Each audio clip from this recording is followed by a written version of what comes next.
Good morning, everyone. Please take your seats. The program will begin in 5 minutes. Thank you.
Good morning, everyone. Please take your seats. The program will begin in about 1 minute.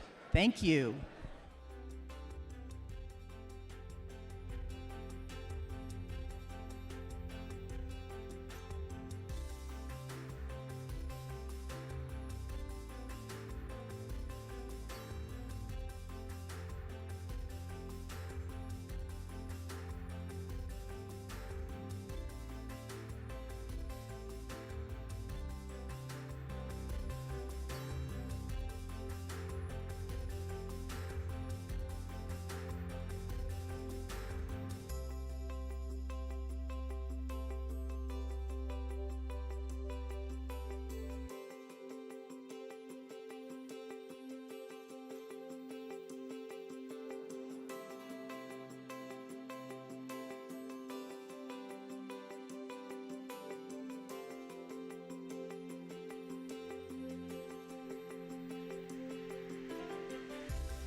Okay.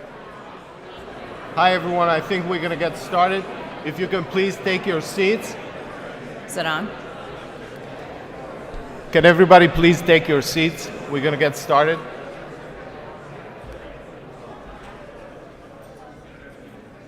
And it's SCSP. Yes. I always want to say it's CSC. Good morning. I didn't know I was going to go on cold. I'm Stephanie Carter. It's been 6 months since Ash died, and I'm still not as great on my feet as I would love to be, so I hope you'll offer me some grace that I'm going to work from notes a little bit. If you ever had dinner with Ash, he had a couple rules. One was that you leave on time, and that usually occurred before 8 o'clock. But the other one was that the table try to have one conversation.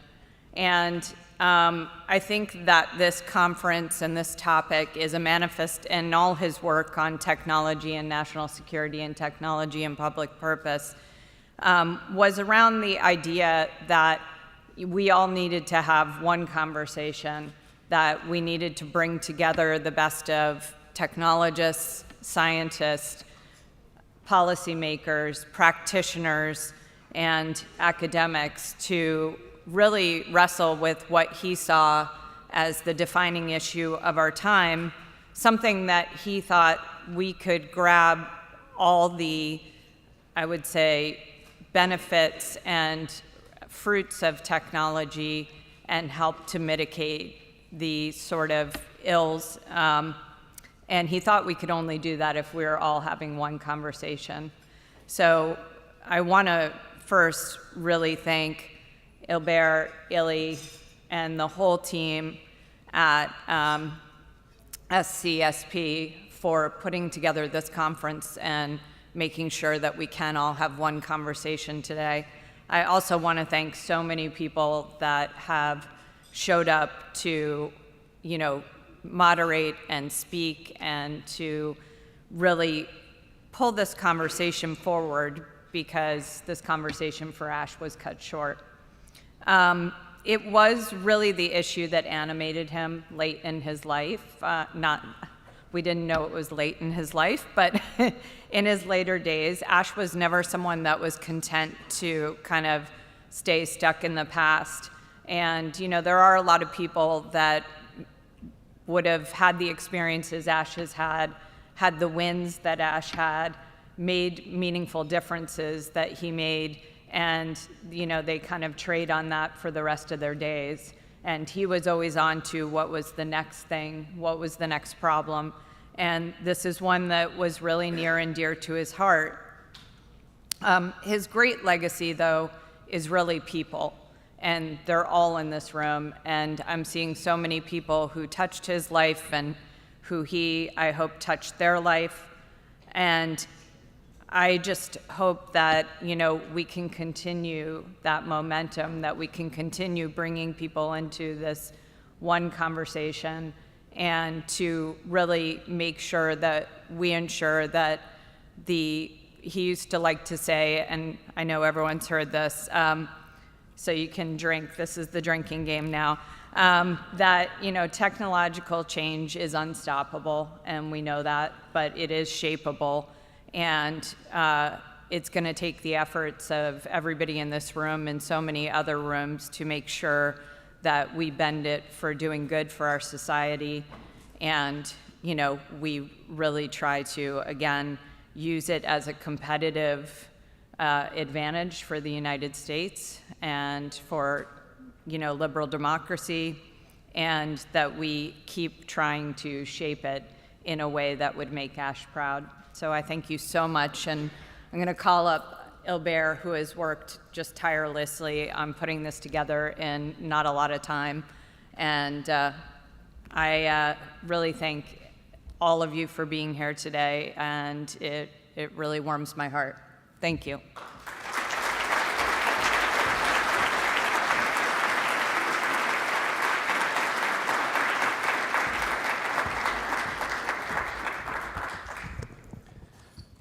Thank you very much, Stephanie, for those powerful welcoming comments. Good morning, everyone, and thank you so much for being with us today. My name is Ulber Bayraktari. I'm with the Special Competitive Studies Project, or SCSP, and from 2015 to 2017, I had the great privilege of serving as Secretary Carter's Deputy Chief of Staff for Policy at the Pentagon. We at the SCSP are deeply honored to be co-hosting this event with Stephanie. Dr. Carter was a personal mentor to many of us at SCSP, and his vision of connecting innovation with national security and bringing together the government, private sector, and academic institutions is at the heart of our mission. So thank you so much, Stephanie, for your confidence in Team SCSP to put together an event that aspires to advance Dr. Carter's incredible legacy.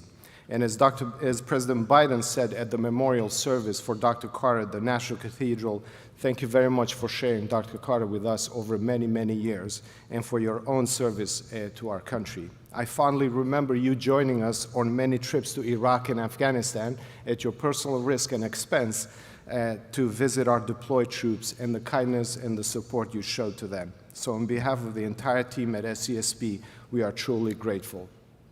I also want to thank my dear friend Julie Park, the CEO of Birch Events DC, an exceptional professional and human being. Julie was Dr. Carter's right-hand person for nearly 15 years, and she was instrumental in conceptualizing and putting together today's event. So thank you so much, Julie. And last but not least, I want to thank our SCSPs, Jennifer Sheehan, Chelsea Holt, and Luke Vanender. They helped organize the exchange and are executing it now as we speak. Now, when we conceived of this event a few months back, we agreed with Stephanie that this would not be an event that would retroactively look at Dr. Carter's legacy. President Biden hosted a remarkable memorial service at the National Cathedral that did just that. Rather, we wanted to put together an event that sought to advance Dr. Carter's legacy, particularly his incredible legacy of connecting innovation and national security.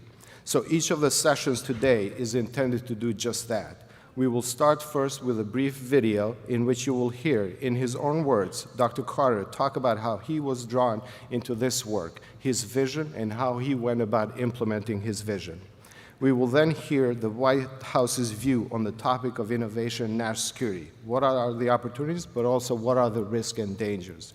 And we are delighted to be welcoming the Honorable Dr. Liz Sherwood-Randall, the Homeland Security Advisor, and a longtime colleague of Dr. Carter's to address us on that topic. Now, as many of you know, Dr. Carter held nearly every leadership position of consequence at DoD, and one of those was as the Undersecretary of Defense for Acquisition Technology and Logistics.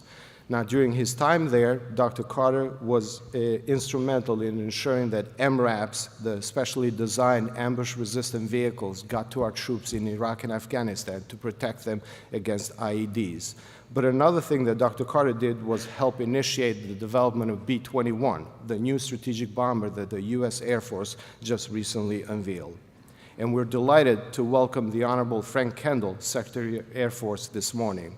Secretary Kendall was a member of what Dr. Carter called his dream team, which also included Alan Estevez, who is in the audience here, working closely with him at DoD.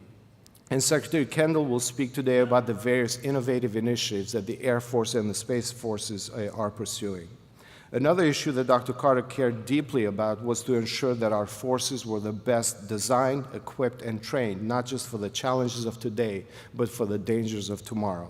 So we're excited to welcome for a fireside chat two outstanding defense leaders who combine strategic vision and implementation acumen.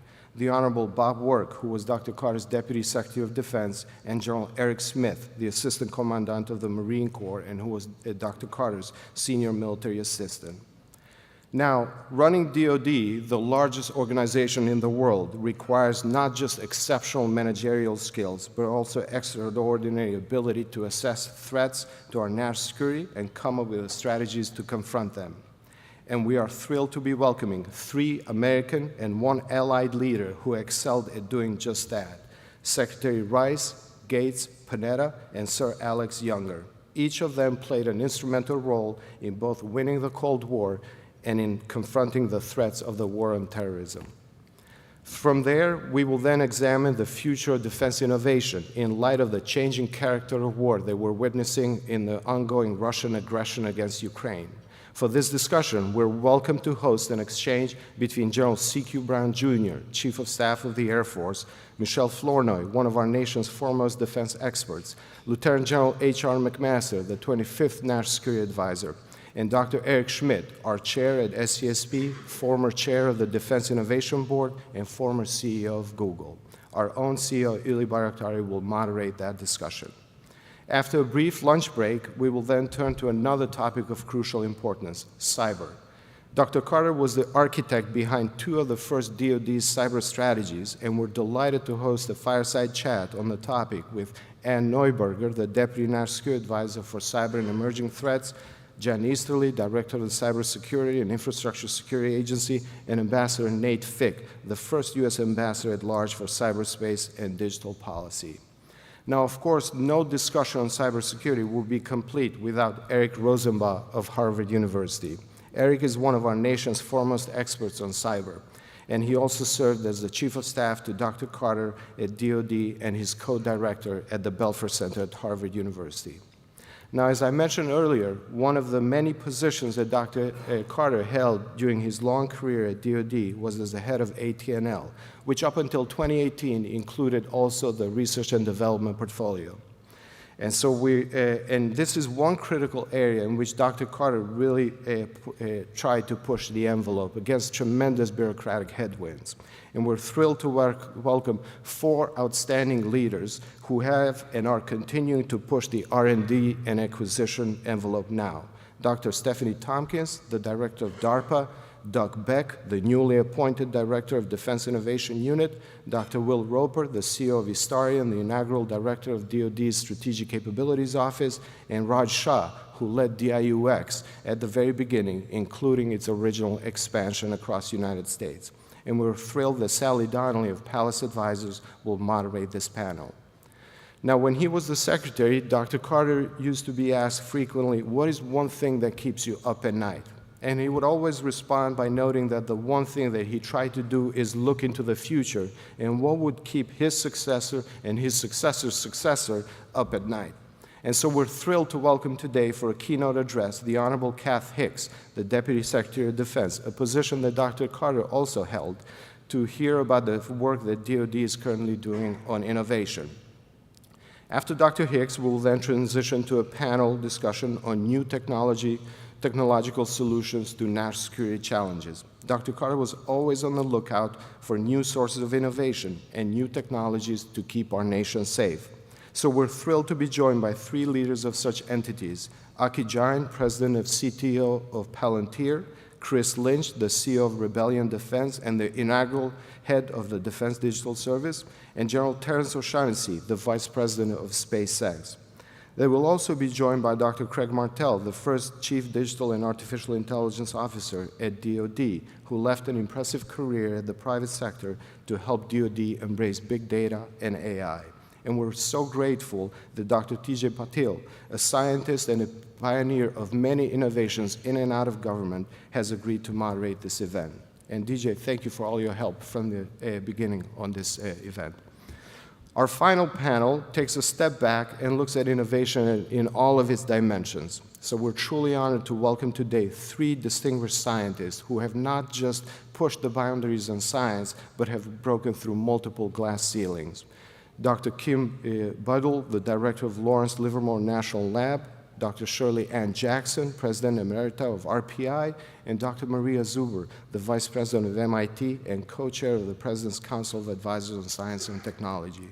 And our own PJ Makish will moderate the discussion. After this panel, we will then have a demonstration of a technology that is currently in development, but that could have tremendous benefits for our national defense. We're thrilled to welcome Mr. Chris Taylor, the CEO of Alaria and a former student of Dr. Carter's at the Harvard Kennedy School, to demonstrate a technology that his company is developing. Finally, we wanted to end today's event on a very high note. Dr. Carter was a firm believer in the best military advice and a huge proponent of healthy civ-mil relations. And who better to conclude the event today than the chairman of the Joint Chiefs of Staff, General Mark Milley, a combat-tested leader, and someone who is guiding the joint force through 3 tectonic shifts: Russia's aggression against Ukraine, China's increasing belligerence in the Indo-Pacific, and a significant evolution in the character of conflict. So a tremendous lineup of some 28 speakers, if I may say so. I would like to thank each of them for taking the time out of their busy schedules to be with us today. So thank you sincerely. And last but not least, I would also like to thank Dr. Eric Schmidt, whose generosity enabled the creation of SCSP and the convening of today's event. Dr. Carter skillfully recruited Dr. Schmidt to be the inaugural head of the Defense Innovation Board in 2016. And 7 years later, Dr. Schmidt remains as committed to helping our government harness the promise of new technologies to keep America safe and to encourage private sector to help our government. As Dr. Schmidt says, this is the most important work of his career. Finally, I would like to thank our CEO, Uli, and the entire SCSP team for putting together today's event. We have done our best to make sure that this exchange advances Dr. Carter's legacy, but that it is also a good use of your time.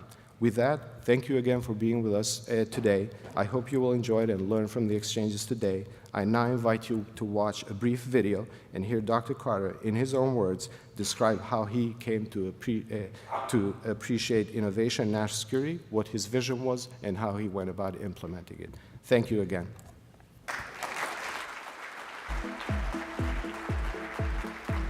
Today, we have the finest fighting force the world has ever known. There's no other military that's stronger, more capable, more experienced, or frankly, more innovative. But our military excellence isn't a birthright. It's not guaranteed. And we can't take it for granted in the 21st century. We have to earn it again and again. And that's what this is all about, innovating to stay the best.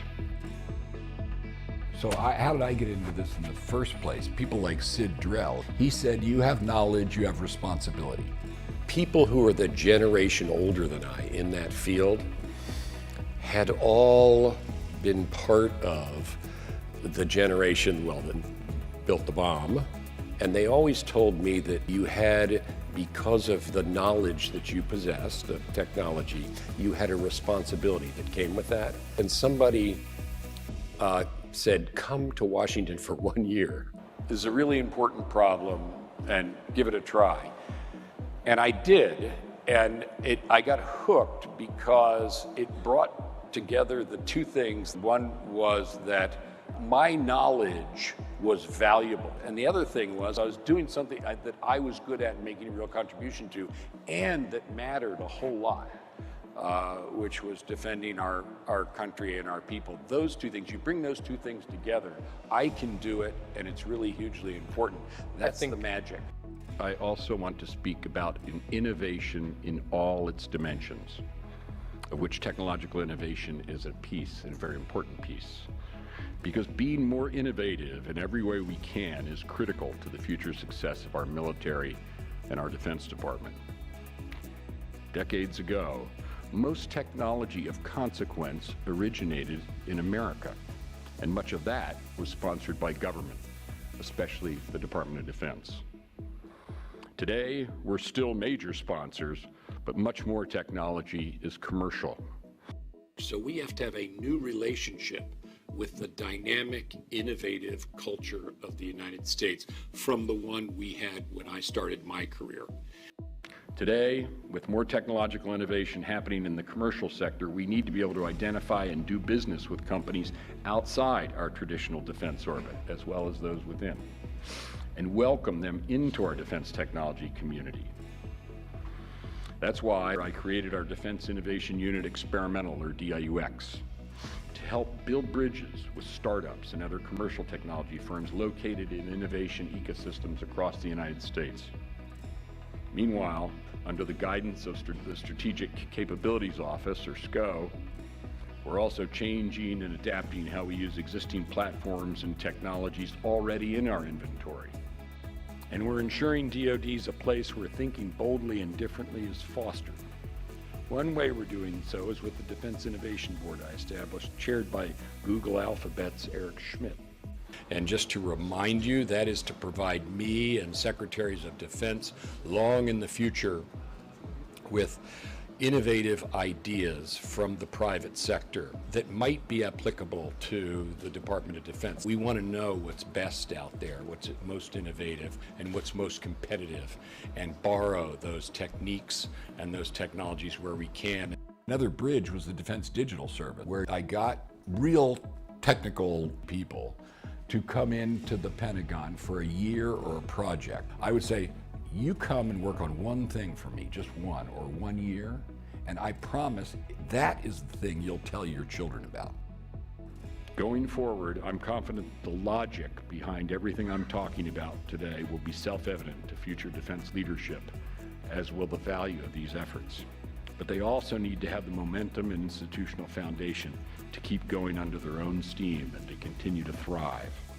We must ensure that we keep leading the way and keep disrupting, challenging, and inspiring all of us to change for the better.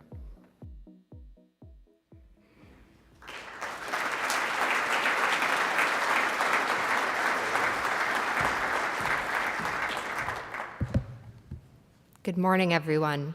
I'm Abby Kakura with SCSP. What a moving tribute to Dr. Carter and an inspiring message that's bringing this group together today. I am honored to introduce our next speaker, the Honorable Dr. Elizabeth Sherwood Randall. Dr. Sherwood Randall is the White House Homeland Security Advisor. She has a long and distinguished career in the public service, having previously served in roles including as the Deputy Secretary of Energy, White House Coordinator for Defense Strategy and Arms Control, and Special Assistant to the President and Senior Director for Europe and NATO at the National Security Council. Dr. Sherwood Randall, we're thrilled to have you here today. The floor is yours.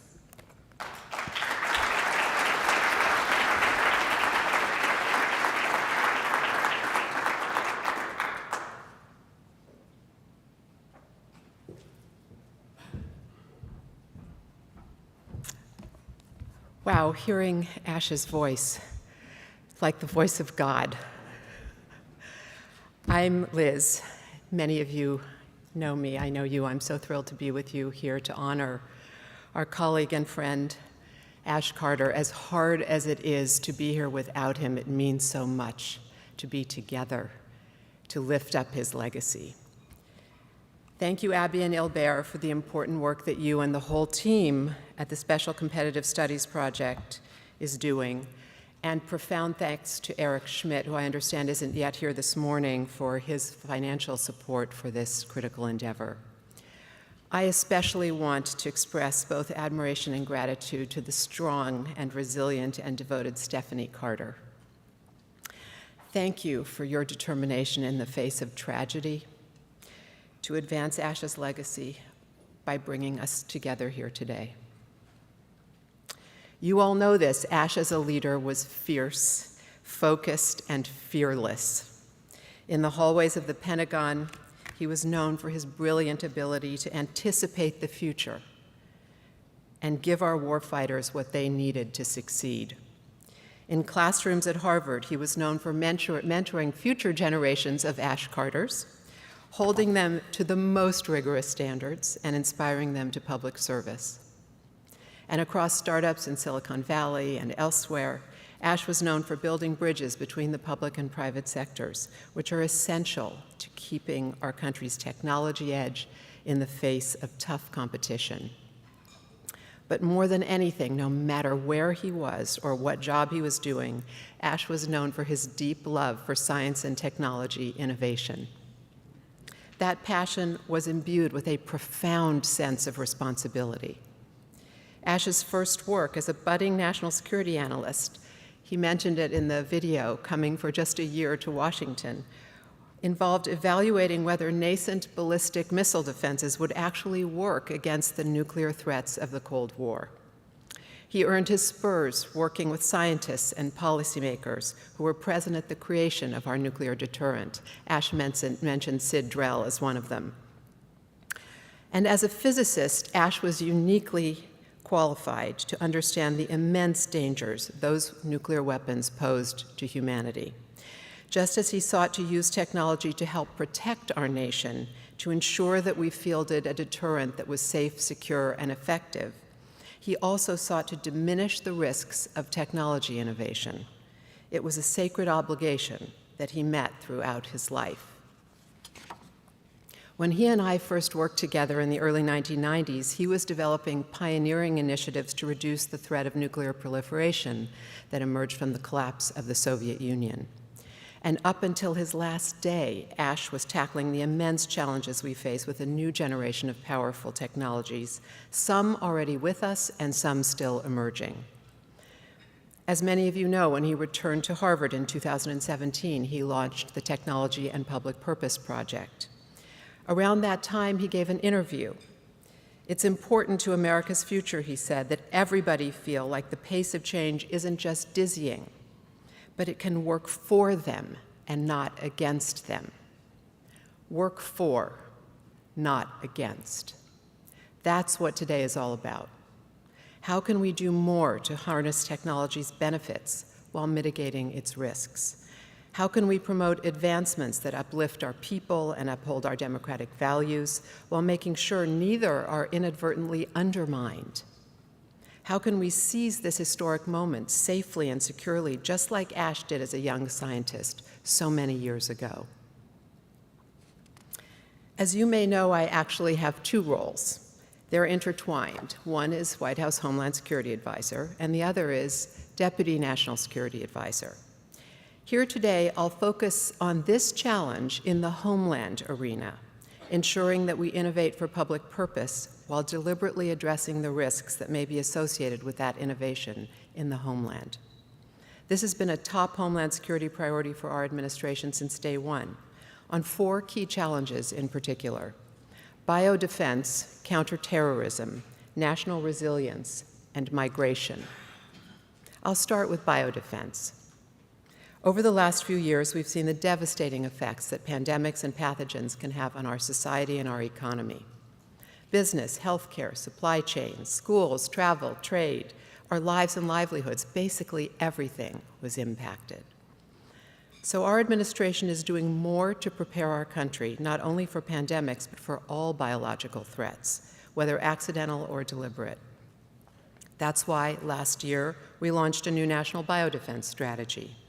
The strategy lays out several key goals. First, we must be able to quickly detect pathogens, including those that spread asymptomatically, so we can contain an outbreak right after it emerges. Second, after we detect a dangerous outbreak, we aim to launch a diagnostic test within 12 hours, then scale to tens of thousands of diagnostic tests within a week. And third, we need the ability to develop a vaccine for a new pathogen within 100 days and produce enough to cover the entire US population within 130 days. These are very ambitious goals that will require bold, cutting-edge technology.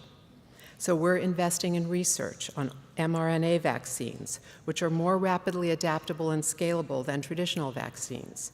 We saw this with COVID, where mRNA technology helped develop a vaccine in less than a year, as opposed to the typical timeline of 5 to 10 years.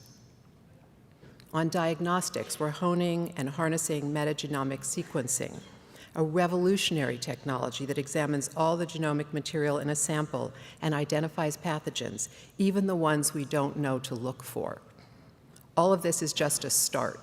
President Biden often says we're at the start of a decisive decade, where the decisions we make now will determine the course of our world for decades to come. And that's why he's requested $20 billion over the next 5 years for biodefense and pandemic preparedness. Biotechnology and biomanufacturing can solve some of the world's greatest challenges, including climate change, where we could help remove CO2 from the atmosphere and achieve net negative emissions on a massive scale, on food security, where we could develop crops that are more nutrient-dense and more resilient against pests and extreme weather, or global health, where we could increase the speed and efficiency of therapeutic and vaccine development. The rewards of biotechnology are immense, but so are the risks. How do we ensure that the biotech we use to fight these challenges is not misused to create new threats, including novel biological weapons? How do we ensure that the biotools we develop and deploy do not give an adversary an advantage on the battlefield? How do we ensure that the techniques used to support advances in biotechnology are not used to suppress human rights or particular populations? And how do we, as ASH directed, ensure that biotechnology works for, not against, humanity? Just as with ASH's pioneering work during the Cold War and its aftermath, we're starting out by establishing the norms and the guardrails surrounding these new next-generation technologies. Our administration established a new biosafety and biosecurity innovation initiative, which involves every federal agency that funds, sponsors, conducts, or supports life science and biosecurity research. Together, we're examining how we can reduce biorisks, from studying biocontainment strategies to establishing new biosafety practices to mitigating cyber vulnerabilities in biomanufacturing systems. But we still have much more to do. Together, with you, we need to work to reap the benefits of these technologies while we grapple with their pernicious potential. We're doing the same thing in the realm of counterterrorism. Advances in the digital world have helped advance our CT efforts around the world.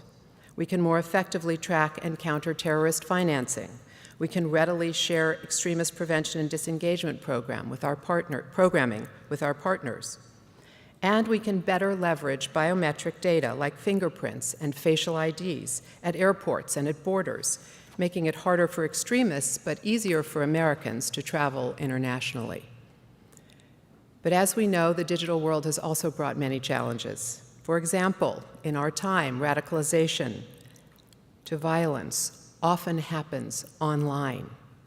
Violent extremists use social media, file upload sites, and end-to-end encrypted chat applications to spread their dark ideologies and recruit followers and admirers.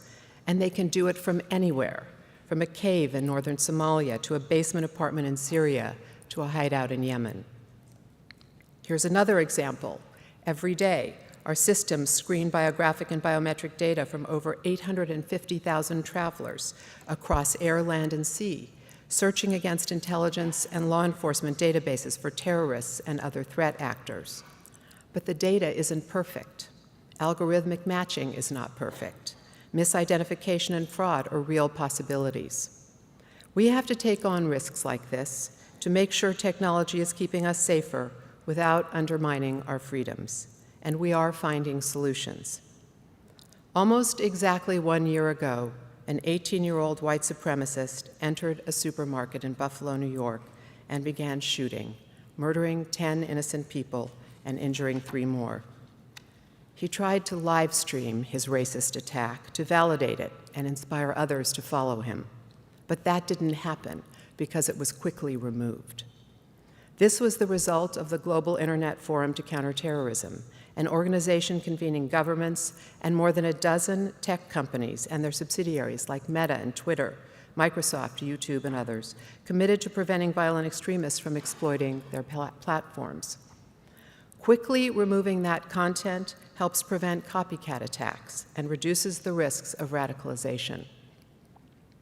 Now, just as we did in Buffalo, we're working together to leverage technological solutions such as automated content removal tools to reduce the risks of an online world in which terrorist content can instantly go viral, inciting others to violence at home and around the world.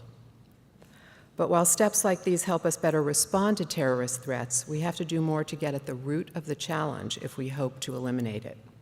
In that spirit, President Biden has called on Congress to enact new regulations that would hold technology companies accountable for the terrorist content that they spread online. And I want to pause here for a moment. It's not just what we are doing, it's how we are doing it.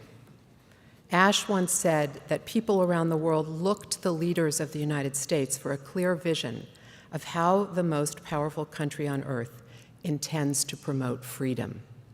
It's important that we not only promote freedom and protect our people, but we do so in a way that minimizes risks. That's why the United States joined New Zealand, Twitter, and Microsoft to launch the Christchurch Call initiative on algorithmic outcomes. It's funding a nonprofit called Open Mind that's building a new software that grabs and anonymizes data from social media and then stores it in a secure database. This new database will not only help researchers study how algorithms are steering users into darker and darker places, it will help ensure that we protect our people and their privacy. As we work to prevent threats in cyberspace, we're doing the same in our airspace and other areas critical to the resilience of our homeland. Since President Biden came into office, the number of drones registered with the Federal Aviation Administration has doubled. Today, there are nearly 900,000 unique drone registrations, a number that will only continue to grow every year as it has for the past decade. This emerging technology carries enormous opportunities, from inspecting power lines after an extreme weather event to surveying hard-to-reach areas to delivering critical medicines to rural communities. But it also carries enormous risks to our public safety and our homeland security. Over the last year alone, drones have been used to surveil our sensitive sites. They've dropped contraband into prisons and disrupted commercial air traffic.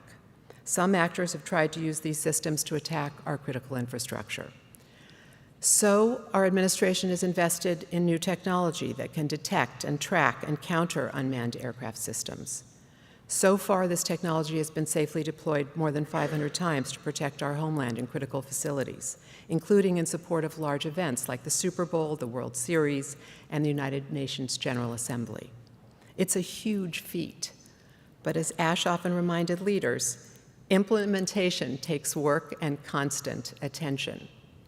As we've worked to implement this technology, we've seen that we can't go at it alone. We can't cover every event at every facility nationwide. We need our state and local partners to be able to share the load. So we're asking Congress to pass legislation to provide our state and local law enforcement partners with expanded authorities so they can operate equipment to deal with this growing threat. We have also created new deployable technology packages that local governments can use to screen workers and participants at large events efficiently and effectively. They include software that leverages artificial intelligence or machine learning devices to auto-detect possible threats with algorithms that analyze X-ray images, saving time and potentially saving lives. That's our main goal when we think about our nation's resilience, how we can protect the lives of all Americans by hardening our homeland against threats, both by preparing communities for what may come their way and by using technology as a force multiplier. So we're deploying new sensor technology operated by the U.S. Geological Survey to give communities early warning of earthquakes. We're developing new satellite-based fire detection algorithms that originated within the Pentagon so that we can help get people out and get firefighters in while a remote wildfire is still small. And we're investing in emerging technologies that can strengthen our energy grid's resilience and reliability in the event of a natural disaster or a deliberate attack. This is absolutely critical as we move toward greater electrification of our grid. As we integrate these new technologies into our Homeland Security Toolkit, we're also taking steps to ensure that we're not introducing new vulnerabilities into our systems. Again, like Ash, we're working to ensure we effectively anticipate and manage the double-edged sword of innovation. In practice, this means ensuring that our tools are engineered from beginning to end with resilience and security in mind, particularly cybersecurity. And it means ensuring the protection of privacy and civil liberties, including all personally identifiable information that we collect, use, maintain, or share. These imperatives, ensuring that emerging technologies are used to support democratic values and establishing guardrails to govern their use, harken back to the groundbreaking arms control work that Ash undertook during the Cold War. And they are a top priority for our administration. At the recent Summit for Democracy that the President convened, we announced new guiding principles on government use of surveillance technologies to establish rules of the road for how governments can lawfully employ these tools. We're also advancing responsible artificial intelligence innovation. including by creating a blueprint for an AI Bill of Rights, launching an AI risk management framework, and, as Vice President Harris announced just last week, investing $140 million through the National Science Foundation to advance responsible artificial intelligence R&D. We're proposing reforms to hold tech platforms accountable, including providing robust federal protections for Americans' privacy, particularly when it comes to children, and increasing transparency about platforms' algorithms. Finally, I want to discuss how we're leveraging technology to tackle the challenges that come with unprecedented hemispheric migration, another exigent homeland mission. Last year, we developed a new digital platform that allows migrants and refugees to apply for humanitarian programs or make appointments at our points of entry from their cell phones throughout our hemisphere. This means migrants can stay in place and pursue legal pathways to the United States from where they are, rather than surging to our border. And by putting the power to apply for lawful entry literally into their hands, this reduces the opportunities for cartels and criminal networks to take advantage of their desperation and vulnerability.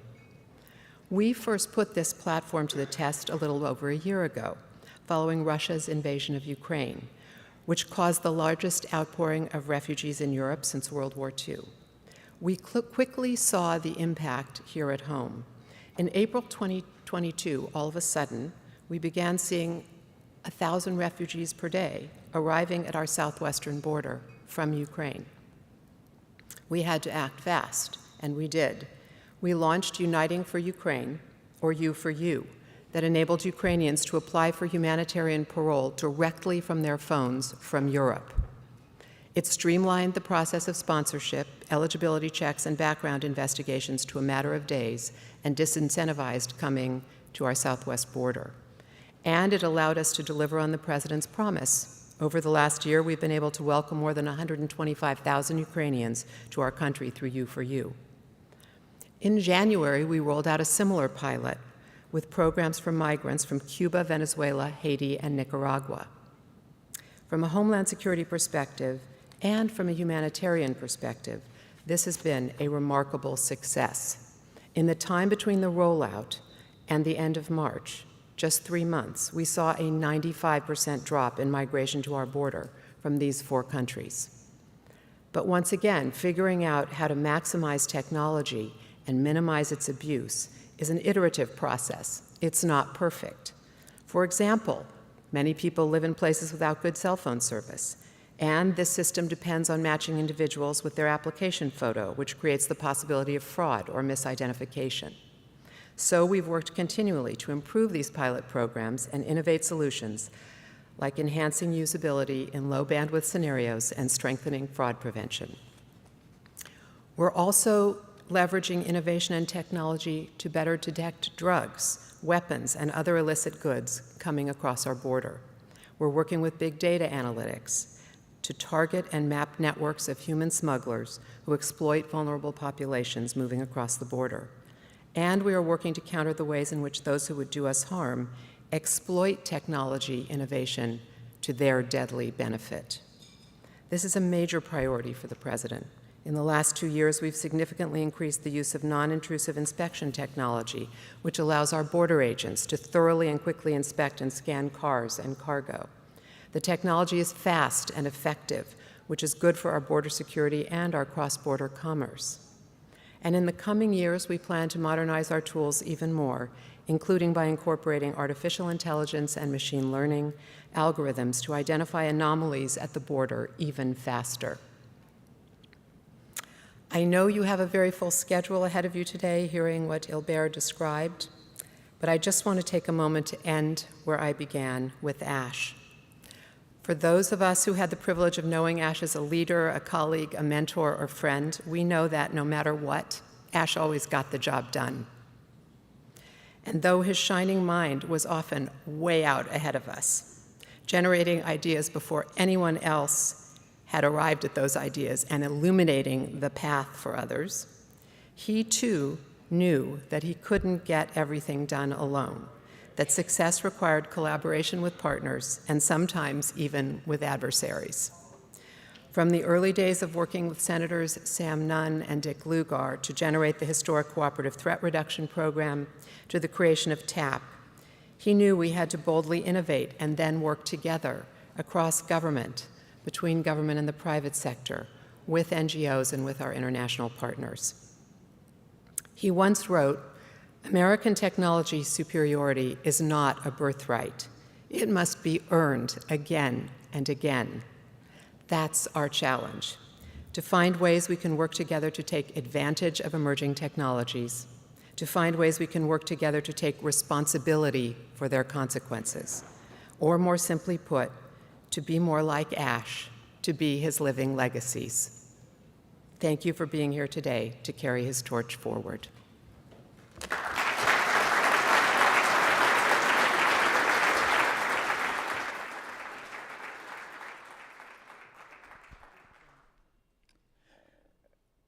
Good morning, everyone. We will now take a brief coffee break. The program will continue at approximately 9 a.m.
Good morning. We will be resuming our program in 5 minutes. 5 minutes until we resume the program. Thank you.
Good morning. Could we ask you to please take your seats? We'll be starting the program in less than 2 minutes. Please take your seats so we may resume our program. Thank you.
Please take your seats.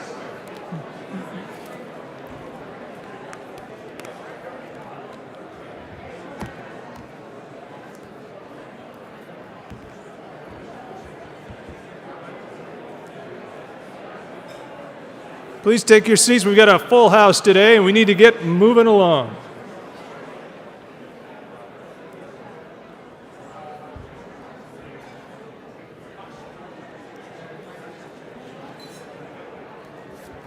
Good morning. I'm Greg Grant from SCSP, and it's my distinct pleasure this morning to introduce our next speaker, the Honorable Frank Kendall. Secretary of the United States Air Force. I had the good fortune of getting to know Secretary Kendall back in 2014 when my then boss, Deputy Secretary Bob Work, along with Vice Chairman Sandy Winnefeld, were putting together a group of fellow travelers to focus DoD on the challenges posed by China and their rapid military modernization. Frank Kendall was serving at the time as the Undersecretary of Defense for Acquisition, Technology, and Logistics, and he was raising the alarm to all who would listen about the erosion in the U.S. military technological advantage relative to China. It was Secretary Kendall who was saying, China, China, China, long before it became cool in D.C. circles. And he argued that any new program, starts, or major capability investments must be made with China and its reestablishing U.S. technological superiority first and foremost in mind. The depth of knowledge, experience, and insight he has brought to DoD over his many years of service has been most impressive and has left quite an impression. Secretary Kendall is a change agent, and even though he is a graduate of West Point, he is exactly what the Air Force needs at this point in time to drive a transformation and to get that future force that is so sorely needed. Please join me in welcoming Secretary Kendall to the stage.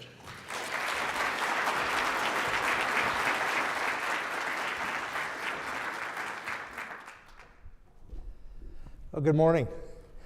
I feel like I'm at a Friends of Ash convention here. I see a lot of familiar faces, a lot of people who served along with Ash Carter and myself over the years. What I'm going to do is I'm going to say a couple of words about Ash because I've got the opportunity, and there's a segue from that into what I'll say about what I'm doing with innovation in the Air Force and Space Force right now.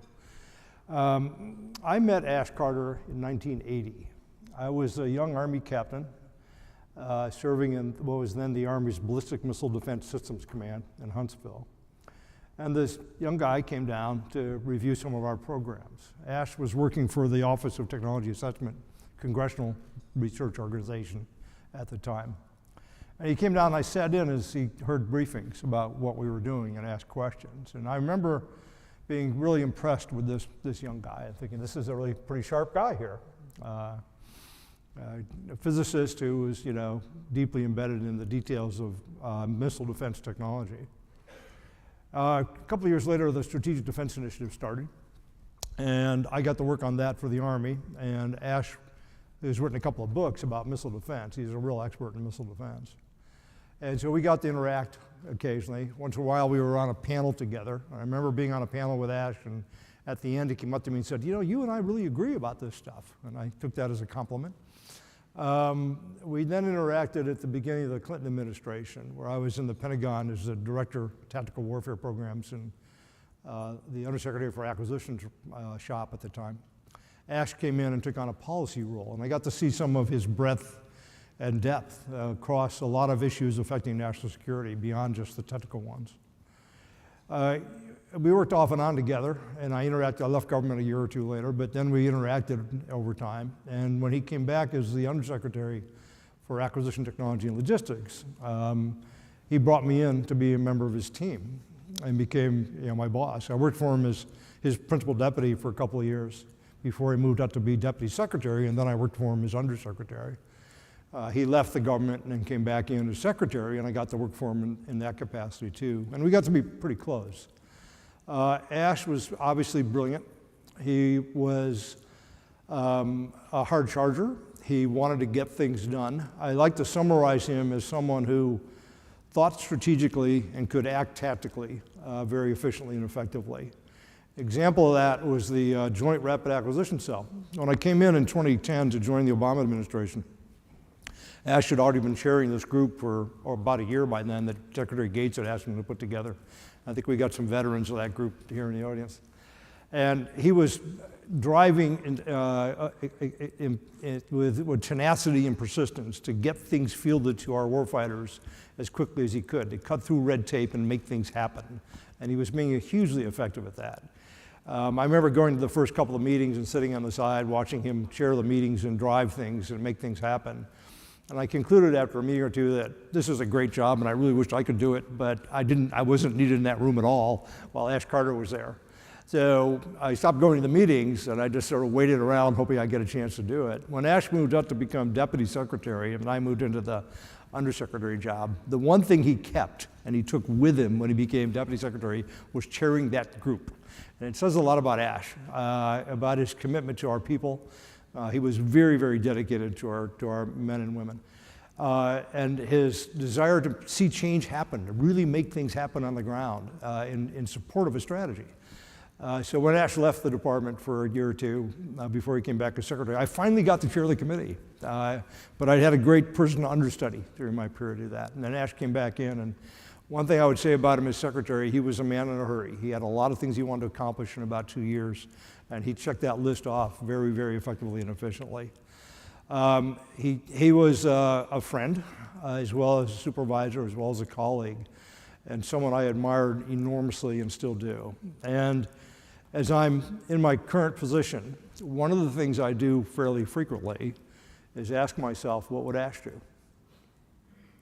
And it's a good way to start to frame myself a little bit as I think about how to move forward, how to cut through the bureaucracy, how to move tactically in support of a strategy, how to achieve big objectives by piling up the small things that can lead to getting to where you want to go. And that euphemism about, what would Ash do, I think sticks with me, and I use it fairly often. I miss him a lot, I tell you. We used to talk almost weekly after we both left government. And I talked to him several times when I came back into this job. And he missed government. He missed public service. He missed the opportunity to make a difference. But he still does. The things that I'm doing are a direct outgrowth. The things that a lot of people you're going to hear from today are a direct outgrowth of Ash's leadership over the years. And I just wanted to make a comment about how much I miss him and how important he was to me and will be going forward and to a lot of other people. He loved to teach. I think he enjoyed the academic side of life as much as anything. And every now and then, quite often actually, I bump into someone who had the distinct opportunity and the privilege to be in one of his classes and learn from him. And they all say the same sorts of things about the interactions they had. Those are true of me too. I learned an awful lot from Ash and have benefited enormously from that relationship. Okay, so let me talk a little bit about what I'm doing now. China. We have one strategic threat of real consequence. We can't ignore Russia. They have a lot of nuclear weapons. They have a reasonably modest-sized economy, and they're demonstrated a military that's not very competent just recently. But we can't ignore them. But the real strategic challenge to the United States is clearly China, and will be for the foreseeable future. And it's true that when I came back to government in 2010 to work for Ash, and I looked at the intelligence on what China was doing, it was quite obvious that they were modernizing their military with the intention of being able to just deter the United States from intervening in the Western Pacific, and if we did intervene, potentially to defeat us. And they've been working on that for a while. They watched what we did in the first Gulf War in 1991 and started moving forward with a set of capabilities that are designed to counter our ability to project power. And they were well down the road of fielding some of those capabilities. They were coming after our carriers, our forward airfields, our satellites, our key command and control nodes, our key logistics nodes. And they discovered that, quite obviously, frankly, that we depend upon those things to project power. And if you can attack those relatively small number of targets, you make it very hard for us to operate. And I did start raising alarms during the Obama administration and try to move our efforts more in the direction of countering what China was doing. Now that I'm back and have an opportunity to be with the Department of the Air Force, I'm trying to move the Space Force and the Air Force forward in response to the same threat. And we put together, and again, following an Ash Carter methodology, you got to understand the problem thoroughly, do good analysis, figure out what's going on, figure out what parameters matter and how you can influence them, and then move forward very quickly to try to field things and get them into the hands of operators. So that's the approach we've taken. I think I saw Andrew Hunter here. The general guidance I've given to Andrew and Frank Calvelli, who respectively have the Air and Space Force acquisition jobs, is I want program structure to get real capability, militarily meaningful capability, into the hands of people as quickly as possible. I know you're being talking to a few people from the commercial world about innovation. And there are business terms that apply very well here. It's about competitive advantage, it's about creating value, it's about time to market, it's about return on investment, it's about all those things. But until you get real capability in the hands of customers, you're not going to get any return for your investment. So getting things out the door and in enough quantities to matter militarily is really what it's all about. In order to define what it was we were going to build, and I know Bob Work's going to be here later, he was one of my colleagues and supervisors as well. He's the author of the third offset strategy approach. I'm trying to finish Bob Work's third offset strategy job, at least for the Air Force and Space Force here. But in any event, you got to solve problems. What are the real problems you're trying to solve? What's the value added that you're going to bring to the table, if you will? And for me, it came down to a list of 7 what we called operational imperatives. These are operational problems we had to solve to be able to be effective against a threat that was emerging and moving forward fairly rapidly. China's not wasting any time. They're modernizing, and just in the almost 2 years I've been back in government, they have surprised me a couple of times, and they have moved forward significantly in terms of what they're doing.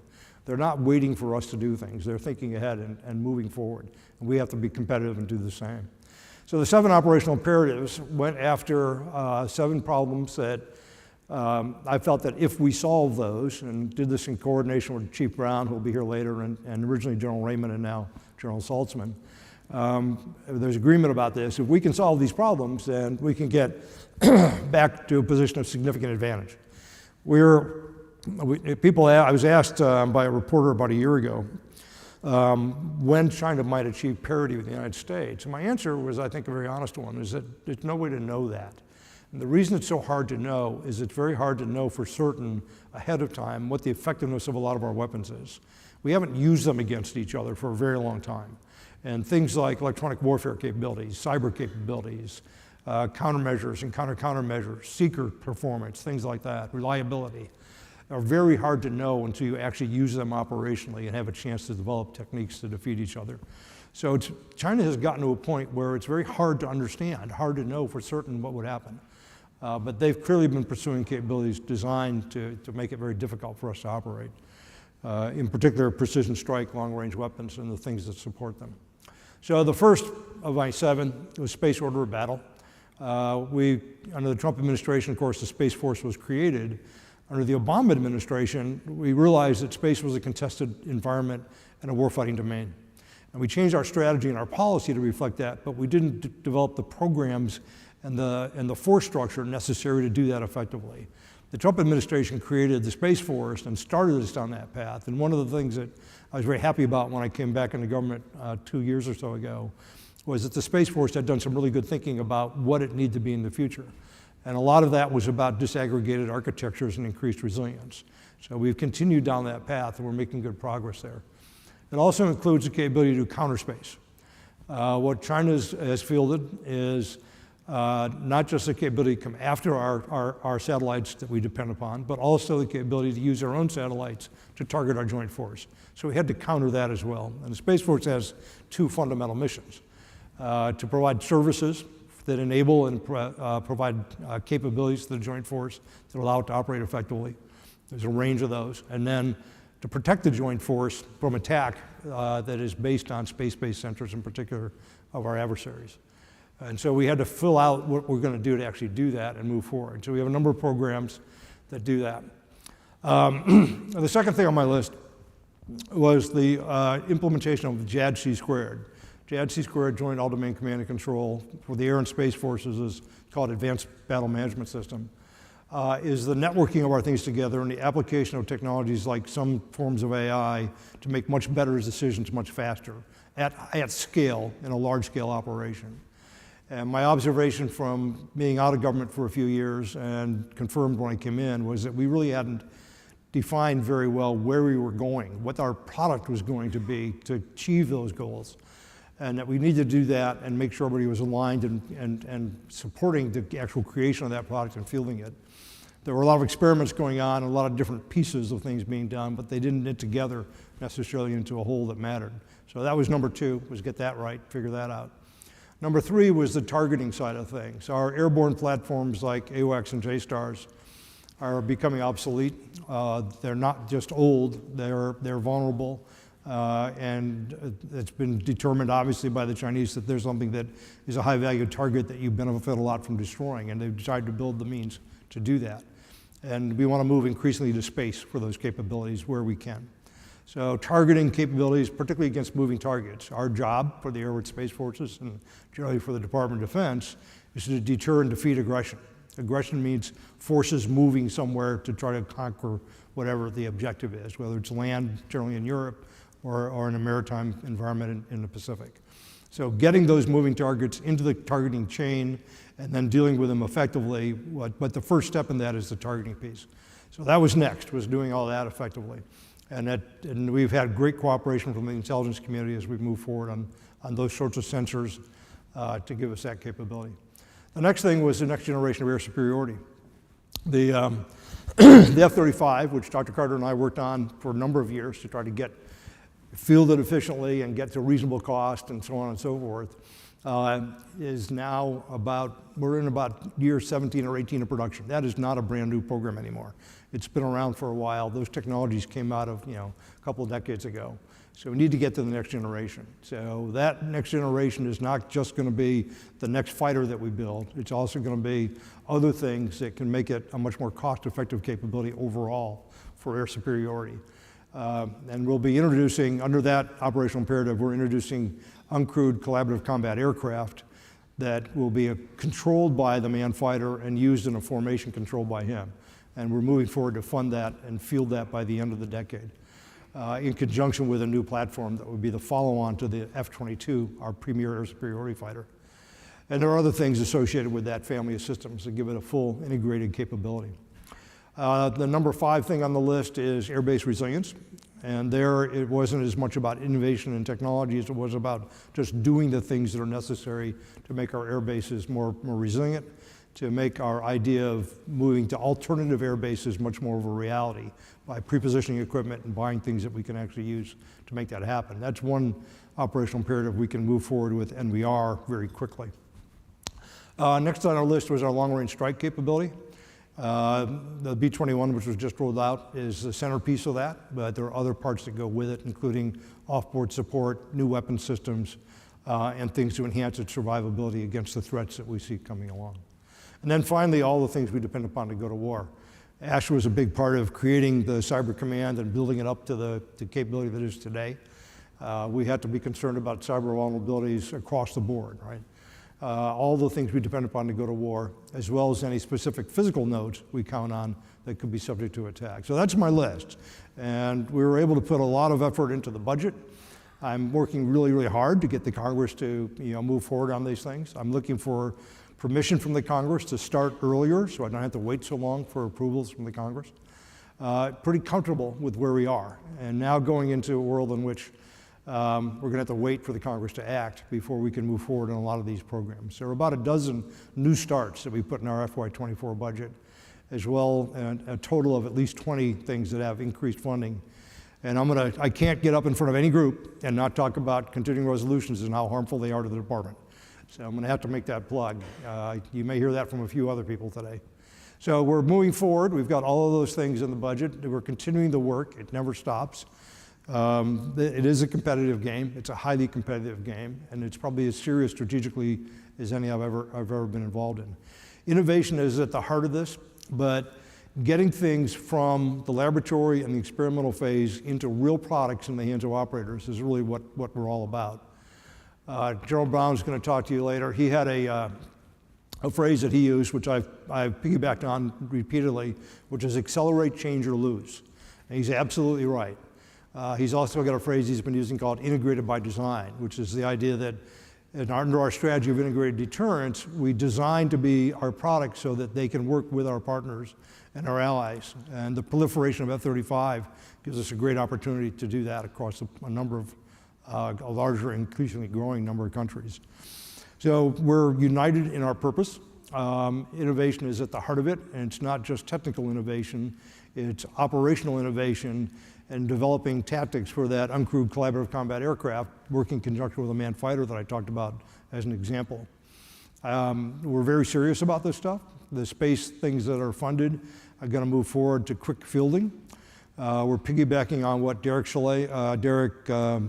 Tournier has done at the Space Development Agency to capitalize on commercial developments in terms of simplicity of design and manufacturing processes to field large numbers of satellites relatively inexpensively. Derek just launched, his SDA just launched their first tranche of satellites. So we're very motivated. We're moving as quickly as we can to get things into the field. We need the support of Congress to do this. I'm most concerned right now, my biggest strategic worry, if you will, is it will end up with a year-long CR and we won't be able to move forward in all these things that we've sent up to the Congress. We're now in a mode of waiting for them to act, and I'm afraid that may go on for some time and tie our hands when we most need to be moving forward quickly. The other thing that I'll mention in the innovation side of the house is that General Brown, General Saltzman, and I are going to be reviewing all of our S&T programs. And what we're going to review them for is their viability. And we're going to ask the question, okay, first of all, if this is a successful experiment, will we buy it? And if the answer to that is no, we need to put the resources into something else. I'm going to say a word or two about the value of death, which I'm sure will come up a few times during the day. There is a lot that has been done, and Ash did a lot of this in creating things like DIU and SCO on one side of the valley of death. And that's the side of the valley where you find the technology and you mature it to the phase where you can make a decision about whether you want to carry it forward and field it or not. We have done a lot on that side of the valley, and we have a lot of options over there. I think they're basically reasonably well understood by leadership now. The problem we've got getting them across the valley is about resources and requirements and decisions that we need to make about what we want to actually put into our inventory, and then getting the resources to make that happen. So what General Brown and Saltzman are going to do is go through all our projects, and we're going to identify the ones we think have high promise, and we're going to fund them for fielding. We're going to make sure there's funding not just to do an experiment, but to actually move them and get them into the inventory as quickly as we can. The one feature of what I've done with the operational imperatives that I think is important here is that I've teamed operational people with technical people to lead the effort on each of those operational imperatives. That marriage, I've got a lot of decades of defense acquisition, and one of the things that has plagued the enterprise in that regard is the separation, the artificial separation between requirements and acquisition, where one set of people, operators generally, will write requirements, hand them over to the acquisition technical people to build them, and then that's it. They wait then for the product to show up that meets all their requirements. There has to be a partnership there, and this is very much a current industry practice. There has to be a partnership between the customer and the developer so that you end up getting the product that efficiently meets the needs of the customer. And our history has been to be very aspirational over here, write unrealistic requirements, work on them for a long time, realize they're impossible, and then either kill the program or make very painful adjustments. We need to do a better job of that. And one of the successes of the work that we've done on operational imperatives, as far as I'm concerned, is that we made that lasting marriage happen where those people are working in partnership. And they're bringing in others that cut across a lot of different boundaries that are artificial to define what we're going to do in a way which is there's good agreement upon, and there's good, well-founded definition of the product. So the combination of that, plus the senior involvement in looking at the options that we have and making some decisions about what's really attractive and what isn't, and making some commitments is the way I think we're going to move forward much more effectively. Time is not our friend. We do have a pacing challenge that is running very fast to try to stay ahead of us. And one observation about China is they're not just developing things to deal with the capabilities we have now. They're thinking ahead to what we're going to do next and trying to develop things to counter that before we get it into the field. So we have got to move fast. Our system isn't set up to do that. The other real comment I'll make, and then I'll open it up for questions for a few minutes, is that I'm back in government partly because I think my experience of 20 years with a strategic competitor who was a pretty close technical competitor and fairly well resourced, the Soviet Union. That 20 years of the first 20 years of my career, from 1970 to 1990 roughly, is really relevant now. And there aren't that many people around who remember what that was like. Ash Carter would have been one of them. and I bring that back because we spent the last 30 years with an assumption of US dominance that is no longer valid. And we've spent the last 20 years, roughly, fighting counterinsurgencies and being very careful about engaging largely individual targets. We have now got to prepare ourselves for a very different type of conflict that is more reminiscent of what might have happened in the Fulda Gap in the 80s. So that experience, I think, has value. And if there's one thing I'm trying to communicate above all else, it's a sense of urgency about moving forward. And I can think of no better example of somebody who had a sense of urgency about what he did than my good friend and colleague, whom I miss very much, Ash Carter. So let me stop with that and give you a chance to ask me a few questions. Thank you.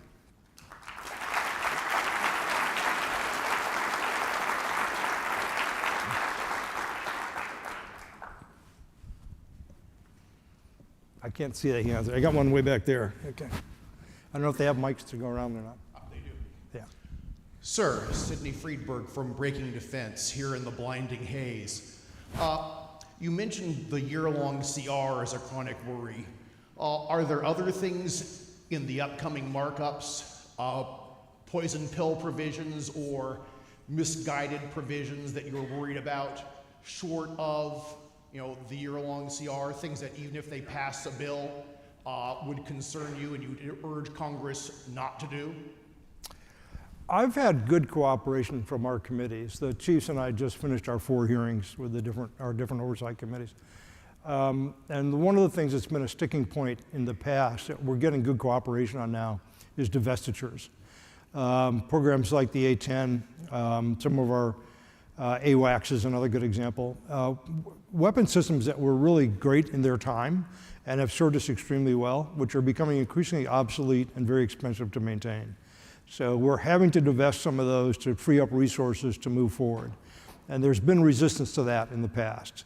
But we were successful with the exception of the A-10s 2 years ago.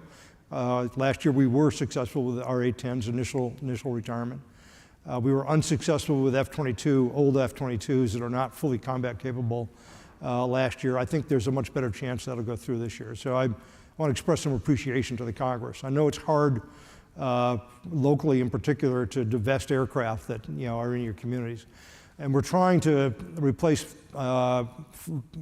aircraft we divest with like aircraft where we can, fighters with fighters, for example.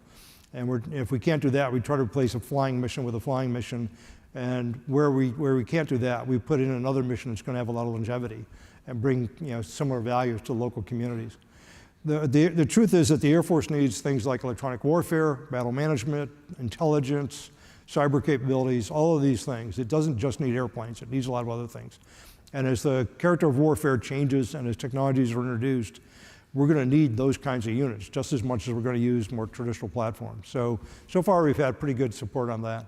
I have a legislative initiative on the Hill that would allow us to not wait so long to be able to start programs. It's an initiative that in talking to leadership, I've had pretty good support for, but I'm afraid there's going to be some resistance to this. Essentially, the legislation would allow us to start a program whenever we're surprised technically by the threat or we see a great opportunity and not have to wait for an entire budgeting process. We finished the work on the operational imperatives that I talked about a year ago. And we put it into our POM, our budget submission to OSD, basically. Spent several months, finalizing the Department of Defense budget and getting it to the Hill. It's up there now. We just did testimony. Now we're going to wait. If it was a year that we haven't seen for about 15 years, we'd get bills before the end of the fiscal year. I don't expect that. The norm has become a 3-month CR, roughly. But I think there is some political potential for an even longer CR this year, the point I mentioned earlier. So the legislative initiative would allow us to do early stage, very inexpensive preliminary design work, system engineering, requirements trade-offs, maybe some risk reduction, take us up to what's called the preliminary design review point, and not go beyond that. So it would allow us to, through reprogramming or a couple of budget lines we have, get programs started, get industry involved, get things moving forward. That's very inexpensive, and I think of this as low-hanging fruit. It's a free year and a half or so that we're giving away to the other side while we wait for our bureaucratic process to play out. And the Congress would still have full oversight. We would not be able to go beyond preliminary design review without their approval in a budget cycle. So there's still be plenty of opportunity for Congress. And we're asking for this as a pilot, basically, with $300 million of cap on it initially. That would be enormously helpful. And it would, if I have heard anything from Congress over the years, it's you're too slow. Well, here's a way we get a year and a half, and it's basically free, as far as I can tell. And it the Congress could watch and make sure we didn't abuse this in any way. And they would ultimately have full authority over all these programs. We just get a chance to get a little bit of a head start on them. So that's one of the things that I'm going to be saying a lot about, and did in my hearings, and will continue to. So overall, I don't see any big poison pills that I'm terribly worried about. I think we have both sides of the aisle. One nice thing about being in the Defense Department is that the committees you deal with, in particular, Republican or Democratic, they're pro-national security. And they are supportive. They have different ideas about what level the budget should be at, and that's all negotiable. But overall, the support's been really good from our committees. Okay, I see if I can see. I got one right here.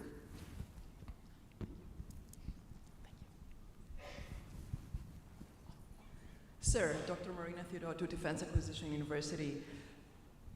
People innovation readiness is one of the critical elements to get our people more innovative from A to B and give them the culture that they need to be innovative. Do you believe that in addition to technological innovation and operational innovation, people innovation readiness could be the cross-cutting element across your seven imperatives? Thank you. Great question. Yeah, people are everything. Talent is everything. There are a number of aspects of that. My Cold War observation was that the Air Force at the time was, and I'm being biased now probably, was the strongest technical service. It had a great cadre of science and engineers spread throughout the Air Force, doing a lot of actual work and learning from it. I was an Army captain, and I got into the program management business, but I was working in support of what was then the Peacekeeper program that the Air Force was doing. And my training as a program manager was essentially by on-the-job training from Air Force colonels who were fantastic at it. And they were my model, and still are, of an effective program manager who's, as Bill LaPlante would say, they know their technical baseline, they own it, they understand their product, they're hands-on, they're involved on basically a daily basis, and they're intimately involved in driving forward, and they have the technical base to be able to do that very effectively. So that's my model, essentially, and has been throughout my career for good program management. Most of what we do is engineering development. That's the hard part of a program, is getting the product to market. And that's about engineering and supervising engineers, largely. So an observation that's been confirmed by a lot of people is that capacity in the Department of the Air Force atrophied after the Cold War ended. And I'm trying to rebuild it. We're emphasizing that kind of background in promotion boards and so on. I don't want to spend a lot of time on this, but I discovered a few months ago that for promotions to major and lieutenant colonel, the Air Force was masking advanced degrees. And I had a paragraph I'd inserted into the orders for boards, the direction of promotion boards, that science and engineering and STEM capabilities and things like AI and cyber and so on are important to us. So we want that kind of background where we can get it.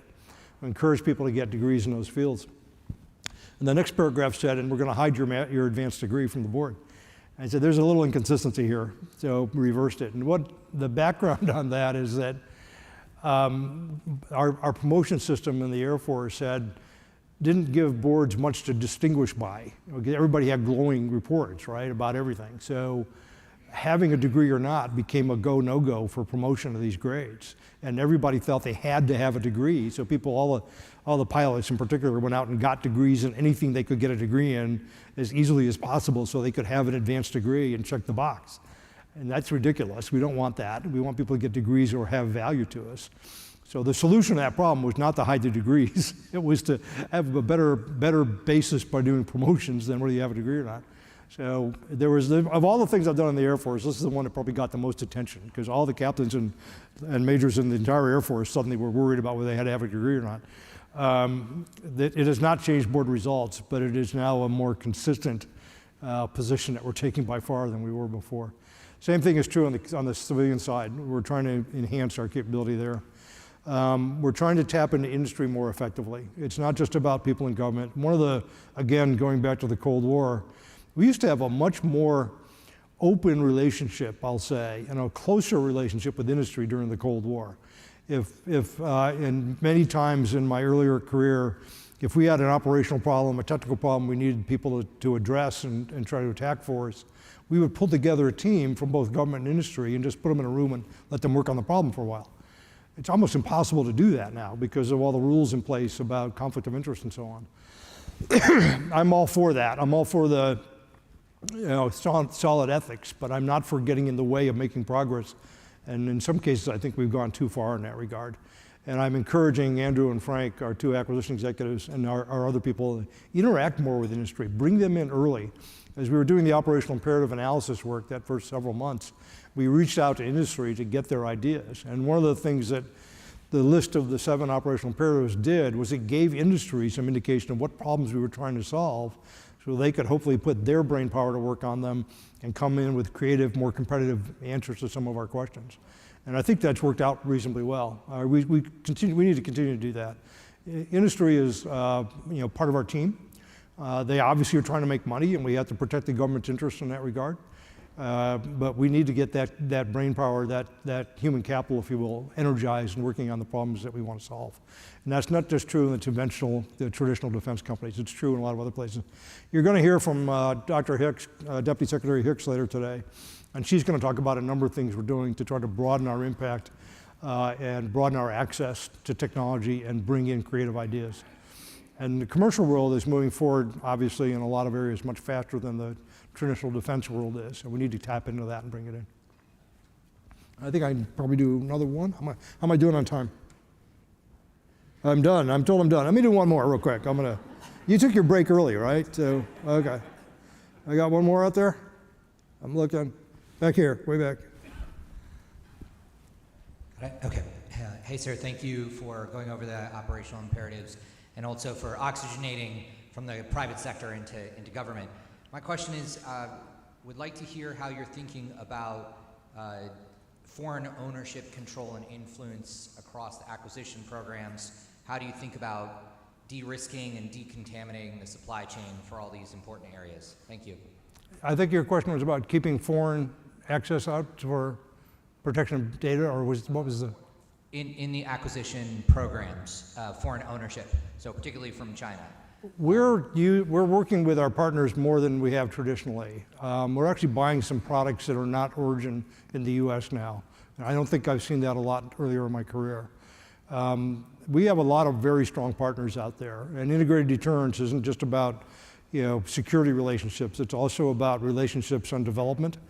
It's also about interoperability.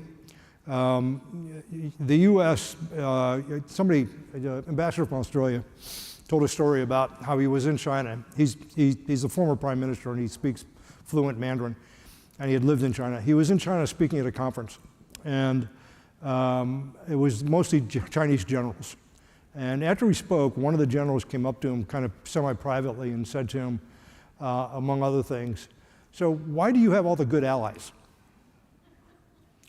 And he said, "What do you mean?" He said, "Well, Australia has the U.S., I mean, the U.S. has, Europeans, it has Japan, it has, South Korea, it has the Philippines.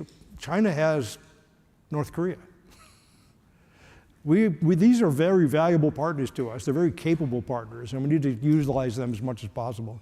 I mentioned the proliferation of the F-35 earlier. That's really going to give us a lot of opportunity, I think, to be more effective together. And we're leaning forward more than we have been historically in terms of sharing technology. And we're also using more foreign technology from our close partners than we had before.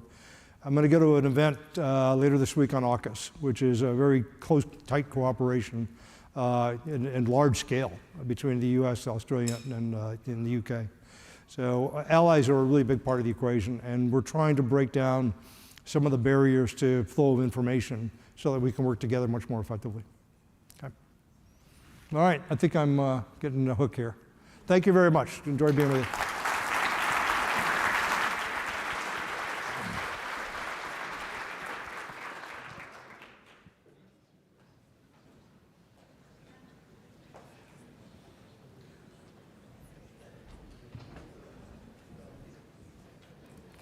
Good morning. My name is Sarah Johnson from SCSP, and I'm honored to introduce the next fireside chat with General Eric Smith. General Smith is the Assistant Commandant of the United States Marine Corps. He has a distinguished career commanding at every level, in peacetime and in combat. As a general officer, General Smith also served as the Senior Military Assistant to both the Deputy Secretary of Defense and the Secretary of Defense. On stage to moderate this discussion, we will be joined by the Honorable Robert O. Work, the 32nd U.S. Deputy Secretary of Defense and a member of our SCSP Board of Advisors. General Smith and Secretary Work, take it away.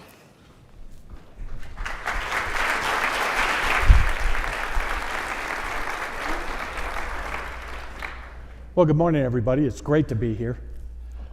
Flash back to the Department of Defense when I spent a lot of my time waiting for Frank to stop talking.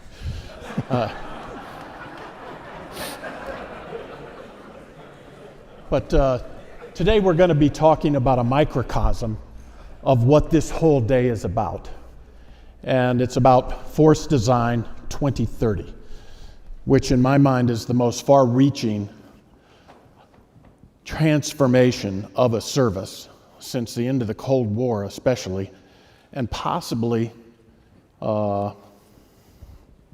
since the birth of the Republic. It's just truly an amazing event. Now, the story starts in Operation Desert Storm back in 1990, which saw a new way of war ushered in. And the character of war started changing. Actually, the character of war started changing before Desert Storm, and it certainly accelerated after.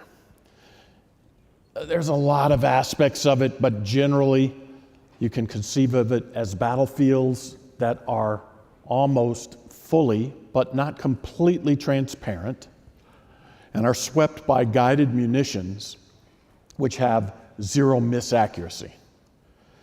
So all of the services have been struggling. What do we do in this new type of warfare? And without question, the United States Marine Corps has led the thinking behind what it means, and Commandant David Berger has taken just extraordinary steps to transform the Marine Corps. Now, you all know that the Marine Corps, there's no service that's prouder than the Marine Corps of its martial prowess. And for General Berger to tell his Marines, look, we aren't good enough for the future. We've got to change so we will be good enough. And he started this off with Force Design 2030. Now, there's nobody better to talk about this than the Assistant Commandant of the Marine Corps, who was central to thinking about Force Design 2030 when he was in Quantico at the Combat Development and Integration. Is it a directorate? Deputy Commandant, Combat Development Integration, sir. And so he helped General Berger think about what these changes would mean, and has been right alongside General Berger as Force Design 2030 has unfolded. Eric and I go back a long way. He was Secretary Carter's senior military assistant. He was the Deputy Secretary of Defense. Then Ash left, and Christine Fox became the acting Deputy Secretary of Defense, and he remained as the senior military assistant for her. And then she left, and I came in, and he stayed with me. We just couldn't find anybody who wanted him, so we just said, okay, we'll keep him. True. Then he leaves, and it was like taking my right arm off. And he is literally down in Florida fishing. I'm sorry, he corrected me. He says, I wasn't fishing, I was catching. And he received a call on Veterans Day, and it was, come back up here, you got to be here tomorrow. And Secretary Carter brought him back to be his senior military assistant. Now, Eric was told, this is a temporary gig. But as soon as he walked in the office, he says, okay, I'll help you get through this temporary thing. And Ash looked at him and said, temporary? This is permanent. So he was back in the fold. And then he came back, and man, talk about an officer of integrity, moral courage, an unbelievable gentleman. He is the best of the best. So Eric, the first thing I'd like to ask you is, people have probably heard of Force Design 2030, but if you could give a small kind of, this is what it was all about, or this is what it is all about, so that we can dive deeper for the audience. Well, thanks, Mr. Secretary. Like all good generals, the first thing I'm going to do is not answer your question. And I'm going to take just 30 seconds, if you will, to say thank you for letting me be here. It really is a privilege to be at anything that has Dr. Carter's name on it. I learned a tremendous amount from Dr. Carter. Pardon me. A tremendous amount. And he was a truly good person, and he cared deeply about those who worked for him, which is pretty much everybody in this room, who all experienced that. What I'd also like to say is he could work. He could work. And so when you were on a trip, you worked. There was no downtime. It's also a privilege to be graced by Stephanie Carter's presence today, because one of the first things we always asked when we were taking off on a trip, is Steph going? Because if Steph came, he still worked a lot, but he just worked at a slightly less superhuman level than before. So Steph was always a point of grace on the trips. So thanks for letting me be here, Steph. It's really good to see you. Ms. Secretary, what I would say, for those that aren't familiar with force design, first, there's two things. There's force development. That is a normal process by which we go through and acquire things and budget for things. And then there's force design, which is once in a generational change. The Marine Corps simply took the 2018 and then 2022 National Defense Strategies, which declared China as the pacing challenge, and then Russia as an acute threat, still dealing with Iran, North Korea, and violent extremism, and said, we made an honest assessment. Our previous two commandants made an assessment that we were not organized, trained, or equipped to deal with that threat best. And as a father of a U.S. Marine, I can tell you what I want my son to be is overmatched against the next war that he goes to. So we said, let's get ourselves best positioned, best organized, trained, equipped. So we set about Force Design 2030, which has elements of equipment, organization, and training, and then personnel management. Those changes enable a force that already is dedicated to the Indo-Pacific. Everybody understands the Unified Campaign Plan, the UCP. It aligns forces and assigns forces to the Indo-PACOM commander. Those forces that are already assigned to Indo-PACOM had to be task organized. Marines are famous for task organization. Task organized for the challenge that they face, which is living inside the enemy's weapons engagement zone and enabling the joint force, sensing, making sense, doing reconnaissance, counter-reconnaissance, and then striking when required to add to a credible conventional deterrence. And so that's what we set about doing, sir. It is, we're 172,500 right now. When I came into the Marine Corps, we were about 172,500. We've gone up to 202,000 and back down. This is the history of the Marine Corps. So we are simply preparing before the war starts. And we're preparing for the next war, not trying to do what has so often happened in military history, is preparing for the last war. That's what force design is. It's innovative, it'll shake some people up, but again, it is required to fight the next war. As Secretary Kendall just noted, the threat is China. The existential threat is China. Thanks, Eric. You know, a lot of these times, these broad transformations occur after a war. And although we are not in a war, hey, thanks, Illy. We are watching a war in Ukraine. And so I'd like to start there and ask you to take a retrospective rather than a perspective look. And as if you look at the 15 months, the first 15 months of the Ukrainian war, is it allowing the Commandant and you to do some Kentucky windage on Force Design 2030? Is there anything that you've seen that said, man, we don't think that's right?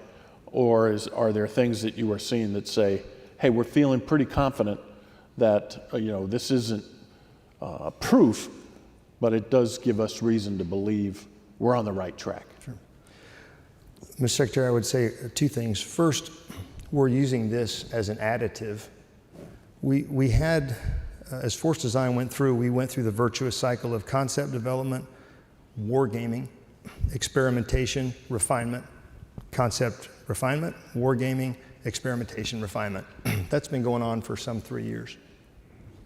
I think we've conducted 19 significant war games, about 35 experiments, give or take, and getting input and feedback from the fleet Marines on the ground. We add to that what we see in Ukraine in the first 15 months. And I would say it's too soon to say the war in Ukraine validates anything, but it certainly gives you a pathway and a trajectory. Massed formations are at risk. Disaggregated formations which are interconnected have outsized negative impacts against an adversary.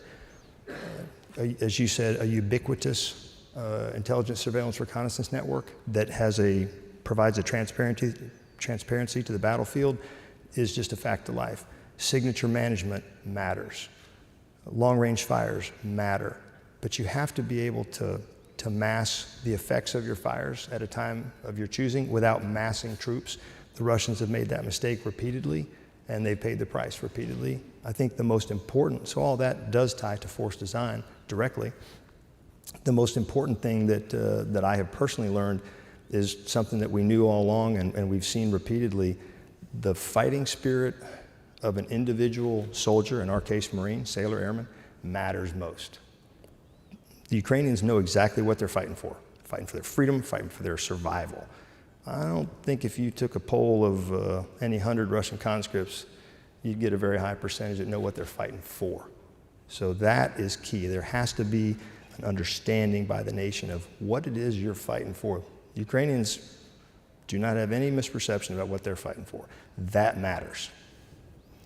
One of the things that's most noticeable about the Russian performance is their logistics is pretty poor. Surprisingly poor for a military power as big as Russia. And you mentioned that you're designing the force to operate inside the weapons engagement zone, where the enemy can find you and target you with long-range guided munitions. That's going to make logistics even more hard than it already is. What is Ukraine telling the Marine Corps about how you need to change on the logistics front? Well, a couple of things, sir. One, the Russians bit off far more than they could chew. They attempted a 5-pronged simultaneous attack with no logistics expertise whatsoever. I mean, they outkicked their coverage by far in terms of logistics. They did not anticipate an adversary for them, the good people for us, Ukraine, who would step up and fight. So that's thing one, is have a plan. I don't think they had one. What it's teaching us is that you have to pre-stage. We're very fortunate. We have, as Secretary Kendall just said, we have a lot of friends.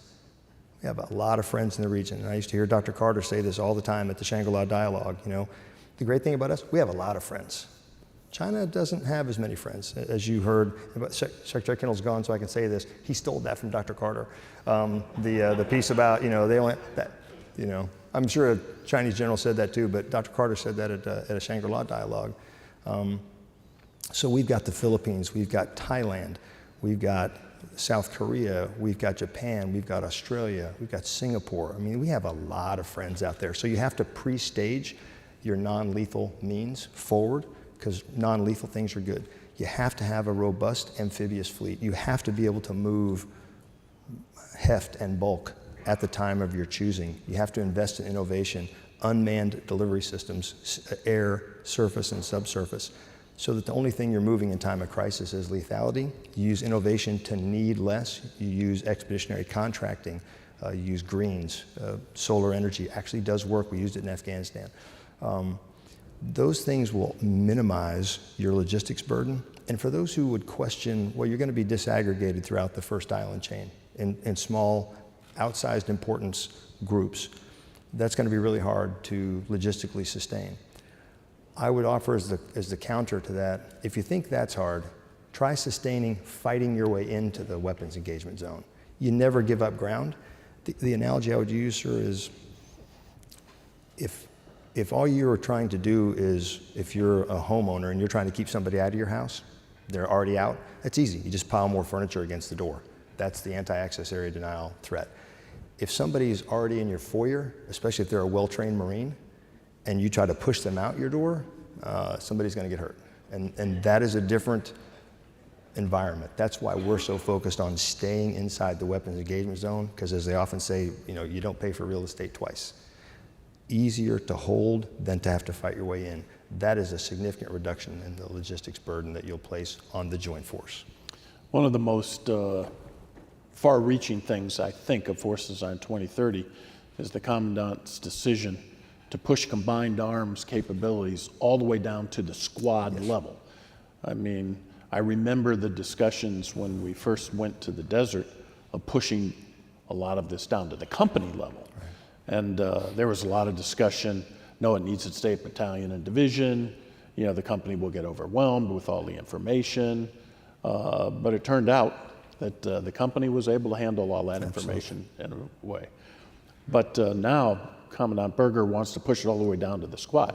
How is that working out in experimentation? Sure, I would say it's working very well in the experimentation, not just because we're doing it, but because we're training to it. A short vignette here, sir. The infantry training used to be, when you finished boot camp, 12 weeks of Marine Corps Recruit Depot, Marine Corps boot camp, you went to the infantry, or School of Infantry.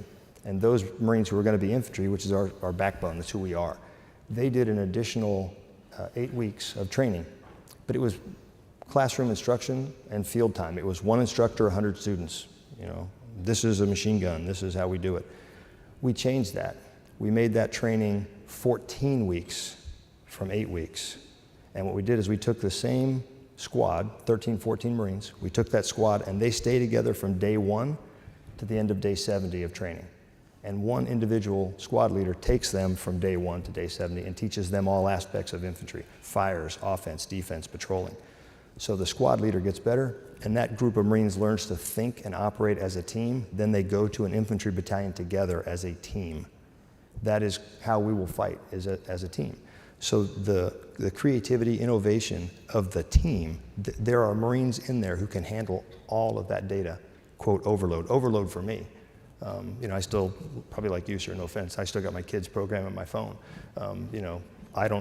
I can do it, I just don't want to. So they think that I'm old. I'm just smart enough to convince them to do it. But they're not watching right now because they're working. They better be. And then the Marine better be working anyway. He's a recruiter. The Marine squad can do all this. They have long-range loitering drones. And so when we say we have prototypes, and people say, see, there you go. They only have prototypes. You actually have to pay for that. You actually have to procure it. The industrial base has to produce it en masse, so it does take time. So you have to assume some risk in the near term in order to get where you're going before the decade of uncertainty. Let's just say it's 27, 28. You have to take some risk now. But they'll have ranges out beyond 10, 20 kilometers. They'll have 30 minutes to an hour of loitering munitions that can strike targets. They've got communications gear that can literally go global. They've got anti-armor weapons that can destroy tanks at ranges far beyond what a tank can destroy a tank. So all these things a squad can absolutely handle, because that's how we're organized. So that is what we are as a service. We are the expeditionary combined arms team with global employment. And one of the things that are most striking watching this unfold is, and surprising to me as a Marine myself, some of the pushback from some of the retired officers saying, hey, we're moving too fast, we're taking too much risk, humma. How is the Commandant coping with that and addressing it? Well, I would say, sir, we won't ever get into tit for tats and all that kind of stuff. We take any criticism, evaluate it, assess it, but force design is based on the National Defense Strategy. It's based on the pacing threat. So it's threat-informed, fact-based. You got to have data. As Mr. Kendall knows, because it was on the outside of his office, and before him, Dr. Carter's office, when it was AT&L, Acquisitions, Technology, and Logistics. It said, and some of y'all may remember, Secretary Estevez, some others, Andrew, it said, "In God we trust, all others must bring data." And so you have to have data, you got to have facts. So everything we're doing is fact-based, and it's based on the lawful mission we've been given by the NDS and by our chain of command. So I don't, we want pushback. We read all the articles that come out, but I think the thing that people may forget is any good planner, and General Berger is a certified planner. Our MOS it's 05. He's a school-trained, School of Advanced Warfighting planner. You question your assumptions every day. You always check your own six, so to speak, but you set out every day trying to disprove your own assumptions. And that's what we do through our Marine Corps Warfighting Lab. We've had some exceptional officers down there. Christian Wortman, Major General Wortman now, Major General Watson now in command of 1st Marine Division, and now Brigadier General Ellison, who used to command the 3rd Marine Expeditionary Brigade out in Okinawa. We constantly question our own assumptions, revalidate, rewicker, and we've made modifications thus far. As you know, so we added back some VMMs, we have added back some cannon batteries, we've changed the size of the infantry battalion down, then back up. We've changed where we place our sniping capabilities, so we're constantly under review and under modification. How transferable is Force Design 2030 from the Indo-Pacific region? One of the complaints is the Commandant is, optimizing the Marine Corps for one particular adversary in one particular theater, with one particular set of capabilities. What is it looking like in the other theaters, and will it be transferable, and will you be able to use these capabilities? Sure, absolutely. I would refer you to Lieutenant General Frank Donovan, now the Vice Commander down at the Special Operations Command. He, as Commanding General, 2nd Marine Division, took Task Force 61.2 forward into the EUCOM theater to assist the European Command in support or in the countering of Russian aggression. That small, disaggregated force, using new technologies, was able to cooperate, operate, interact with our allies and partners, and at the unclassified level, track assets that were well beyond what anyone thought Marines could track. They were able to move and provide exquisite data to allies and partners using a combination of commercial and military-owned assets that far exceeded their size. I can tell you this, sir, that what we've done is the 3 regiments, the division, the MEF, that are, again, assigned to the Indo-Pacific, they're not leaving. They're task organized. That's where most of the change occurs. The 1st Marine Expeditionary Force, Camp Pendleton, California, 2nd Marine Expeditionary Force, Camp Lejeune, North Carolina, are largely as they were.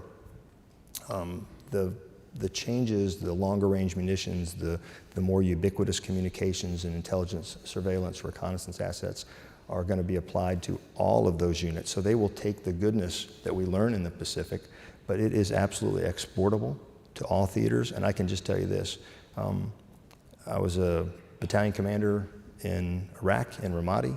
I was a regimental executive officer just outside of Fallujah, and I commanded a regiment in the northern part of Helmand province in Afghanistan.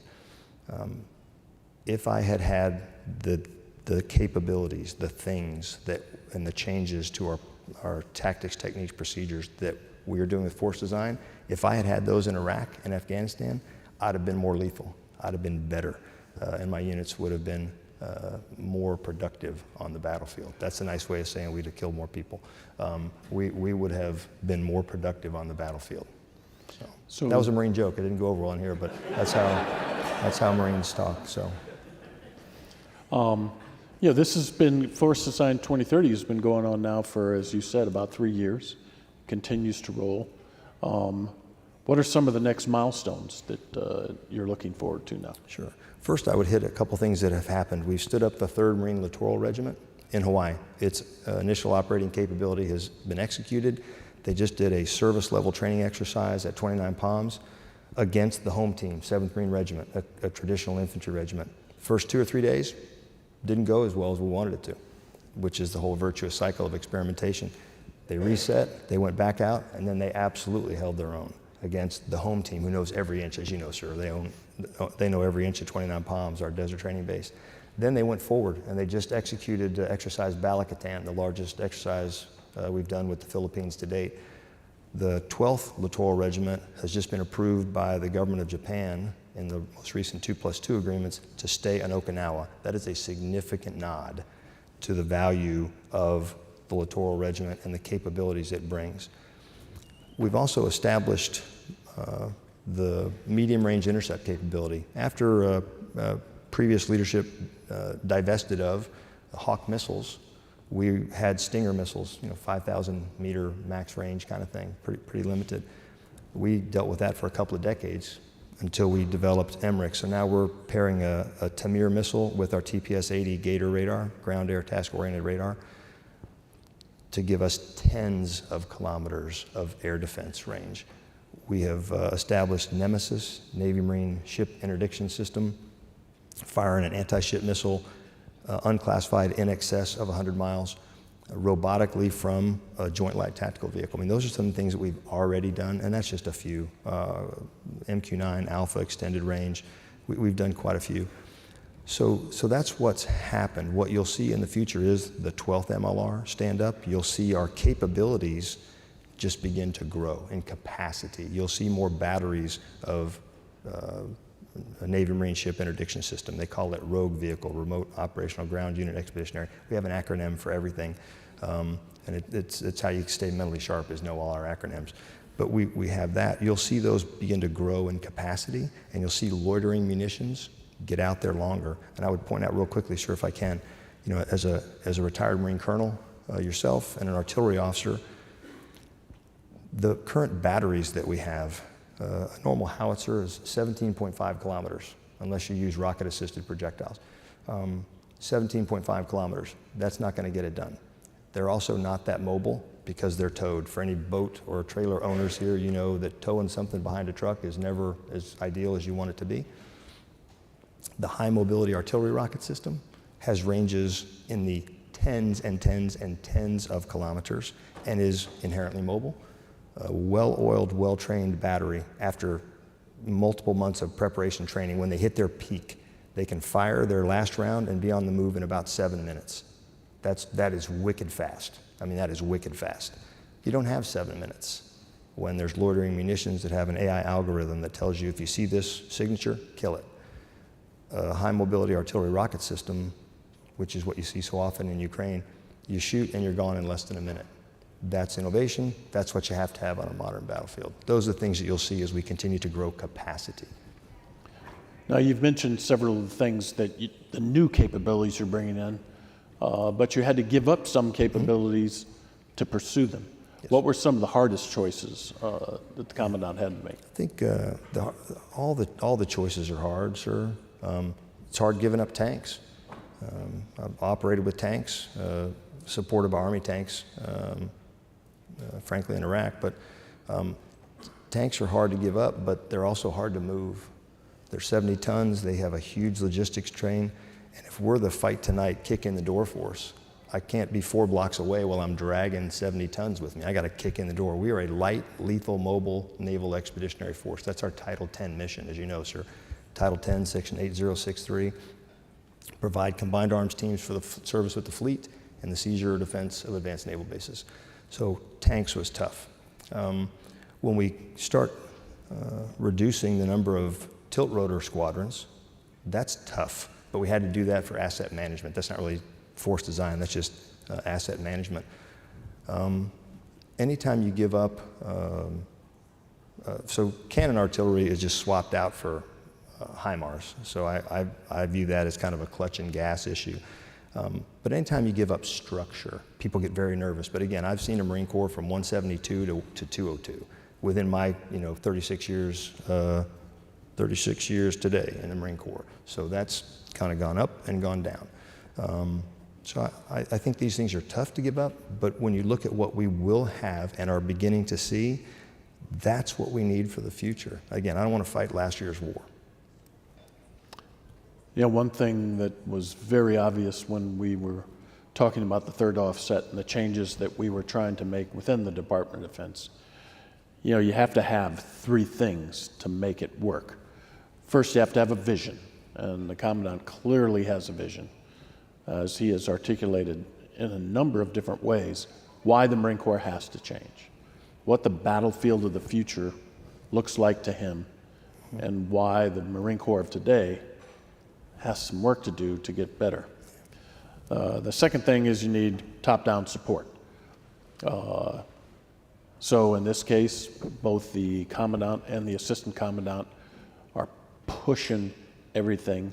All Marines know that this is the Commandant's plan, and there is no misunderstanding. And the third thing is, short of a war, you need a compelling operational imperative. And as you said, we have the National Defense Strategy, which says China's the pacing threat. You've got to get ready for this. DOD has specifically asked the Marine Corps, look, we want you to contribute to deterrence in the Pacific, and threatening large-scale amphibious assaults isn't going to contribute to that deterrence. So you have a compelling narrative. So mindful of these three things, are you worried at all that as soon as General Berger leaves, you know, everything just goes away? Is this a sustainable change? Sure, it is sustainable, and I'm not concerned that it goes away because it's fact-based and threat-informed. Will it change? It will absolutely change because the threat's going to change. It's the pacing threat, so it moves. So as the threat changes, we will continue to make our own changes. As I said, we've done that with V-22s, we've done that with artillery and HIMARS, we've done that with the size of an infantry battalion. So we'll continue to change, but the objective, the aim point is absolutely crystal clear, and that's not open for debate. That is the National Defense Strategy. I'm a poli-sci major, got to be average, but I'm a poli-sci major. I know what the Constitution says, I know how this works. Chain of command comes right down through the SecDef, and we have guidance that we're going to follow. That's what makes us so unique. When our Commandant says step off, we step off. We're not half-stepping, we step and move. I failed to, so yes, it will absolutely endure because it's fact-based, threat-informed. I haven't touched, I know we're over, I'm sorry, but I know a lady in the front row, and she's probably not going to yell at me if I stay one extra minute. She might, but I hope not. I did not mention, because it's on rock-solid footing, marine aviation. We moved a second KC-130 squadron to the Pacific. It'll stand up in Hawaii. It's been stood up. CH-53K, our new helo, it's IOC, initial operating capability, 36,000 pounds of anything you want to move with 22% power left the last time they tested it. That is massive. We've got our MQ-9s going forward, F-35Bs coming online, our F-35C squadrons are there. So we've made significant moves in aviation, and we'll continue to manage our inventory, but the capabilities that they bring, pretty robust. So I don't want the aviators to get mad at me because it's almost, you don't say it because it's on rock solid footing across the board on aviation. So I should point that out, Mr. Secretary.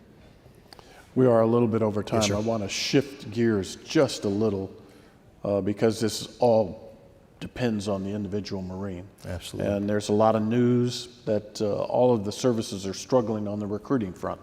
How is the Marine Corps doing on the recruiting front? Sir, we made mission last year. We'll make mission this year. We made our retention mission in March. We normally don't make that till September, and we're just continuing to exceed the retention mission because people love being a Marine. We do it because we value recruiting. We value those who go to recruiting. We reward them. That's where most of our meritorious promotions go. And I've said it before, we don't do enlistment bonuses. We do re-enlistment bonuses. We're not going to pay you to become a Marine. You got to want to become a Marine. We haven't changed our core values. We haven't lowered our standards. We're not doing any of that. If you want to try out, if you want to attempt to become a Marine, doors open.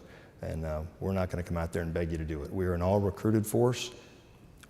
We have to keep the image of the Marine Corps as it was when I joined, which is you see a Marine, you want to live a challenge in life, you want to do things that are bigger than yourself, you want to contribute, you want to earn great training that you can use back in civilian life. So that's what we're doing, sir. But we've made mission last year. We'll make mission again. We're Marines. That's what we do. We got a mission. We'll go get it done. And the same is true with force design. The same is true with national defense strategy.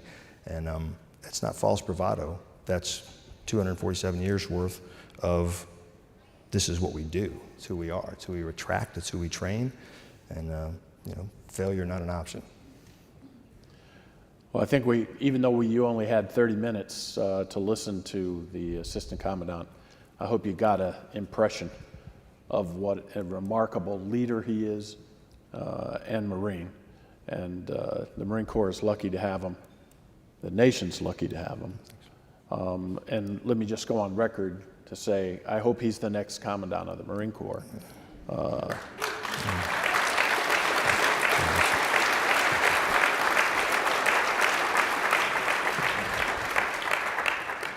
I am going to take a lot of shit for that. He's going to brace me up as soon as we walk out that door. Maybe. But thank you all, everyone. And Eric, thank you for everything you're doing. Thank you, sir. All right.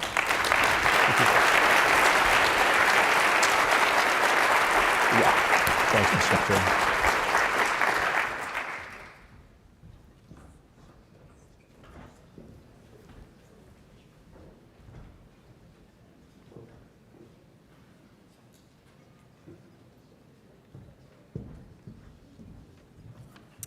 Good morning, everyone. My name is Rama Iluru from SCSP.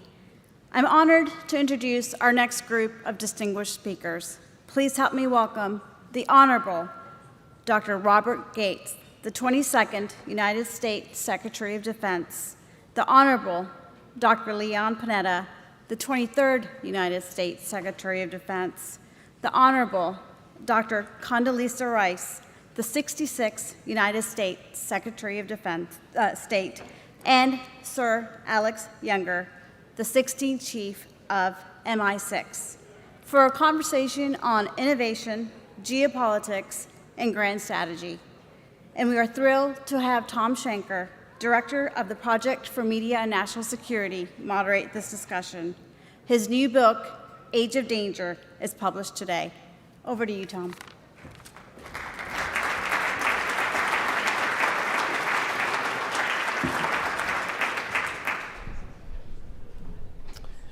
Good morning. It's my distinct pleasure to welcome you to today's first panel on innovation, geopolitics, and grand strategy with a truly remarkable group of leaders and public servants.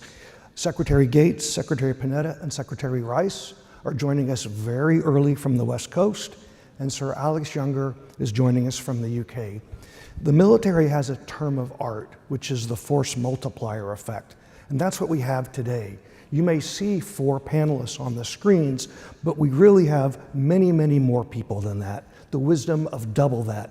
We have 2 former defense secretaries, 2 former CIA directors, a former Secretary of State, a former National Security Advisor, a former Director of the Office of Management and Budget, and a former Chief of the UK Secret Intelligence Service, MI6, and that's just their more recent positions. The fundamental premise of this panel is that, number one, the age of exponential technological change is here. 2, that geopolitics have returned with a vengeance, if indeed they ever left. And 3, that there has never been a greater need for grand strategy, thoughtful grand strategy on the part of the United States and its allies. So we're eager to hear some of the best thinking from some of the best thinkers from our panelists this morning. Welcome to all of you, and thank you for joining us. To begin the discussion, I'd like to start with Russia's war of aggression against Ukraine. Same question for each of the 4 panelists.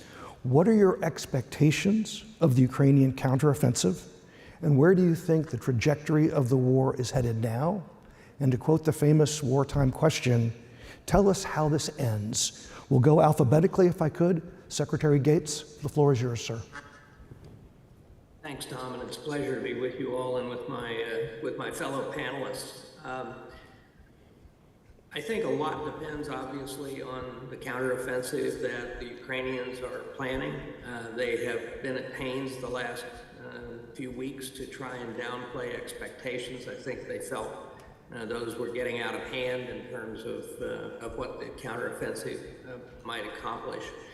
I think there's a general view that for there to be any chance of a negotiated outcome here, there has to be success in this counteroffensive, and it doesn't mean knocking out the Russian army. It means being able to take back territory, particularly in the south, and it gives the Ukrainians access to the Sea of Azov and so on.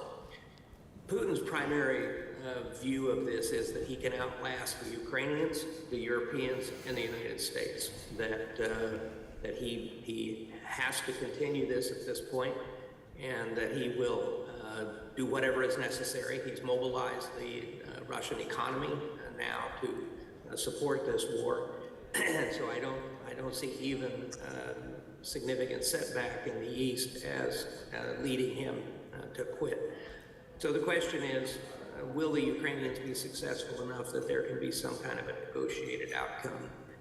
Or is a frozen conflict the more likely outcome of a hot peace, if you will, sort of what we had between 2014 and 2022? I'll just wrap up by simply saying, again, that I think a lot depends on the counteroffensive. We shouldn't have exaggerated expectations, but it is very important in terms of the next 6 months to a year that the Ukrainians make some serious progress, and particularly in the south. Thank you. Secretary Panetta, the floor is yours, sir. Thank you, Tom, and great to be with my colleagues on this panel and friend. Also want to express my thanks to all those that have put this forum together on behalf of Ash Carter. Ash was somebody who was a dear friend, great public servant, and someone we miss deeply. So thank you all for doing this in his memory. It's very appropriate.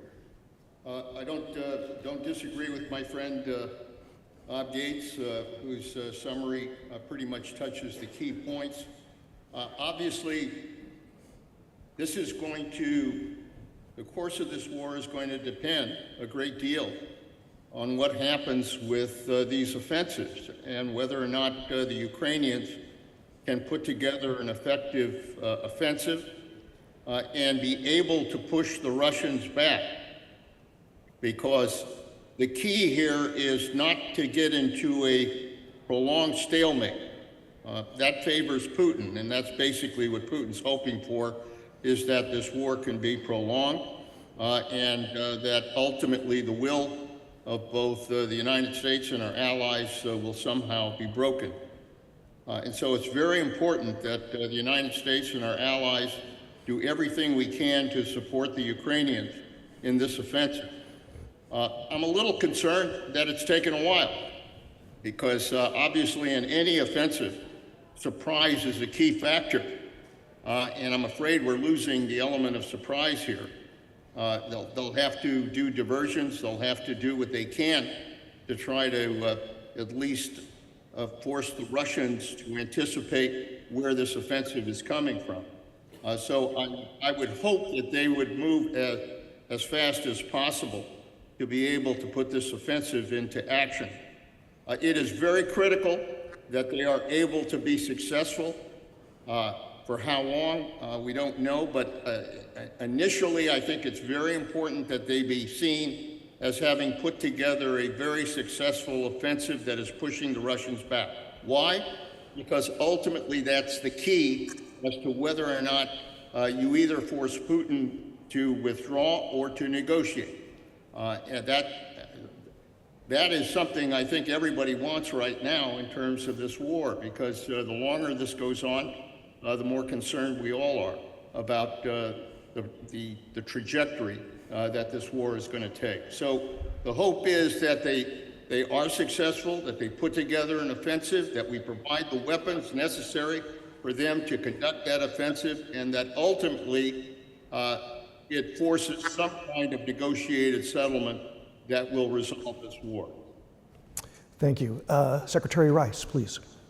Well, I completely agree with the analysis of both Bob and Leon. And let me just say also, I think we all had enormous respect for Ash Carter, and thank you again for doing this. I do completely agree. I just want to add one thing, which is that when one looks at Putin's calculus, there's no doubt that he understands now that the overthrow of the Ukrainian government is not at hand.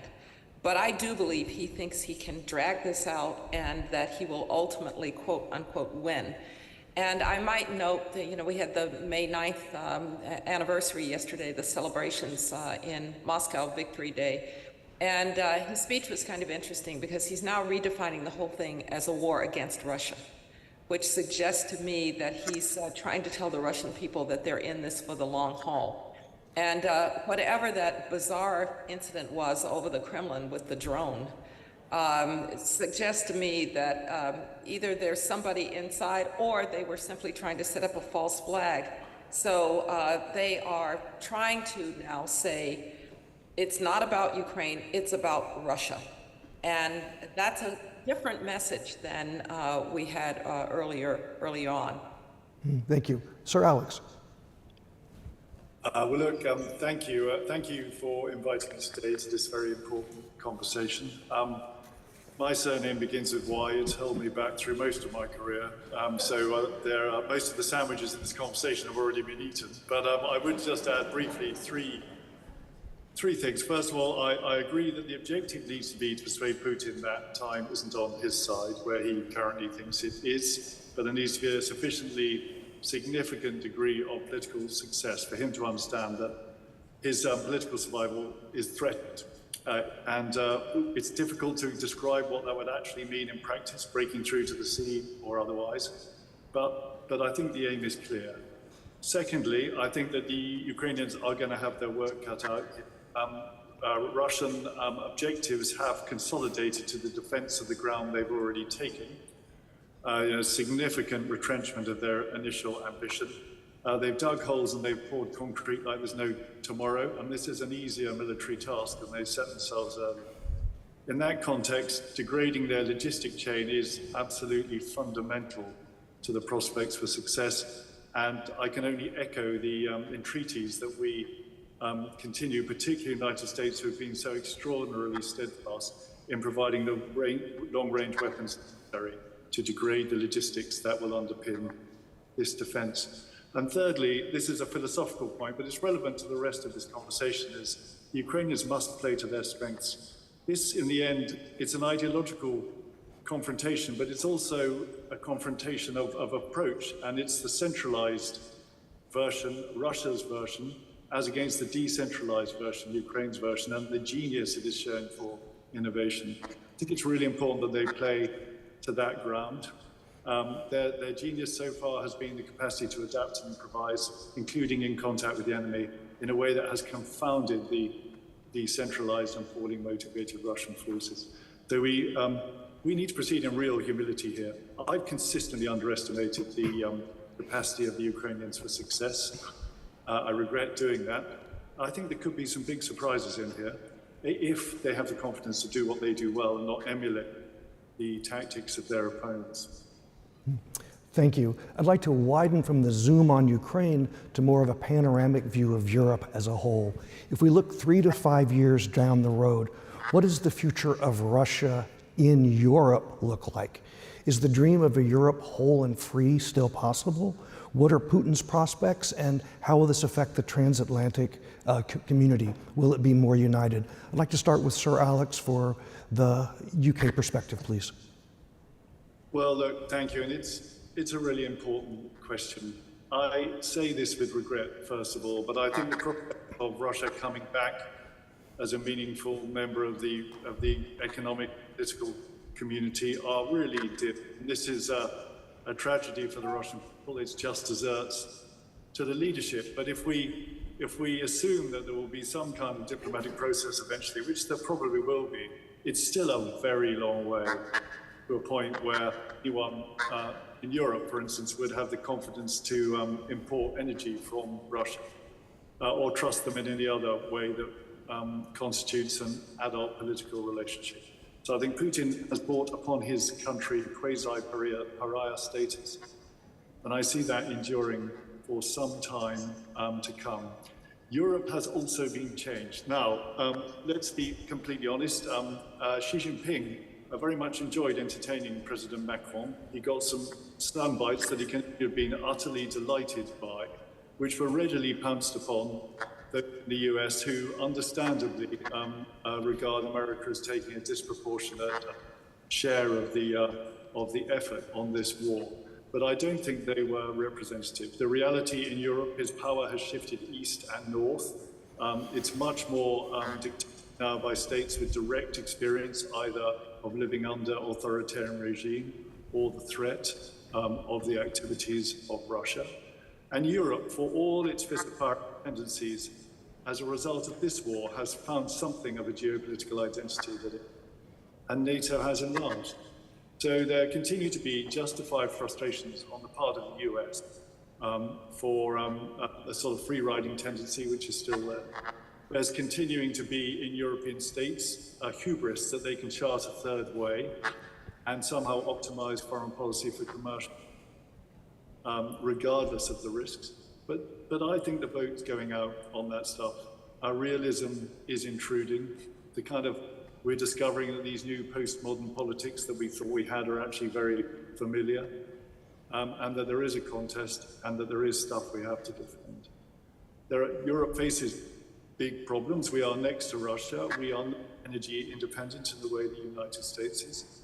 But there are huge strengths there, not least, of course, the quality of the alliance that we enjoy with the US. So it feels to me like it's become a different place. And at the very least, I promise you this, there will be no reversion to the status quo as it was before. Putin inadvertently has changed Europe. Ultimately, he's turned it into the sort of place that he said it was when he justified his invasion. So there's an irony for us. Thank you. Secretary Rice. Yes, first on the general picture in the transatlantic relationship, I just want to second, I think what Alex said. Not only is Europe transformed, but a lot of the fundamentals are transformed. So for instance, I think the energy picture will never look the same. And it will never look the same not only because Europe will never trust Russia, or for a long time will not trust Russia in the way that, for instance, Germany did, but the Russian oil and gas production is going to be fundamentally affected by this war and by the sanctions. We concentrate a lot of times on the fact that they can sell discounted oil to India or discounted oil to China. But if you look at the real possibilities for Russian energy, it rested in being able to revive oil fields in places like the Sakhalin Islands. I was an oil company director, and I can tell you that it's really hard to get the technology to do that kind of work. And when the majors pulled out, the BPs of the world, the Exxons of the world, they lost that technology, and that technology does not exist in China or in other places. And so they are going to be fundamentally less vibrant energy sector.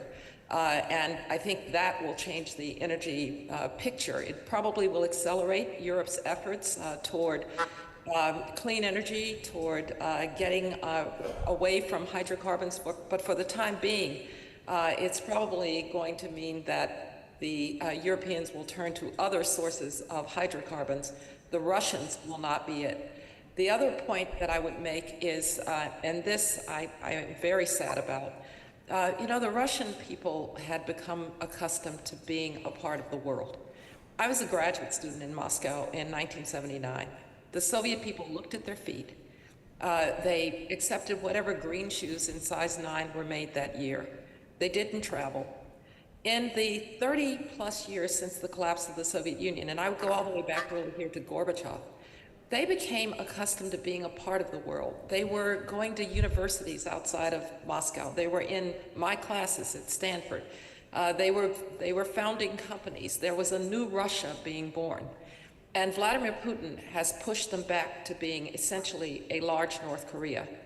And I don't think that as long as he's there, Russia is going to be a part of the modern international system. And that's very sad for the Russian people.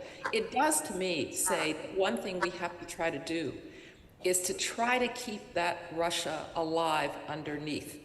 Now, some 800,000 or more Russians have left the country, 500,000 left right away. They were software engineers, they were entrepreneurs, they were educated people. Another 300,000 or so left when mobilization of forces began.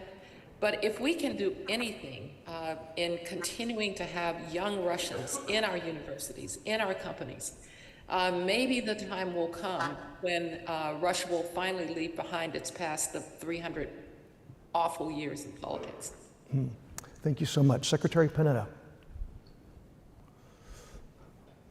Well, I think it's really important to hear to the points that Secretary Rice made, because she knows Russia and clearly understands what motivates Russia. I think all of us would hope that we could return to a Russia that would be interested in being able to embrace the international community and to better serve its own people through a better economy and through a better ability to give them hope that there is a future for Russia as well. So I think, though, she's right that at this point, I don't see Russia changing. Putin has basically built this autocracy in Russia, and even though Putin's fate may not look very good right now, I suspect that Putin is not going to be around in 3 to 5 years. But whoever replaces Putin will not change the fundamental policies that Putin's engaged with. May not implement them effectively, but will strive to basically seek the same goals that Putin does. So I don't think Putin or his successor is going to be that much of an issue in terms of impacting on where Europe goes. I think Europe is going to be influenced a lot more by what Xi does in China. I think Xi's fundamental purpose is to divide Europe from the United States. That's what Xi's about. And the visit with Macron and the continuing efforts by China in Europe are basically designed to try to develop divisions between Europe and the United States. So I think that is going to be the bigger threat in terms of our relationship with Europe and Europe's relationship with itself. I do believe that ultimately, in 3 to 5 years, what will happen is that the relationship between the United States and NATO will grow stronger. I think NATO will grow stronger. I believe Alex is right that Putin, whose initial goal was to undermine NATO, what has happened is that NATO has been empowered. And that with Finland and then hopefully Sweden and other countries, I assume that ultimately Ukraine will be a part of NATO as well. I think that relationship will create an even greater bond, a security bond, that will be very important in terms of the unity between the United States and Europe. So I see NATO in many ways being the unifying element that will give us a better future, not only for Europe, but for the United States and the relationship between the United States and Europe. I think the key is going to rest with how we deal with Xi. That is going to be the challenge for the future, not so much the issue of how we deal with Putin or his successor. Thank you. Secretary Gates. Just make a couple of additional points. When Condi and I were in the first Bush administration, and we were dealing with the collapse of the Soviet Union, and people were talking about a Europe whole and free. We were talking about a Europe whole and free from the Atlantic to the Urals. The fact is Europe whole and free will continue, but it will continue without Russia for certainly the foreseeable future. I would also point out that Putin, in many respects, has hurt Russia in extraordinary ways. For the reasons Condi described, Russia has lost, in effect, a generation of economic growth, development. It cannot look forward to any kind of Western investment for a long time to come. It's almost unimaginable to see Putin ever shadowing the door of number 10 Downing Street or the Elysee or the White House. So it truly is a pariah nation. So they've been pushed back economically for a generation. They've lost, as Condi said, so many of their young, promising technical people as well as others.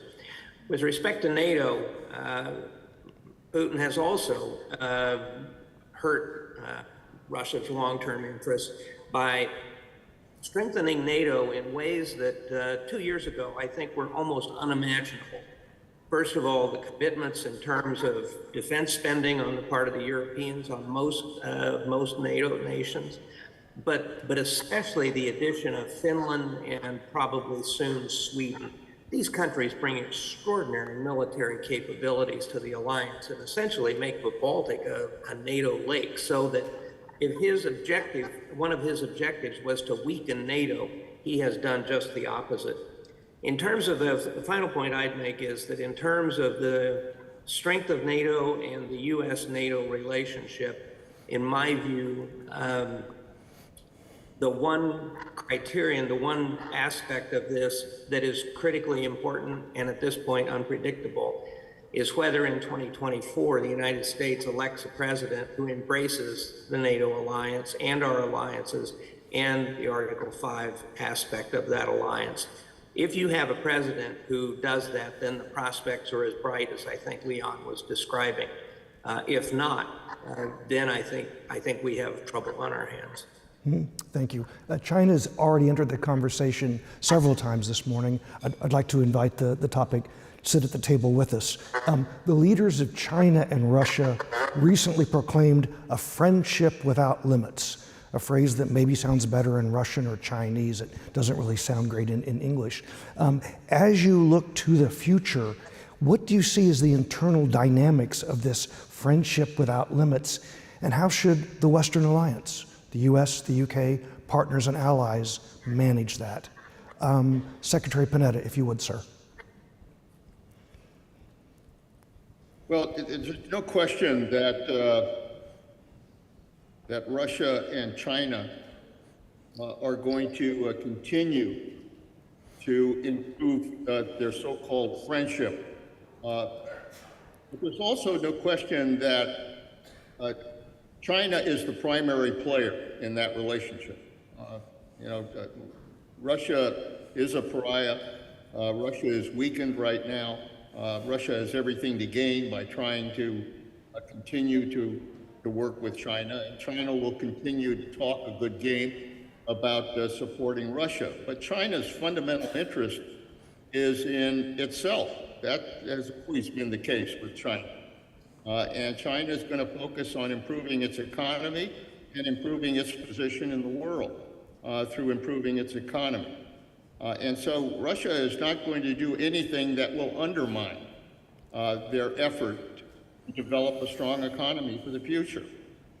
And so I think when it comes to Ukraine, I think China is going to be very careful not to incur the same kind of problems that Russia is facing by suddenly deciding to move into Taiwan and suddenly having economic sanctions and being engaged in a war in that part of the world. I think she has learned those lessons. Now, obviously, the implication of the relationship between the United States and China, who knows where that's headed or whether or not it can improve, and that could result in something that nobody wants.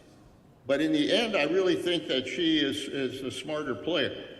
And so the one to watch from the point of view of the United States is not so much the relationship between China and Russia. I think the bigger play is what is Xi going to do in order to achieve his goal of ultimately replacing the United States as a world leader. That's what we need to keep our eyes on, because I think that's the bigger threat for the future. Thank you. Sir Alex, your perspective? Well, look, I think this has been through phases. So fundamentally, Xi Jinping, he is combined with Vladimir Putin and a strong view of the world he doesn't want, which is our world. So you get an axis of autocracy which, whilst it has little in common and indeed a great history of rivalry, is fundamentally joined in interest in the repudiation of the US-led world system. And that is pretty powerful. I think Xi Jinping as an ideologue finds it pretty attractive. But I think he was also, he would feel he was underinformed at the famous lunch during the Winter Olympics when Vladimir Putin allegedly told him what he was going to do. I'm confident that the risks of this campaign would have been minimized and he'd have felt done over. And as Leon's saying, I think they are now in a much more cautious frame of mind. To hark back to the last question, they are indeed intent in carving off the US from Europe as part of their grand strategy. They've hit a problem. Two things have happened. One, Ukraine has pulled Europe much more firmly back into the US sphere of influence. But two, they're presenting as a problem on Ukraine with their apparently unstinting support for Russia. And there's been some quite interesting diplomatic work to try to sort of retrofit that position, which is unbelievable at one level, but does represent a much more cautious approach on the part of China. So with that in mind, I would, with humility, predict that they won't take the extremely foolish step of upping arms transfers to Ukraine in a way that would make Russia that would make a strategic difference. And then finally, I would say this, though. I don't think there's any scope for being relaxed. China's approach to alliances may look risible from our perspective, transactional, self-serving, but the global security initiative that they moot China as a defender of developing nations against the bullying of the West, etc., falls on more fertile ground than any of us, I suspect, in this audience would actually like to consider. And along with some deft sort of debt and BRA activity, it is cutting through. And I don't think we should be dismissive of China's capacity to assert its view of the world beyond its borders in a way that, you know, we would not welcome. Thank you. Secretary Gates. Sure, and thank you. It seems to me that, first of all, we have to appreciate the magnitude of the strategic change that has taken place. One of the great achievements of President Nixon and Henry Kissinger was changing the global structure in a way that, because of their outreach to China in 1971-72 and détente around the same time with the Soviet Union, was that the United States had a better relationship with each of the other two main powers than they had with each other. And what we have seen in the last few years is a reversal of that situation in which the United States is the outlier among those three major powers, where you have the other two cooperating with each other. So I think we shouldn't underestimate the significance of that strategic shift from 50 years ago, from an environment that actually prevailed for some 35 or 40 years. I think in that context, one of the things about this partnership, and Sir Alex referred to it, is this notion that the two have in common. Let's leave aside support for Ukraine. The notion or the strategy of overturning the post-war structures that were put in place and the post-war system dominated by institutions created by largely with the United States in the lead. They want to overthrow that system. And there's a certain division of labor between the two countries. The Russians, in their communications, are basically the spoiler. They're the ones that go in and try and create problems inside the democracies, between the democracies, and so on.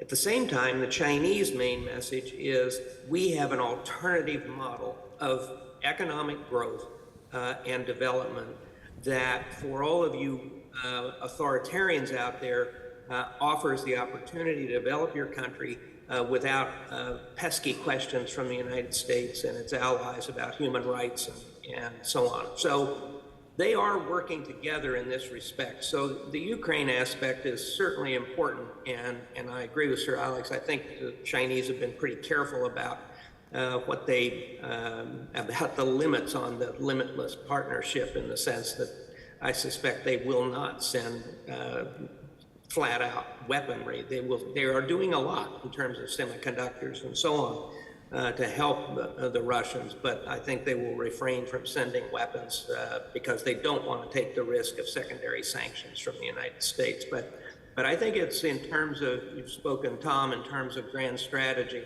I think it's important to recognize that the change in the situation that we have seen strategically, and then how do we counter that down the road? Thank you. Secretary Rice.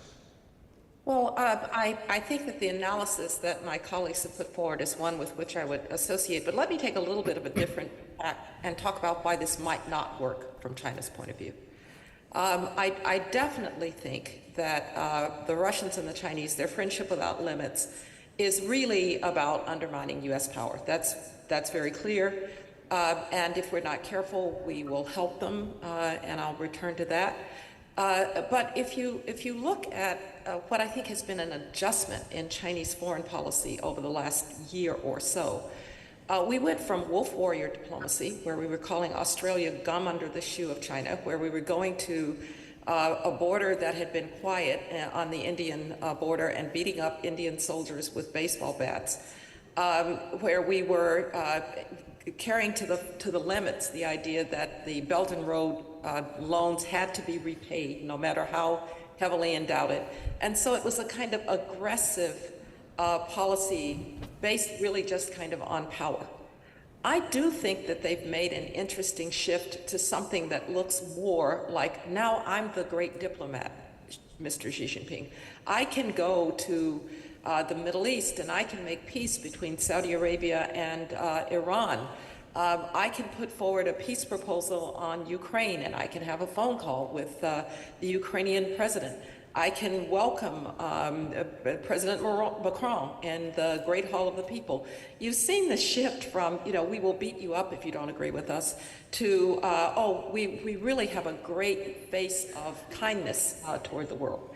It may play, it may not, because underneath, there seems to me to be some confusion about this in the Chinese diplomatic circles.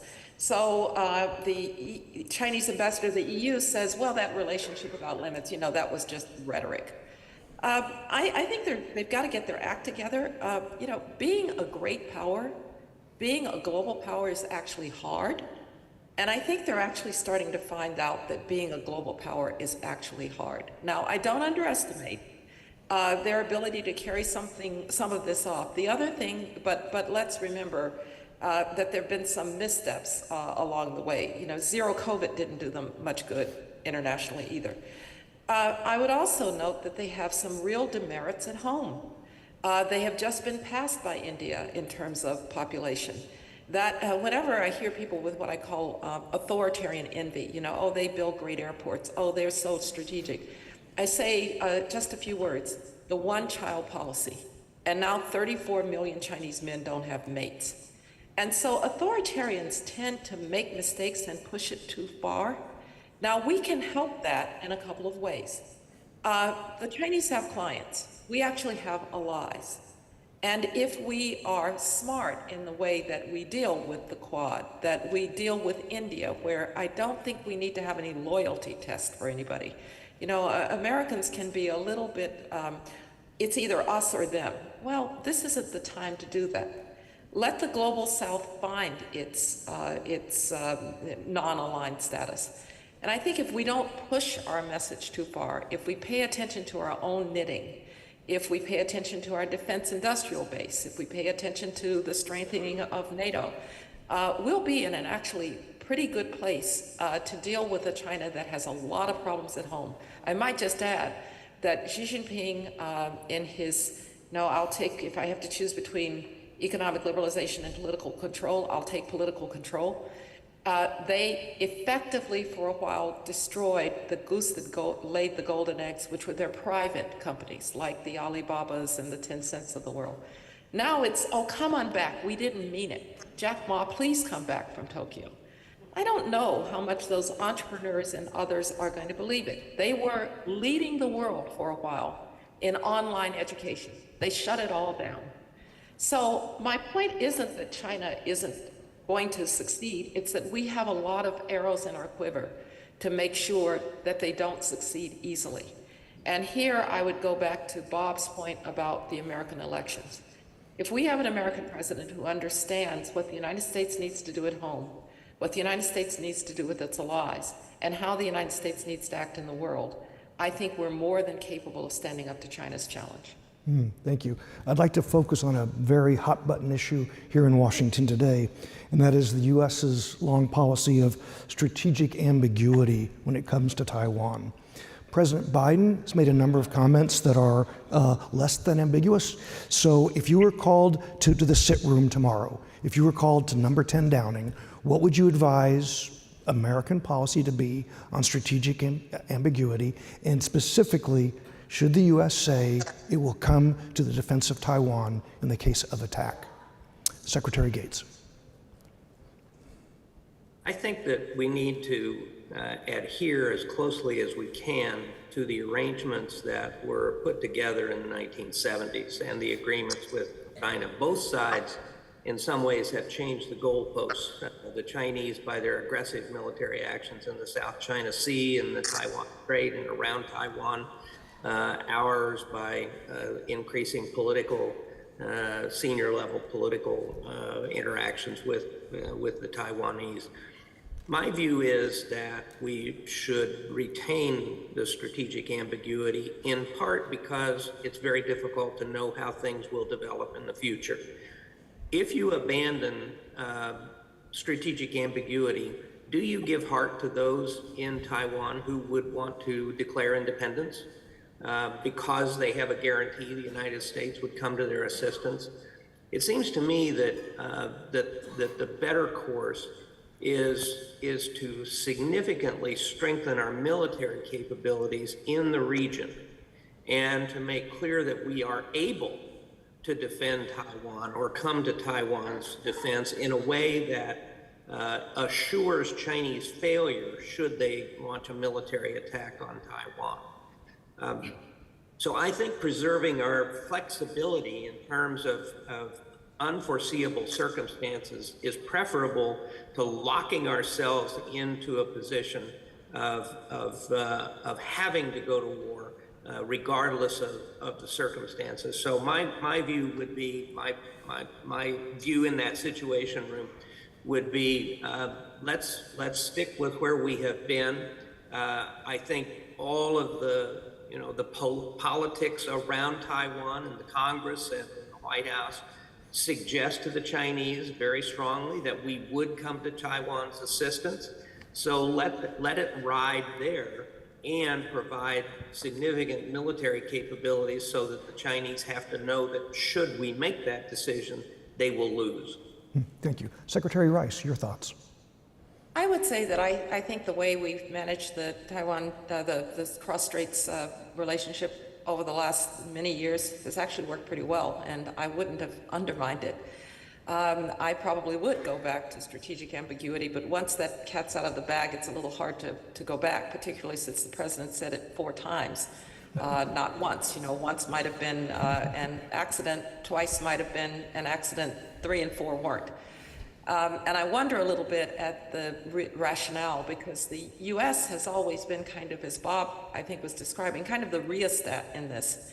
If the Chinese were out of control, we dialed the Chinese back. If Taiwan was talking too much about independence, as they did during the time of Chen Shui-bian when we were in office, we dialed them back because we recognized that what we have in the Taiwan situation is what I often call in the international system, it's a device.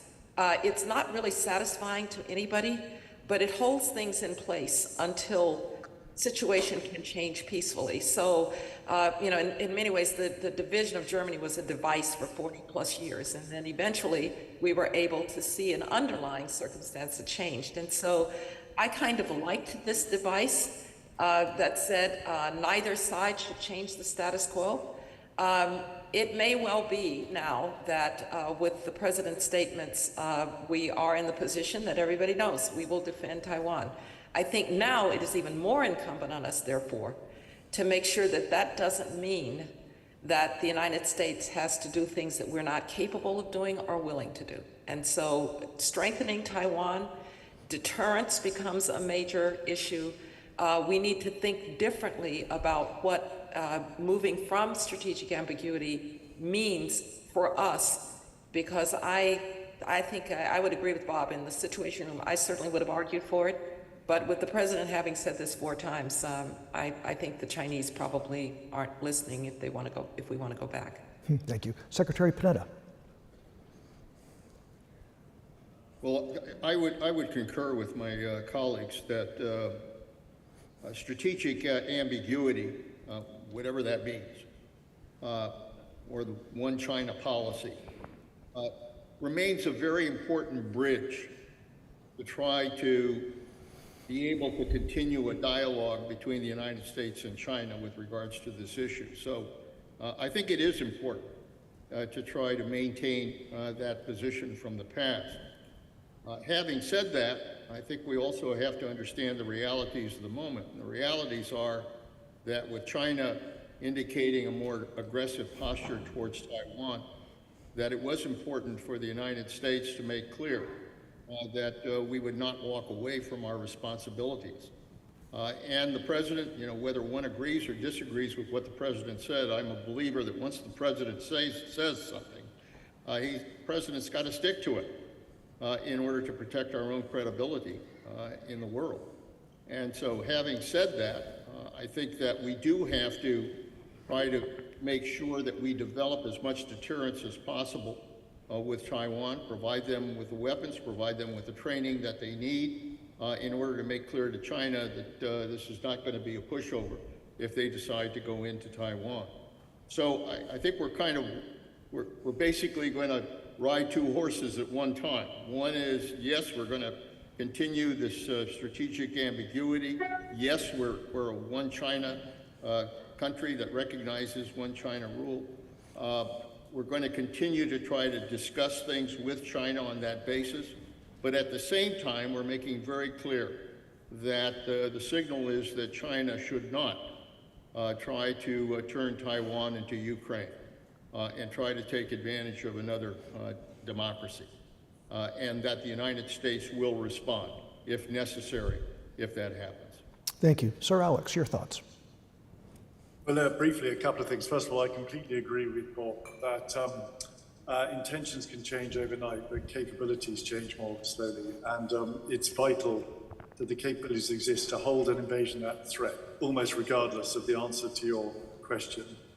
Secondly, if I can speak as a transatlanticist and affectionate outsider, the policy doesn't sound like ambiguity, it sounds like uncertainty. And I fear that that's escalatory, because what it looks like is that the US hasn't really decided what it would do.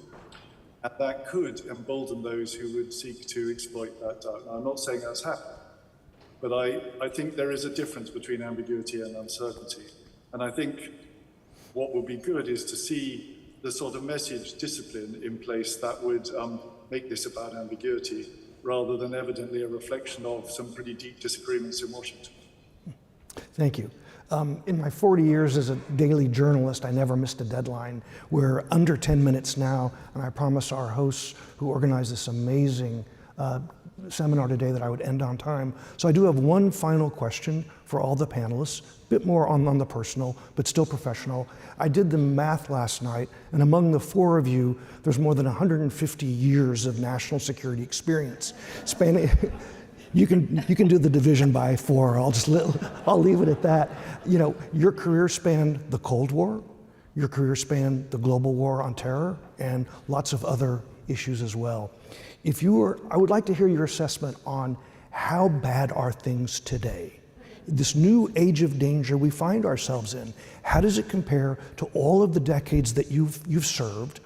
What are the essential tools you think our country should save? Leadership has come up several times. What else? And finally, are you optimistic or pessimistic? Secretary Panetta, please. Well, I've said this a number of times. I think we're living in a very dangerous world where there are a lot of flashpoints, probably more flashpoints than what we've seen since World War II. And the flashpoints are all obvious. We're confronting one of those flashpoints with Russia in the Ukraine right now. We have a war in Europe that's going on that will in many ways decide not just what happens with democracy in the Ukraine, but what happens with democracy in the 21st century.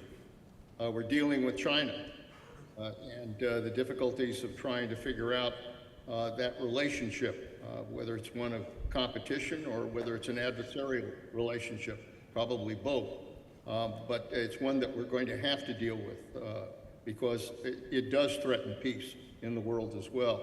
We're dealing with North Korea and the fact that North Korea now has the potential to basically strike targets not only in the Pacific but in the United States. And the same thing is true for Iran, which now has the potential to develop a nuclear weapon within a few weeks because of the amount of enriched fuel that it's had. If you add cyber to that, all of those issues, cyber being the battlefield of the future, we have a number of danger points that are out there. And so the real question for the United States is, how do we approach these challenges? I think that the United States is going to have to develop alliances in each of these areas to be able to security against these danger points.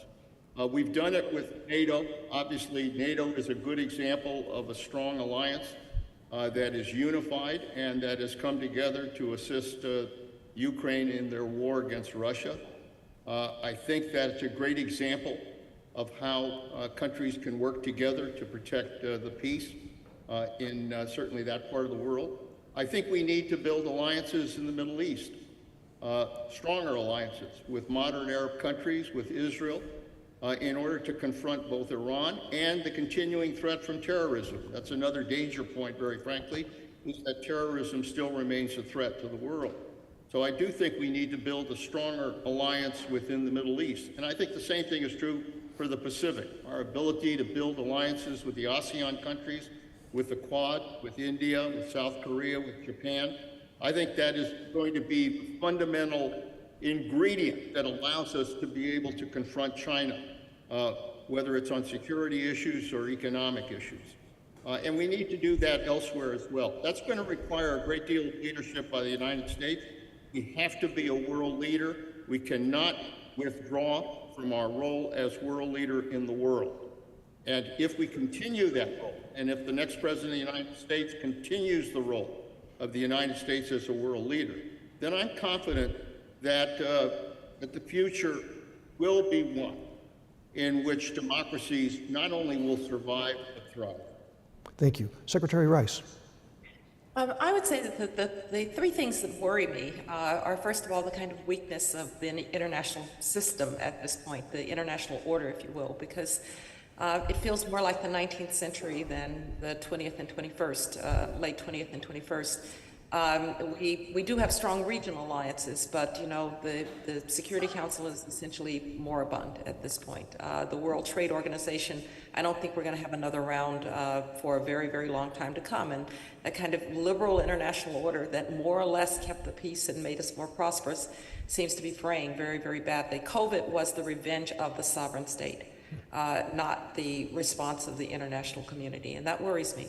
Great power rivalry worries me. The United States has a rival in China that we've never had one before, that was so integrated into the international economy, into the international system, but was our equal, or will be our equal, in terms of technology, military power, and economic power. The Soviet Union was a military giant, but was an economic and technological midget. That is not China. Third, I worry about the state of the United States itself. You know, we seem to be pulling ourselves apart in desperate ways, because I think too many Americans really don't believe that the American dream is for them any longer. We've got to attend to that.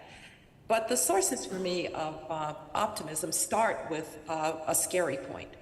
The technologies that we're seeing, AI, quantum, others, but particularly AI, has the potential to transform for good or for bad. When you think of what this innovation could mean for healthcare, for education, it's really exciting. And I live in the Silicon Valley, and technology is kind of always good. Actually, technology is neutral. And human beings have been a lot better at the knowledge part than the wisdom part. So can we really harness these technologies instead of turn them again into weapons of conflict and war? But I'm optimistic, and I'm optimistic in part. I'll close here on a personal note. I'm optimistic because I live in a great university, and I teach these kids every day. And while they get a kind of bad rap, they never are off their phones and all kinds of things, and it is true, they're never off their phones. They are the most public-minded generation that I've taught in 40 years. They want to do things bigger than themselves. They are in a hurry. They don't always have their facts right. They really do think that they're going to be whispering in the ear of the senator in their first jobs. But if we can channel some of that energy with teaching and with giving them experiences with people that they would otherwise not meet, through national service, through Teach for America or the like, I think they are going to be extraordinary in what they can do. And so that's really my source of optimism. Thank you. Sir Alex. Well, as a spy for 30 years, I'm not paid to be optimistic, so I cannot. That's why you're on the panel, sir. So, of course, I need to associate myself with a lot of the problems that have been so eloquently described. But let me give you a cause for optimism. 2022, which in some ways, justifiably, must be seen at a terrible time.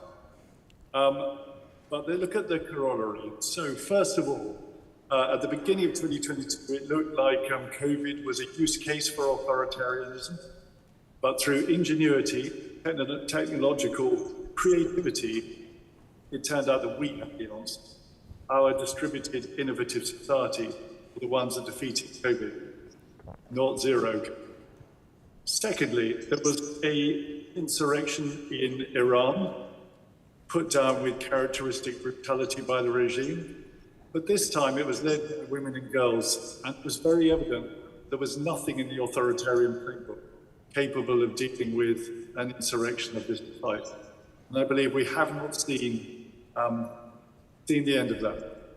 And then thirdly, as we've discussed at length, Vladimir Putin, the global nuclear-powered bully, epically miscalculated. He believed that we would roll over and forget what we were for in the face of his aggression. So I know a huge amount to be concerned about. It feels more uncertain and open than at any time. But those are big data points as far as I'm concerned and signposts for the future.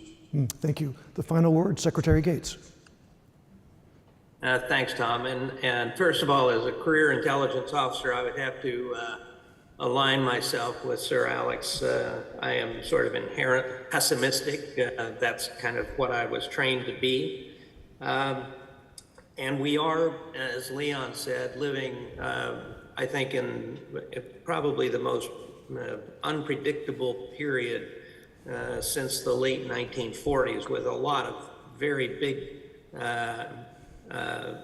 moves in process, whether it's China or Russia, Iran, North Korea, and so on. That said, it seems to me that all those things taken into account, that there are some very powerful things in our favor. One is our alliance. This is unique for the United States,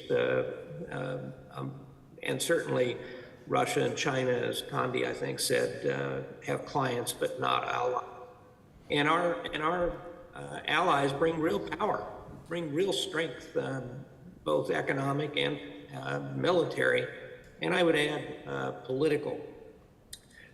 I guess where I come out is that if I had a choice of whether to play our hand or play Xi Jinping's hand, I would take our hand any day. We have a lot of challenges that have to be managed. And the question, the big question mark is whether we have the leaders who can manage those problems. They are managing. We've managed big problems in the past. The question is whether we have leaders who can do that today. But in terms of our economy, in terms of the innovativeness of the American people and freedom that's offered for entrepreneurs and others, I just think we have a lot of advantages as we look ahead, however daunting the challenges. And the final point I'd make, Tom, you asked, what are the tools that work, that are important? One of the things that characterized our success in the Cold War, and I would say in our success against terrorism, was broad bipartisan support. In the Cold War, we had 9 successive presidents that embraced essentially the same basic strategy on how to deal with the Soviet Union. So bipartisanship in moving forward is going to be critically important, and not kind of in some ways the undifferentiated bipartisanship that we're seeing with China right now, where nobody in Congress wants to be seen to be more dovish on China than anybody else. But I think bipartisanship is the actual key, because it provides for continuity and predictability in American policy. And that's essential, particularly as we deal with our allies and friends, but also with our potential rivals and adversaries. Thank you. And with that, I'll offer a heartfelt thanks to our 4 panelists for a thoughtful and thought-provoking discussion. Thanks to all of you for being here, and to the organizers today. Thank you.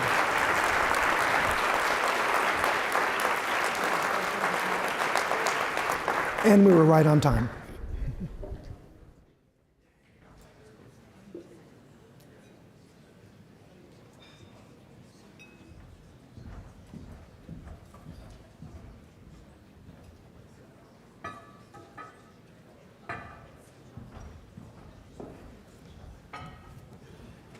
Hello, everyone.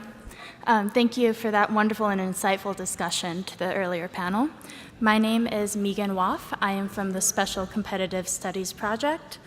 For our next panel on the future of defense innovation, I am honored to welcome to the stage General C.Q. Brown, Jr., the United States Air Force Chief of Staff and one of our nation's most accomplished military leaders, the Honorable Michelle Flournoy, the co-founder of West Exec Advisors, former United States Undersecretary of Defense for Policy, and a member of the SCSP Board of Advisors, Dr. Eric Schmidt, Chair of the Special Competitive Studies Project and former CEO of Google and Alphabet, and H.R. McMaster, the 25th National Security Advisor to the President of the United States and retired United States Army Lieutenant General, who will be joining us virtually.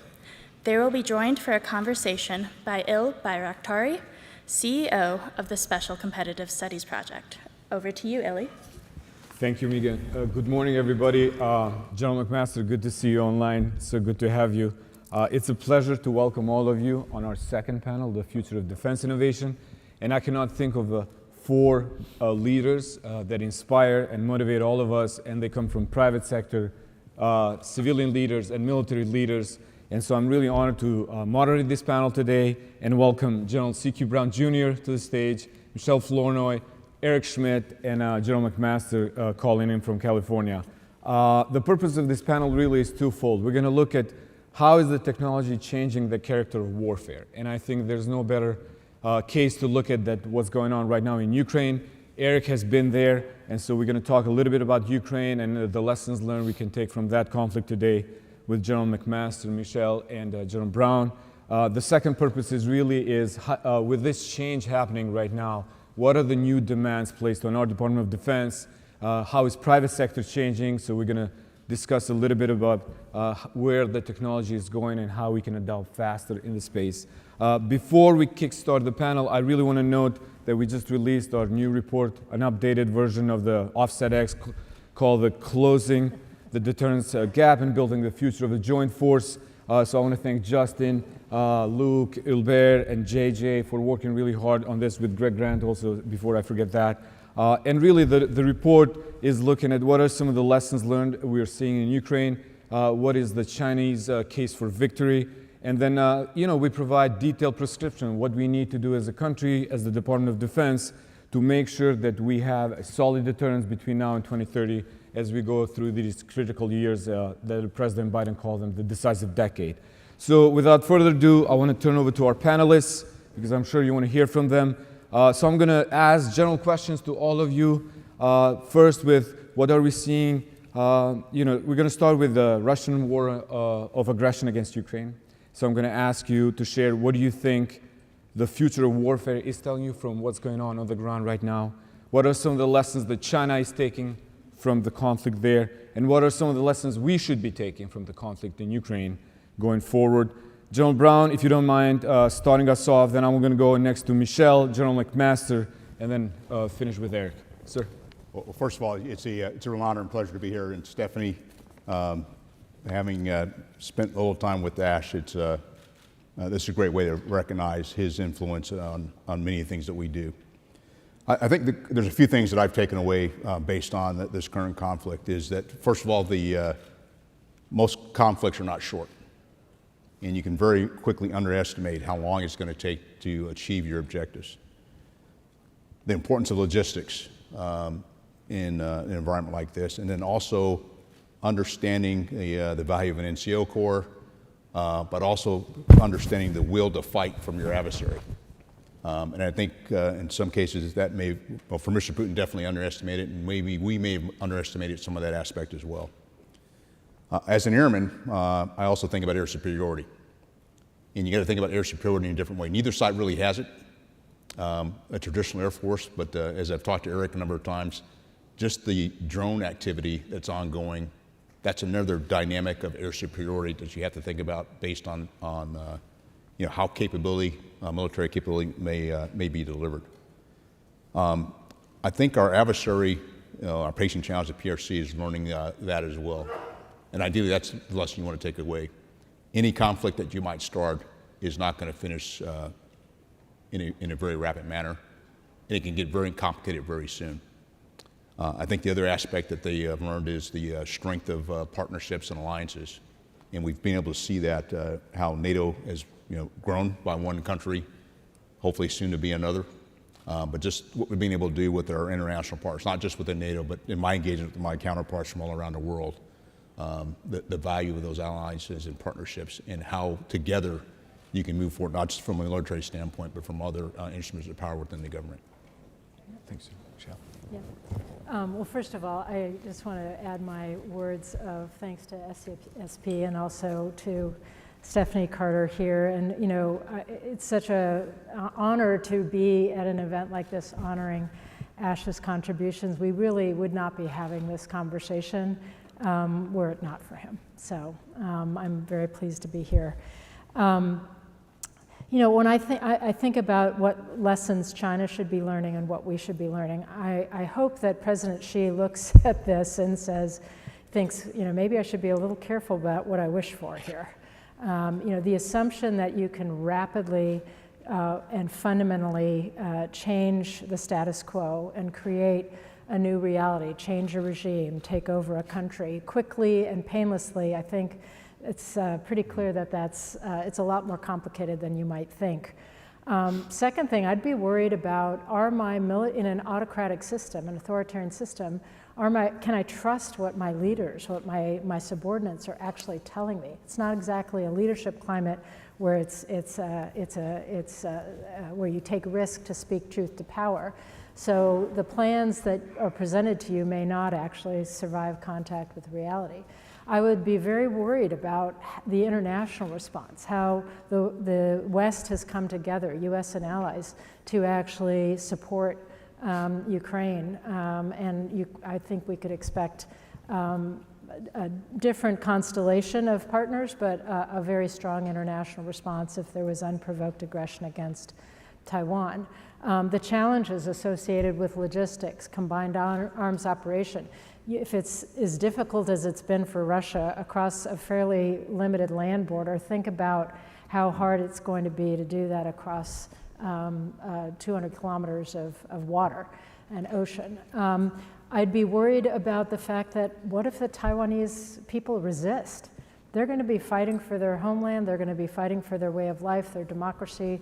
I don't think the PLA has thought a lot about facing an insurgency or strong resistance in Taiwan. So I'm hoping that Ukraine should be a cautionary tale for President Xi. But for us, in terms of what we learn, I think the primary lesson is we have got to focus on strengthening deterrence. We have to make sure that Xi lacks confidence in his ability to achieve his goals quickly and with ease. We have to be able to deny that ability. We have to convince him and show him that the costs would be very detrimental and not worth the use of force to solve the Taiwan problem. I think the next 5 years are critical in really strengthening deterrence, and that's where we should be focusing a good portion of our attention. Thank you. General McMaster. Hey, thanks to you and SCSP for the great work you're doing and the opportunity to be on this panel with 4 people I admire in honor of someone I know we all admire tremendously. I would just say that, hey, there are some continuities we're seeing in this war as well. So I think whereas we focus oftentimes on changes that we're seeing, I think we need to keep an eye on the continuities. What we're seeing in Ukraine is an example of old and new being combined. And what is old and what are the continuities, I think includes that, hey, the consolidation of military gains to get to a political outcome, that's always been and will remain essential to winning or achieving a favorable outcome in war. I think after the frustration of the wars in Iraq and Afghanistan, we just decided, hey, we're just not going to do that anymore. And I think we just want to make war like a big targeting exercise. Well, I think we're seeing it in Ukraine a corrective to that kind of thinking.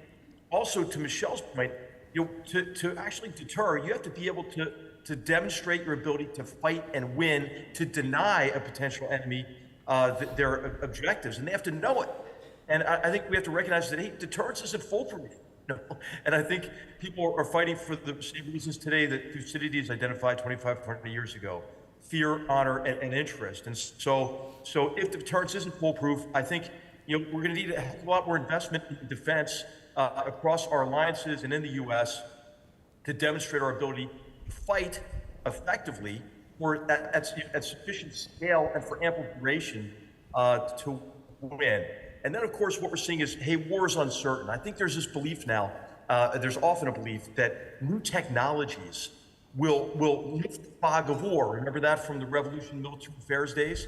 I think even with the tremendous advances in AI-related technologies, actually we're going to be more and more in the realm of uncertainty. And the future course of events, of course, is going to always be uncertain because of the continuous interaction with enemies. And as General Brown said, war is ultimately a contest of will. So remembering those continuities, I think, is important. Continuities at the tactical operational level. Hey, how about logistics, right? And I think the Russians learned that the hard way. So as we innovate, we need to innovate and really with an emphasis on logistics, demand reduction, new means of resupplying organizations, and sustaining freedom of movement and action at the end of extended and contested lines of communication in often austere environments. Hey, how about combined arms, the old combined arms, that there's no one arm that's decisive, and you have to integrate infantry with mobile protected firepower and protected mobility and fires and air power and electromagnetic warfare capabilities. And it's really rock, paper, scissors, in combat. And the Russians are only using one of those at a time. And it's one of the reasons why they've been ineffective in close combat. And that leads to the final, I think, important continuity here is, hey, close combat overmatch matters. I think we always want to fight war from a distance, make it tidier, neater, more of just like a targeting exercise. But what you're seeing is, what are they fighting for? Control of territory, populations, resources, their own security. So I think these continuities are important. And of course, there are some tremendous changes, many of which I think Eric will probably highlight here based on the great work that he's done and the visit, Eric, you had to Ukraine. I mean, incredible speed of innovation and the private sector involved in ways that are unprecedented. Obviously, with the integration of all sorts of drones, for example, I think we're seeing the emergence of a kind of a scary drone missile strike complex that we're going to have to defend against more effectively. But also, look at Starlink and the use of commercial communications in ways that has proven immensely important to the Ukrainians. So I'll just stop there. The overall point is, hey, there is a lot of change that we're seeing and harbingers of maybe how warfare will evolve. But there are a heck of a lot of continuities as well. General McMaster, before I turn to Eric, the one thing I would ask you to comment is Chinese lessons from Ukraine, because I've heard you speak about this many, many times, and obviously I'm biased when it comes to your comments. So can you elaborate on some of the lessons that maybe China is taking from Ukraine before I turn it over to Eric? Yeah, hey, I really don't know. I mean, I want to hear what everybody else thinks about this, because I don't think any of us know yet. We do know that the Chinese are studying this extremely closely, right? The experience of the Ukrainians and the Russians in this war. I hope what they conclude is, hey, I mean, looking good on parade in Tiananmen Square is pretty easy compared to actual war. And I hope that the valor of the Ukrainians, their courage, as well as the difficulty that the Russians have encountered, will give them pause in connection with trying to subsume Taiwan by force. But they also might conclude that they've got a fleeting window of opportunity to do so, as they see the United States and our allies and partners waking up to this. Japan doubling its defense budget, Taiwan integrating, hopefully soon, the $19 billion of backlogged military capabilities that have been purchased and are on the way to Taiwan, the improvements in defense that Australia has been making. So I just don't know, Illy, and I think we have to ask that question about the Taiwanese as well. I hope that this has been an example to bolster the Taiwanese will, as Michelle highlighted the importance of that, and CQ did as well. So I guess that's a long way of saying I don't know, Illy. We have to pay attention to that question, though. Thank you, sir.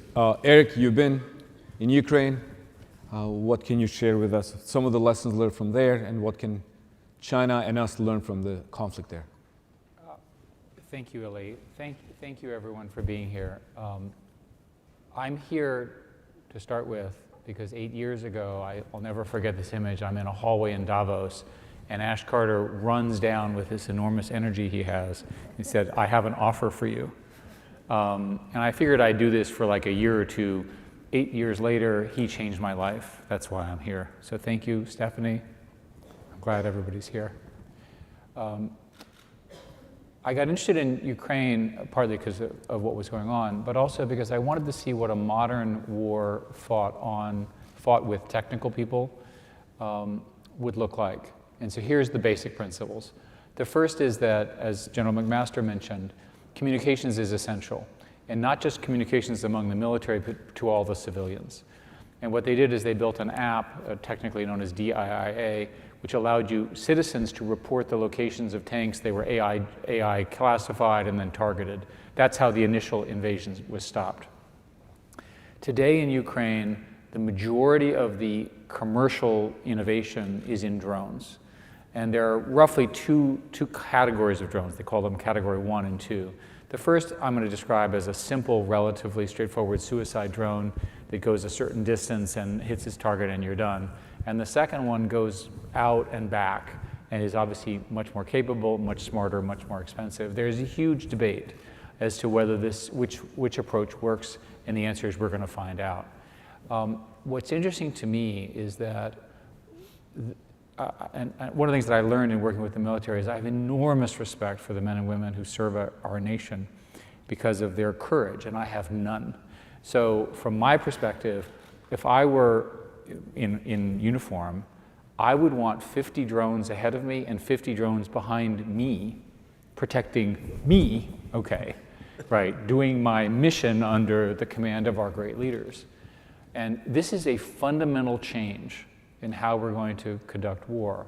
So the combination of autonomy, which is systems that make their own decisions, which is coming, And the ability to do drone and essentially independent action will change war as we know it and our national defense. Thank you, Eric. So we started with just looking at the current security environment in Ukraine and some of the lessons learned going forward. Next, I would like to turn into, is the department ready for the changes that are happening?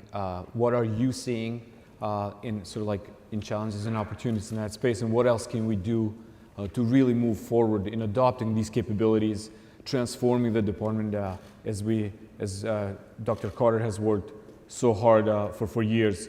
So Michelle, let me start with you since you know the department extremely well. There are a lot of initiatives happening right now. The Secretary has announced several offices. DIU has been elevated to report to the Secretary. So how do you assess the current state of department's efforts to reach out and get up to speed with what's happening and really transform towards the future? Right. So, let's start with the positive. I think, the department has made a lot of progress since, the time when Ash Carter first sort of recognized that a lot of the cutting edge of innovation had moved out of defense R&D and into the commercial world. And so, as Eric coined the phrase, it's not an innovation problem now, it's an innovation adoption problem. And our procurement system is not set up to really reach into the commercial sector and rapidly scale innovation with speed. So, we have created a number of offices, DIU, the various services, AFWorks, AFRL, there are various offices that are out there scanning the environment, scouting for technology solutions, bringing them in, prototyping them, demonstrating them, experimenting with them, and hats off to Congress, giving the department lots of authorities to actually prototype and do that. Where we're still kind of stuck is moving from that successful prototype or experiment to rapid production and integration at scale. And I think there are several problems there. First is the human problem that, people don't like to change how they do business. And unless you take a portion of the acquisition cadre and you train them differently on here's how you work with iterating commercial technology and bringing it into the force, and then you incentivize and reward them with promotions and a career path and so forth, you'll end up having some exceptional individuals who lean forward and take risk despite the system, as opposed to the system supporting a new set of behaviors that will help more innovation get across the valley of death. The other thing I think that we do need from Congress is some relief on how they allocate resources. There are hundreds and hundreds of lines of different programs in the budget, and so money's managed by program.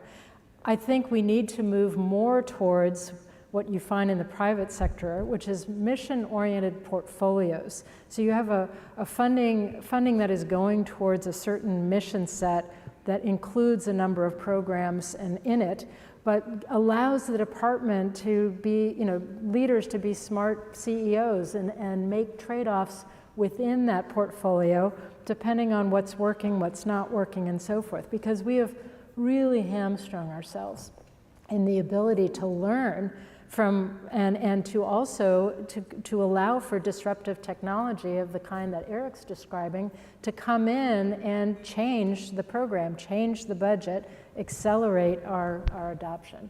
Thank you. General? Well, what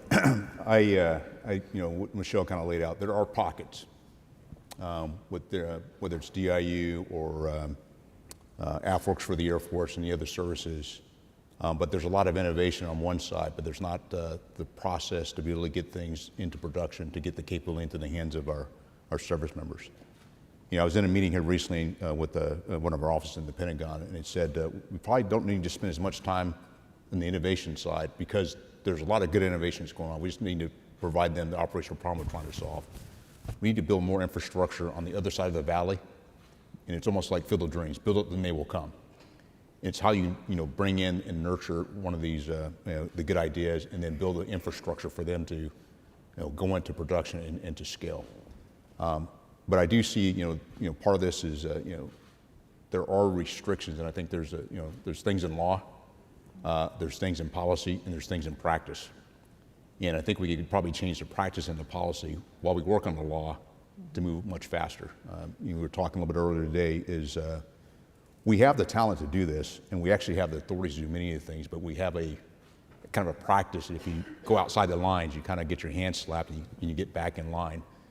We need more disruptive thought processes within the Department of Defense, honestly, to connect with the disruptive thought technology that's going outside of the Department of Defense, and how do you align the two of those together to move forward. So we're making progress, but I just personally don't think we're moving fast enough in certain areas.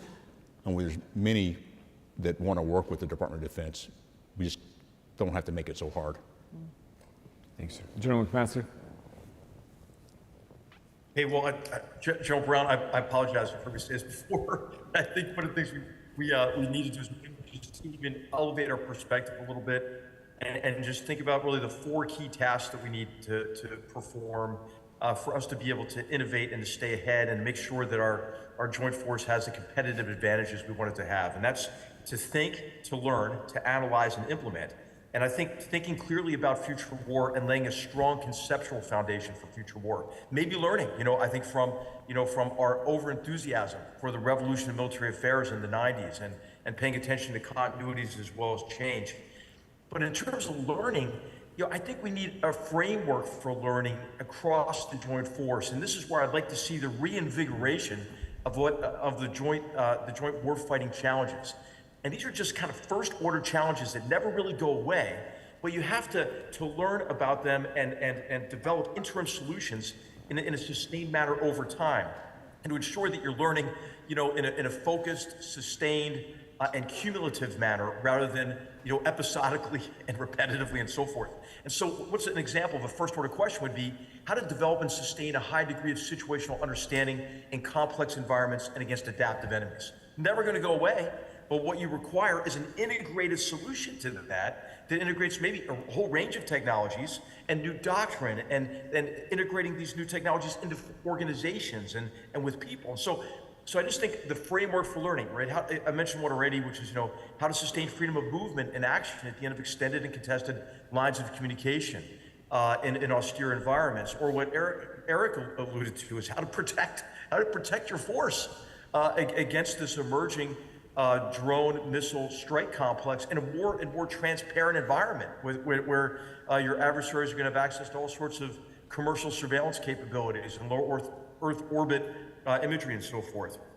And then analyze what we're learning to architect kind of really solutions, interim solutions to these problems, and to ensure that they're really integrated solutions that deliver on these capabilities.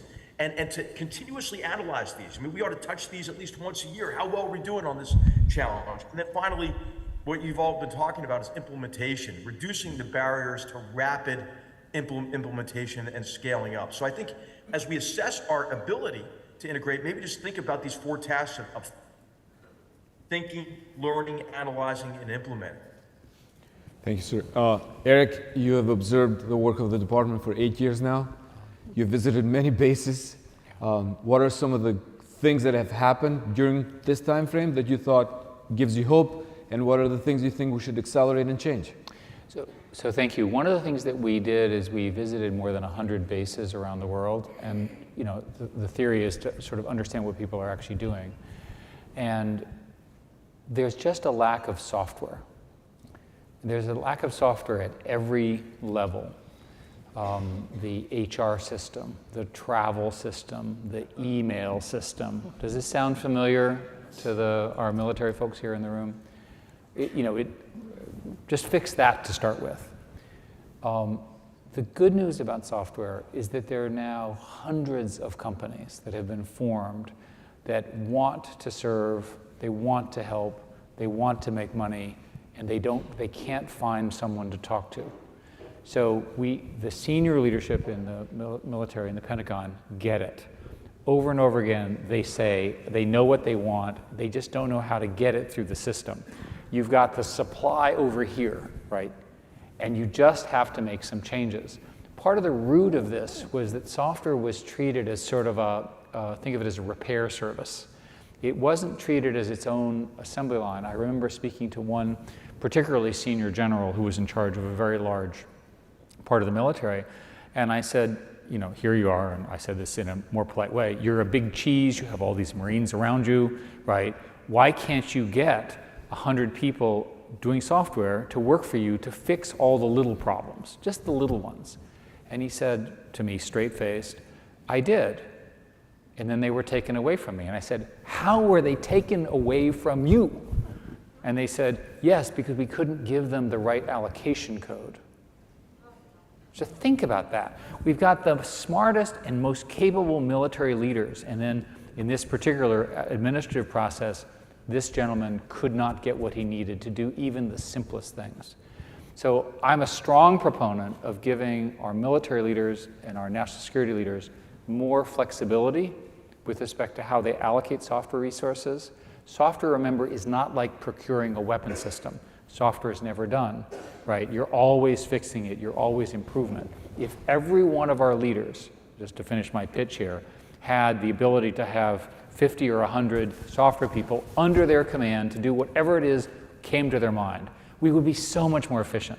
And by the way, none of these barriers exist in Ukraine, and that's exactly how it works. Thanks, sir. I'm gonna start right there with you, and I'm gonna turn over the conversation to AI. I mean, the mission of the SCSP is really looking at how do we remain competitive in this space as a nation. Eric, I know you cover this issue and you work really closely the issue of large language models. So I wanted us to hear from you. Where do you see this trajectory going? How do you assess what's happening right now? And then I'll turn over to the conversation with Michelle and others in terms of what does it mean for DoD. I think my question back is, how many hours do you have to get into this? Again, there's some good news here, and then there's some concerning news. So I've never seen a phenomena like we're seeing now, and I've done this for 50 years. I've never seen the rate of change, the rate of investment. It's extraordinary. It's occurring globally. The Trump and Biden administrations did a good job in slowing down China. So at the moment, the leadership in this area is occurring in the United States. The Europeans are hopelessly behind because they start with regulation, which never works. So effectively, it's ours to play with. You know, we as a nation have control over this technology right now. The current framing is basically there are frontier models, which are, you would know them as OpenAI, GPT-4. There's one series of ones coming out of Google. There's a private company called Anthropic. There's a couple of other candidates. And these things have enormous power. They suck all the information in from these various systems, and they integrate it in ways that produce emergent behavior. The computer scientist cannot, speaking as a computer scientist, cannot explain to you why this occurs, when it occurs, and what it's doing. Right? So it really is magic right now. There are people working very hard to answer all these questions, and we're talking about thousands and thousands of people. But this is an American leadership opportunity, and the benefits are enormous. Imagine an AI tutor, imagine an AI doctor. These are helping teachers, helping doctors do better jobs. I can go on and on. People are using these techniques in chemistry and biology and science to discover new things. The technology that was invented predicts the next word, sentence, and paragraph. This was invented at Google in 2017, called the transformers. This technology, the layer of individual, middle, and high also applies to many other aspects in biology and science and so forth. It's all now being applied. You're going to see an acceleration of drug discovery. We're going to address climate change and so forth. The negatives are also very significant. A lot has been discussed about biological threats. The military has a whole project on this. I'm part of a congressional task force working on this. There's all sorts of issues around cyber attacks. Imagine I say as an evil person to the system, attack a country and tell me how you break in, right? So you can imagine those kinds of scenarios.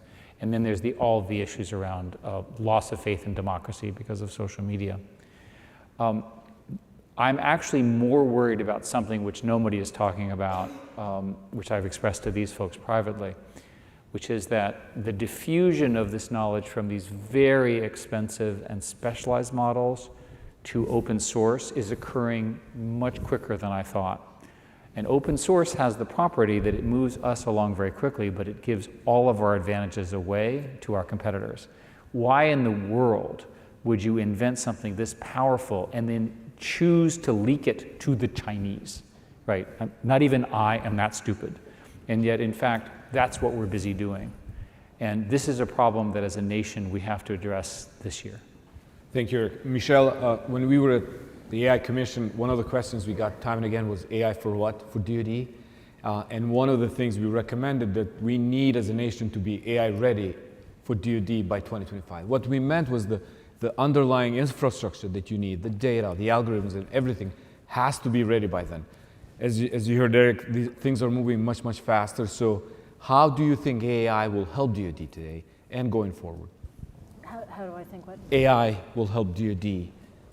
So I definitely think that, you know, the enterprise applications that Eric was describing are absolutely critical for DoD just to be able to function as a more modern, effective, data-driven organization. But it's also really important for the warfighter. And I do think that while this is obviously a longer journey, given that President Xi has asked his military for options vis-a-vis Taiwan in 2027, even if we understand that may not be his preferred option, we need to be very confident in deterrence by then.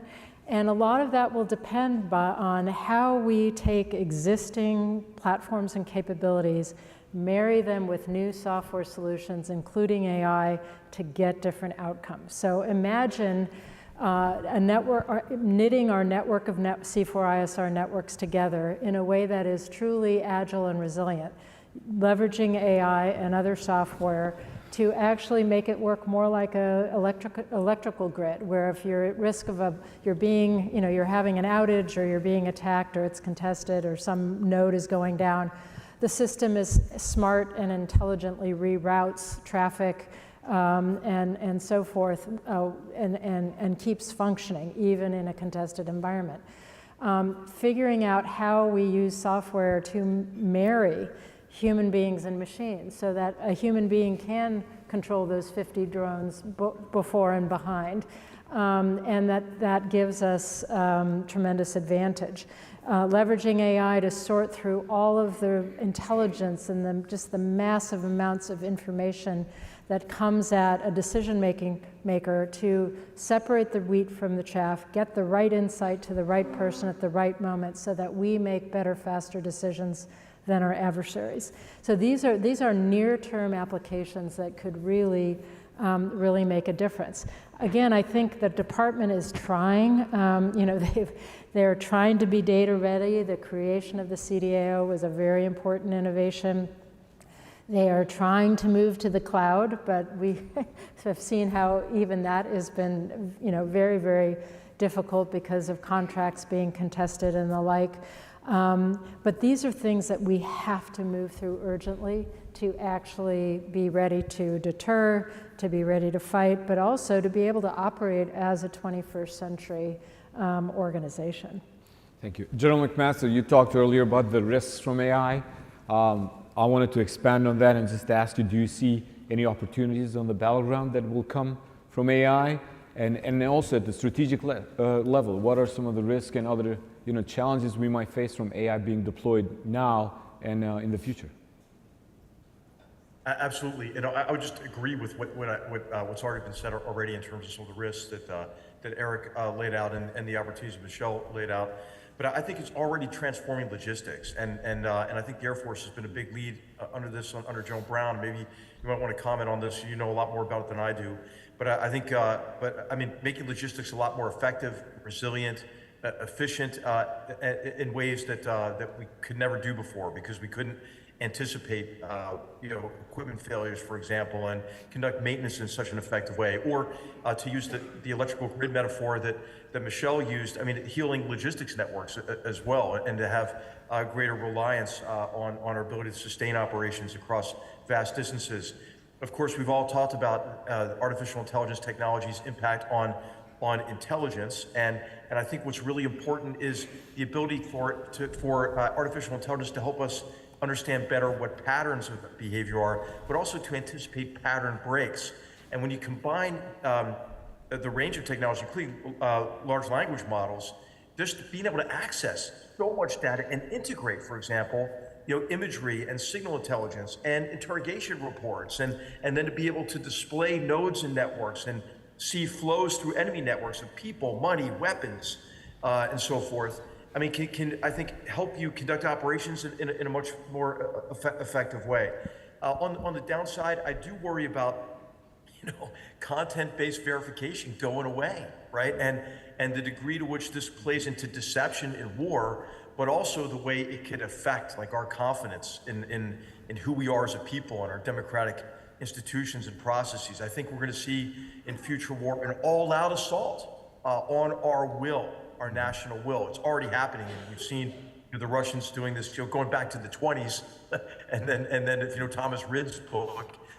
But then the continuous integration of technology, well, it's going to increase, by orders of magnitude here in terms of the danger. So those are, thoughts that are not original at all, but this is the way that I'm thinking about the opportunities and the dangers. The last thing I'll say is, hey, we have to make a fundamental choice, though. If we believe whether AI-related technologies are going to shift war more toward the realm of certainty or toward the realm of uncertainty. And because I think there are a series of other assumptions that flow from that fundamental assumption. And if we pick the wrong one, I'm on the uncertainty side. If you pick the certainty side, what you begin to stress is centralization over decentralization, planning over execution, or synchronization over initiative. So I think the force we design ought to be a force that takes advantage of AI-related technologies, but recognizes that warfare will remain in the realm of uncertainty.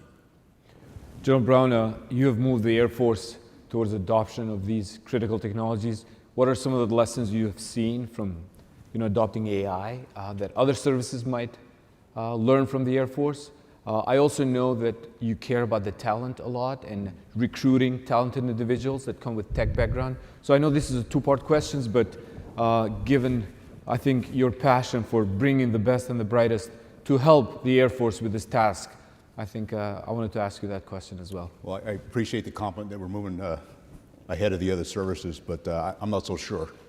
And the reason I say that is I don't know that we fully understand AI and machine learning.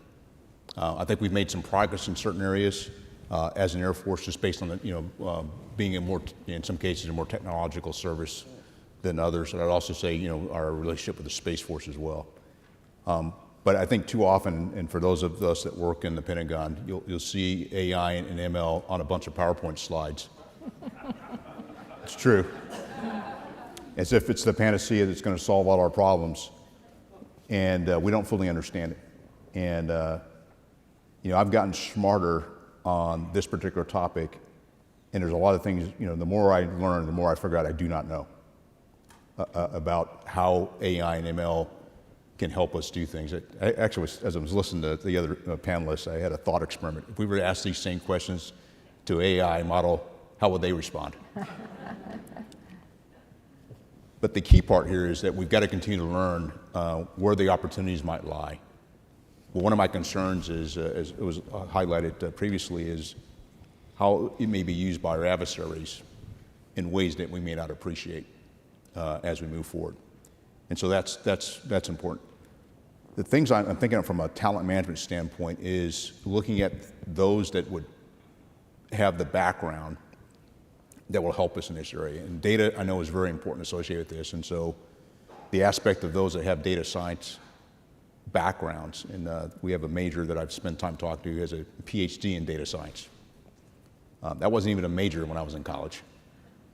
And so the aspect of, how do you bring in that talent, and at the same time, they may follow a non-traditional career path that is not the standard norm, and how do you incentivize them, keep them engaged, and also allowing them to be promoted so they'll stay with us, whether they're in uniform or if they're civilian, but to build those relationships and give them, there's meaningful work out there. It's just, how do we make sure that we're looking after them, taking care of them, and continue to incentivize those that have that skill set and have that desire to work in the national security realm in this area. Thank you, sir. I'm going to ask one more question, then I'll turn it over to you for any questions you might have.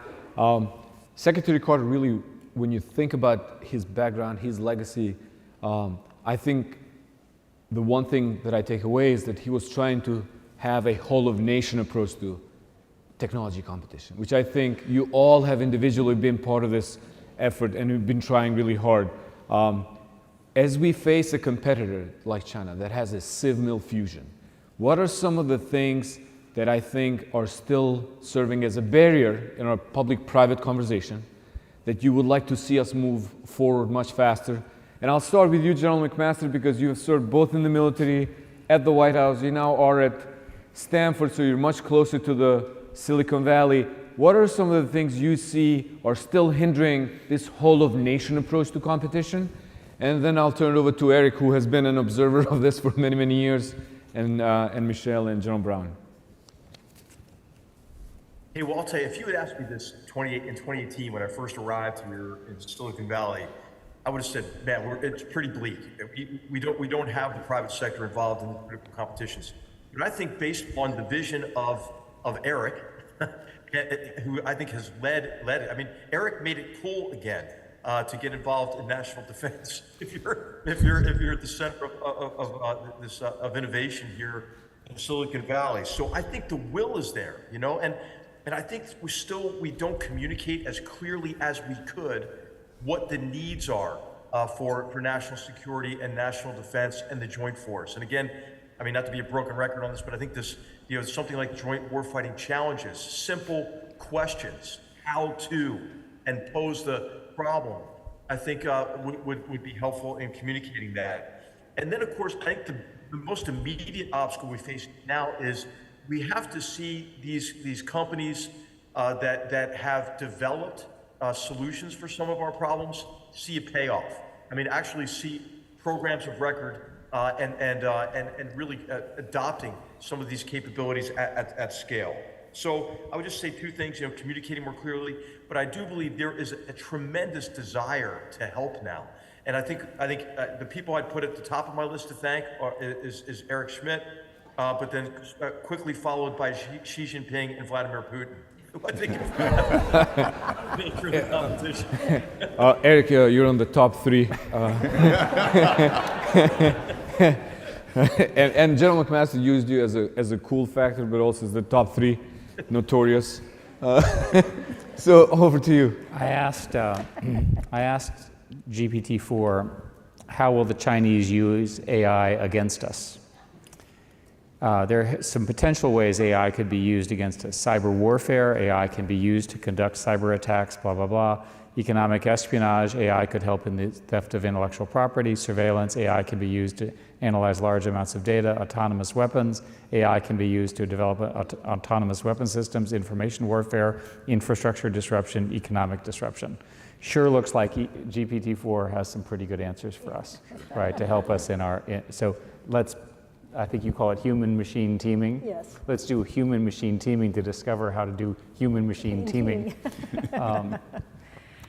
I think we've got a situation in Silicon Valley now where people they don't know who to call.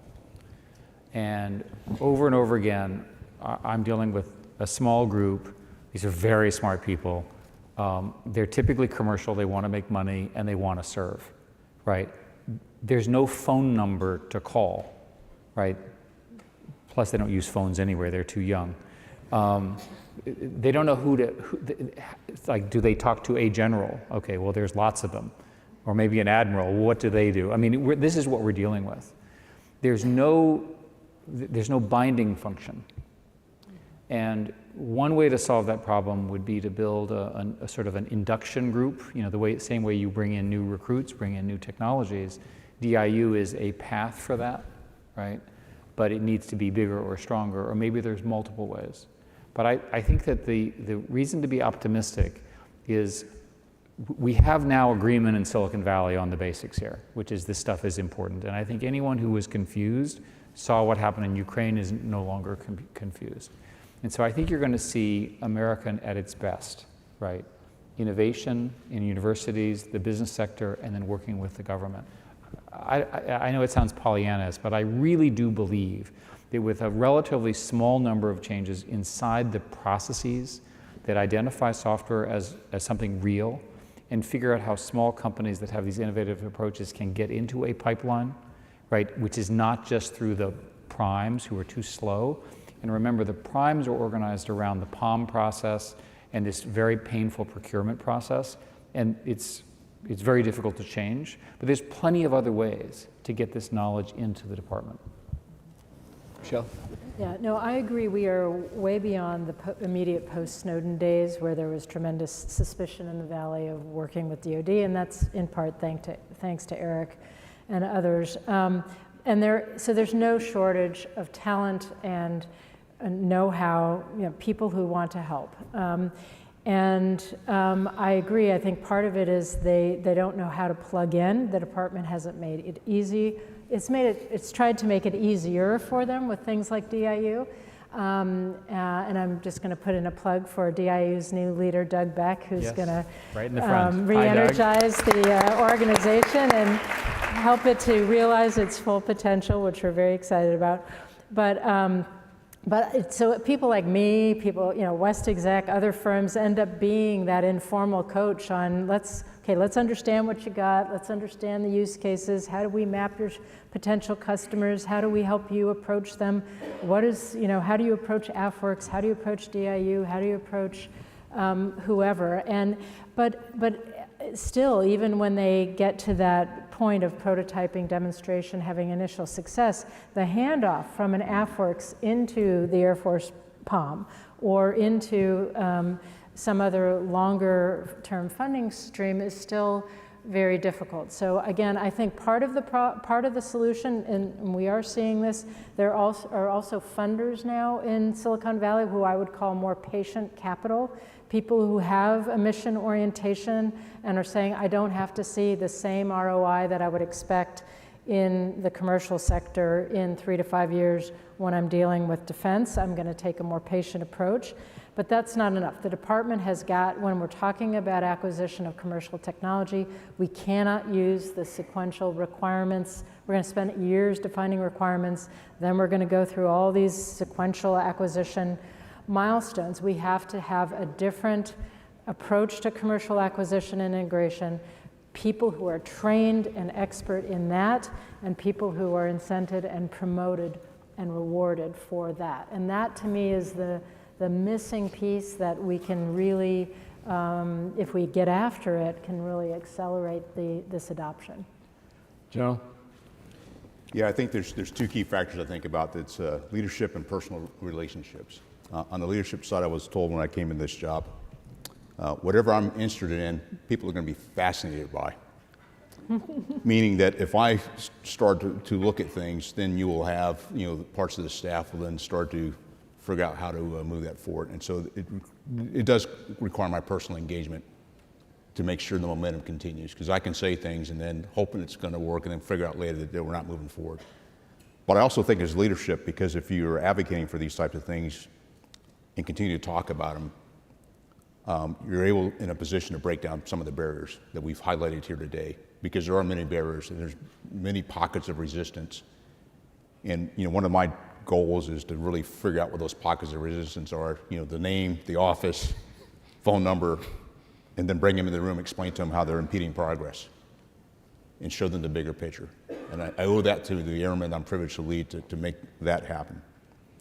There's also the personal relationships, and the relationships I built with those in the Silicon Valley that see my passion for this, that want to work with the Air Force and want to work with the Department of Defense, but also with AFWorks. And having AFWorks build those relationships and doing a better job of, one, changing our culture, but two, turn those relationships into something that's going to provide capability as we move forward. One of the areas that we're just on the cusp of getting is working on bringing in industry into the Air Force. We have a program of education with industry. We'll send our officers and NCOs to go spend a year with industry. And so I've been thinking, well, how do we bring industry into the Department of the Air Force so they see how we work? And so we're working with Google, and we're real close to, the lawyers have to do the last few checks. But the goal is to bring someone in for 3 to 6 months so they can see how we operate. I want to make sure we put them in a place that doesn't crush their soul, where they can see the real value and the opportunities and then take that back. But also build a relationship with some of the, those of us in uniform and our civilians that can be long lasting, because we can get things done. And as you know, a lot of things get done based on relationships. We can figure out how to get around the process and the policies. And then instead of having an exception to policy, sometimes I think just change the policy so the exception becomes a new rule. And that's the way we've got to operate here in the future to make sure we're going to move as fast as we need to. Thank you, sir. We have a couple of minutes left, so I'm going to turn it over to you for any questions. I know we have mics being passed around, so I see a hand here in the middle. Until Hina gets the mic. Please introduce yourself, your affiliation, and Nicholas Wagner here from IDA. I have a question, I guess it's primarily aimed at Eric. You're talking about the dangers of open source LLMs. I mean, we've seen from the leaked Google memo that a lot of people believe, and I certainly believe, that a lot of good work has been done with open source, so either through quantization to more consumer-grade hardware, through better ability to fine-tune on, say, like DoD-specific data sets, through tools like LangChain, which let us integrate with other sort of databases and other tools. A lot of development is coming out of open source. Is there a way that we can concretely use open source, get the benefits of open source, but keep those models, the capabilities with responsible people doing responsible things and keep them away from irresponsible people doing the opposite? Do you have any suggestions? This is an incredibly astute question to which I don't know the answer. And I'm really struggling with it. So the context of this excellent question is that there was a leaked memo out of Google which talked about moats and so forth. But it was really a discussion of the rapidity of technology diffusion. And what is happening is that the frontier models are very, very quickly being engineered into smaller, more capable, quicker solutions very fast, faster than anything I've ever seen. And if those models are open source, then the regulatory structure that we put on the top models doesn't necessarily travel with it. There are many ideas on how to solve this problem. What I consider to be an excellent idea is that you build the Constitution into the model when you make it, but there's evidence that that can be stripped out. So again, we don't really know. I think the industry is going to propose roughly the following rule. If you're doing something of this nature, you have to, if you're doing something which involves either recursive self-improvement, which is obviously dangerous, or some kind of fine-tuning in these particular areas, you have to notify the government. And there's a number of regulatory examples in other industries that may approach that. But at this point, I'm speculating. This has happened so fast, it's happened in the last month, people haven't figured it out yet. Thank you. Next question. There's a hand way back. Hina in the back. In the back. Right.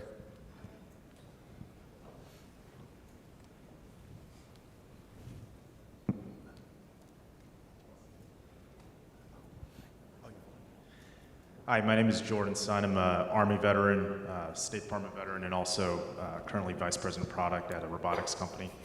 My question is to the general panel here. With 40% of PhDs are born overseas, and 50% of those PhDs who study AI-related research cite immigration barriers as one of the reasons why they leave this country. And given the ongoing military recruiting shortage, how might the military play a role in retaining this talent in the U.S.? Would it be possible to bring talent initiatives like the MAPNI programs back so that we can retain this technology talent here? I think, General. Can I give a one-word answer to that? Yes, sir. How about just amen? Amen. General? No, I just, I think there's plenty of opportunity that we have to continue to take a look at how we show show where we have a need. And it's whether those are in uniform or those outside of uniform that are getting advanced degrees and how we marry those up. One of the areas that I've been focused on as the chief here is now that we've gotten rid of below the zone promotions, we have more time to develop our officer corps, and same on the enlisted side. And because of that, we have more opportunities for our officers and NCOs to go get advanced degrees, and particularly PhDs for the officers. the key point now is how do we make sure we're tracking that talent and putting them in the right place so they stay with us and continue to contribute. And the thing I'm also focused on is what type of PhDs are they getting, not just whatever they want to get, what's going to value not only them and their personal development, but also what's going to help the United States Air Force. So there's a bit of balance there. And then really how we tap into academia at large to be collaborative in our approaches, I think is also important. Can I just Yes, jump Michelle. in on the larger, I mean, if you're taking more of a whole of nation perspective on this, I mean, if the first thing we have to do is invest in the drivers of our own competitiveness, one of the things that is got to be on the table is rethinking our immigration policy.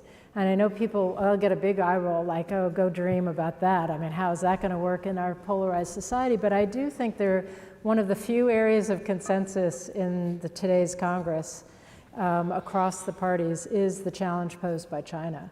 And I think if we think through what kind of immigration policy do we need, what changes do we need to attract the best and brightest from around the world, as we have done in the past, and get them to build their lives here, their businesses here, bring their talents here and stay, I think that's a very important part of the discussion. And again, if you look at the founders in a place like Silicon Valley, you know, half of them are either immigrants or first generation Americans. So we have to think about the whole of nation approach to how do we bring that human capital here, and then we have to think about the additional step of how do we bring it into the military and into tours of government service, which again is something that Eric's done a lot of thinking about as well. We face a significant competition issue in quantum with China. The head of their quantum program was educated in America. We did not give the gentleman a visa. He went back to China, and now he is a competitive threat. This is the stupidest thing I have ever heard. I'm sorry to be blunt. There is a mechanism around national security visas. It should be established that people of the specialized skills that the generals need should get those visas. How much clearer can I be, right? We're now facing in a decade, store now, decrypt later, all of our secrets will be known by the Chinese because of this person. I mean, it's crazy.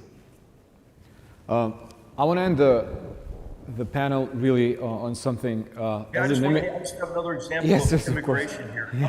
How about the Bajraktari brothers? How about those guys as a good example for immigrants? Thanks, sir. No, but I also wanted to end it on that note. There's no country in the world in which a person like me or Wilbert, or I think we have so many people on our team that are foreign-born, get to work with Ms. Flora in DoD, get to work for General McMaster at the White House, and then work with Eric at the AI Commission, and now with SSP. So I mean, I think you are the American dream. yeah, thank you. But really, I mean, we have to fix the immigration problem. I think because we have recruiting issues, which I think we have to address, and I think immigration could be part of that solution. But also, as you mentioned, Michelle, some of our top leaders in the tech companies are foreign-born.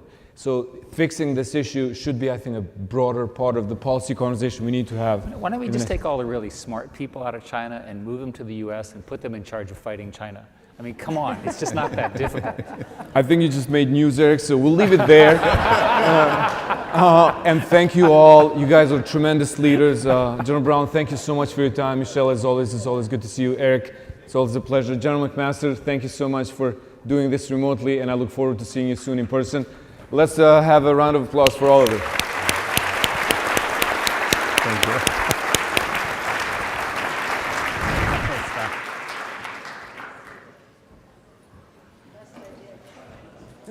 Good afternoon. We're now breaking for lunch until 1 p.m.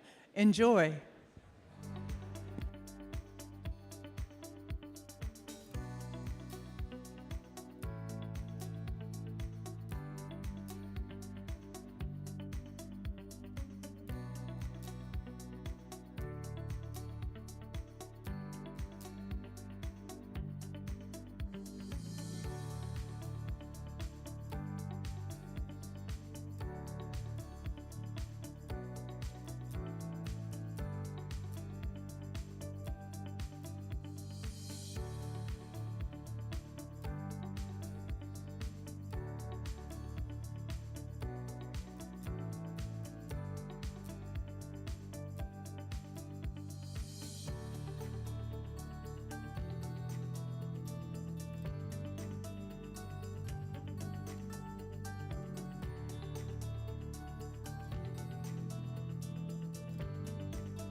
Good afternoon, everyone.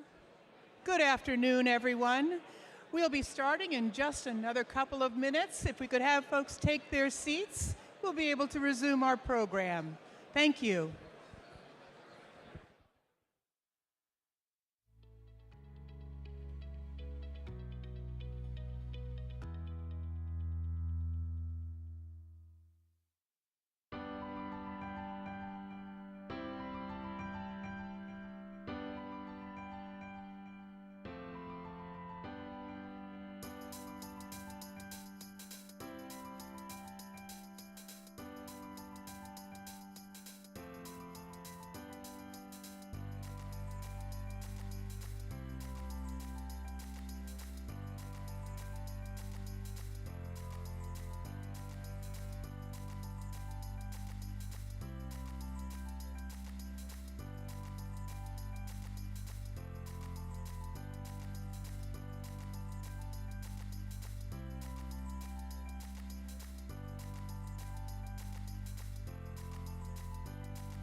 If everyone could please take their seats, we're about to get started.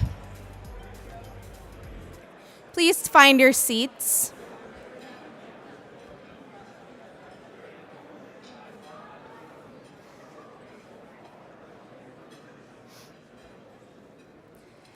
Good afternoon, everyone. Welcome back from lunch. My name is Ariana Orn, a member of the Special Competitive Studies Project. I am honored to introduce our next distinguished group of speakers. Please join me in welcoming Ann Neuberger, Deputy National Security Advisor for Cyber and Emerging Tech, the Honorable Jen Easterly, Director of the Cybersecurity and Infrastructure Security Agency, and Ambassador Nathaniel Fick, Ambassador at Large for Cyberspace and Digital Policy at the U.S. State Department. And we are thrilled to be joined by Eric Rosenbach of Harvard University, one of our nation's foremost experts on cyber, as a moderator for this panel. Over to you, Eric. Okay, thank you. So coming right after lunch is always an interesting spot. And I wanted to start, since this is the Ash Carter Exchange on Innovation and National Security, by just giving a very quick personal remembrance of Ash. I worked with him almost every day for about 13 years, both at the Kennedy School, where in the beginning his office was right across the hall from mine, then in the Pentagon, including when I was his chief of staff, and then back at Harvard. And I still miss him a lot, but know that seeing something like this would make him really happy, in particular to see a lot of the things that he worked on and he had the ideas about creating, taking seed and taking root and kind of growing. Also, I worked really closely with Ash on cyber issues, in particular when he was the Deputy Secretary of Defense. Huge thrill for me then, the Deputy Assistant Secretary of Defense, so that's pretty far down the food chain compared to the Deputy. And you know what Ash would do? He would call me at least 3 times a week, skipping everyone in the chain of command, and he would say, "Hey brother, let's do something today. Bring me a memo, I'll knock down all the bureaucrats, and we're gonna make something happen." And it was that ethos of getting things done on things that mattered, in particular cyber at the time, that was really motivating to me to see that there was someone who was like that, and then someone who would follow up relentlessly to make sure that you had done everything in his little black book with the 10 empty boxes beside it too. So miss him. And what is also interesting is back during that time, this cast of characters were in different places doing different things on cyber. It was not infrequent that Ann would call me from the NSA. Jen was working on building Cyber Command. Nate, I think, actually was still at the Kennedy School for at least part of that time. And it's really, I think, also inspiring to see now this team helping the United States stay safe, defend itself, and defend our allies and partners against cyber threats. So we're really lucky to have them doing what they do. Thank you all so much for what it is you do. It's like all-star cyber lineup. But I'd also like to say, now I'm at Harvard, and I have the, I would say, flexibility to not be on talking points and try to think of really hard questions that I can ask this distinguished panel of leaders. And the place I'd like to start is, of course, I think on probably the most important thing today from my perspective, which is on Ukraine. And I am going to start with Ann, who is the Deputy National Security Advisor for Cyber and Emerging Technologies. This is a very hard job, you all. Being a Deputy National Security Advisor in such a tough space, and I'm sure is working 20 hours a day, so thank you for what you're doing. And going into the Ukraine conflict, a lot of cyber experts expected that there would be a massive Russian cyber attack against Ukraine, just like there had been in years before, against the electric power infrastructure. You remember NotPetya, which caused a cyber contagion around the world. But it didn't really happen. Why? Is it because cyber doesn't actually work as a weapon? Is it that you were authorizing offensive cyber operations preemptively to take out the Russian cyber attacks? How would you explain it, Ann? Ann loves to talk about offensive cyber attacks. It's so nice to be spending time with you again, Eric. First, it is terrific to be here, and like you, I wanted to give just a moment of tribute to Ash Carter and the role he played. So the moment, I think, to your point, sharing an anecdote that comes to mind, was during the period of our counter-ISIS fight, when Secretary Carter was really working to bring to bear the power of offensive cyber, disrupting communications, disrupting ISIS's ability to share their recipes for weapons. And at the time, I was working as the civilian deputy of NSA's intelligence operations. And that was at the crux of the question of how an intelligence agency and cyber command work together, how you operationalize those equity concerns, how you take the traditional intelligence community's long-term goal for persistent intelligence collection and use it in effects. And I recall Secretary Carter's just push for outcomes, for progress, really drove that partnership and drove people working together, drove thinking on how you use offensive cyber in the context of a conflict, and just that mission piece. And to your point, it was the constant press of keeping him satisfied, trying to deliver on that vision that we felt. You talk about feeling it at a DASD level, talk about feeling it all the way over in one of the intelligence agencies at an operational level. All the way through, his energy and his vision came through. So he's very much missed, and I think he would be very happy to see everyone here, this community, talking about how to make innovation work for our military today. So with regard to your question, I think one doesn't know, but it could be a combination of three things. Option one of that combination is defense. Ukraine learned the lesson of the 2014-15 conflict when Russia invaded and targeted Ukraine's energy grid, and Ukraine really doubled down. The Department of Energy helped, our colleagues in Europe helped, and worked to disconnect from the Soviet grid. In fact, just in the few weeks before, they came into us with a request for support to accelerate their cutting off the traditional Soviet-era connection to the Russian grid and connecting to the European Union grid. And with credit to the Europeans who enabled that connection. So first, fundamentally, the work on defense that the Ukrainians did made them a much harder target. And I think that's a shot in the arm for folks who work defense, who, as Jen knows well, feel they come in every day and it's a hard task. It's a task that feels like pushing rocks uphill. I think the second piece of it certainly is that we expected, looking at the intelligence, that the Russians expected it to be a very quick conflict. And as such, they wanted the infrastructure in the country to be preserved. So putting a focus on disrupting power, disrupting telecom was less of a focus because they wanted that there and then needed it later from an intelligence collection perspective. And I think the final point we would say from a larger perspective is President Biden did communicate. This was more in the context of cyber attacks against the US or our allies and partners, that any disruptive attack would be met with a strong response. So in the context of the second question I expected you to ask, which is why didn't we see cyber attacks against the homeland? Certainly the tremendous hard work across the intelligence community, Jen's team to push out intelligence, but also I think the way the president communicated that deterrence message, both at his summit with President Putin the summer before and in the run-up to the conflict where that was said repeatedly as well. Okay. One follow-up question. I always teach my students, ask the hard follow-up question, deflator questions. But it's not, Anne, because the Russians are bad at cyber. Are they overhyped? Do they actually not have much of an offensive cyber game when it matters, the Russians? I think we really do believe the Russians have an effective offensive cyber program.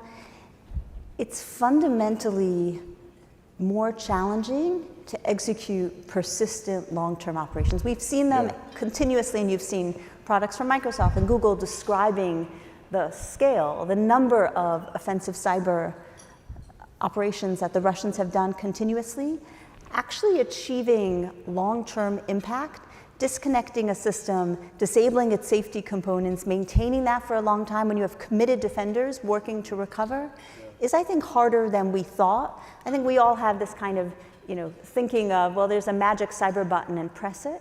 And I think both from the perspective of having worked defensive cyber operation and congratulating on all the progress defensive teams have made, we've learned it's pretty hard to have the targeted intelligence, to have the understanding of safety backup systems, to execute a long-term operation like the one you have in mind, disabling energy systems for a period of time. Okay, great. And fair to say the Ukrainians are very good at defense, having gotten a lot of exercise in the years prior to that. So now, Nate, I'd like to go to you. Nate, as you all know, is the ambassador for cyber and emerging technologies at the State Department. A new job. He's the first person in the job. Perfect background for this, from my perspective. Not only former military officer, but also former CEO of a cybersecurity software firm. So has experience in the private sector. And Nate, my question is this: in the years immediately after the Russians conducted these big cyber attacks against Ukraine in 2014, 2015, 2016, there was a lot of hesitance to provide them with support. At the time, we put in for an assistance package, and what came back is you can send them encrypted radios. So, you know what? That doesn't actually have anything to do with cyber and didn't help the Ukrainians. But I read that in your role now, you actually have a little bit of money and are trying to build partnerships and maybe new types of cyber alliances. Talk to us a little bit about what you at the State Department are doing now to help Ukraine, in this conflict. Thanks, Eric. And it's great to be here with all of you and with Anne and Jen. And I am also a student of Dr. Carter's, and so it's especially meaningful to be part of a tribute to him, and he had a great influence on me. As a newly separated Marine combat veteran, finding my way in graduate school, feeling like I didn't fit in and I maybe shouldn't be there, and he definitely, like he did for many of us, helped us find our path, so I'm eternally grateful to him. You go back to 2014, Eric, and I think your qualifier was a little bit of money. And since 2014, our cyber assistance to Ukraine has been, in round numbers, about $85 million, which does remind me of the old joke of throwing nickels around like they're manhole covers, if we think that this really matters. And we're going through a phase shift here where everything is connected. We're connecting a billion things every quarter globally. This is the hybrid war of the future, perhaps, the integration of World War I style tactics and World War II and a hypothetical, or maybe World War III, all side by side. And so providing this kind of assistance is, in my view, critical across at least three dimensions. There's the preventive piece. That's the holy grail, right? Let's provide the kind of capability in people, process, and technology to prevent the bad thing from happening. And I think Ann spoke about the value of good defense, and it's absolutely true. Second is incident response. When the bad thing happens, we have to get there with partners and allies quickly and effectively. And we need to make sure we have the mechanisms in place and the authorities in order to do that. And then third, long term, is capacity building and support in order to build capable partners and allies for the long term in the digital world, just as we've been focused for 70 years or more in the kinetic world all around us. And Ukraine's a terrific example of all of this. And look, my point of view, I'm generally an optimist in life. I think the Ukraine war overall is a very dark cloud. And if there's a silver lining, I do think one of those silver linings is the degree to which it's really accelerated how we think about public-private coordination and partnership. And it has been phenomenally effective in a bunch of areas in ways that I think we all hope can be, we can learn the lessons, internalize them, and replicate them. Great, thank you. Jen is the director of CISA, which is the agency in the Department of Homeland Security responsible for cybersecurity and infrastructure security. So this is a big job, you all. For those of you who are not cyber dorks like I am, you may not realize how big a job this is. Essentially responsible for protecting the homeland against cyber attack. And Jen, also a very interesting background, career Army officer in the Intelligence Corps, built Cyber Command when she was there, then worked in the White House on counterterrorism programs as director, senior director. Jen is probably expecting that I'll follow the Ukraine trend and ask about that, but I'd actually prefer to ask you about something I just read recently that you hinted at. So I'm reading between the lines, which is traditionally when we think about the cyber threat from China and the United States, it's about the theft of intellectual property. But there's a rumor, and maybe reading into what you said, that the Chinese may be doing more offensive preparatory action against critical infrastructure in the United States. Can you just confirm that for everyone here today? Your new Delta Tau Chi name is now Cyberdork. First of all, it's so wonderful to be here. Such a great event to honor Ash's legacy, and as the rest of the team said, he was a wonderful mentor to me. So thanks for including me and to be with great teammates. So to pivot a little bit off Ukraine, many lessons learned. Agree absolutely on the power of defense. Agree on the power of public-private partnerships. I think the Ukraine war will look back and be a high watermark for persistent operational collaboration. But the other big lesson that we are learning, and we work with the Ukrainian cyber defense team many times a week, sometimes every day, is the power of resilience. When you think about cyber resilience to thwart cyber attacks, and yes, there actually has been a lot of cyber directed at Ukraine. It's just been overshadowed by the barbarism of the kinetic attacks, frankly. But they've been able, given all of their training and all of the improvements that they've done to thwart cyber attacks, look at some of the innovation with moving their data to the cloud before the invasion, being able to almost seamlessly move from Viasat, which was taken out by the Russians, over to Starlink, but also functional resilience, the ability to recover from the whole variety of attacks, both cyber and kinetic. But I think most importantly, and this is really the China piece, given the threats, really the preeminent threats that we face from China and the ongoing threats that we face from Russia, the power of societal resilience, the ability of the Ukrainian people to continue to fight, to continue to resist, to achieve victory, I think is an important lesson for all of us, because as we're talking about our lessons learned, I think we need to think about the lessons that the Chinese are learning. And I think in particular, if there is a conflict in the Straits, they are going to learn from the Russians the fact that deterrence, as Ann was saying, deterrence works, both deterrence by punishment and deterrence by denial. And I think they are not going to make the same mistakes as the Russians have, and they're not going to be deterred in the same way. And if you just look at the IC assessment that was published earlier this year that talks very explicitly about the fact that in the event of a conflict with the US, we will almost certainly see China use aggressive cyber operations against our critical infrastructure and almost certainly be able to disrupt critical infrastructure to include rail, to include oil and natural gas pipelines, essentially to deter military deployments and to induce societal panic. And so, every day as the cyber defenders, we are motivated by this urgency to work with our private sector colleagues, our critical infrastructure owners and operators, to ensure that we are prepared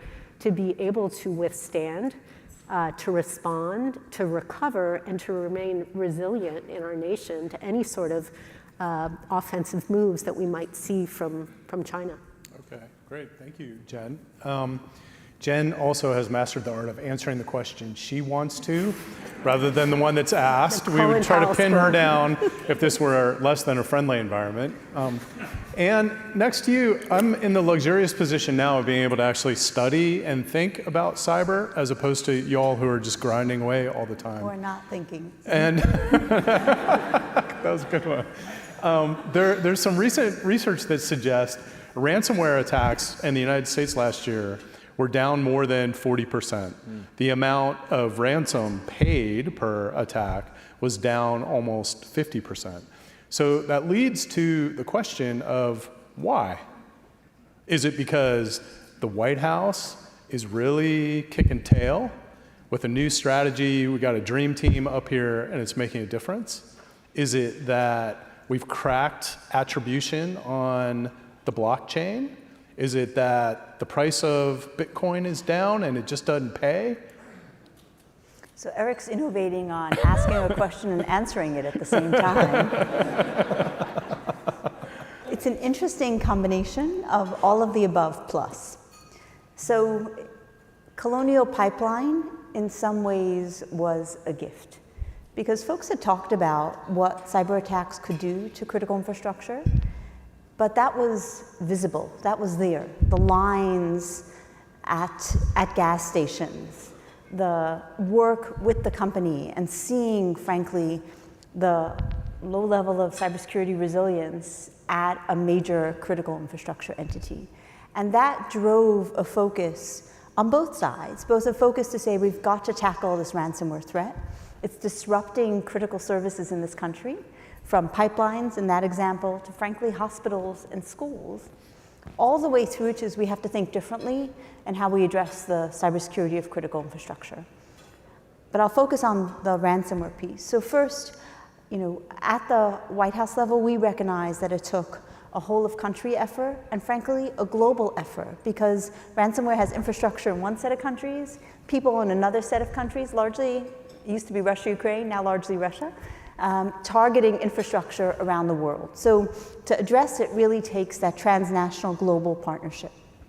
So from a White House perspective, kind of bringing together, as you said, the dream team in 4 pillars and driving that work both across the US and then building the International Counter-Ransomware Initiative, which has now grown to 40 countries, coordinating that same work around the world. And those 4 pillars are, first, as you noted, ransomware is a money-driven problem. So tackling illicit use of crypto, tackling the elements of crypto infrastructure that are part of the enabling of laundering of money. So for example, you've seen the Treasury Department designate Tornado.cash a core mixer, and the roles mixer plays are, like I said, laundering, mixing a bunch of licit transactions with illicit transactions, so it's harder to follow the chain, as you noted, on a very public blockchain. And Treasury has now taken that work, know your customer, blockchain analysis, capacity building, to our international counter-ransomware initiative. So that's one big piece of it. A second big piece of it is disruption. Fundamentally, the work the Department of Justice has done, you've seen the takedown of Hive and related takedowns that have occurred to target the broader ransomware ecosystem. So kind of moving to that disruption strategy from a traditional law enforcement strategy because of the fact that we don't have a law enforcement channel anymore with some of the key countries, namely Russia, where these individuals live. Third is, of course, resilience efforts, focusing on working to improve resilience, and I think CISA-StopRansomware.gov effort, really important effort to point to there. And then finally, diplomacy. So at state, Nate has a team who helps coordinate around the world our diplomatic initiatives on this, whether it is working together to have countries call out in specific forums Russia for harboring ransomware actors. So those 4 lines of effort, and I would note the disruption shift and the illicit crypto is really key, kind of getting more aggressive as counter to that strategy. And then, as I said, taking it internationally. We're having the 3rd International Ransomware Summit we'll host here in DC in October. And the range of countries involved has really made it, we want to make it riskier, costlier, and harder, but never rest on our laurels because ransomware remains a problem. Okay, that's good, thank you. Jenna is going to go to you next, shifting over to AI. Last week you said, and don't quote me here, this is rough translation, something along the lines of AI is one of the most serious weapons the world has known. You can correct my quote, that's my memory of it, I didn't write it down. Earlier today, we've had lots of people talking about how great AI is and how AI is empowering and all the neat things about it. You seem to have a different perspective. Could you talk to us a little bit about that? Yes, I can. As you alluded to earlier, I spent the majority of my career, 33 years, some in uniform, intelligence, counterterrorism, and cybersecurity. And while I consider myself an optimist, we also always need to be in the position where we're thinking about the most probable course of action and the most dangerous course of action in the worst case scenario. And so AI, I think, will be the most powerful capability of our time. That's what I said. And I also worry that it will be the most powerful weapon of this century.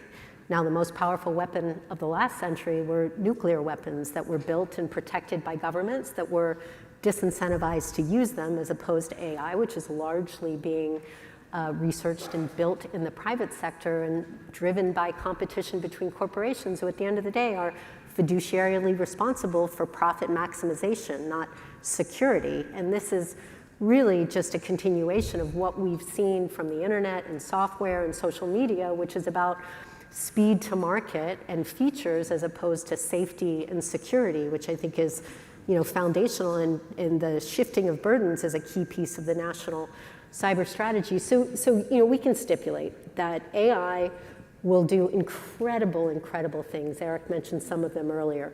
It will make our lives easier, it will make our lives better, but it will also make lives easier and better for our adversaries and our enemies, large and small, who will use these capabilities to do significant harms. So for some of you who saw the TED Talk from Greg Brockman, who's the co-founder of OpenAI, who used it to create an extravagant meal, one person will use it to create a dinner party, another will use it to create cyber weapons or bioweapons or chemical weapons or to deploy shockingly realistic deep fakes. I think it's of note that Jeff Hinton left Google so he could talk about AI risk, and he gave an interview to the New York Times where he specifically talked about it's hard to see how we can prevent bad people from using it for bad things, and he specifically talked about misinformation.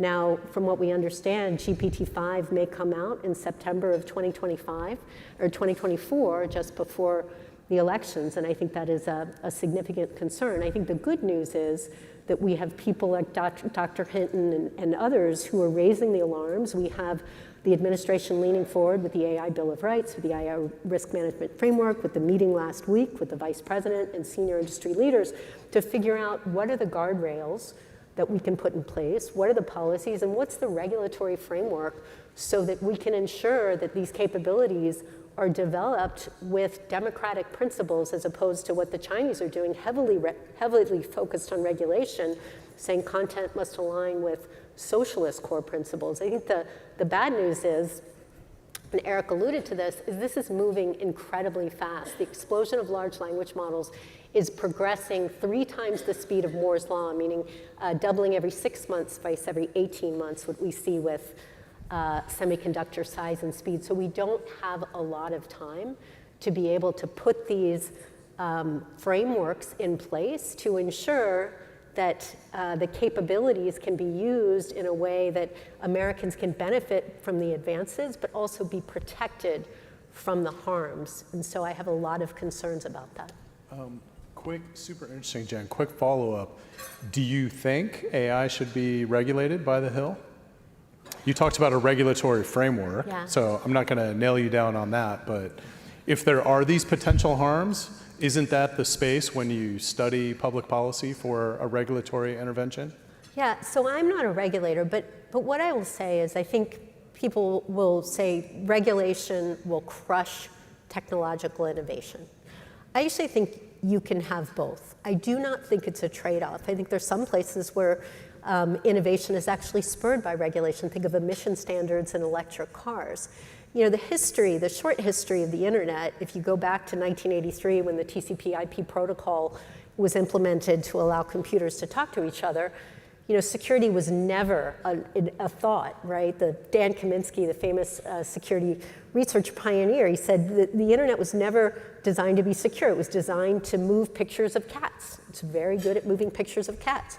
No security. Software was not built for security. Social media was all about moving fast and breaking things, and we have disinformation and a lot of mental health challenges with our children. So I think AI is much more powerful than those technologies, and frankly, we need to look at a framework that enables us to protect it, but still take advantage of the amazing innovation. Now, you know, that's a magical thinking, some would say, but these are the really hard things that we have to do, because if we allow these technologies to fall into the hands of our adversaries, they will use them to do unimaginably bad things. And the history of security is both the power of imagination and the failure of imagination. And as leaders, we need to understand how to leverage the first and how to prevent the latter. Okay, great. Nate, you're now out all around the world talking about emerging technologies, and I assume AI with a lot of different countries too. What have you seen internationally that we here in the US can learn from, say, the European Union or others who are thinking about addressing this in Asia, Southeast Asia? I am learning firsthand a lesson that I first learned, I guess, as a father, which is pounding the table and saying it's my way or the highway is not generally an effective strategy.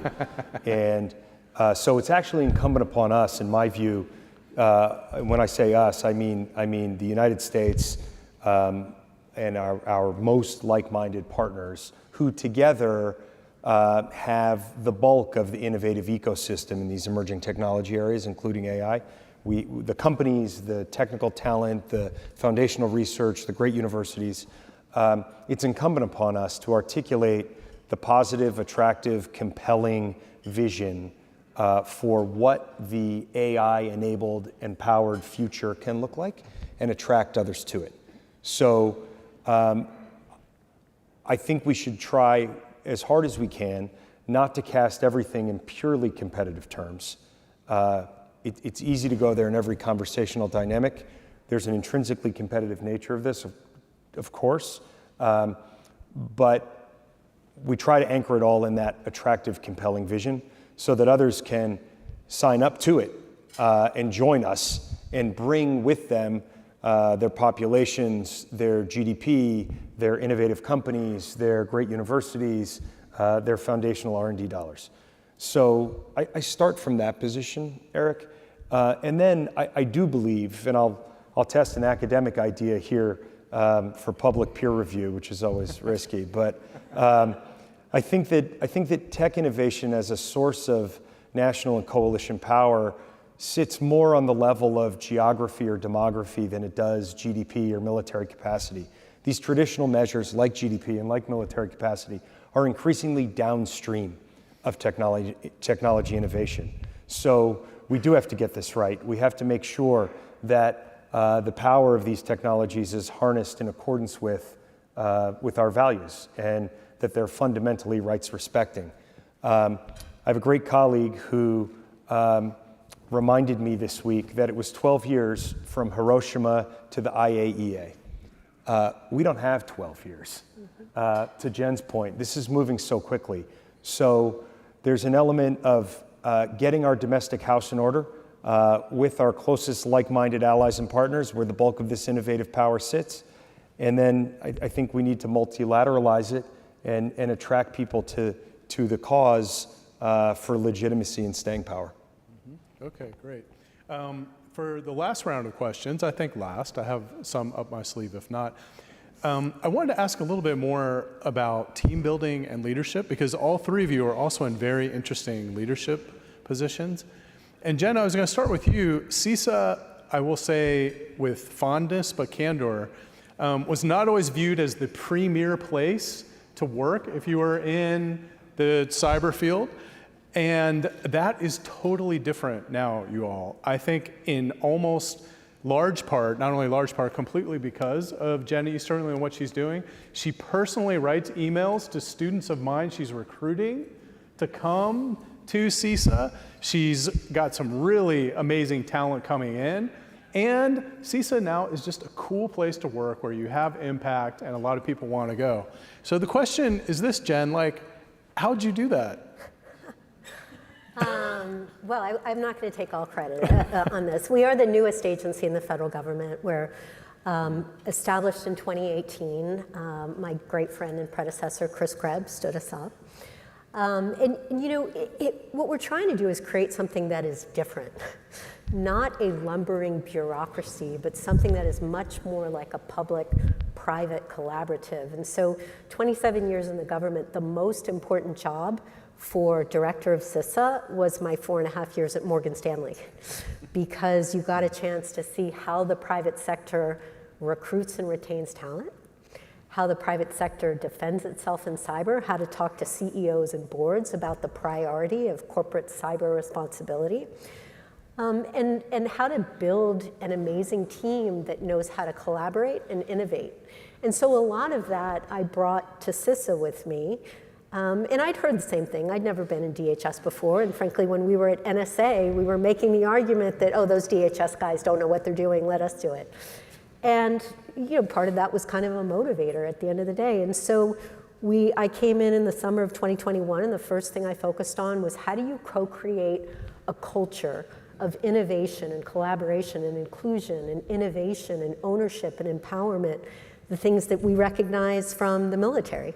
Right? At the end of the day is servant leadership, and how do you create that magic that brings on the best talent. And so we've been working really, really hard to do cool and different things to be able to attract that great talent and come up with new ways. We just announced yesterday a Cyber Innovation Fellowship, where we're able to bring in people from the private sector to work at CISA for 2 days a week.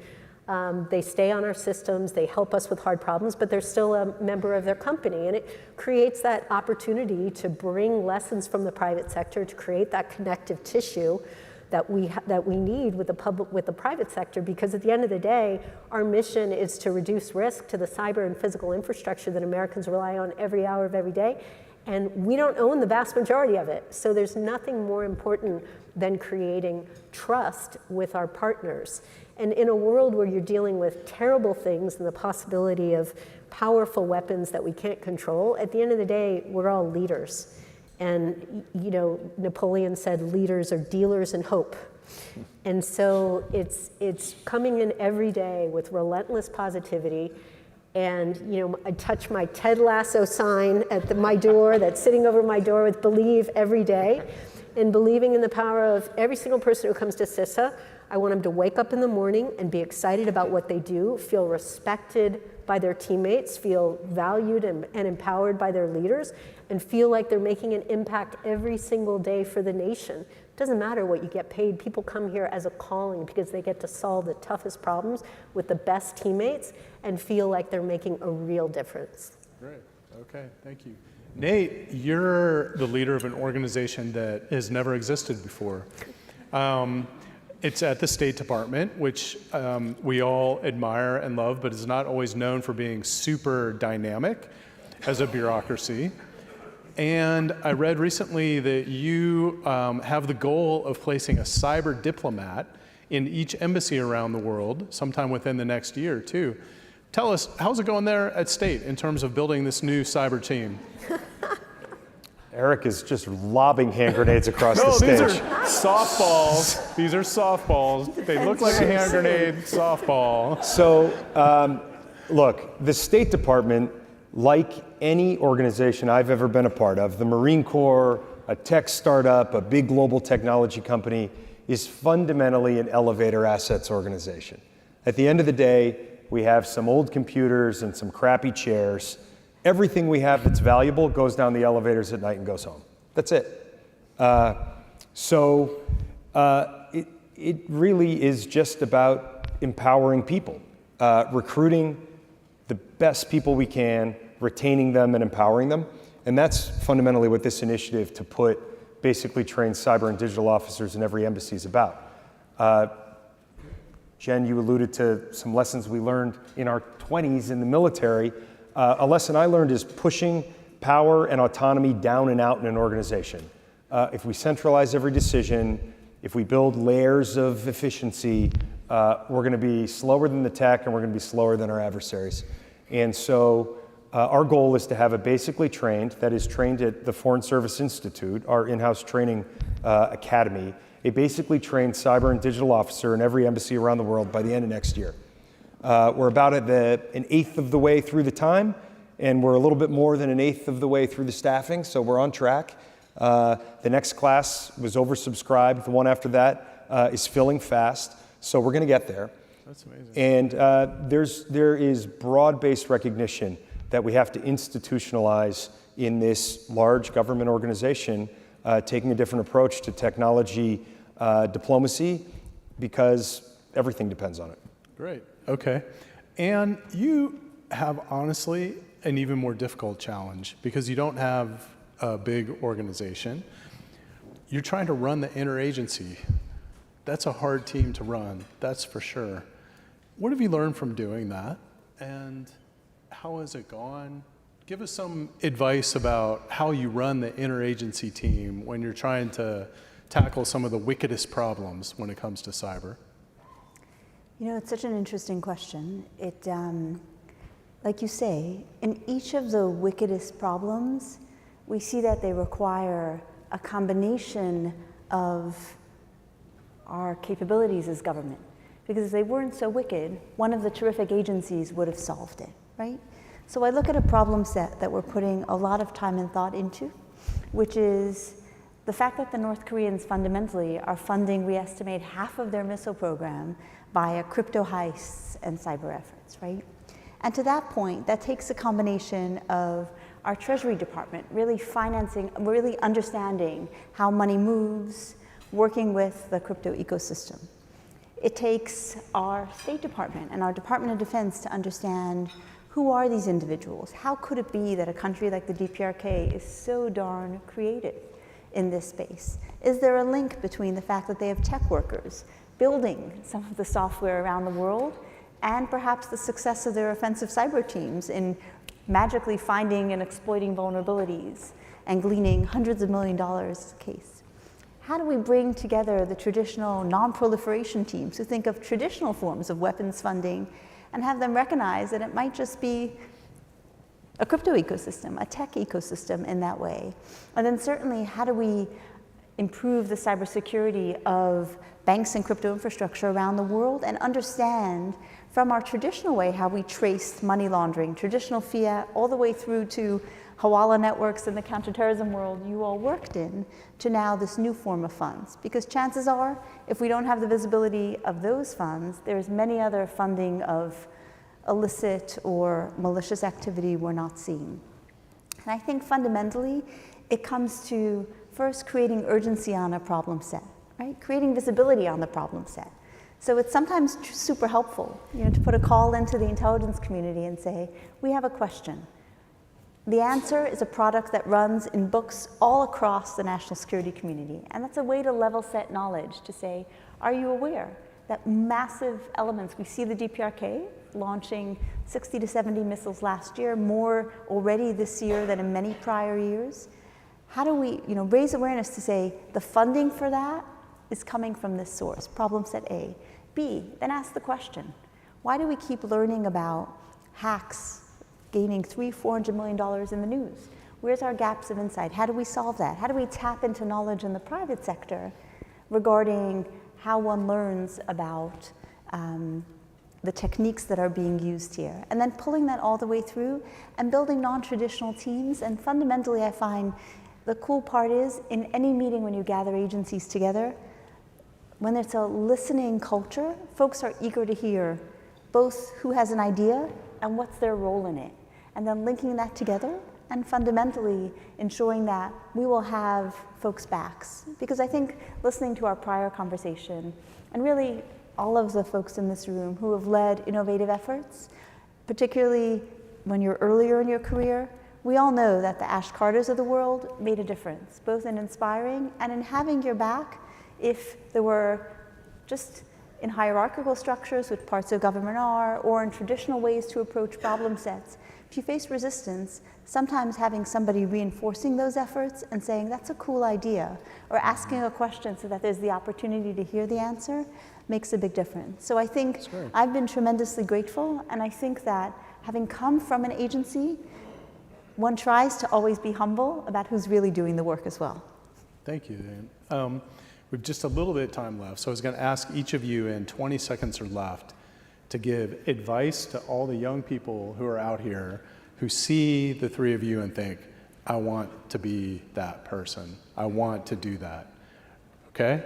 20 seconds. Jen, what's your one piece of advice to all the young people out here who want to be Jen Easterly? Do not be afraid of failing.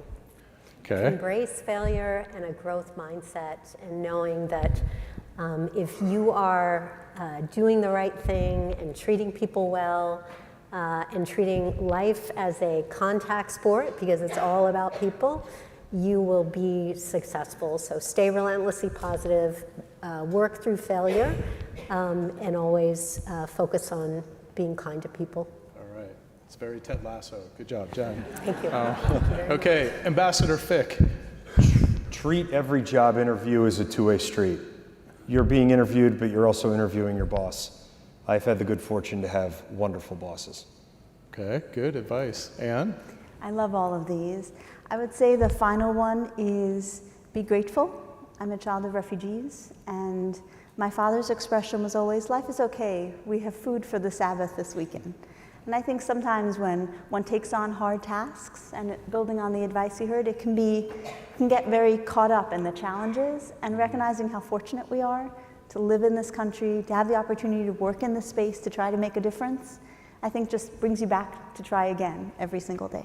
Great, thank you. You three, thank you so much for what you're doing for America. Thank you for everything you have done. Thanks for making time today. And with that, if you all could join me in...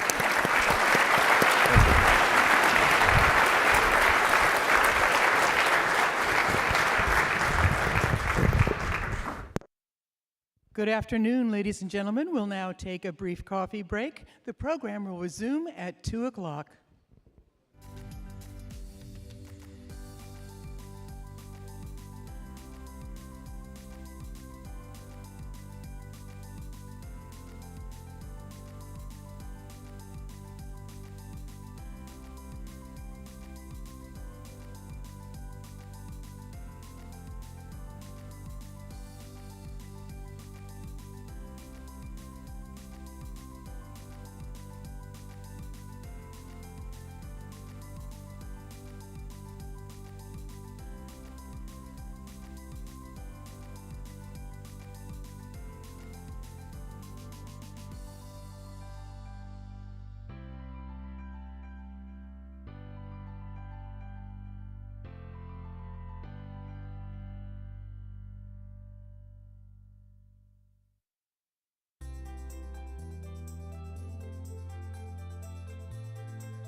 Good afternoon. We hope you've enjoyed your break.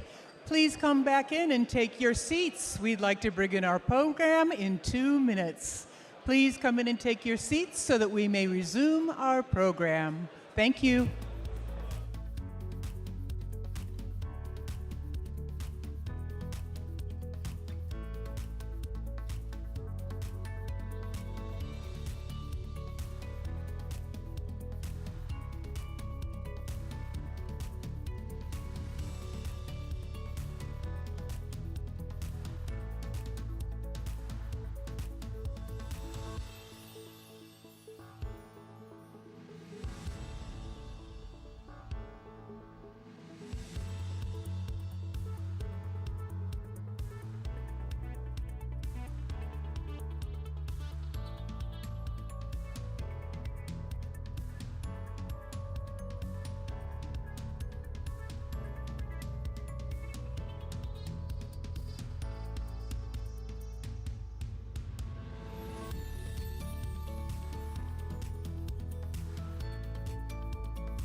Good afternoon. We are ready to begin. Please take your seats so that we may resume our program.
Good afternoon, everyone. If you could just go back to your seats now, we're about to resume.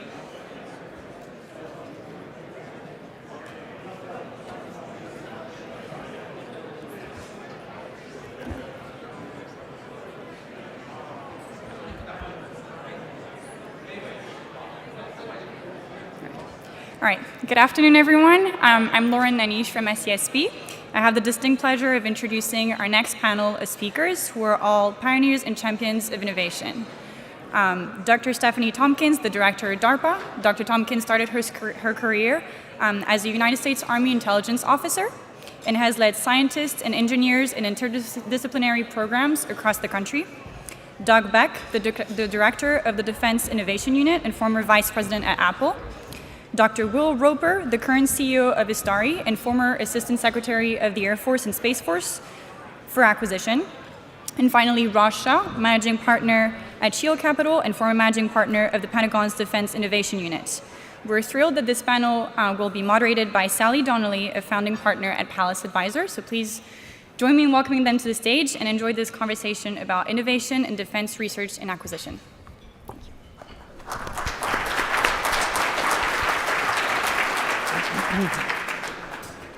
Good afternoon. It's a pleasure to be here. I'm not great on the mic. Can everyone hear me okay? Great. I was thinking, looking around the room, you rarely get so much hugging at a national security event. And that's, I think, because we're all motivated to be here by the example of Ash and the fun and the pressure we had working with him. I remember the first time he came to my consulting firm when he came out as Deputy Secretary of Defense. So we went to New York on a trip, and I hadn't actually worked with Ash. I didn't really know him that well.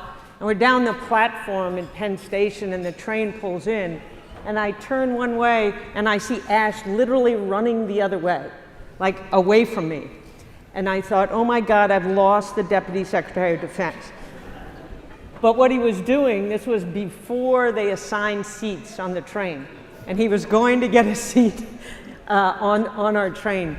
And every time I get on the Acela now and I sit in an assigned seat, I say, thank you, Ash. But seriously, he was somebody who didn't settle.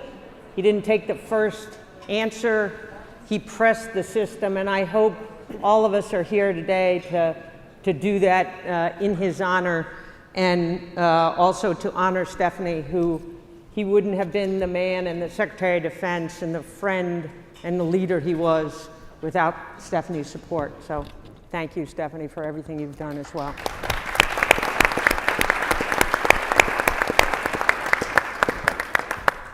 So, distinguished panel here today. I'm sure you all have read the biographies, so I won't go over that again. And I think the one thing, as I was thinking about Ash and his legacy, this isn't just going to be a complaining session. This is going to be observations of problems, experiences, and then a way forward. You know, solve the problem. That was Ash's view, it seemed to me. So, Dr. Tompkins, if I could start with you. You work at perhaps the best brand in national security. You've been a leader throughout your career. I wondered if you could just talk us a little through what you're doing at DARPA, the challenges you see, the technologies you think will be the hottest coming forward. Sure. Can I start with an Ash story, though? Sure. Because I think it sort of informs the way I answer the question. So I first met Ash Carter when he was SecDef, and he came to visit DARPA in my previous career there. And I was introduced by my boss to him as someone who had stated that he was completely wrong in certain physics statements he had made. And I got to defend those arguments immediately in real time. He was just so extraordinary in listening, probing, asking questions, and actually being willing to change his mind. And I've used that as a kind of a role model in everything that I do. And I will say that because there's a very good chance that anything I tell you today about what we are doing that will have the most impact in the future is quite possibly going to be wrong. So take that as the foundation. And then I'll say that we're just so privileged at DARPA because we are in an organization that has been given a significant amount of autonomy, and everything that we do in the organization, and we've been given permission by the government to do this, is structured to go against human nature, right? Human nature moves you towards safe places. It moves you towards being comfortable. And we design our entire organization around forcing people not to get too comfortable and to always be pushing to the very edge of what we think is possible, which means we get rid of people as soon as they have been there too long. We're constantly driving for making lots and lots of bets, but then forcing ourselves to ask hard questions about what is not good enough and what we should kill off so that we can make a bigger difference somewhere else. So within that context, we start 40 or 50 new programs a year. It's all started by amazing people from around the country, coming from all different walks of life. Within that, there are lots of really cool things that are sort of bubbling up. Of course, lots of people are familiar with the more traditional spaces that we might work in, which would be, sort of the creation of the ARPANET, or investments in mRNA vaccines or Javelin missiles or things like that. I'll just hit a couple that might be a little less traditional. One is the area of supply chains. We have gone all in. My program managers have recognized this for a number of years and started probably 7 or 8 years ago pushing on the idea of being able to make what you need where you need it. Whether it is medicine, whether it is oils and lubricants and food and water and all of those things, they're trying to break all of the canonical assumptions about logistics and what you have to live with, and we're trying to change those rules. Another quick topic is one having to do with software security, and everybody here, I'm sure, is familiar with having 75 different passwords and having to change them every 3 months and never being able to remember, and you're not supposed to write them down, but of course you write them down. And the fact that, and I think in the last panel we heard about the constant reaction to attacks. So imagine a world in which you just didn't have to do that. Imagine a world in which your software was inherently secure by design, and it was backed up by hardware that was inherently secure, and they were working in concert to make it so that that was not a thing you had to worry about ever again. So multiple programs in that space. Happy to talk more about anything, but I think that's a good place to stop. That lays it out well. Thanks. I'm going to jump over you, Raj, not as a sign of disrespect, but speed. Will, you spent considerable time at senior levels at the department trying to make things go faster and getting new capabilities into the hands of the warfighter. Now you're on the outside doing similar things. Could you give us an assessment now that you've been out for a little bit? How is the system working? Are we doing well enough? It's a bit of a softball, but I think I know where you're going on the answer. I guess we're all going to start with our Ashism, and mine was always knowing when he would take walks around the Pentagon, so that if I was stuck in the bureaucracy, I could take a strategically timed walk and get unstuck. And that partly answers your question, is that we're a bureaucracy, and it's really, we throw stones at that word, we rail against it, but we understand that's what it is. We divide up the powers within our organizations, that's the way our government's structured, so that you can't do volatile, crazy things unless need arises and you get consensus of will. And when you get consensus of will, you can do things quickly. And I think the challenge we have now is through Ash's leadership, we really have kindled a spirit of innovation in government. And it's not BS, it is legitimate. People want to innovate, solve problems differently, work with new technology. And what I've seen since now serving on the Defense Innovation Board, which Ash also started, is we've interviewed people that has been reciprocated inside of government and industry with investors. Everyone believes that the will is there. But what the process is not organized to do is to bring it in at scale, to mechanize it.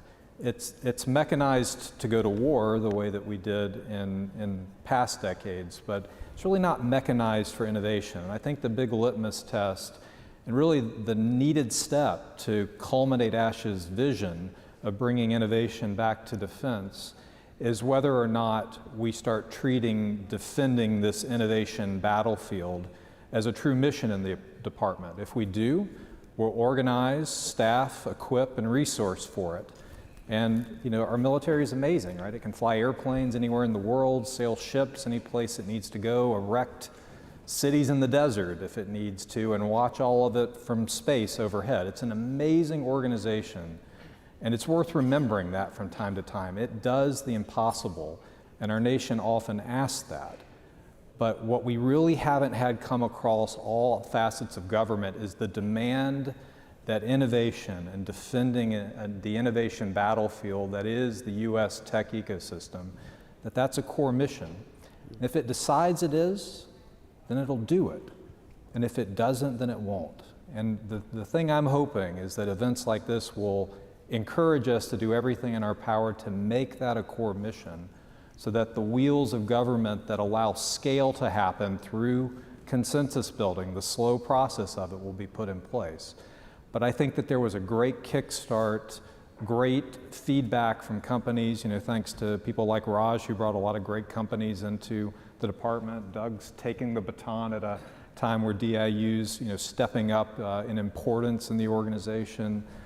Stephanie's running one of the most storied innovation organizations in government, all of government, right? There's a great kickstart to this, but now scale is the remaining question, and I don't know where to vote on it. I really don't. Ash was such a powerful mover behind the scenes, and in his absence, we're all going to have to take a little piece of his gravity and combine it, right? Build that consensus to move this over the goal line, and that's a fight worth fighting, and that's a legacy that I think would be fitting to Ash. That's a nice segue to you, Raj. You were head of the Defense Innovation Unit when the first reboot under Ash. Talk to us about how you came into that organization, what you did to, I don't want to call revive it, but certainly make it a very effective tool. Sure, thank you. And I too will start with my favorite story about Dr. Carter. And so like Will, I knew that if you needed a meeting with the secretary, you'd wander around the E-ring and he'd bump into you, and so he'd come up to you, give you a big bear hug, and then he'd say, Raj, so great to see you. What are you doing here? I'm paying you to be in Silicon Valley to find companies. And we'd be like, sir, our problems are actually all here and our battles are here in this building. And then he would turn to the two Erics, Eric Rosenbach and General Smith, and say, hey, go fix these problems. And no kidding, they would. So he had this ability to see a problem and then go and solve it. So I was brought in sort of unexpectedly to the department to help reboot and stand up DIU. And I think what's interesting, particularly around Dr. Carter's vision for this, is that he was so forward in thinking about it, right? He wrote a paper in 2001 at Harvard with Marcel Lettre about how commercial innovation was going to be decisive on the battlefield. And then he put this organization together, 15 years later when he was in charge. And if I think about DIU as a startup, he was its founder. He was the chairman of the board. We had other board members like the Innovation Board and Eric Smith. And I was the first sort of CEO to brought in to grow it. And we had seed funding that we were able to get from the couch cushions.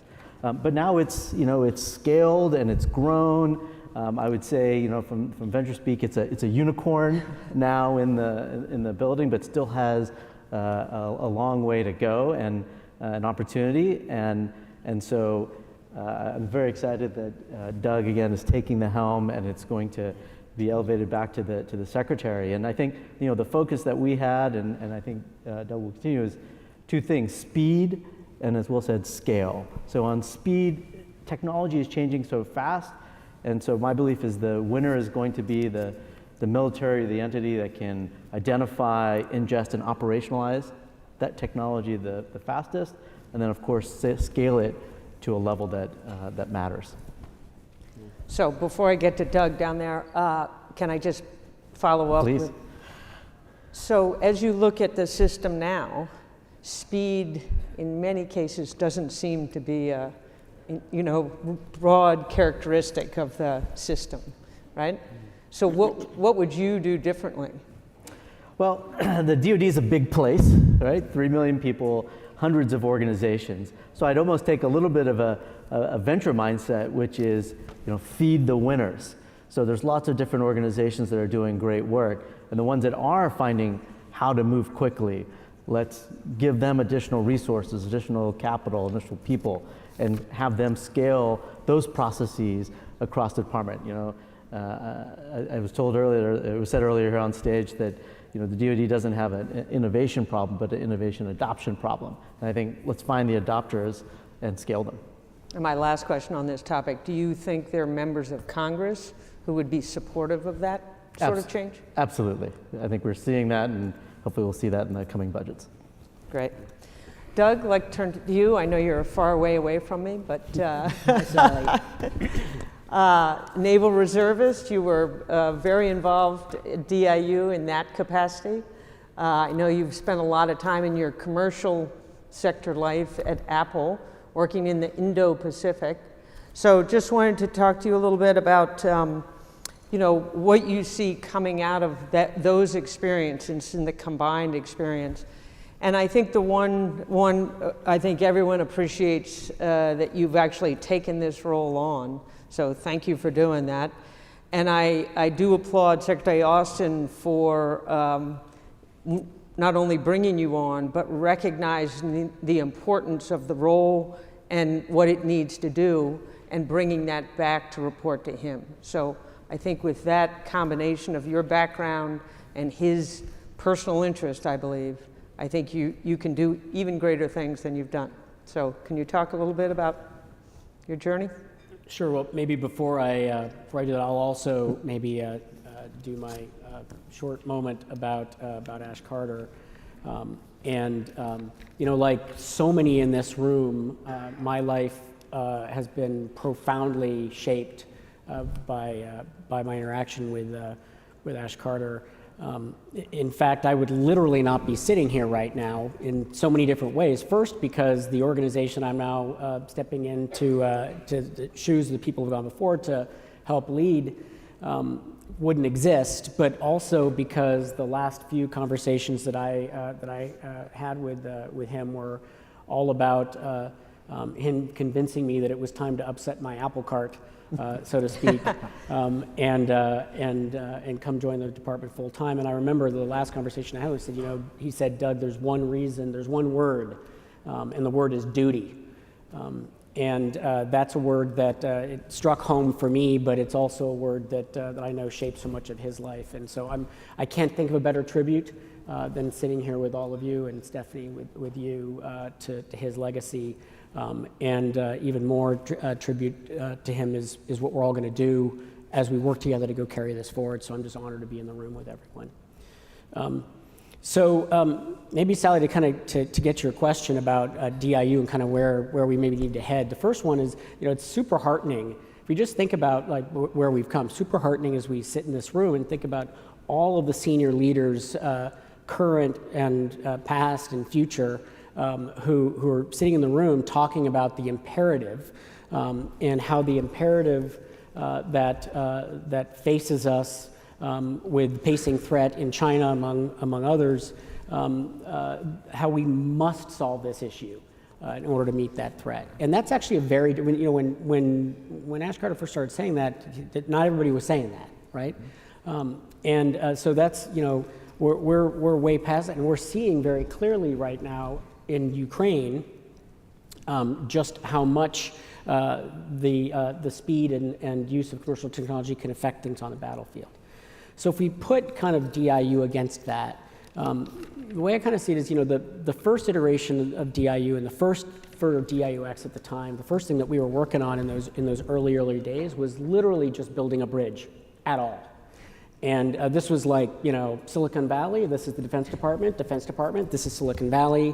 You ought to know each other. There might be some things you could do together. It's actually really important that you do. By the way, when you go to each other's house, you might want to dress differently. That was literally what we were doing. And check, that's been done and done incredibly well, and a ton of times over, and this room is a reflection of that. Although we're all kind of dressed like this, except Chris Lynch, who I saw, who's definitely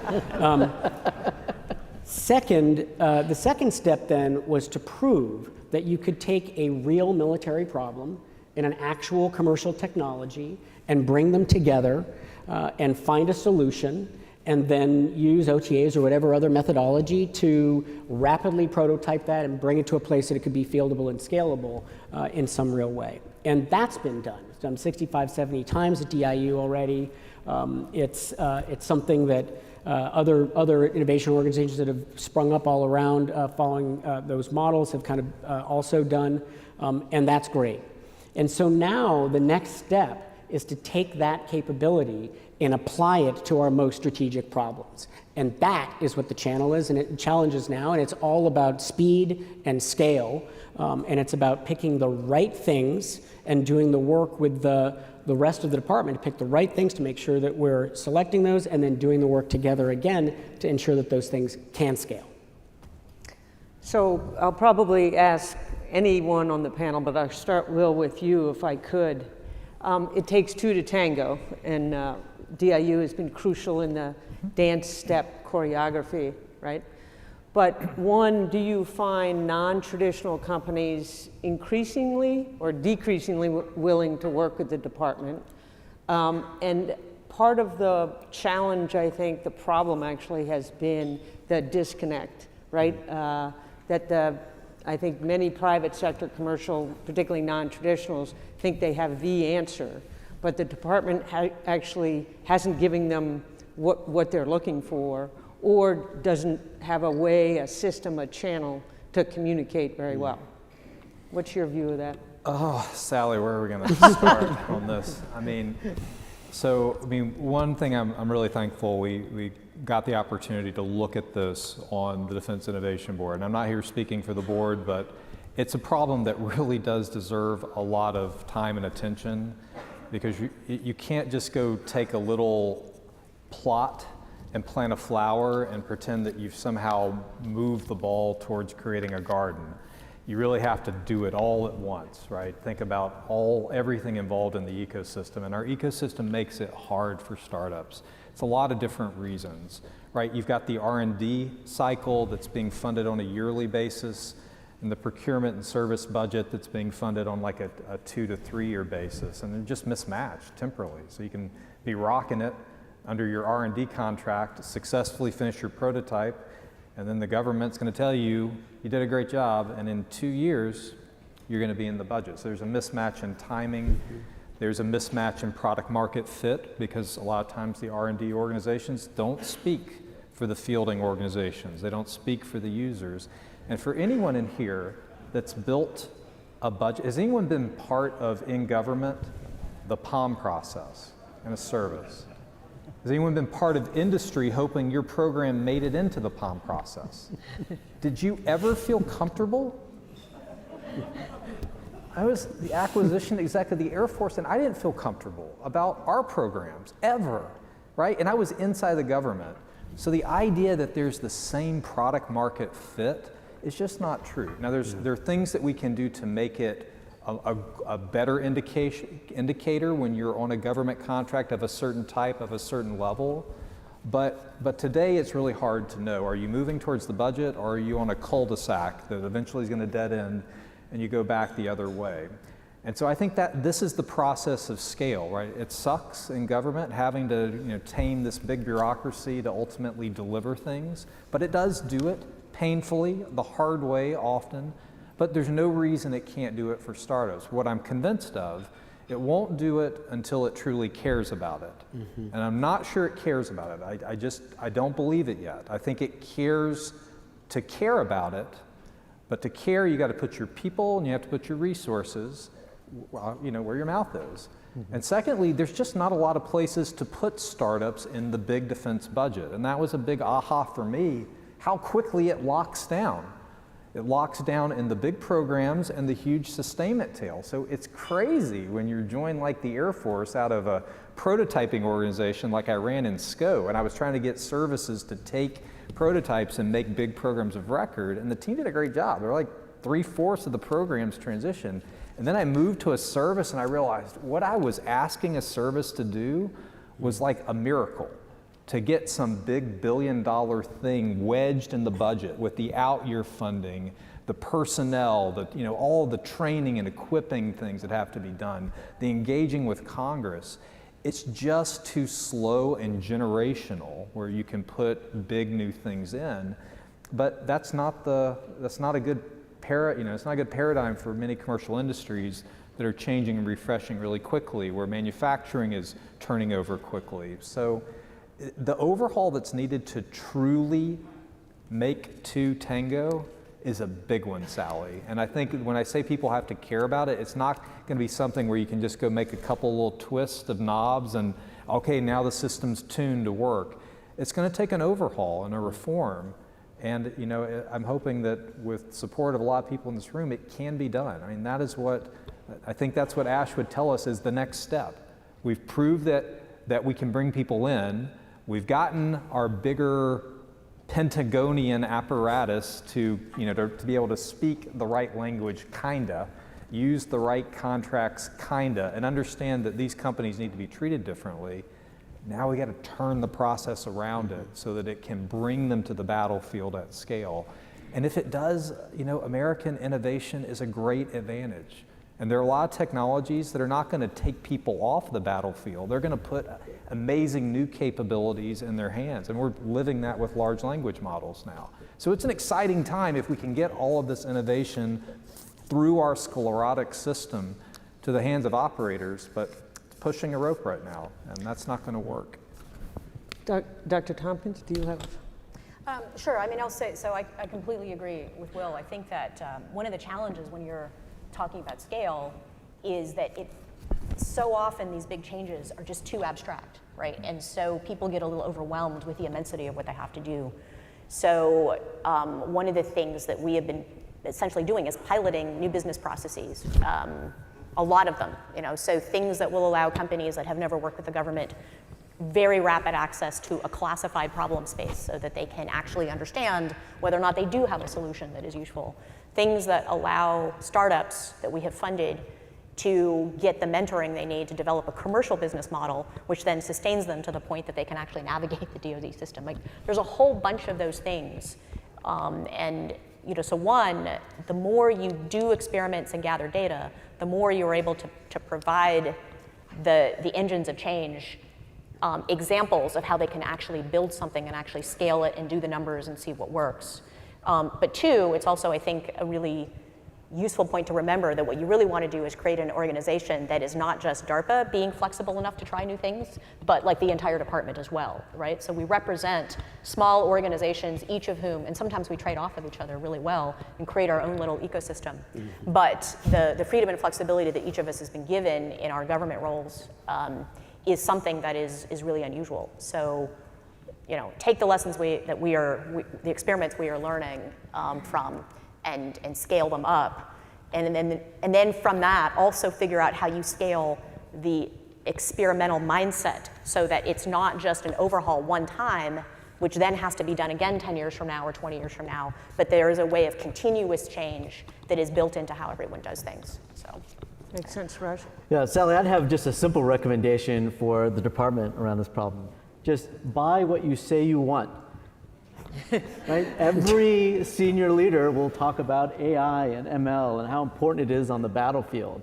And I did a little analysis. I think if you look at last year's Pentagon budget, maybe $1.5 to $2 billion went to real advanced AI technologies. If we're spending less than 1% of our budget on what we say is the most important thing, right? That doesn't seem to compute.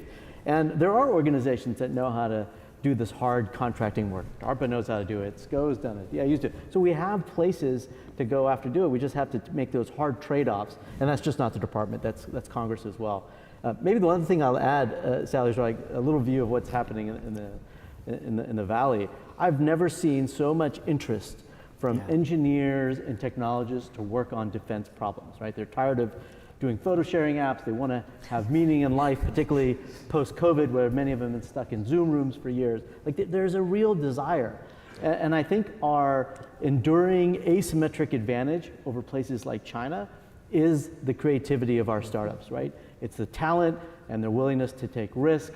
It's the private investment capital that's ready to fund them, and generally our capitalist free market system to build these things. And so I think we need to double down on that, and the DoD and Congress has an enormous opportunity to push that forward.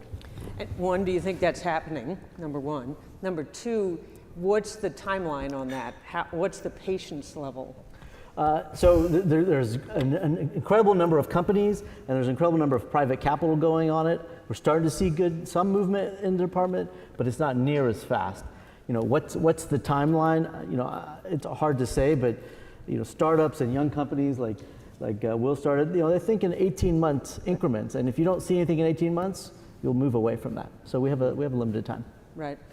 Doug, can I just throw you a fastball a little bit? Because you spent so much of your time in Asia, can you talk a little bit about, and I know you don't do that full time now, right, and you're shifting to DIU, but Partners and Allies is a big part of the National Defense Strategy and going forward.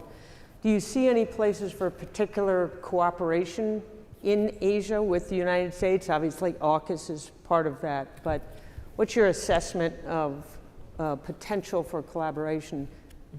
Yeah, so I mean, first of all, I think that we cannot get after this problem unless we get after it effectively, working with our allies and partners. In the same way that the company that I worked for until recently, you pick that thing up, right? Everything, there's American parts inside there, Japanese parts inside there, Korean parts inside there, and all those pieces come together with the most forward-leaning pieces of the sharpest technology are coming from a whole lot of different places, and most of those places are our good friends. And so point number one is, for us to be really at the cutting edge, we've got to be leveraging the very, very best of what we do here in the United States, the very, very best of what our friends do, what we can learn from them, and what they can learn from us. One of the things that we'll be working on is how better to do that. So the answer is absolutely, and we need to. Great. And to put you a little bit even more on the spot, since you haven't, I think you're in your second week or first week at DIU? My swearing in was yesterday at 4 p.m., so I'm not even on the second bounce off the turnip truck yet, but and thanks. just for the crowd, have you gotten all your access programs and you have a card to access the Pentagon? Is that correct? I'm able to walk around the building.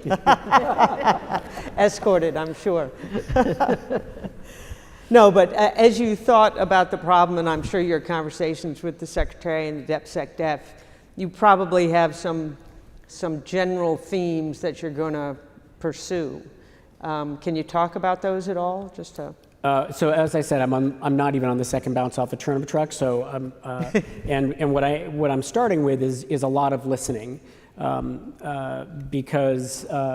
The challenges that Will referred to are real, and I'm actually very, very heartened by the number of people who I think do care about the problem, and which is one step beyond caring about the problem.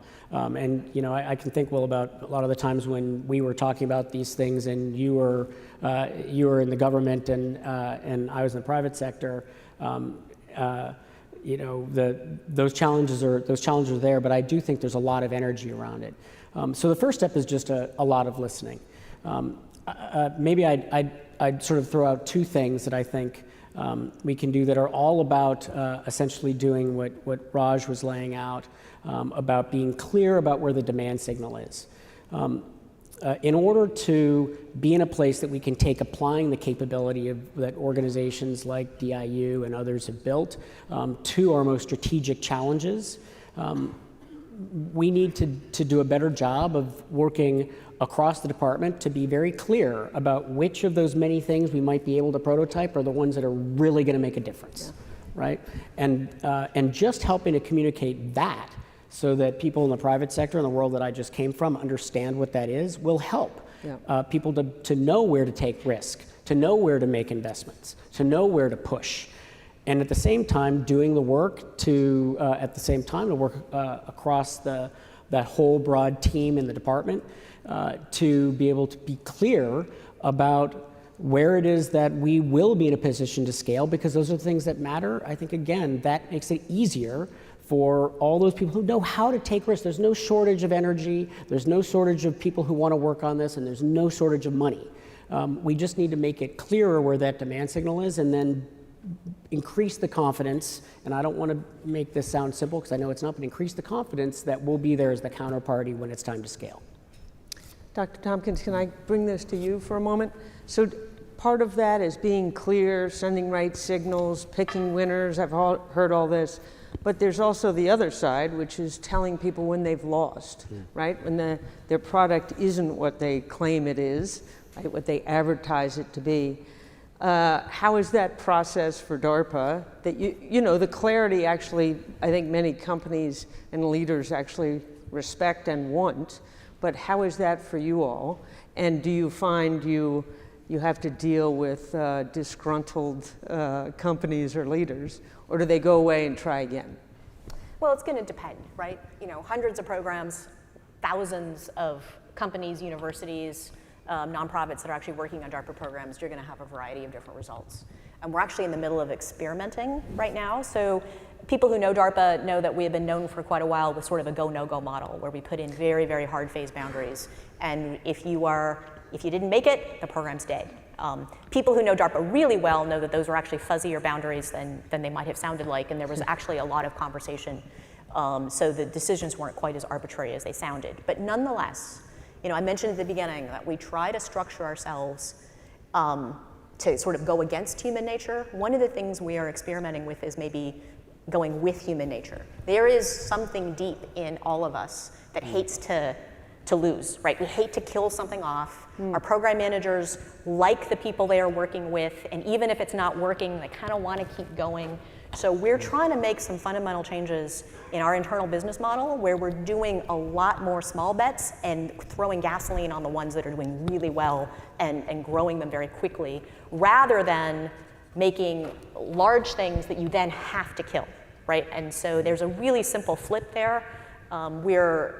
We will never have a situation where every program in DARPA looks the same, but we're going to do a lot more of those and see whether or not that allows us to move even more quickly and kind of go against that hard thing of knowing how to stop. Yeah. It sounds very interesting to me, but I'd like to hear what Raj says about lots of small bets. Does that make sense? You start with small bets, but then you have to bet on your winners, and you have to get to scale. Again, when we think about DoD scale, it's the largest organization in the world, and so I view the small bet as ways to lower risk. You always hear about de-risking in large programs, and we're afraid to take risk.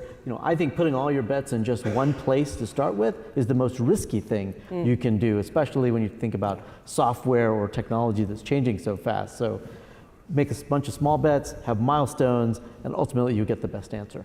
Yep. Go ahead. Maybe just to build on that, when we're talking about focusing on the things that are going to make a difference, that's not necessarily about picking winners. It's about picking problems that we need to solve. And having the confidence that those are the problems that need solving, and these are the kinds of technologies that we need to solve. And then there may be multiple small bets that go against trying to solve that, and they move through a very natural process. And the system in our country is very good at helping figure out how those things are, which ones are going to make a difference, and then go from there. Will, anything to add to that? I think the most constraining thing is really working backwards from where will this innovation live with recurring revenue in the budget. And so I think rather than scaling up, we will really have to work back, systematically freeing opportunities in the budget where new programs can be created, and programs that have different rules than the historical generational programs where most of the opportunity is in sustainment. Right, there's opportunity to use modern manufacturing, modern design that can keep improving technology. But if we're doing really, really well on the R&D side, and we're placing a lot of really good small bets well, and we're building up to winners, placing more strategically increasing bets, but then we're still primarily doing platform programs that are generational in nature, there's no place to put these. And it's those platform programs that are generational in nature that most of the politics of this town go. I don't think I ever got a phone call with someone really upset about a small R&D program. But if something went wrong in a platform program that involved jobs in someone's location, right, or assets that were going to be on their bases, it went political really quickly. And that's just part of the system. We're a representative government, and this is how it works. And so if we're going to change the direction of the boat, it's going to have to be done slowly, working with Congress, program by program, freeing up space for innovation to have a home. And then we work backwards to all the good practices that Stephanie and Raj and name just went out of my head. Right? Hi, Doug. Doug. I've known you for years, right? 20. You get passionate, you forget things. I think then we would know there's a target, and we would know a sense of the scope for it. But if you want to know, if you ask me to say what's the most likely thing to happen, is that we'll keep getting better and better at being investors and betters in the department, but just not have any place to have those winners have a home. And that wouldn't be in the services? It has to be. It has to be. They ultimately train, staff, and equip. And so the thing that really worked well for me when I was running SCO for ASH, and nearly everything we did was classified, which helps. But the services were your customers, right? Ultimately, they had to take the system and go field it. And I found that made me care about things that I probably wouldn't have as an R&D organization. You started caring about training, were we doing the panels the same way that people were trained today or not? Were we doing the maintenance? Would the maintenance routine be the same? And just to be frank, sometimes we just had to float a program for a year because it wasn't well timed to go into the Navy's budget, because they were dealing with the big political system of getting a new start into their budget. And as I mentioned earlier, our R&D system doesn't have the ability to float something a year, because by the time it's the next year of execution, that money's gone to something else. So we really are missing something between the world of R&D and the world of the big procurement and service budget. There needs to be something in between. I think many people have thought about this, talked about this, but I'm convinced it's needed, where we've decided something is a real product, we want it to go into the budget, but we're not timed yet for the trained staffing and equipping. There ought to be a lot of rules on it, but I do think something will be needed to solve the temporal mismatch in the budget. Dr. Tompkins? Yeah, Will, I'm going to, I agree with almost everything you said. I think I'm just going to throw one thing on top of that, which is that so much of the technology that we are developing right now is joint, and it is about joint warfighting and joint operations. I am not convinced that the model that it has to be done service by service is working. And so I think we have to go even a level higher and figure out how you do those things where everybody calls this new technology their second priority, but it's never anyone's number one. And we have got to figure out how to sort of break those assumptions and those barriers, because otherwise it's really hard to get out of our own way in how we are actually going to be able to protect our nation. I think that I agree with your point, Stephanie. I think there are more and more things are going to be probably like executive agencies in the department, where it needs to be shared by everyone, but someone's got to go buy it and field it at scale to the requirements. And that's what the services are there to do. And so I think ultimately, it's going to require them for scale, and then really good feeding from the kind of R&D betting, and those organizations are in the services as well. And then I think there are going to be some just good contracting reforms that are going to be needed. I think there are things we can do above and beyond what we've done today. And I think the biggest impediment on the whole is the budget. And I found that was the biggest issue for me, trying to get innovation done, was the budget. Sorry, Will, when you say the budget, you mean the color of money, the color of money, because you did great R&D, but if it's not a finished product that can go into procurement or a service contract, it's got to go back into R&D. That money's been spent. It's the reprogramming across PEs, huge detriment, right? People used to say, oh, you manage $60 billion in Air Force programs. And I would say, no, I don't. I manage 538 small programs for the Air Force that add up to 600 billion. But I do not have 60 billion in purchasing power, because I can't move it to solve Air Force problems. So that is a big issue. And just the cycle by which we decide to buy something. Like Raj is mentioning buy what we say, the person that said it is probably not in that position anymore by the time it's time to buy it with our current process today. Well, it's funny you should mention that, because I think Raj is on a congressionally mandated commission to fix the problem. Yes. Raj.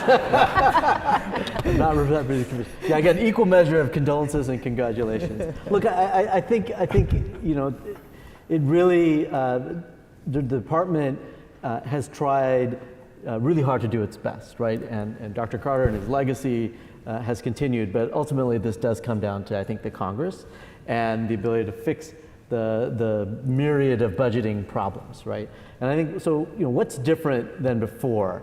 And it's, to me, it's twofold. It's how do you rebuild trust, right, between these two branches of government? So do we trust our leaders and our program executive officers to apportion their budget they want, right? Do they have to, at what level do they need to go back for a and not to get too arcane, below threshold reprogramming to move money around. And so I think there's a whole set of reforms around trust between our organizations or branches of government. And then the other one is how do you think about oversight and the budgeting process when the type of technologies you want to buy are changing so quickly, right? Yeah. The system actually works quite well for a long duration asset like a aircraft carrier. It works pretty well. But if by the time you write your set of requirements, the technology has already shifted, and as we heard earlier, large language models, now we're talking weeks and months, not even years, the system just can't keep up. So I'm optimistic that both sides of government understand this problem and have a commitment to make some real reform. Okay, well, that's good to be optimistic. You might be alone here in this crowded room, but... So, Sally, it boils down to this, right? And the system swings between it. It swings between phases where it tries to trust people by delegation and go make the right choices, and then it swings back to process when the first examples of people making mistakes come in. Fair. And ultimately, if we're going to compete against China long term, we have to choose between one of those two things. Fair. And Dr. Carter would tell us, hands down, go with people. That's our advantage. Fair. Doug, did you have something to add, or no? So I was actually going to say maybe two things quickly. The first one is to this conversation that Stephanie and Frank, Fred, Harry, Will, any four-letter word is fine. We're having about the need to be joint, the need for service. I think the answer is both. First of all, and I think part of the answer is in order to be getting after those solutions that are truly strategic, that are going to meaningfully change the game, which by that I mean it's either going to help us to deter major conflict or help us win if we're forced to fight. In order to do that, a lot of those solutions are going to have to be joint, and they're going to have to come from a demand signal that is, for example, out at Indo-PACOM, and they're going to have to work through the services in order to actually scale. So the answer is both those things. And then the only other thing that I would say is, you've heard this a lot across kind of all the panel, especially those who aren't on their second bounce off the turnip truck, just how challenging this is. But I'd kind of bring us back to where all of us on this panel started, which was with Ash Carter. And if there's one thing that he taught me, I think taught all of us, it's number one, you can't shy away from the hard problems. Number two, that we have to solve this problem if we as a nation are going to be able to live in the world that we want to live in. And number three, that the way that we're going to solve it is by being willing to fight through barriers together.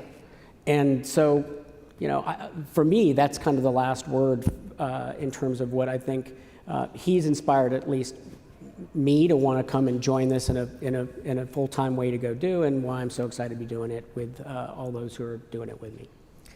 I did want to ask you about your decision to come to full service to DIU. We know you've been a naval reservist for a number of years, but 26.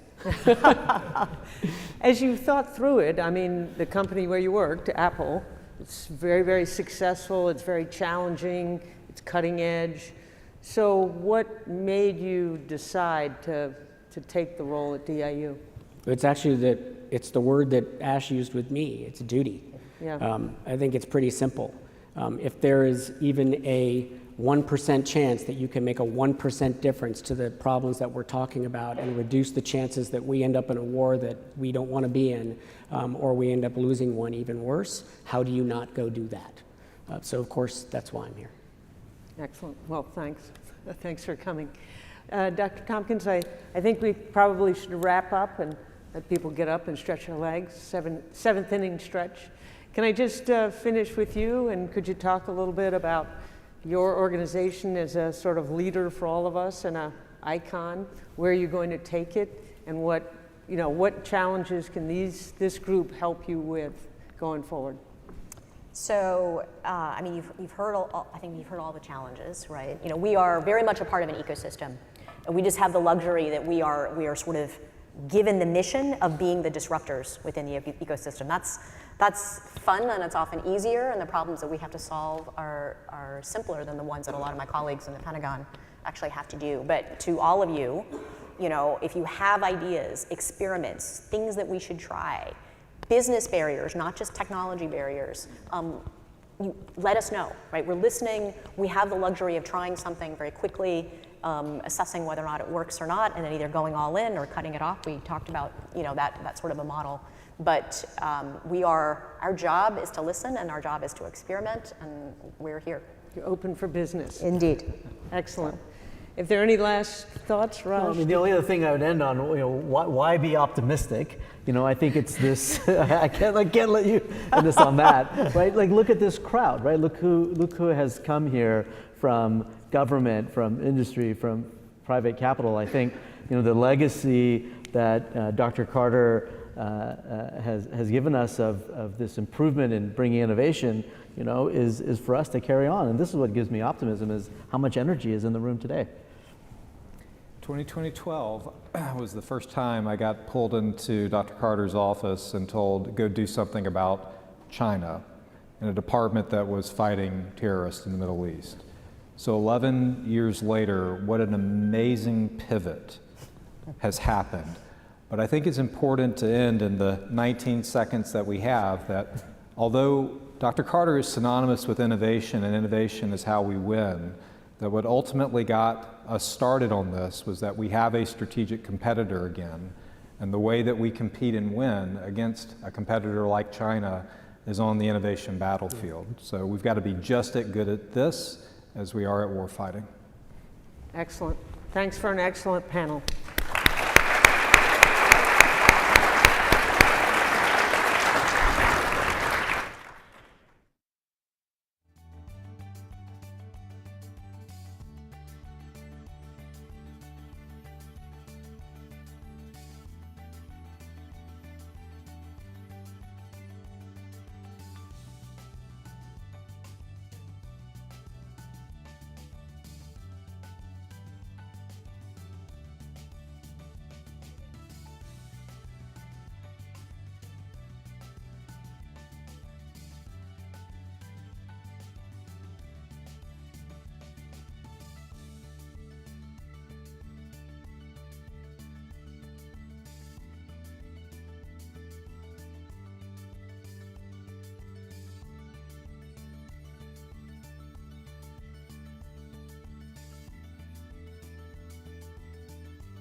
Good afternoon, everyone. My name is Tuba Wan, and I'm with the Special Competitive Studies Project. I'm honored to introduce our next speaker, the Honorable Kathleen Hicks, the 35th United States Deputy Secretary of Defense. Deputy Secretary Hicks has a long and distinguished career in public service, both in and out of government. She was previously the Senior Vice President, the Henry A. Kissinger Chair, and the Director of the International Security Program at the Center for Strategic and International Studies. At the Pentagon, Deputy Secretary Hicks previously served as the Principal Deputy Undersecretary of Defense for Policy and as the Deputy Undersecretary of Defense for Strategy, Plans, and Forces. We are thrilled to welcome her back to the Special Competitive Studies Project. Please join me in welcoming Deputy Secretary Hicks.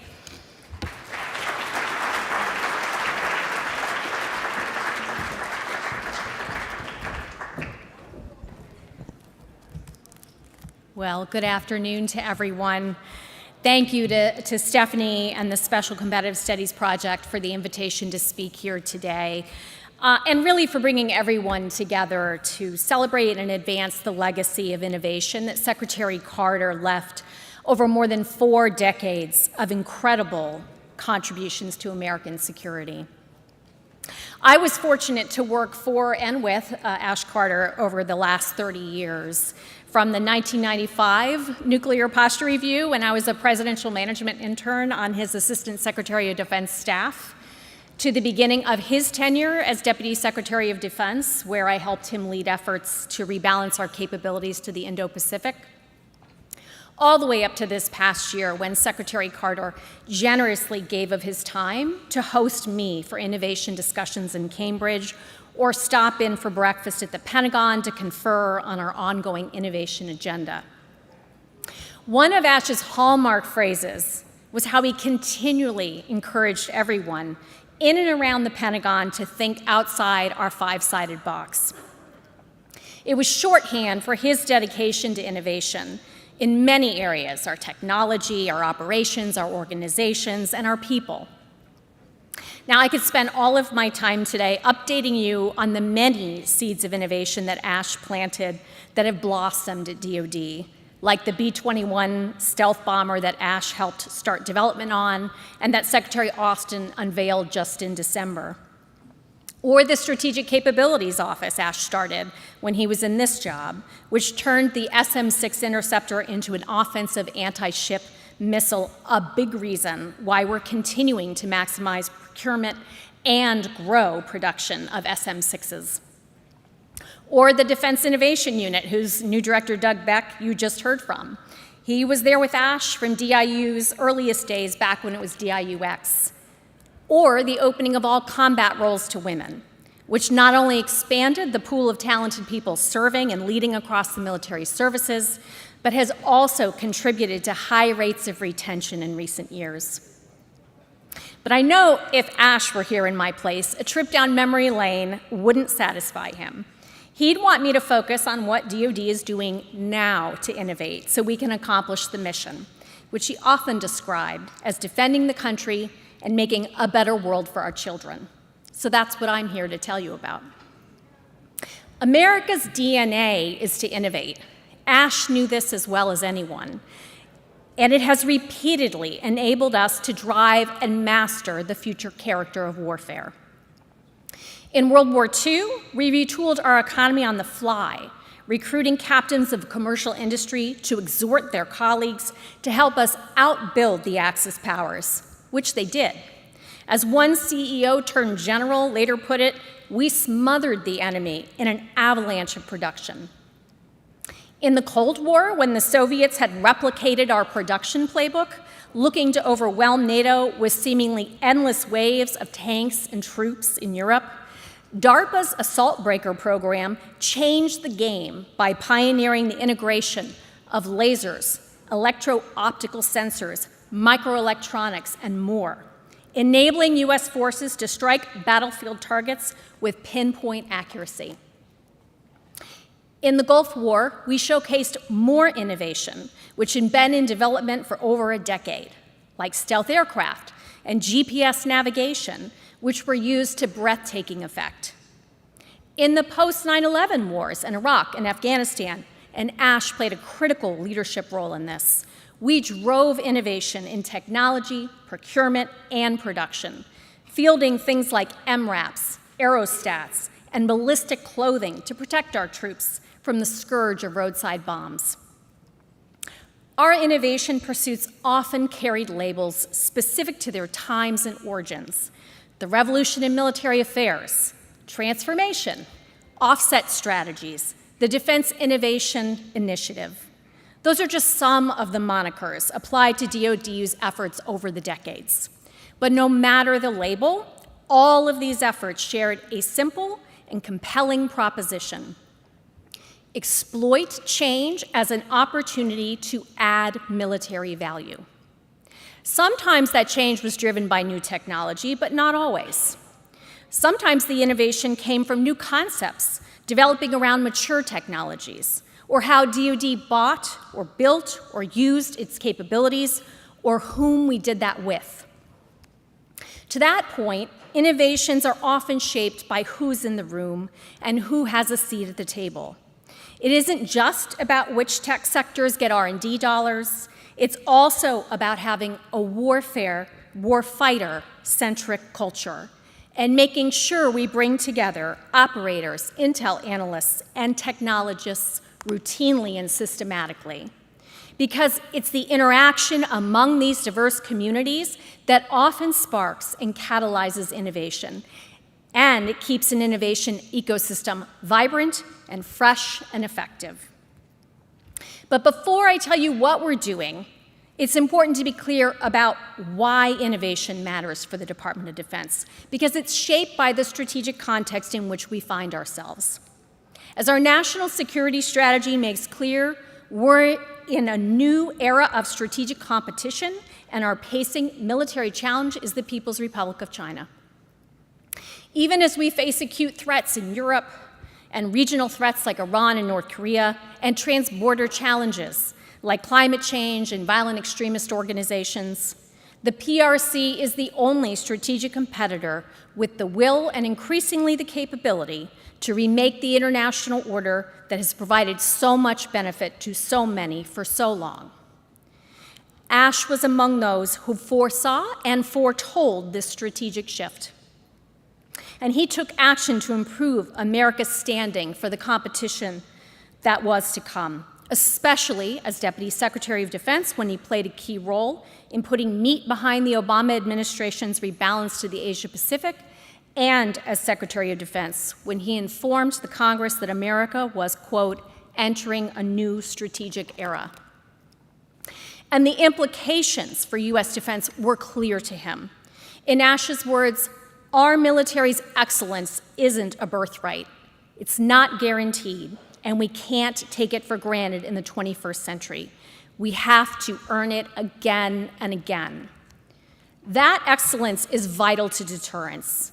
And I want to be clear that our goal is to deter, because competition does not mean conflict.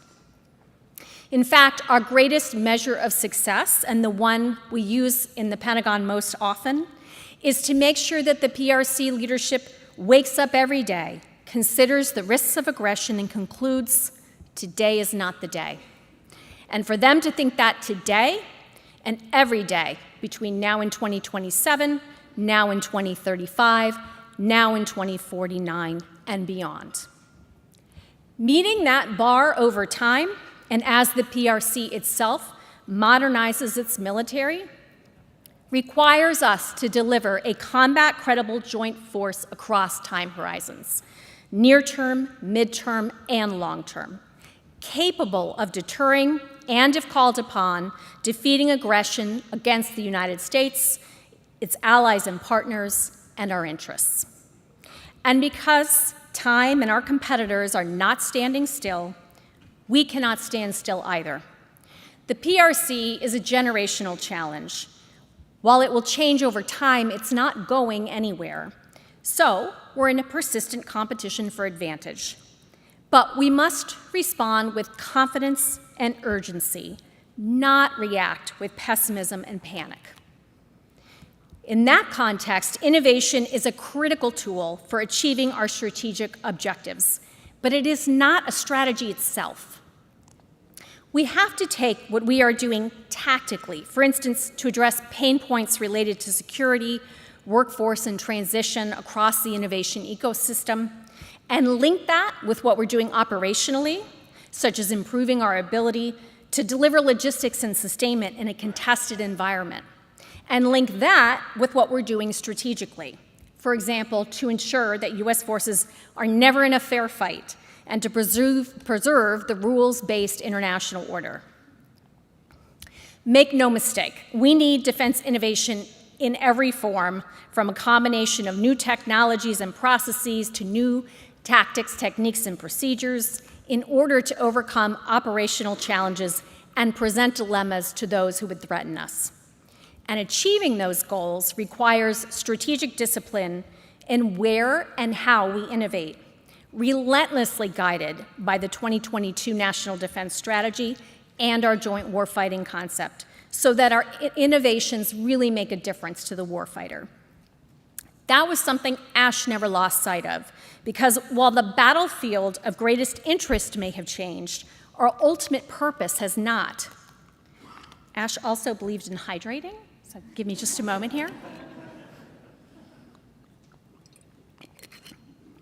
So, we've established why we have to innovate, but what's the state of innovation at DoD? Given the department's sheer size, it's perhaps unsurprising that there's innovation happening every day in entities both old and new across DoD. You can even see a map of all those entities in the National Defense Science and Technology Strategy released just today. But even with a blueprint at our scale and complexity, learning is slower than it should be. Incentives aren't necessarily clear or aligned to get the best outcomes. In some pockets, the culture is good, but in others, we don't always foster the right collaboration that lets innovation flourish. And there's no pre-existing playbook, because there's no analog to an organization like DoD. We have plenty of authorities. Some might say we have all the authorities we need, though we don't use them nearly enough. And I think the average American might say we have plenty of resources. But it's worth asking, with all these inputs, have we gotten the outputs we need? Unequivocally, the answer is no, not yet.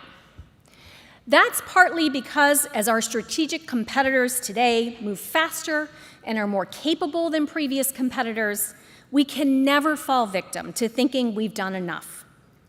We should never be satisfied. And in an organization this large and an ecosystem this complex, we should always be pushing to get out of our own way. We face several stubborn barriers to innovation, to include risk aversion, workforce gaps, slow and cumbersome investment processes, delayed appropriations, and an oversimplified focus on numbers of platforms and personnel, capacity for capacity's sake rather than capability at capacity. So, did anyone get innovation inhibitor bingo out of that list? Any hands?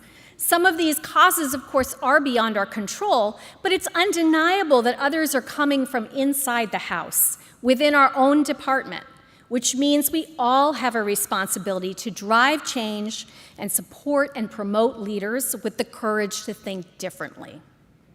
Another challenge: innovation has become such a buzzword that some people mistakenly think it's just doing something different. But remember, our definition requires adding military value. So truthfully, if it doesn't help the warfighter, it's just innovation theater. More broadly, the proliferation of innovation mechanisms and organizations suggests our problem may be innovation adoption rather than innovation itself. There's greater supply of innovation opportunities and ideas today, but demand isn't keeping pace everywhere we want it to be. And often that's because of other barriers, bureaucratic, cultural, and sometimes congressional, to reducing investments in old systems and approaches. And so, too often over the years, the Pentagon has failed to take the more substantial steps needed to prepare for strategic competition and safeguard our military's edge. But rather than dwell on those failures, we must learn from them and treat them as our opportunity to seize. Now, Ash Carter was one of DoD's greatest internal champions for innovation. He mentored many of us here today and many more who continue to champion innovation throughout DoD, the US government, and beyond. And he knew very well what is a cold, hard reality. Ultimately, everything we do to innovate will just be a blip if we cannot change behavior in an enduring way beyond any of our individual tenures. That is the task before us today, to stand up, solidify, and scale the internal structures that enable innovation to thrive across the Department of Defense, so that innovation doesn't rely on a single internal champion, but rather so that everyone is an internal champion for innovation. Now let me tell you some of what we have been doing across 4 key areas to realize that vision, to deliver innovation at scale and speed for the warfighter, and to make sure it all keeps going after we're gone. The first is focused on data and artificial intelligence. Along with compute for the enterprise and at the edge, these are foundational to advancing Joint All-Domain Command and Control, or JADC2. As Ash knew, JADC2 is a warfighting function enabled by technology, but it's not itself a single system or technology that we buy. Instead, we're integrating sensors and fusing data across every domain while leveraging cutting-edge decision support tools to enable high-tempo operations. And it will make us even better than we already are at joint operations and combat integration. I won't reveal everything we are doing in this space, but let me touch on recent progress we've made to cement its foundations.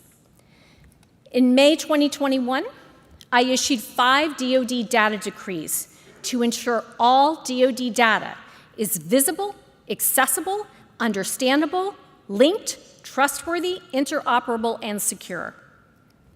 To help integrate data across applications, systems, and users, we then launched the AI and Data Acceleration Initiative, or ADA, named after computing pioneer Ada Lovelace. ADA provides teams of data scientists to every combatant command to work on problems our warfighters find most vexing. To ensure we have the needed data storage and compute, last year we developed and awarded the Joint Warfighting Cloud Capability contracts. And a major effort was to bring on a Chief Digital and Artificial Intelligence Officer, or CDAO.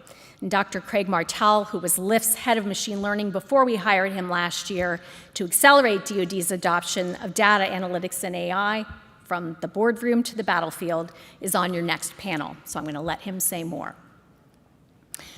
Second is how we transition from research and development to fielded, concept-derived capabilities. Here, part of the focus is getting the right things transitioned. There's often talk of the valley of death between R&D and production. But if we're being honest, there should be a valley of death, and probably more than one. The fact is, we don't want to scale every idea because, and please don't shoot the messenger, not all ideas turn out to be good ones. Not all ideas work for the warfighter. We've all met our fair share of good idea fairies, but I don't know any with a 100% success rate. Instead, our measure of success should be getting the right things to the right people at the right time to make a difference in the battle space. And that requires a bridge from key capabilities needs to effective solutions. A warfighter-defined investment funnel, if you will. That funnel requires novel operational concepts as well as prototyping and experimentation. We then must leverage expeditious acquisition pathways, and you want all those parts to be iterative and always moving fast. Then, whenever something proves valuable, you produce and field it at scale and speed. Let me give you an example of how those pieces can come together for the warfighter. The Marine Corps is investing in the ability to fire a Tomahawk cruise missile from a Joint Light Tactical Vehicle, basically a modern-day Humvee. A few reasons why this example matters. First, we have thousands of Tomahawks and JLTVs. I won't say exactly how many. Also, Tomahawks aren't just land attack missiles, they can also target ships at sea. Now, if you recall World War II, you'll recall the Marine Corps' legacy of capturing and holding Pacific Islands. And as General Smith hopefully relayed to you earlier, they've been designing Marine forces to operate in a more agile, distributed, resilient, lethal, and sustainable way. We support that because it's consistent with joint warfighting concepts. Our latest budget actually accelerates the Marines Force Design 2030 to field the majority of its novel capabilities and force structure in the Indo-Pacific by 2027. So if you think about the firepower that just Marines and Tomahawks and JLTVs could bring to bear along with air power, guided missile destroyers, submarines, and more, since we always fight as a joint force, that's pretty remarkable. It's an operational concept worth experimenting with at least. Meanwhile, proven joint operational concepts have shaped our investments to procure key capabilities, including in DoD's FY24 budget, which significantly grows production capacity for weapons most relevant to deterrence in the Indo-Pacific. To incentivize more experimentation and hasten the pathway from concepts to experiments to fielding, we developed RADAR, the Rapid Defense Experimentation Reserve. It's not a program nor a fund. Instead, RADAR is an internal process that evaluates multi-service capability experiments with promise for advancing joint warfighting concepts. Those that best contribute to joint needs are funded in our annual budget at no expense to their components' other priorities. By rewarding innovation that way, RADAR encourages the services and others to collaborate in solving our most pressing joint operational challenges. In the first RADAR sprint that we did ahead of the FY23 budget, components put forward hundreds of proposals. We identified almost 36 projects worth pursuing, focused on long-range fires. In December, Congress appropriated over $270 million to fund them this year. The experiments are now underway, and the most successful will quickly transition to components for fielding. In terms of leveraging acquisition pathways, we're benefiting significantly from having new software and middle-tier acquisition pathways, which help us more rapidly respond to changes in warfighter needs, threats, and technology. Compared to traditional programs, these pathways are getting better software to the services faster, such as for the Air Force's Kessel Run Air Operations Center and SOCOM's Global Analytics Platform. And they're accelerating transition to fielding capabilities by 3 to 5 years, from next-gen squad weapons for Army soldiers and expeditionary wideband SATCOM for Marines, to deep water, wide area, passive sonar arrays for the Navy. Beyond those pathways, our AppFit initiative, which stands for Accelerate the Procurement and Fielding of Innovative Technologies, is helping rapidly transition capabilities like anti-jam radio links and undersea sensors for mine hunting. And to help bridge a later stage valley of death, we've established a Competitive Advantage Pathfinders, or CAP, initiative, which is overcoming bureaucratic and cultural barriers to delivering capability at scale to the warfighter. For example, we found that rigid funding and an inability to reprioritize acquisition strategies was preventing the Navy from leveraging new technology for the long-range anti-ship missile. But with CAP, we aim to speed the delivery of more advanced LRASMs by 2 years.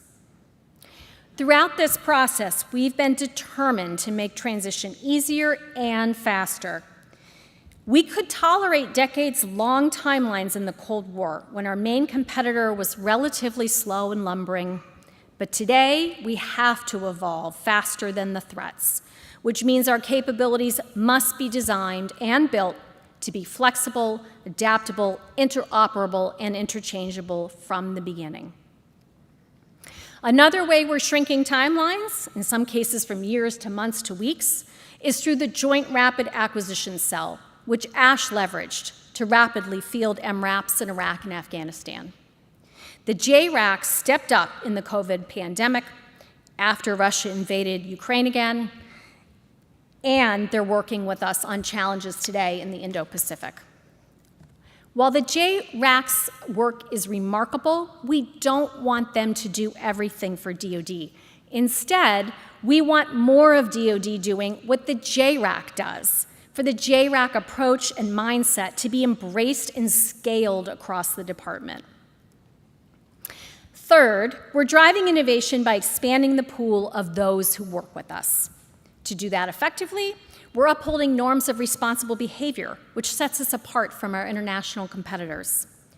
One example is artificial intelligence, where we've consistently been a global leader in establishing responsible policies for military use of autonomous systems and AI. That's partly because of Ash, who, as Deputy Secretary of Defense, issued the first DoD directive on autonomy in weapons systems in 2012. We have maintained that commitment as technology has evolved, from adopting ethical principles for using AI to issuing a responsible AI strategy and implementation pathway last year. And this past January, we updated that directive on autonomy in weapons systems to help ensure we remain the global leader of not just development and deployment, but also safety. Additionally, we're continuing to open doors to innovators who might want to work with us, from elevating the Defense Innovation Unit, which you heard about from Doug, to standing up our Office of Strategic Capital, a new effort Secretary Austin announced last fall. That's designed to identify gaps in private capital investment that could hamper our access to critical technologies and partner with private capital to fill those gaps. For those who've never worked with us before, we now have an online one-stop shop, ctoinnovation.mil, where anyone can go to get and connect with our innovation pathways across DoD, whether you're from business and industry, research and academia, or the military or DoD itself. Another way we're expanding the pool is by partnering with allies and others, including through AUKUS, our collaboration with the United Kingdom and Australia on not only conventionally armed nuclear-powered submarines, but also on many more advanced capabilities. The last area I'll mention today may be the most complex but important aspect of driving innovation in DoD and making it stick, improving our innovation culture and talent management. Part of that is being more vocal about learning from potentially unsuccessful experiments, like the Air Force's prototype Arrow hypersonic missile. Some tests worked, some tests didn't, but even then, we still learned a lot of useful things from Arrow, which we're applying to the many other hypersonic missiles we're developing and procuring across DoD. A year from now, we might say the same about some of our radar projects I mentioned earlier. Not all will be fit for fielding at scale, but that's not a bad thing. The bad thing would be wasting taxpayer dollars to field everything because we were afraid to admit that some had failed. We have to embrace the fact that being truly innovative requires a willingness to fail and learn from failure and try again. Driving that cultural change takes leadership from the top, and Secretary Austin and I are both committed to it. But we can't forget that everyone has to do their part. We also cannot forget that people will always be the engine for innovation. ASH's Force of the Future initiative helped spark a renewed focus on DoD talent management. But he knew it would fall on those who followed him, his successors, as he often said, to tend the flame, stoke the fires, and finish the job. To that end, we've recently hired DoD's first ever Chief Talent Management Officer to help lead and drive the department in identifying, recruiting, and cultivating world-class talent across our enterprise. We're especially focused on adapting our talent management systems to the unique demands of the cyber workforce and aim to do the same for software, data, and AI professionals. And one of my personal priorities for this year is to improve how we attract and retain a world-class workforce that's strong, empowered, and well-equipped. From expanding our applicant pool, to shrinking time to hire, to, yes, fixing our computers. None of these are silver bullets. All address different hurdles to accelerating innovation and delivering capabilities faster and at scale to the warfighter, while also maintaining our accountability to the American people we defend. And at the same time, we can't do it all on our own. We do need help from Congress to end the cycles of continuing resolutions, pass on-time appropriations, and help enable smooth and secure transitions to future capabilities. I know we have what it takes to come out ahead in the competition for the 21st century. And over the last 2+ years that I have served as Deputy Secretary of Defense, I've seen countless reasons why, both inside and outside the Pentagon, as I've spent time engaging with America's dynamic innovation ecosystem. With university researchers in California who are working on everything from climate and sustainability to space and autonomy. With biotechnologists in Boston who are engineering novel medical treatments. With innovators in Indiana who are driving forward breakthroughs on everything from hypersonics to semiconductors. With commercial tech entrepreneurs in Austin, Texas, who are using 3D printing to break the mold of how we maintain aircraft and other mechanical systems. With electrical engineers and engine designers in Detroit, who are figuring out how to make our power grids more secure and our military vehicles more energy efficient. And with talented personnel from DIU, SCO, DARPA, CDAO, and plenty of other DoD acronyms I won't bother throwing at you today. Like me and many of you, these innovators love rolling up their sleeves to solve a wicked problem. And they're eager to lend their expertise to help solve the biggest challenges we face for the good of our country and the world. They are some of the many people that a former Secretary of Defense envisioned in October 2016 when he came to my former think tank, CSIS, to give a speech just a little bit longer than this one about all his work to drive innovation in DoD. As he said that day, the next wave of innovation is only just beginning. We probably don't even know yet the names of the people who will make it a reality. More likely than not, it won't be by me or anyone from my generation. Instead, it'll be the generation that comes after.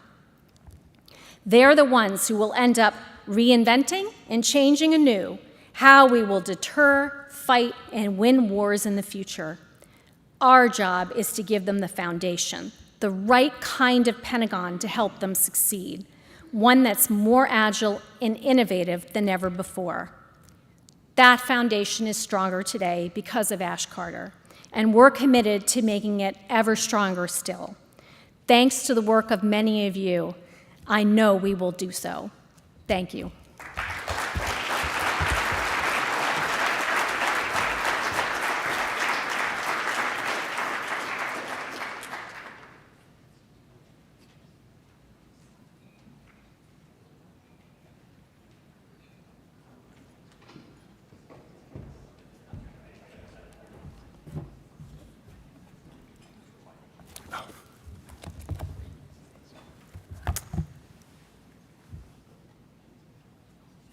Good afternoon, everyone. My name is Jafar Ahmed with SCSP.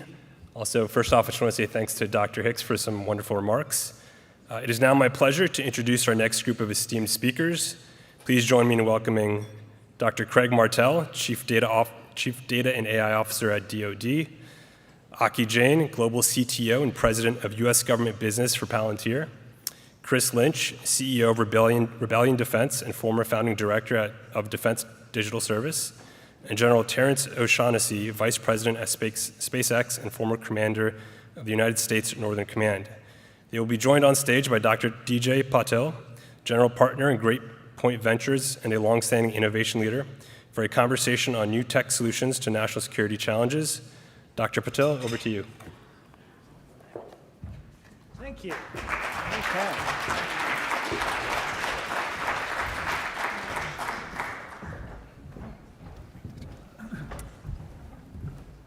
All right. Thank you so much. This is going to be a lot of fun on a number of dimensions. But maybe before I start, because we're all brought together here by with the common thread of Secretary Carter, I think one of the ways I'll just share actually how I got connected to Secretary Carter is actually through Stephanie. And one of the things I think that people often miss is the superpower of Stephanie. And I met her at South by Southwest just after we'd come up with this term called data scientist to describe this way of this new thing that's now become majors and doctorate degrees. And she said, "You should really meet my husband." And I said, "Well, okay, well, where is he?" He said, I think he's landing on an aircraft carrier in the South Pacific. Might have been one of your boats. And fast forward a number of years later, when I was going into the Obama administration, President Obama had one explicit order for me. He said, "You cannot work on national security." To which then I ran into Stephanie while walking their dog with Ash, and she said, "You have to help Ash." And we did a number of clandestine things without President Obama knowing, where we were working together on getting Silicon Valley and the Department of Defense more connected. And then after that, we had an exception to the rule that Secretary Carter had crafted with the President Obama, to allow me to do that work. And so one of the things I don't think that is often mentioned enough is how Stephanie has been the glue for so many people to actually get connected and brought in to Team Carter to work on these problems. So thank you, Stephanie, for all the work that you've done.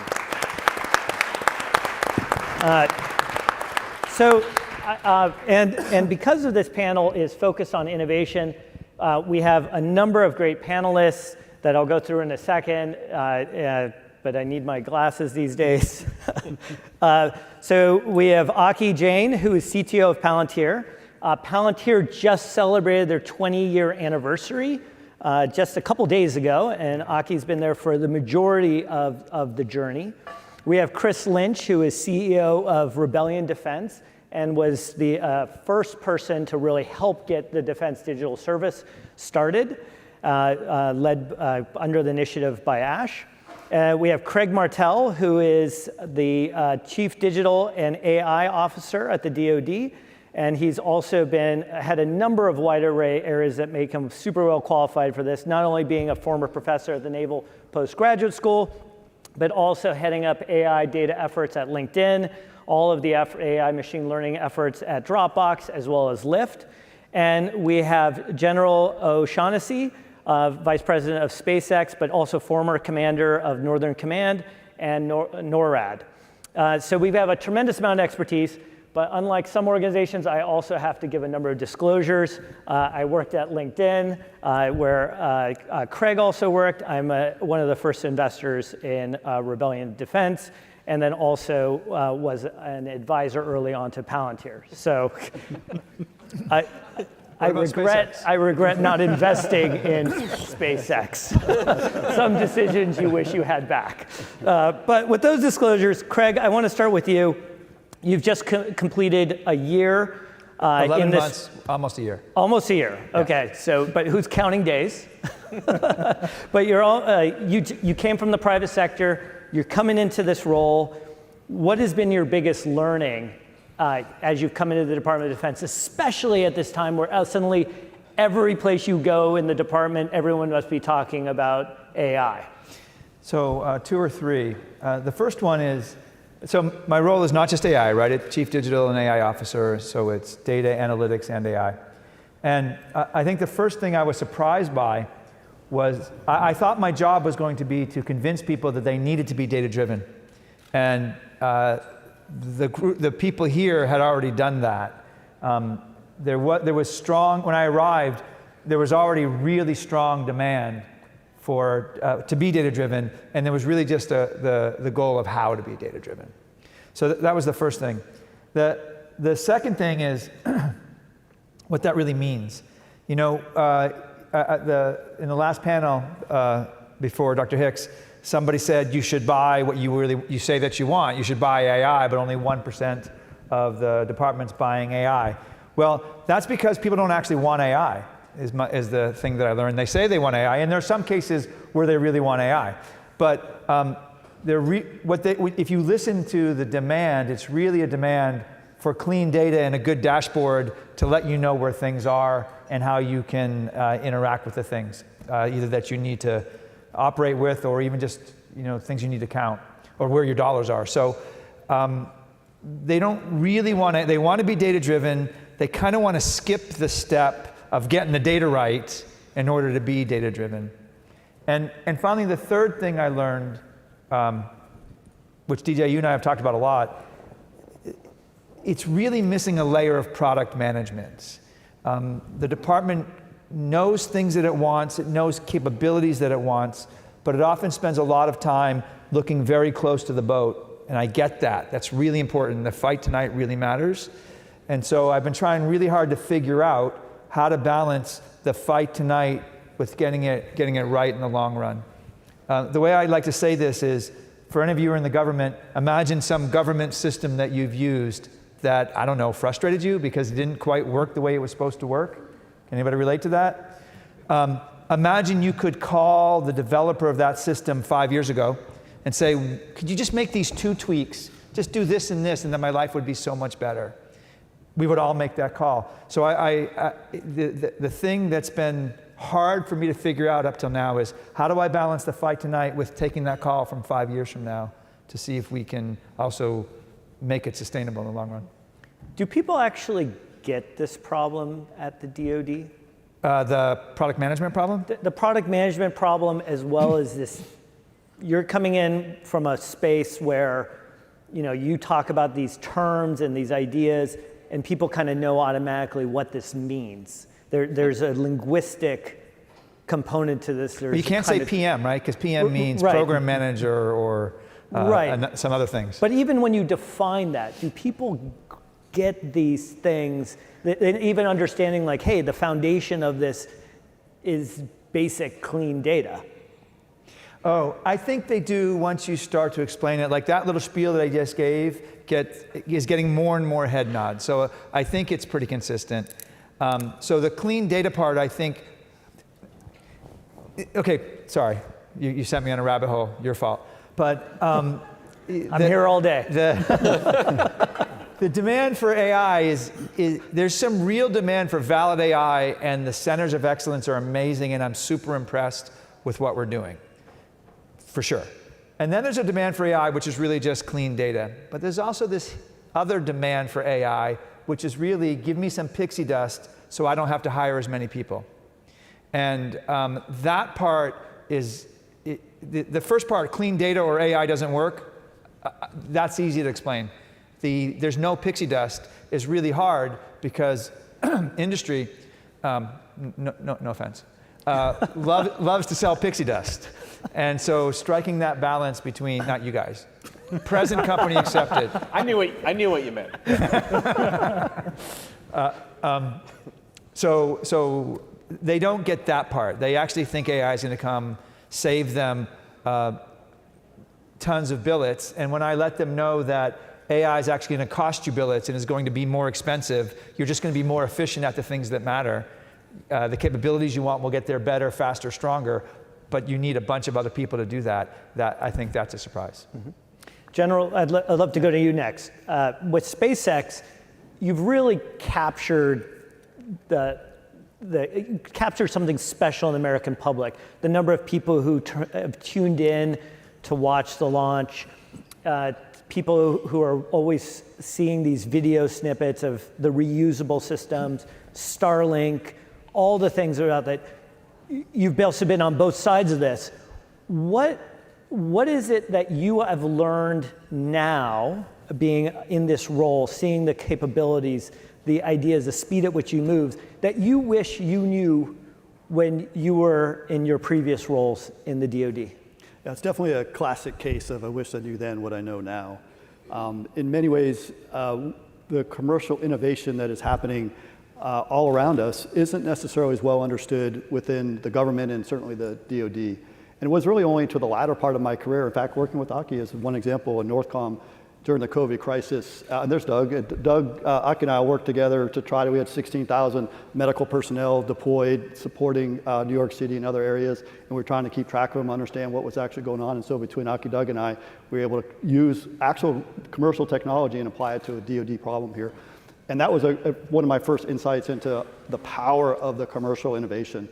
And then now fast forward to where I am today and watching at SpaceX, we just have these amazing individuals who are innovating at the speed of relevance going into the future. It's super exciting to see what they can do. And the example I'll use today is just how do they imagine what's in the realm of the possible? Starlink, as we sit today, has 4,000 satellites on orbit, serving 1.5 million people. Yet at the same time, our government is asking to build a proliferated LEO constellation, which sounds a lot like Starlink in many ways, but a government application of that. Yet they're looking for a couple hundred satellites on orbit. And so it's imagining what is in the realm of the possible. You can scale, you can do it at cost effectiveness, you can do these things, but you have to imagine it, and it can't be iterative, right? We have this kind of mode where we get into an iterative approach, and we kind of look, how are we doing it today? Let's just do something that's a little bit better than that. It's safe, low risk. That will not keep our competitive advantage going forward. So I really think we have to turn to the commercial innovation. We have to replicate that on the government side to keep our competitive advantage going forward. Let's stay on that thread for a second, because it reminds me of a conversation early on at LinkedIn where similarly, somebody had said, well, we'll just build LinkedIn for DoD purposes. And then I had them visit LinkedIn and I said, do you really think you can get this amount of people to build something this often? And here, the same way, you have an order of magnitude difference in the number of satellites.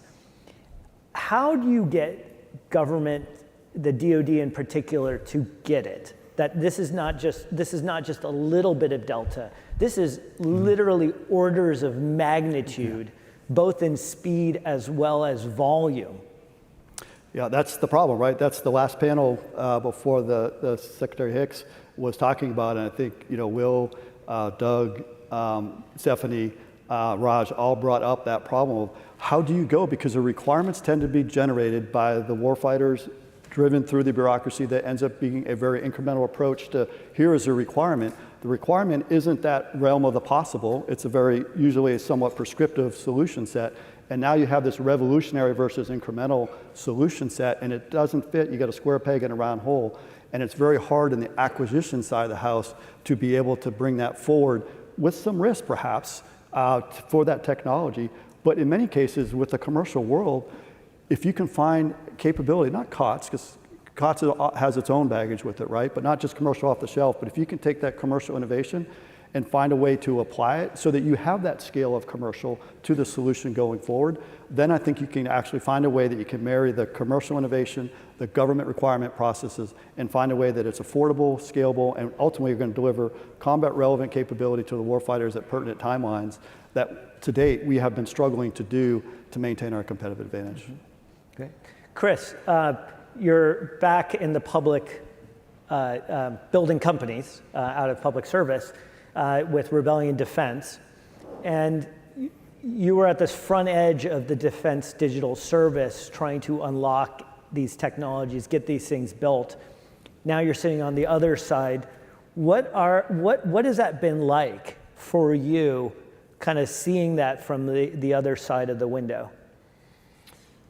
Wow, there's a lot there. A couple different things.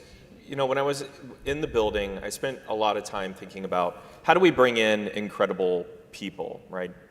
Product managers, software engineers, designers. How do we bring these people into a place where they are the rare skill set? And how do we pair them with people who know the mission so deeply? And out of that, the belief was always, and I think that we did, and I think we saw this, I think that's the magic that comes out of that kind of a pairing. And during that time, what we focused on were a couple different things. I'll just call them sort of foundational concepts or technologies that would be sort of everyday things in a normal commercial company. You look at the work that Ash did with us on unveiling Hack the Pentagon, doing bug bounties. These are normal things. Looking at. Do you want to explain just for a second what that is? To give people an idea of some of these projects and the challenges. Yeah. So we had this idea that what if we were to do something that was very, very normal within the commercial sector? Let's have ethical hackers come in and test the systems that the DoD uses. And let's look for actual vulnerabilities. Now, while that might seem kind of obvious, hey, let's have the best people from all over the world come and do that, it turns out there was this one minor little detail: it was illegal. Details that sometimes you have to work through. And so we had to prove that this thing that was called the Computer Fraud and Abuse Act, which was literally created out of Ronald Reagan watching the movie War Games a very long time ago and saying, hey, we should probably create a law to tell people it's illegal to hack our DoD systems. We should make sure that we actually open it up so that the best researchers and ethical hackers can assist the mission of defense and make us more secure.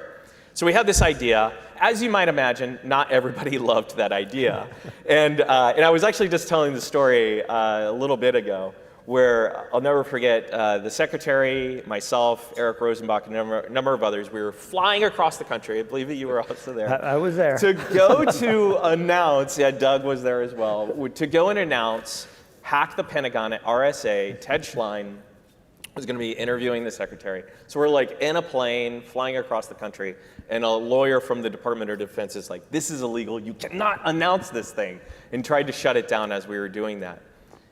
And I think it's a little bit of a testament to Ash, right? Just to like bring it back home for a moment, because we fought and we won. And that program then got written into law for other federal agencies. It now created the vulnerability disclosure program for the DoD, which is like see something, say something. It opened up how to do this in other governments. It's pretty remarkable. But I go back to this idea, that's like a foundational thing, right? It's like something that was obvious in another sector, but it was considered off limits within government. And it turns out it wasn't, and it was very important. And I look at things like cloud computing, and a lot of the work that we did, we looked at, how to do, speeding up the software development. That would be taking and pouring gas on things that we were doing that would create programs like Kessel Run to have software factories within defense. All of that work, I just look at it, I think it was kind of foundational. And I go back to your question, and I've been talking a little bit here, is looking at it from the other side, I think that we've actually made some pretty great progress. We've actually done a lot. It's just that there's still so much to do because where we were starting from, and to be honest with you, Ash moved so much forward, but we were still starting from way far behind. And so looking at where we are right now, we have to spend a lot of time creating an awareness of where we actually are, removing the magic out of things that Craig was talking about, which is really, are we looking at artificial intelligence, or are we actually just looking at a better way to visualize and understand data? Are we looking at people and how to bring incredible people into this ecosystem? And in some ways, it's been disappointing because I think that when we look at it, software, which is sort of a cornerstone of where we think of defense and the future of combat and conflict, is still sort of misunderstood compared to, I think, of the big, heavy piece of metal sitting on a runway. Those are still important, but they're ultimately going to be powered, connected, and give an advantage against an adversary by software. And I don't think that the department's really rationalized that just yet. Aki, how about for you? You've been on this journey 20 years, almost 20, so 18 for you. What does this arc look like?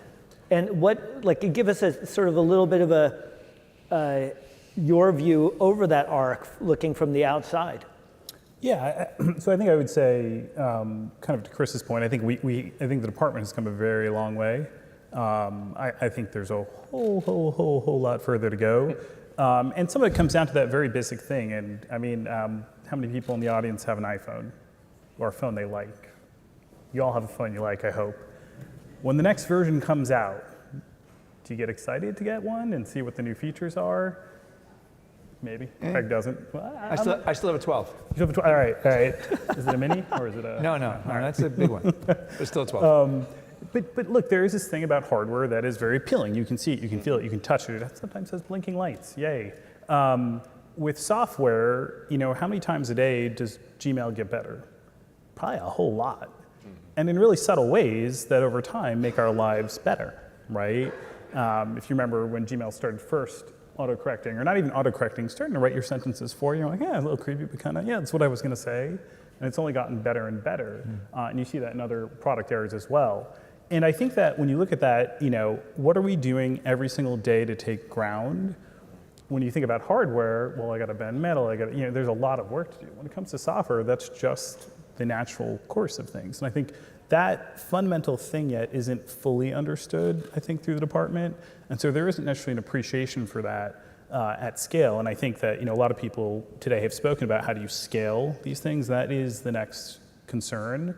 I think Secretary Kendall said that earlier. There's a lot of money going into innovation. There's a lot of money to the left of the quote unquote valley of death, which isn't really a term I love because I don't think it's quite right. But there isn't enough picking winners, killing losers, and scaling things to the warfighter. And I think that that's something that I think CDAO is doing a ton of. I think you're seeing that all over. General Shaughnessy, when he was commander of Northcom, took that bet, said, look, this needs to work, and it needs to work all across America in order for us to actually do our part in confronting COVID, and made a number of bets to do so. And so I think that that scale function, there are pockets of excellence that are doing that, but how you do that, how you do it in a way that isn't threatening to the fact that we still need HIMARS, right? If Ukraine teaches anything, you still need the really amazing advanced weapon systems. You still need to be able to see everything from space. You need all those things. But to Chris's point, you also need excellent software that is getting better every single day, that is taking ground on behalf of the human every single day to give them every unfair advantage they deserve, should they ever have to get to conflict. And that's the part that isn't yet fully, I think, understood by the department. Craig, following on that, you've been on the outside, working at places like Lyft and LinkedIn, Dropbox, where you are that person who is pushing code and little updates. I think it was 3 times a day at LinkedIn. 3 times a day. When you left, it was 3 times a day. Exactly. And you're, the product over a while, sometimes you have to remind the user, like, hey, this is what it was like 3 months ago versus now. The same way I remember when I first entered government, Colin Powell had put out an edict to the Department of State that said everyone should have their own computer. And I remember thinking, how did they do anything? Wait, and it wasn't even talking about laptops. It was just desktops. People were sharing desktops. You come in a number of years later, and there's no collaboration software. People are in a version of document editing, often Microsoft Word, where there's no collaboration. Finally, they've got spell check. They have maybe some grammar checkers. And now you're looking at this, and our kids are working on Grammarly. They got ChatGPT. They got all this other technology. And you're looking at the capabilities where people have all this, and you're tasked with a bunch of this. How do you get people on board of bringing in this tech? Well, now that you tell me my job, I think I'm just going to go. There's a couple things. The first thing I would say is everyone on this panel has been a precursor for the work that I inherited, right? General Shaughnessy, we haven't met yet, but the work you did in Northcom, Guide is a huge part of CDAO now. The work you did there to actually demonstrate with Aki. But can you explain what that is for? Guide? Sorry. Maybe I can't hear the mic as well. I said the work you did at Northcom for the Guide experimentations. Yep. Which is a set of experimentations to think about how we can bring information together from across the globe to combatant commanders so they can make effective decisions. That started, I believe, under your watch, right? Right. So, and also with Aki, you guys developed what it looks like to be digital first from a command and control perspective. And when we were out at Northcom, that's a large part of what's driving what we're doing. You're delivering value to the department about how to visualize, how to gather all that data together. And I don't know if you know this, but I inherited Chris's org, the Defense Digital Service. I'm sorry, Craig. we had a spirited conversation before we started. And there's a fascinating group of rebels that Chris built them to start on the outside of the department. And our job now is to try to convince them that, to a large degree, to get to your question, that the rebels won, right? In a large degree, the rebels won. But I've really liked the series The Mandalorian, and what you notice is the rebels aren't very good at governing, right? When you're watching that series, and so we have to take these pockets of excellence and bring them to bear at scale. So I don't actually feel like it's as far behind as I feared. What I think is we have to make that the modern, what's now modern and working well, just scale out a little bit more. I will tell you one thing though, in my organization at least, you're not allowed to send me a file attached to a file attached to an email. I send it back to you. You actually have to send me an Office 365 link. And that has remarkably changed the way they do business and the way they think about editing a document. Because when I first got there, they actually were doing that versioning thing, that really crazy labeling, you know, Chris version 1, Aki version 5, passing it. You guys know this, right? Backing back and forth. And we also have teams. So we have some things that have finally made it to the fore. But I actually think we have these pockets of, like, based on the work that these guys here have done and others, we have these pockets of really great technology that's out at front. We've just got to figure out a way to smooth it out across the department. Aki, Palantir for some time now you've offered these really powerful solutions to bring data together, for people to visualize it. What is that adoption, what is culturally allowed technology like that to be adopted when it is sometimes so foreign? Like, what can you tell us that has been the learnings to get the organization to tip culturally? Yeah, no, it's a great question. I think at the end of the day, I think if you look at kind of where we started, which was, you know, that decidedly unsexy problem of data integration. Like, I mean, who wakes up every morning and says, let me go integrate some data? Very, very few people, I'm pretty sure. I think this panel might be the panel for you, buddy. In the audience, no. You know, and recognizing that there was an opportunity there to say, hey, at the end of the day, you know, originally with the problem statement we started the company with, which was around, like, how do you enable intelligence analysts to have confidence in what the systems are giving them, to enable the computer to do what it's great at, which is sifting through lots of data really quickly, but allowing the human to actually drive through intuition and through their analytic insights what the computer was doing. Solving that problem required doing lots of things like building visualization, building an ontology, building a data model, things like that. But what it required on the government side was pain, right? We had no choice. Analysts could not keep up with the volume of information and data that was coming through.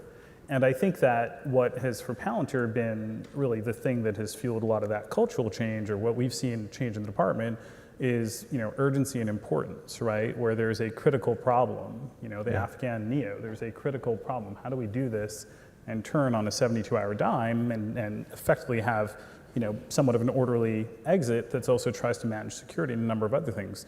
At some point, these problems just aren't human-scale problems. They require systems, they require data, they require, again, every unfair advantage you can provide to that warfighter, operator, analyst to achieve their mission. And through that pain, there are pockets of excellence who said, look, I'm not gonna use that program of record that's been sitting here for 5 years. It literally sits in the corner. I'm going to refuse to use it. And I'm actually going to speak up, and, you know, I'm going to say, I understand I'm not an acquisitions professional. I'm also not a requirements professional, and we've kind of talked about that in other parts of the day. But I am a person who understands what I need to achieve my mission, and I'm going to demand better of my department. And I think what the department has done, and what Dr. Carter did, was say, hey, we are going to do that. And we are going to meet you, and we are going to break through the barriers, and we're going to let the rebels have a win and then fail at governing. Just kidding. But, you know, effectively, we're going to enable this technology to move faster. And I think one of the most interesting points we're at right now, which is around LLMs, which have some great pros and a whole lot of potential cons.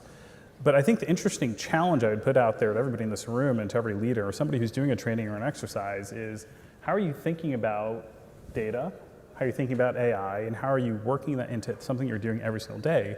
And with LLMs, does the department have an opportunity to not sit on the sidelines for the next 20 years? And I think the department absolutely has an opportunity to engage. This is not the Silicon Valley of 10 years ago, where Silicon Valley didn't want anything to do with defense. Watching Ukraine, everybody in the Valley, not to speak for everybody, let's just argue the vast majority of people understand the importance of the defense mission. And hey, even if there are some that don't, there are a whole lot that do and want to help with this. So how do we actually embrace this moment and say, look, here's a technology that we got to figure out, minimally to understand how the adversary is going to use it, maximally to increase our own unfair advantage and move forward.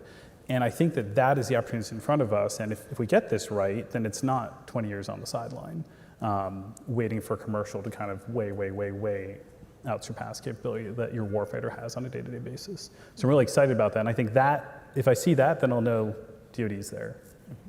Chris, sticking on this, I want to keep going on this theme of culture. If you think about this from you were trying to get these rebellions into the institution, get them to create a little bit of chaos, sometimes a lot of chaos, but trying to get people to see culture in a different way. What does it take, or what is the culture element that technologists on the outside need to understand to be effective to help the mission? A few things come to mind. I think that as we're looking at how we bring people into broadly what I think everybody here would say is defense tech or into this space, I think that it's important to realize that not everybody understands this mission in the way that we do. And I agree with Aki that most people, or at least when I talk to most people who really don't know this space, they're probably going to be compelled by how important it is. But I don't think that they probably understand in the way that most of this room understands what it means and what is at stake and why the consequences are so important. You just don't understand. And when I sort of tell the story and I try to get somebody to come into this, I say that most of my life is this very circuitous path of learning the definition of the word mission, which is a really important thing that I learned, but I don't think I actually understood because I didn't come from government, I didn't come from military background. I'm a late stage visitor into the mission of defense and national security. And so I spend a lot of time talking about that, but there are a couple of other things that I think are important. We just have to realize that we want the best and brightest people in this country to come and work and build systems for problems of impact. I think that Ash talked about that a lot, right? But we also have to realize that most of these people, and myself, Craig just also recently went through this, like we'll show up and we won't have a clearance at that moment. We'll have to go through that process. We won't actually understand that why does it take so long? And actually that impatience is probably the superpower if we actually put it in a right place where people can do amazing things. And so if you think of, when we talk about commercial software companies and we talk about bringing in great talent, what are we really saying? We want people who are best in their field to come deliver results faster than ever before, right? That's kind of there's two parts to that equation though. One is we need to convince those people that they can show up. We need to let them show up, knowing that they want to work on actual mission-facing problems. They need to be able to get clearances. They need to be able to go in and jump into real work. But somebody on the other side, and I think that this is actually, I'll just bring it back to Ash for a moment. Somebody on the other side is going to have the courage and the tenacity to allow that. And it is actually probably the hardest thing is matching those two elements together. That's the spark.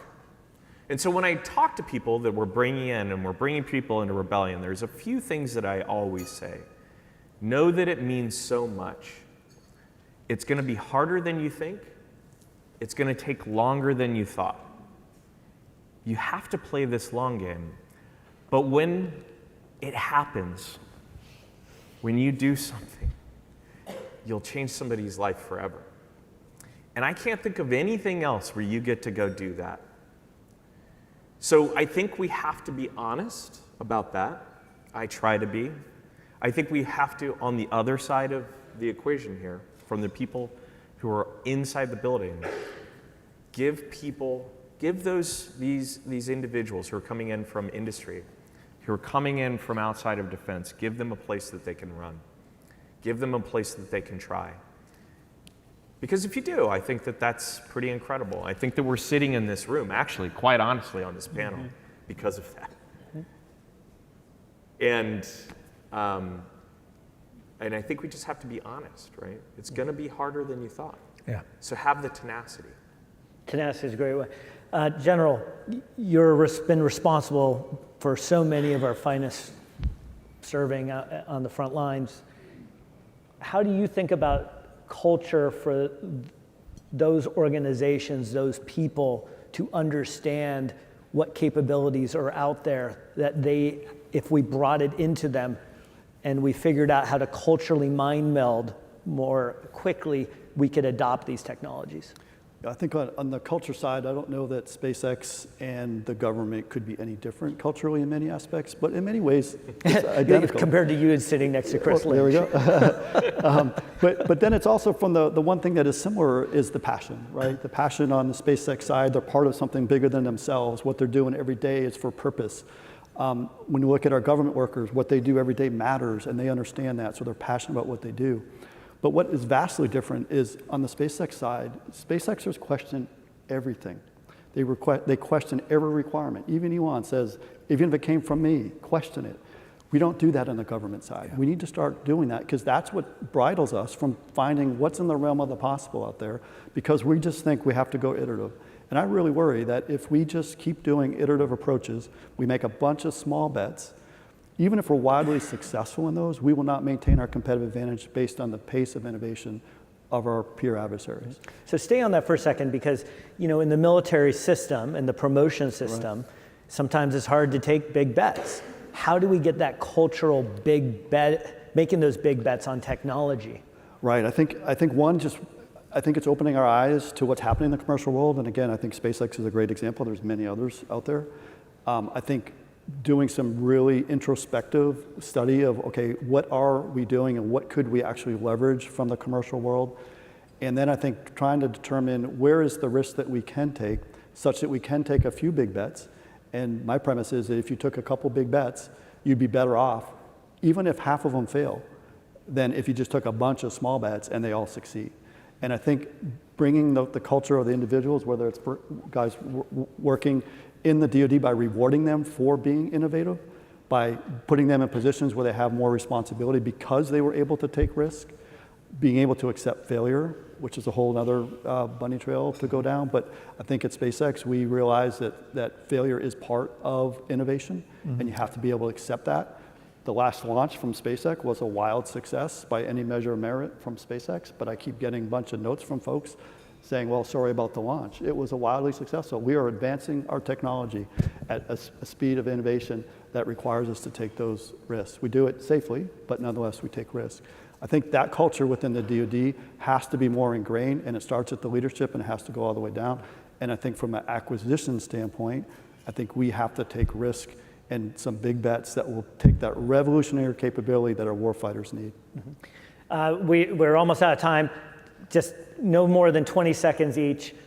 If you had your magic wand and could wave it, that would massively accelerate technology adoption, keeping us maximally competitive for the DoD international security apparatus. What would it be? And we'll just come down straight down the line.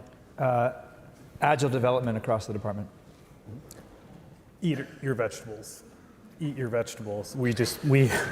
Our greatest enemy of innovation right now is ourselves. If we just eat our vegetables, do the hard thing, take advantage of the acquisition authorities Congress has given DoD, and then pick winners, good things will happen.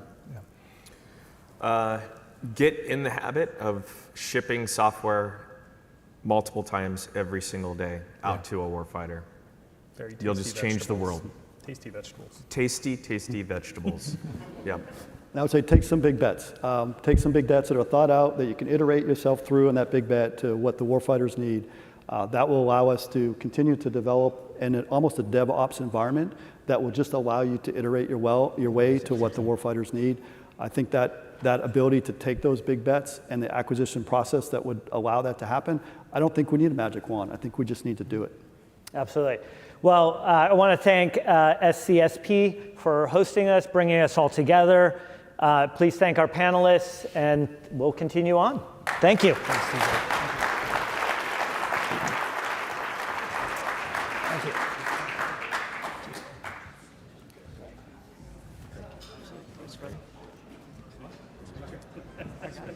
you. Does that work? Nice to meet you. Craig Markell. Appreciate it. So we guide. all right, been sharing for a long time. I'm going to answer all questions now.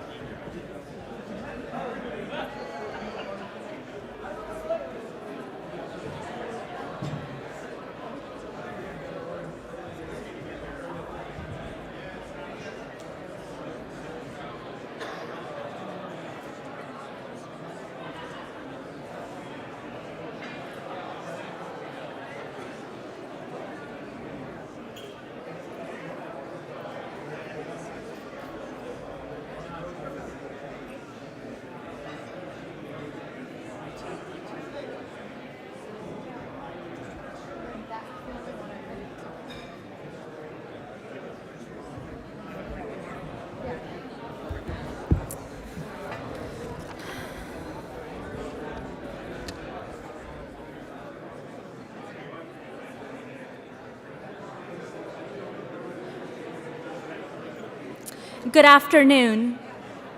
I am Hina Gear of SCSP.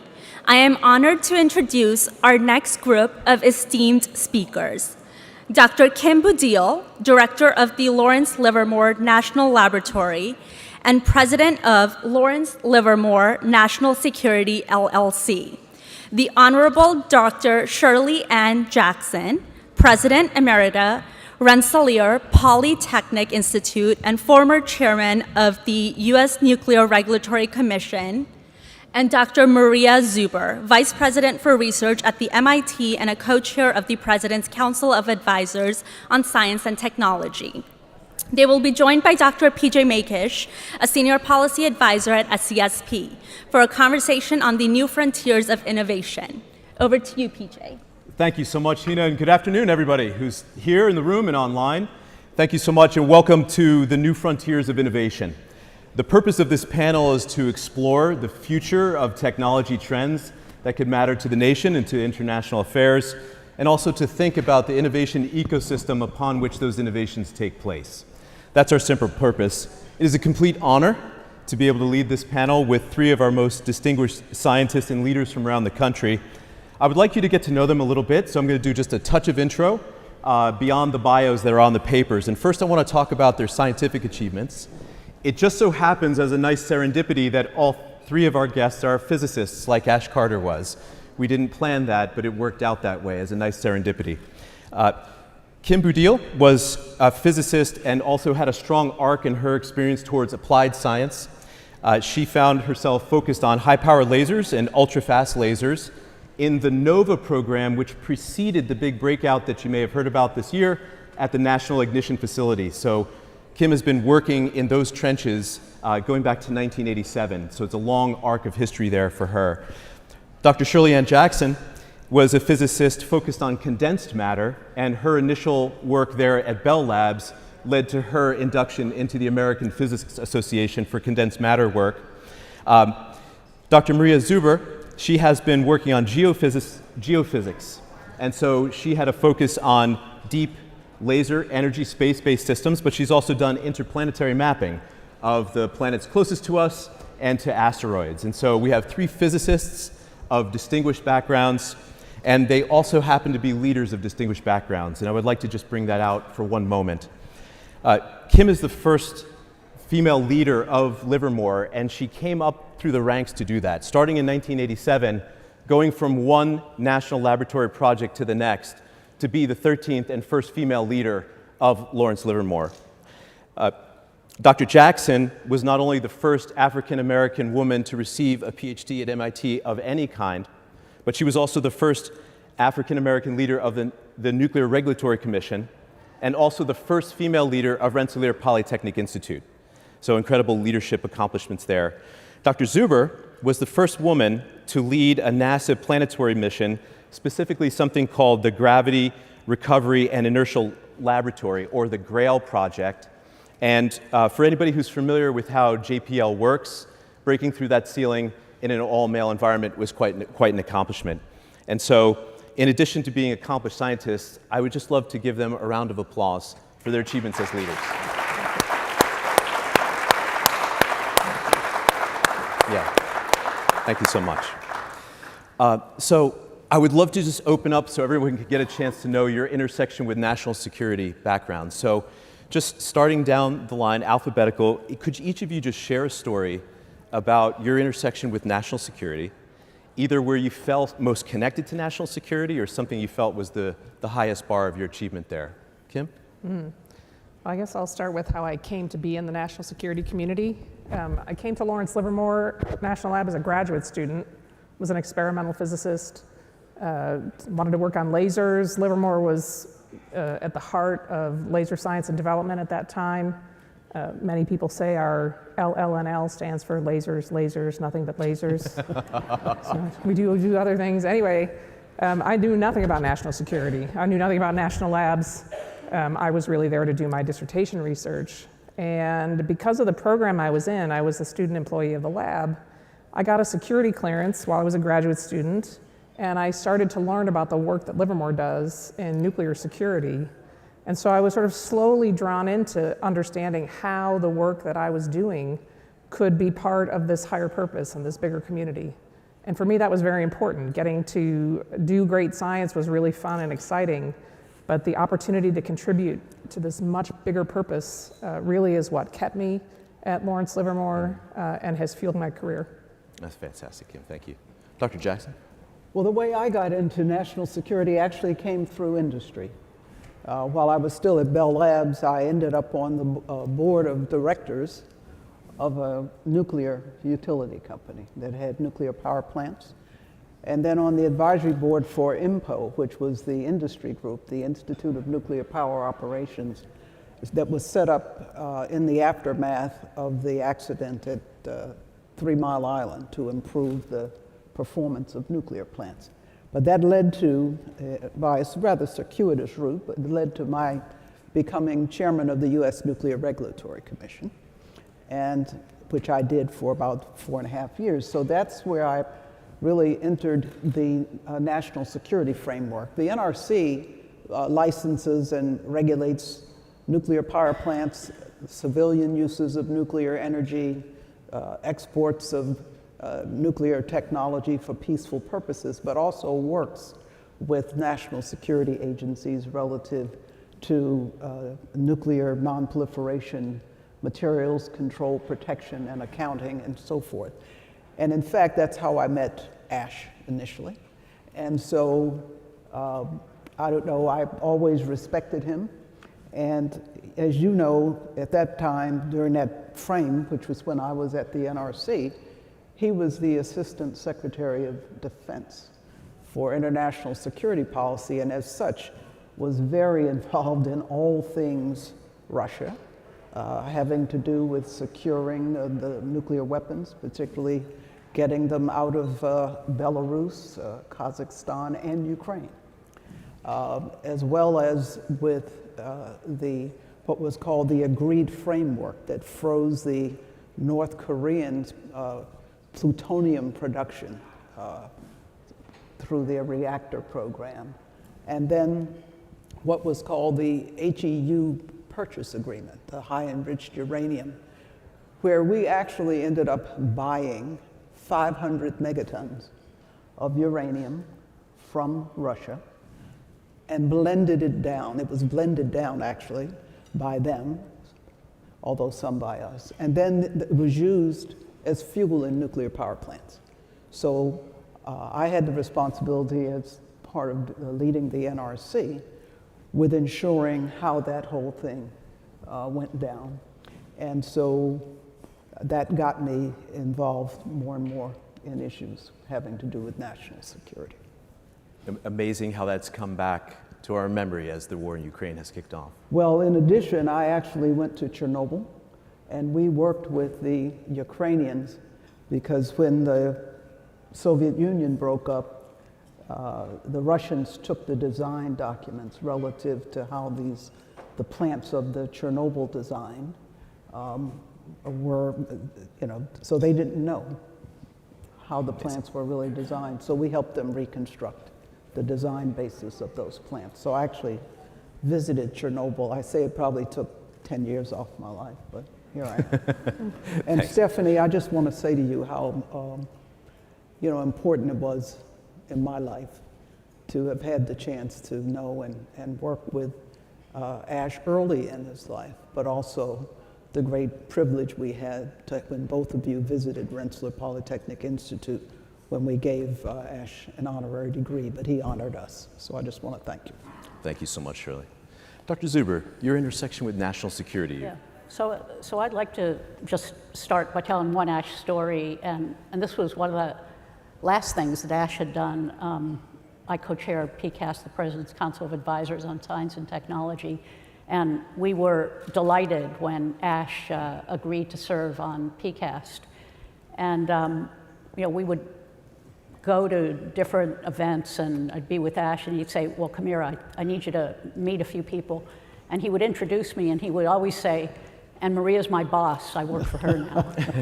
And it was, of course, very embarrassing, but it just goes to show, like we've heard so many other times today, how Ash just elevated everybody around him to higher levels. And so I'm just so grateful for that.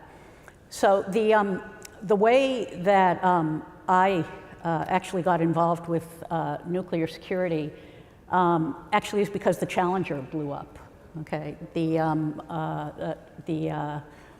space shuttle was going to be launching a mission called Mars Observer that was going to go to Mars, and after the Challenger blew up, the shuttle program was delayed for a long time, and the mission went way over budget. That had to be rebuilt, and so they decided to open up. They deselected some of the instruments on the spacecraft and opened up a competition for propose an altimeter to go to Mars.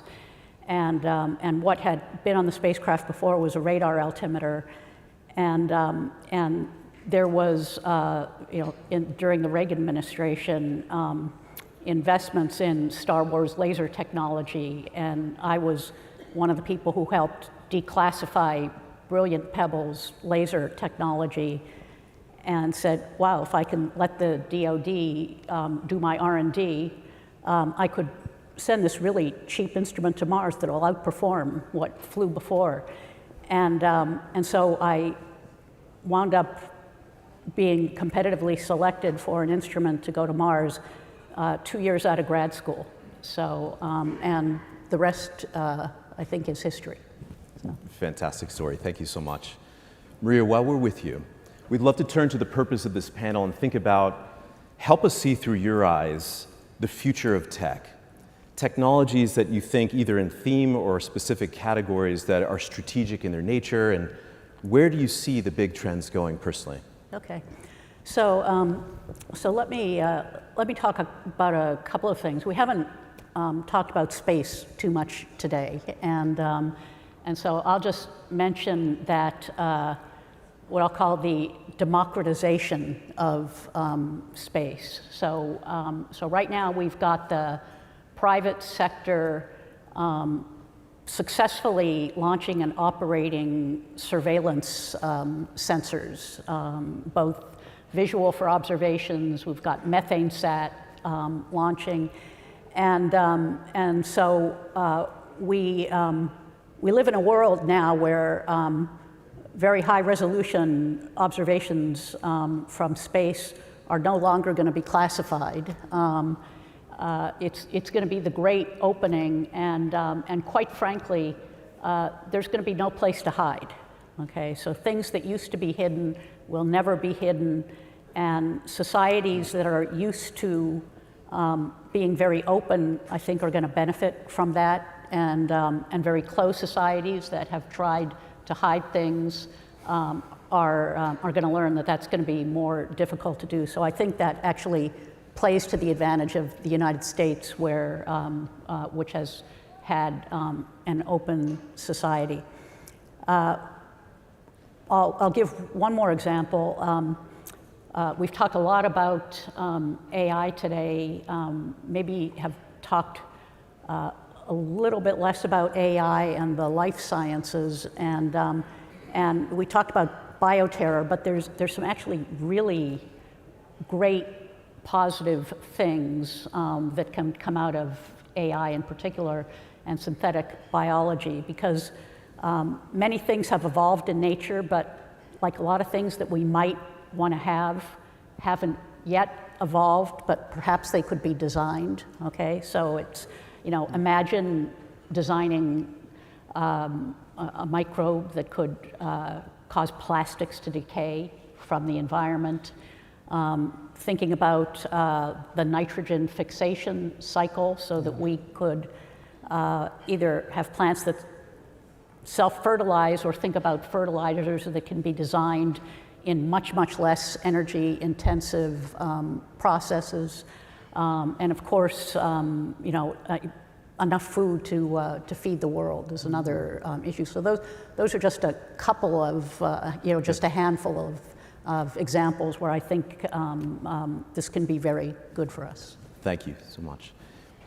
Shirley, MIT times 3, you go to Bell Labs, you lead the Nuclear Regulatory Commission, you lead R&D at RPI for years. Where do you see tech going of our day? Well, interestingly enough, I started as president a center, the Center for Biotechnology and Interdisciplinary Studies. And the whole point had to do with marrying engineering, the physical and computational sciences with the life sciences. And obviously, AI and machine learning and so on are all part of that computational piece. But what I really would like to talk about are a couple of aspects of that marriage that really relate to national security in an interesting kind of way. One of them has to do with the role of neuroinflammation in neurodegenerative disease and understanding what drives that inflammation. There is some suggestion that disruption in circadian rhythms are linked to this kind of neuroinflammation. And you say, well, what does that have to do with national security? Well, if you have a warfighter is in a conflict, that person is not exactly sleeping your standard 8 hours a day. And so these kinds of things in terms of what can degrade their functioning, obviously in the moment, but importantly down the line, as for what they do for the country, what happens to them after the fact. And so this is the kind of thing that this work is meant to do. But having said that, people don't really understand at a microbiological level, although they're beginning to probe that, what happens, what genes are expressed or suppressed as a consequence of certain kinds of stresses, and therefore what is implicated, and are we then with some of our newer techniques, CRISPR being one, to affect and change the propensity for this kind of neurodegenerative disease formation to progress. So that's one example. A second has to do with climate change and the environment, but particularly having to do with fresh water systems. And we actually have a project at the university at Rensselaer called the Jefferson Project. But it really has to do with multi-omics, and this is where AI and machine learning can come into play, which has to do with, we're seeing more and more these algal blooms forming. And they're called harmful, but it's somewhat of a misnomer because they're not harmful unless they create so-called cyanotoxins.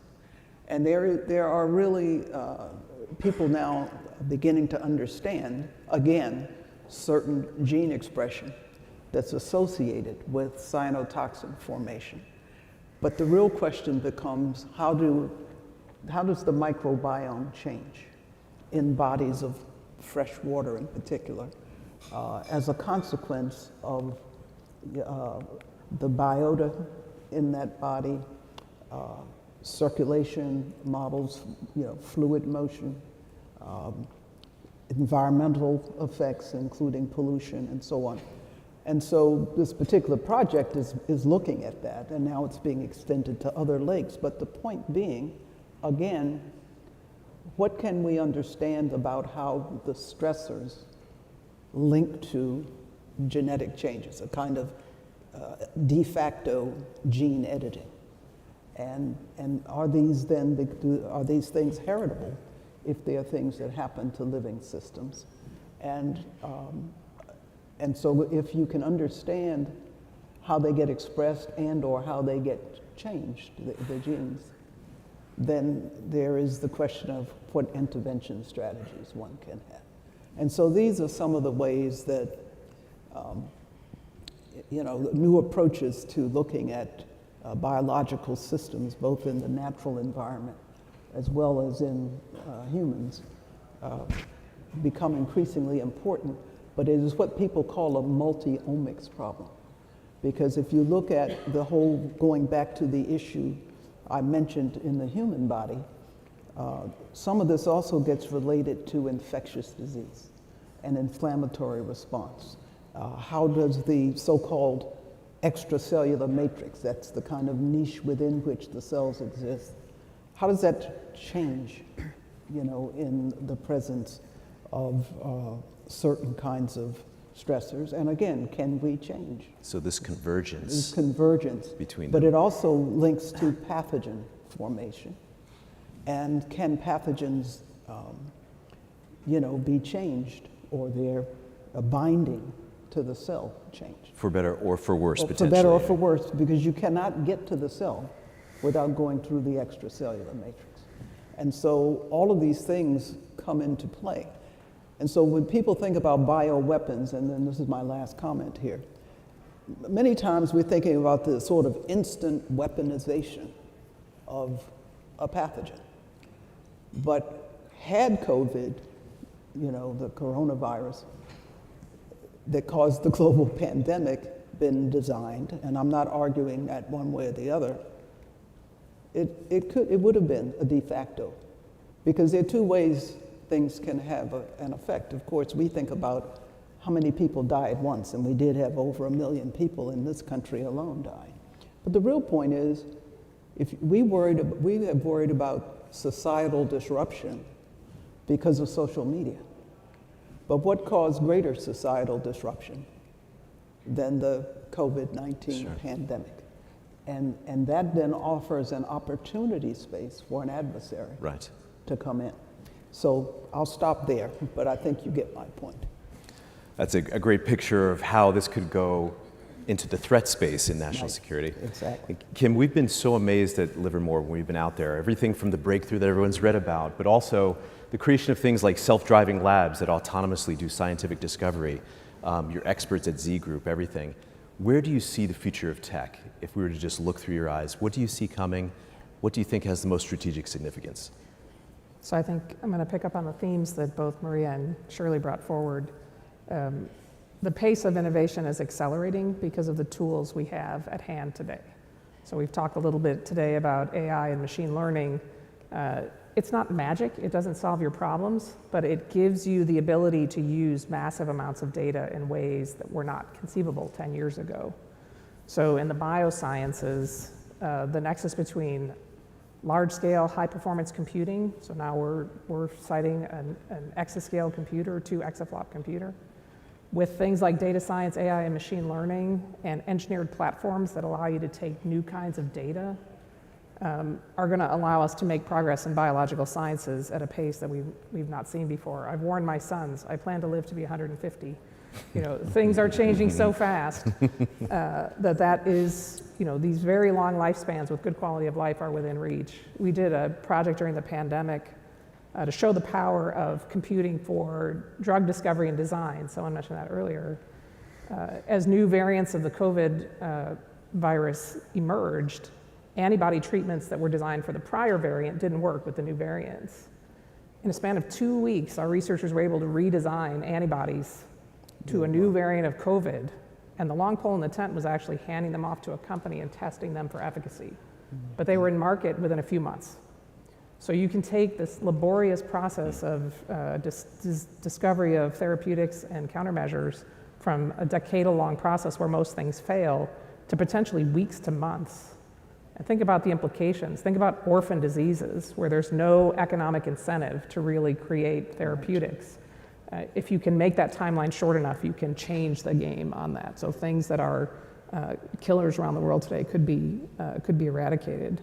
I think the other thing that we're getting in technology space is the nexus between, again, computing and both the scale and the ability to use things like AI for design optimization and advanced manufacturing technologies. So you can now architect materials with really unique properties and build structures that were inconceivable before things like additive manufacturing were available to us.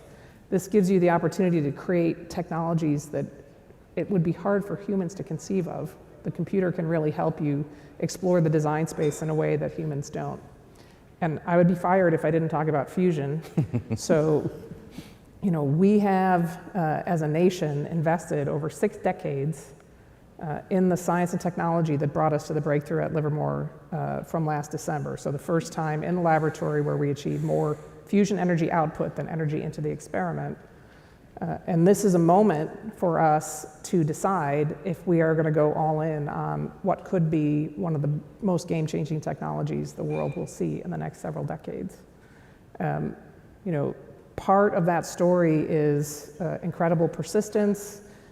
It's a nexus between large-scale engineering. The laser system that we use is an absolute engineering marvel. Innovative ideas and modeling and simulation to help drive the whole system along. But, what it really is at heart is a story of patient public stewardship of a really hard problem that has very significant national security applications and implications. And so, I think continuing to invest in big science, in science that bridges both the open community of innovation and the national security challenge is going to be really important. And if we're going to capitalize on that breakthrough, it's really going to require a new kind of innovation ecosystem that brings public and private sectors together in new ways. That is a fantastic segue to what I would love to get your thoughts on. And then I would love to turn over to the audience for any questions you may have of our panel. Something at the Special Competitive Studies project that we've been working on is how would you change the innovation ecosystem? Because ultimately we're in a competition between international systems. One happens to have the second largest economy, happens to be authoritarian, happens to be designing against the United States and its national security apparatus. If it's a system versus system, and you were to take a step back, what are some fundamental ways you would tell the president how we should change our innovation ecosystem? Maybe maximizing public-private, maybe scaling something you've seen work. Let's start with you, Kim. Sure. So one thing I would say, and it's a little parochial, but I still think it's true, is to go back to basics. So the national labs were created in the wake of World War II to steward capabilities, R&D innovation ecosystems that would be difficult to maintain within the government, but that could be close enough to the government that we could understand the problems and challenges and always be creating capabilities out ahead of need. And so over time, we've lost the idea of that partnership, where these organizations can bring together academia, industry, nonprofits, philanthropies, government entities in new ways, work in the public interest, and really tackle these big, enormous challenges. And the national lab system, the Department of Energy National Lab System, is the envy of the world. I mean, we've had groups come from China to try to find out what's the secret. How do you create these kinds of institutions that can do science at a scale that is hard to achieve in any other environment? So I think that's one thing. Remember what the ecosystem is supposed to look like. Yeah. And the second thing was discussed on some of the earlier panels. We've created an enormous range of barriers and obstacles to moving fast. And the strategic advantage in the 21st century is speed. Right? There are many smart people around the world. There's lots of knowledge, lots of great ideas, lots of tools and technologies. It's the pace at which you can innovate and take advantage of those tools and technologies that'll create strategic advantage for the United States. So getting out of the mode where you have to understand in great detail exactly how things will work out before you start, and allowing people to take calculated risks, to be more technically ambitious, to aim further over the horizon, I think has got to be a part of our ecosystem going forward. Fantastic. Shirley, if we were to update Endless Frontier 1945, dust it up a bit, it was a while ago. If you were to dust it up, what would you share to the president? Well, a couple of different things. First of all, let me pick up on something Kim said. We talk a lot about innovation, but in the end, there's no innovation without innovators. And as you heard through multiple panels today, talent and human capital is a real challenge. And so one of the things that would need to be embedded has to do with just that, talent attraction, management, and retention. And that then, to me, requires two things. One is, really grappling with this question of immigration, particularly as it relates to science and technology talent, and to come up with new models. Now, I have a few ideas, but because I'm on the Defense Science Board, I can't talk about them yet. But that's one element. But the other is, and I think we have to be careful because there's a lot of polarization in the country. But if we talk only on one side, we talk as if there is no native talent in this country. And that does not help in terms of whether people feel left out, whether they feel they matter. And this doesn't have to do particularly with any particular group. It has to do with all of us. And so I think this issue of a balanced approach to talent, attraction, development, and retention. And I'm old enough that, I remember the NDEA, the National Defense Education Act of 1958. And its focus was on just that. And so Kim talked about going back to basics. One has to go back to basics, but now with the opportunity to have this balance of attracting and retaining exquisite talent from abroad, but identifying, attracting, nurturing exquisite talent domestically. And we've got to do that. And so that's one.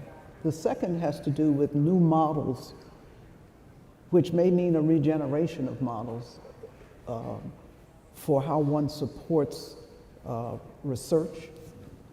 Because, you pick your poison, satellites, your example, I should say, mRNA vaccines. These things don't come out of thin air. The whole mRNA technology depended, yes, on advances in biology, but it also depended on advances in material science. It depended on advances in manufacturing. And so all of these things and others had to come together. And to have that and that understanding that you don't, that it takes a comprehensive approach that supports a broad range of activity is very important. And then finally, and this is more DoD specific, I would like to see the DoD labs open up more in the sense of some of our national labs, and to figure out ways for those who either do not have or cannot have security clearances to nonetheless participate in open research. So these are some of the thoughts. This is something our leader, Ili Bayraktari, talks about sometimes as a front door, back door organization where you can bring talent into the lab, and something we've seen Livermore doing. And we thought about how would you scale that to achieve what you're saying, Shirley? Yep, I'm going to just friendly interjection because you're right on. If our scientists and engineers and researchers are going to support national security and be the very best, they have to participate in the open science community. Exactly. There's no other way to do that. So they have to work with the best people in the world. They have to test their mettle out in that open community. And then we bring the best people, tools, capabilities, and ideas into the national security community to keep that ecosystem live and vibrant. And our national security really does deserve the best. So having that view of, open science, engaging with the broad community where, so much energy is being generated, but always with an eye toward what are the implications of this tool or technology or idea for the national security, and how can I use that, again, to advance the cause for the United States is really important. Fantastic. Sorry. So, Maria, we'd love to ask you the same question. How would you update Endless today? How does the ecosystem need to change? And then let's take some questions from the group. Yeah, so let me make a structural comment. All the systems of the partnership have to work well together. And you could ask the question, how well is the federal government positioned in terms of its workforce to be able to address our needs and our aspirations related to national security? And I would argue could be better, could be improved. And so I think we need to make it easier for people from either universities or the private sector to come and do a stint in the federal government, because right now it's very difficult to do. So we have IPAs. We need to make that easier so that it can be more of a revolving door and shared experiences, which I think is going to be to great benefit. And another thing that I'll mention that actually wasn't part of the initial Endless Frontier specifically is, Shirley talked about immigration getting, talent from all over the world. We got to do a better job of tapping the talent within our own country. Okay, so let me give you the example of the public universities. Okay, so every state has a flagship university that's an R1 university that's pretty darn good and has a lot of really smart kids in it. And we need to be able to tap into that talent, okay? But the states, many of the states have been cutting down their investments in those state universities to the point where some of those investments are now in the single digits, okay? And you can't take tuition revenue and plow that into supporting research. I mean, you just can't. And so it used to be that the publics would have some advantage over the privates because they could pay for renovating labs and technician support, and now all that's been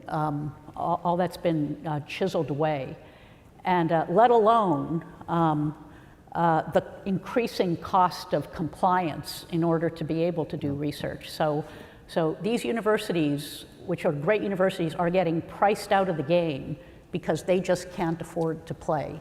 And if you just let me do a +1 to what Maria said, and I will add that it takes real infrastructure in the university to do high-end research.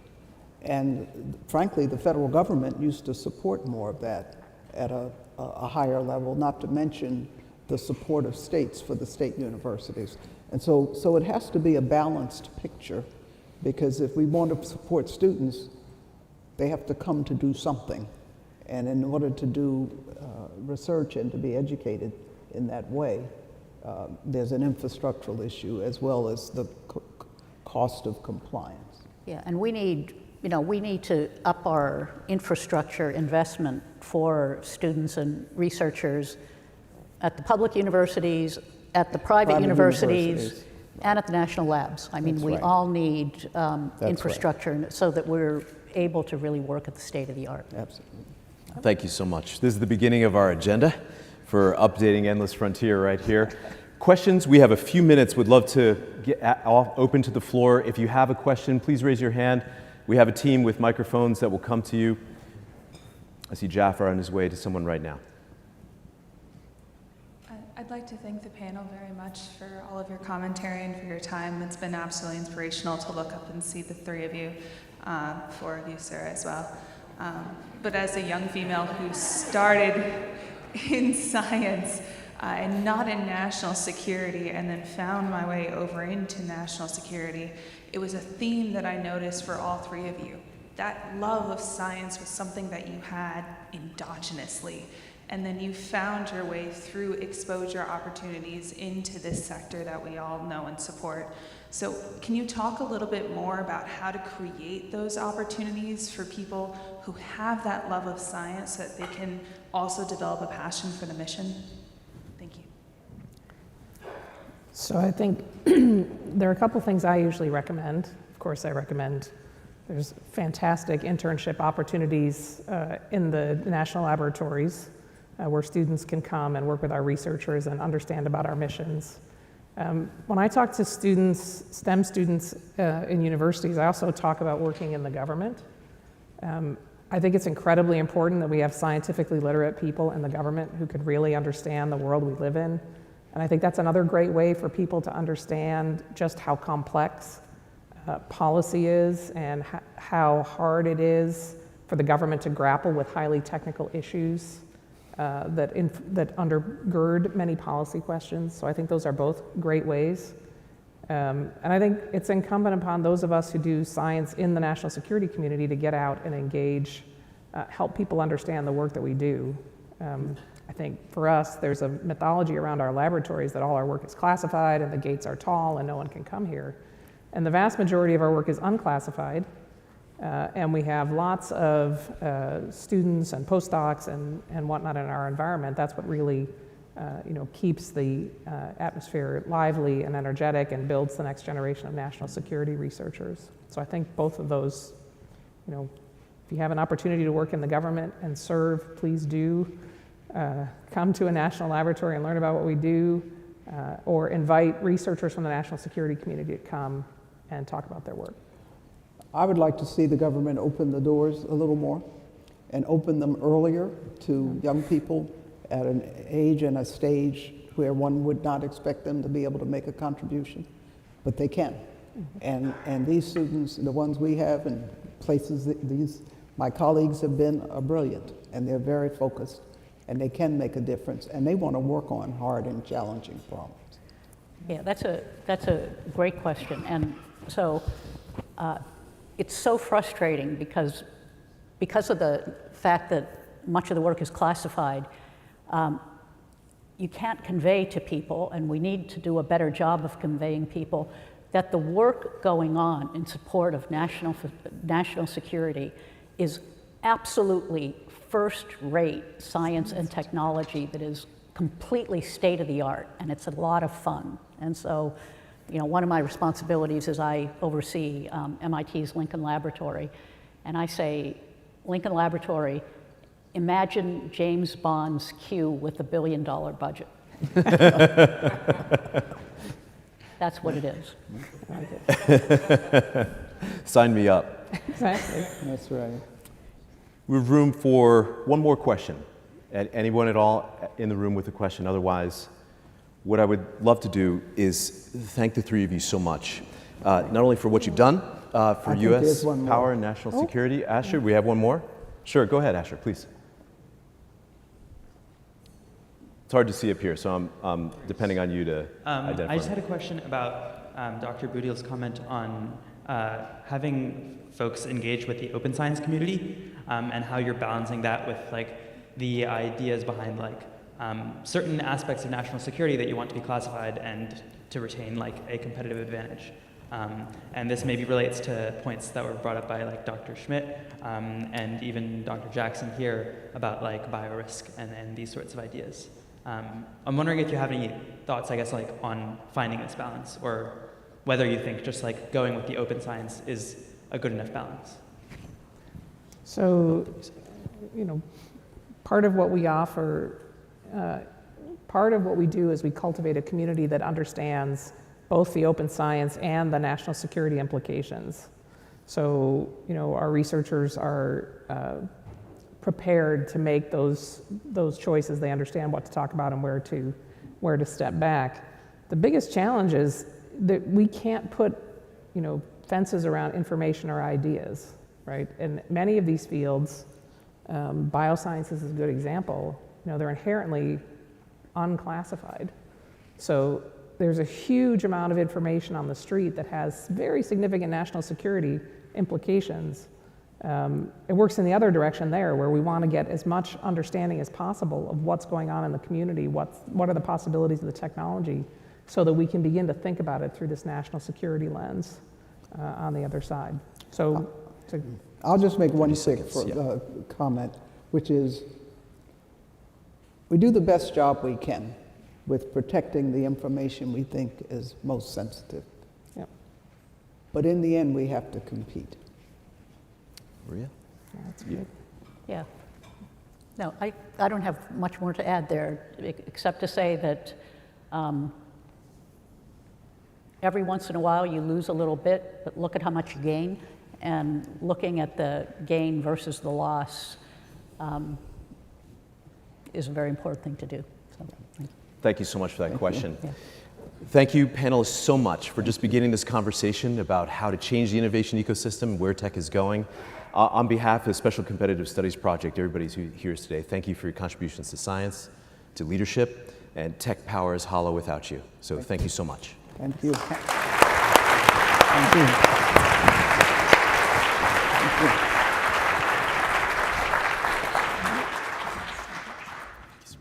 Thank you. Thanks, man.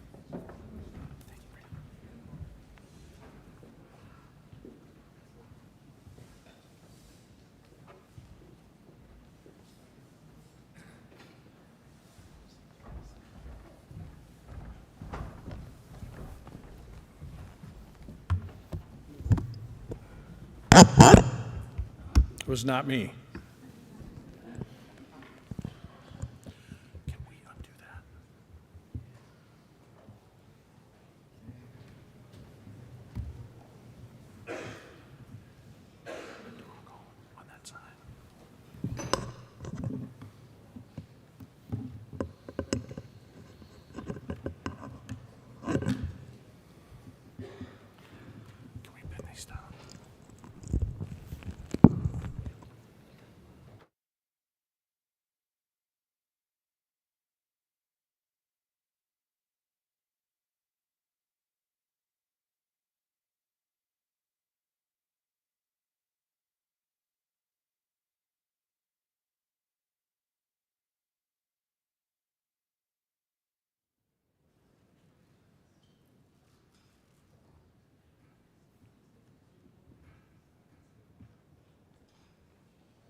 Good afternoon. My name is Jenna-Lee Keefe-Singer, and I'm with the Special Competitive Studies Project. Our next speaker is Chris Taylor. He's CEO of Alaria, a tech company revolutionizing communications and connectivity. Prior to his leadership with Alaria, he served as CEO of Govini and CEO of Mission Essential. And he founded Novitas. Thank you for joining us today, Chris.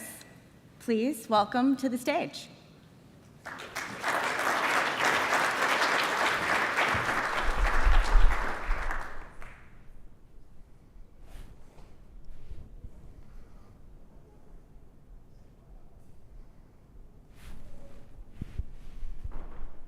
All right.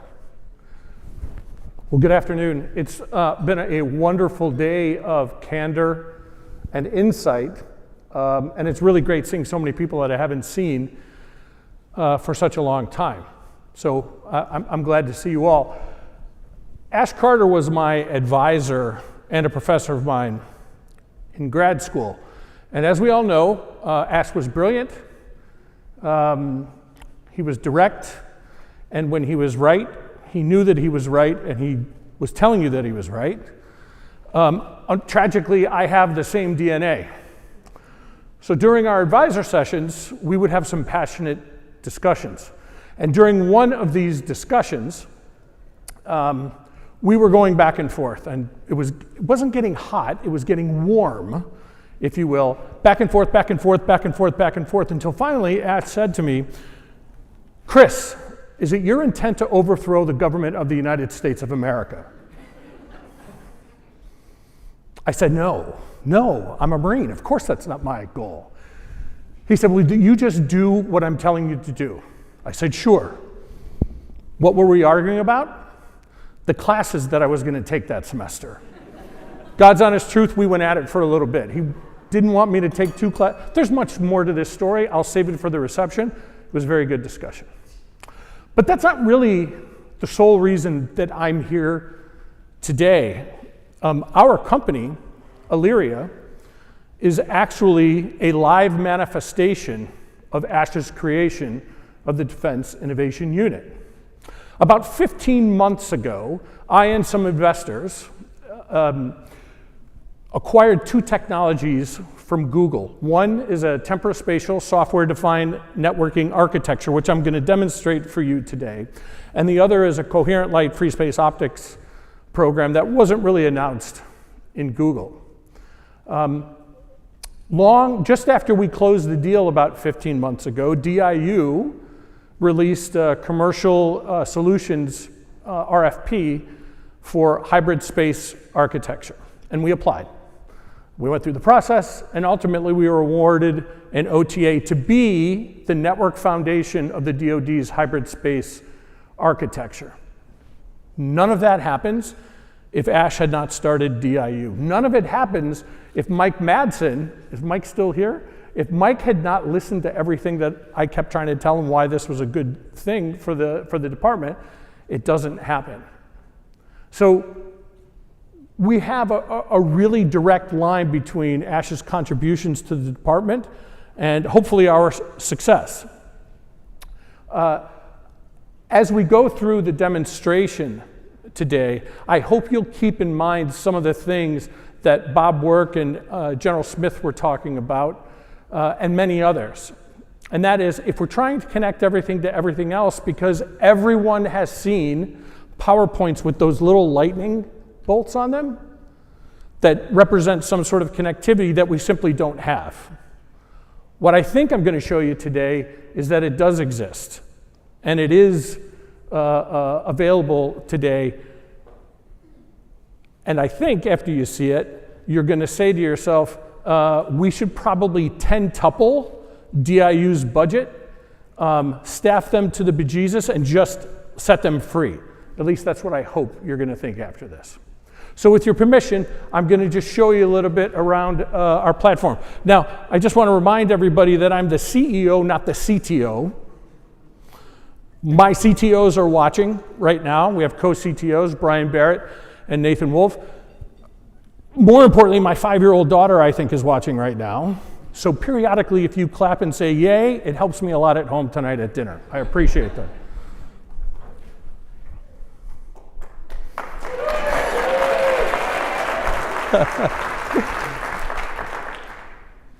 Okay, so what you're looking at right here is the space, what we call space-time, temporal spatial software-defined networking platform. It's in my browser, which I'm using Chrome, and I'm just going to walk you through some of the things that we have. What are we actually looking at? So we're looking at about 9 satellites in geostationary orbit. We're looking at about 27 satellites in MEO, and we're looking at a bunch of satellites in LEO that basically try sort of to replicate SDA's architecture or satellite architecture going forward. So that's what you're looking at. You'll also notice that we have a series of ground stations that are going across the United States and down with our friends in Australia. The white lines you see, the bright white lines you see, are active inter-satellite links. The less bright white lines are inter-satellite links, but the system's simply not using them right now. One of the other thing that you should know is that space-time right now thinks it's actually flying this system. So this isn't a demonstration, it's an emulation. Each one of these satellites, or 40% of the satellites, have a comm package on it to replicate V-band. And we only made 40% so that we could force the system to think that there were constraints. And I'll talk a little bit about the constraints that we're able to use to help mission in just a second.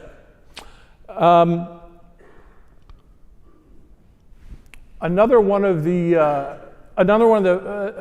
features that we're looking at is we ingest real-time weather 24/7.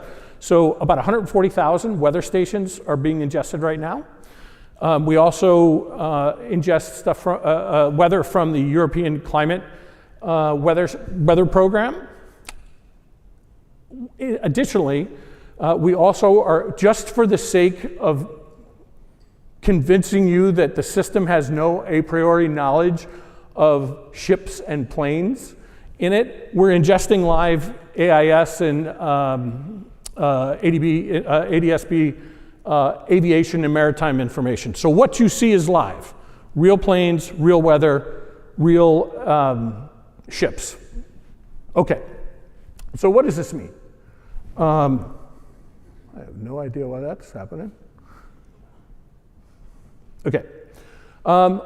So one of the things that you can also see here is that we're able to predict weather. So what you see here is actual precipitation being ingested into the system. Wind speed, that's also, and we do use wind speed. We use cloud moisture. Not cloud cover, cloud moisture. And then of course, we use surface temperature as well. Why? Because all of these weather phenomena have direct effect on both RF and optical links around the world. And this will be important as we go through this.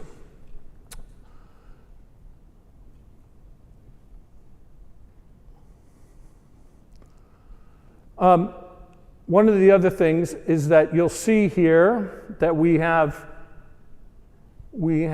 a long connection to what? We have a long connection to the moon. And what did we do? We went to the moon and we actually placed comm packages at all the Apollo landing sites. We then had those Apollo landing site comm packages point to a Lagrange 1 satellite so that it could then connect with everything that we have on Earth. So we've tried to cover all of what we're seeing. So let me go to a region of interest. How about Indo-PACOM? So as we look through here, we can actually see that there are a number of gateways and planes sharing connectivity from a satellite. So a satellite to a plane that's sharing connectivity with itself already. And the same thing with ships and planes. So this flight right here, which is live,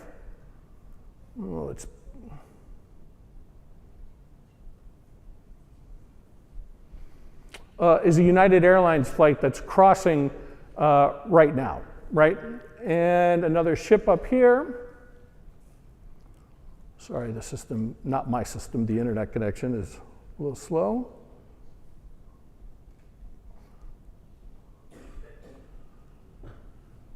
Is a ship that's also moving. So the ability for us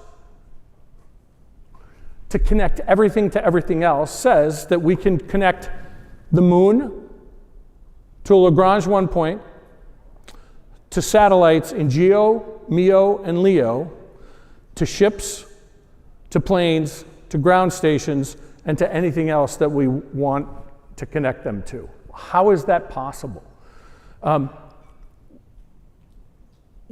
Google invested a pretty good amount of money in helping to be able to create a digital twin that allows us to match the wireless transceivers in a digital twin on a planetary scale.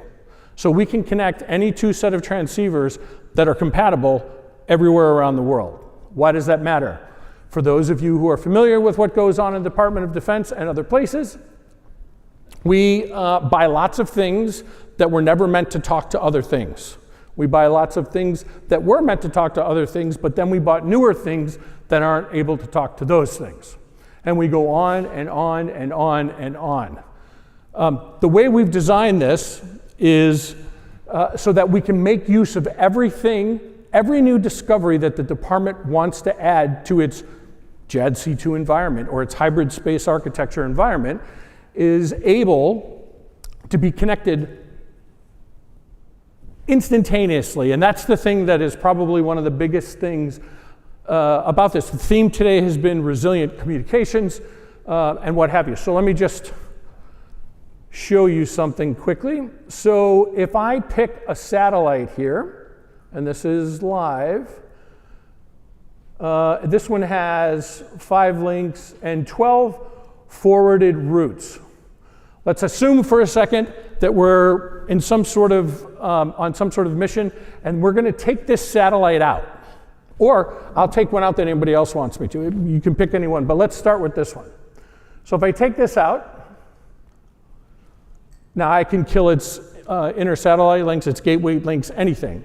But if I take the whole satellite, I'm going to disable the whole thing. What you should see is that the system is right now reconfiguring and remessaging before I got done with the demonstration, that satellite and the system just reconfigured the entire network of the affected nodes, imposing a strategic dilemma on our adversaries, because what they thought was going to happen when they took a satellite out did not happen. It was reconfigured in roughly 200 milliseconds, and the entire system was back up online. Let's kill another satellite. Let's go here. That's only 4 installed. Let's get a good one here. Well, we'll take it anyway. So if I go to this satellite, I'm going to kill it too. It's gone. And let's see what happens. You'll notice that it's reconfiguring the inner satellite links. It's making use of different ships. And there we go. It's making use of different ships. It's not, you can see on the right-hand side, it's now an orphaned satellite. These are the things that we've only been able to talk about. Nobody really knew that we could actually do this. By imposing a strategic dilemma on our adversaries, one is not enough. What we need is a fire hose of strategic dilemmas that allows us to continue our order of battle and have our adversaries stutter step and say, why aren't they doing what we said or what we believed that they were going to do? We can go on and on and on. Here's a cool thing. I'm paying attention to time.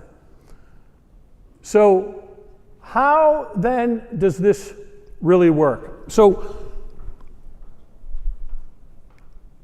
any DoD organization could have its own instance. Let's just say that ABMS and Convergence and Overmatch all had their own instances. But so does NASA, and so do some of our commercial satellite operators.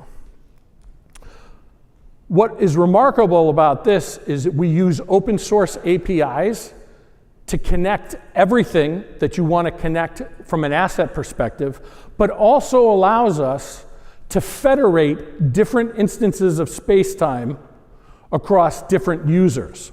That means I can connect NATO to a Five Eyes instance, to an ABMS or all of the JADC2 instances, to NASA, to a commercial space network, and use all of them at the same time. Open source APIs, what does that mean to you? You don't have to spend, as a department, $1 billion, or somebody will tell you that they need $1 billion to be able to integrate to this. No, you can go to GitHub right now and download these APIs and connect whatever it is that you want to connect. Now, one of the things that this introduces is a discussion about governance. So if I'm working ABMS or I'm working Overmatch, but somebody else has some assets that I would like to use, there needs to be some sort of governance that allows us to go forward and do that. That's a better discussion than the discussion that says, can we actually connect everything to everything else? I'd rather have the governance discussion all day long than actually wondering whether or not we can actually connect things to each other. Here's the thing, it's a TRL9 platform. It's on a DIU OTA.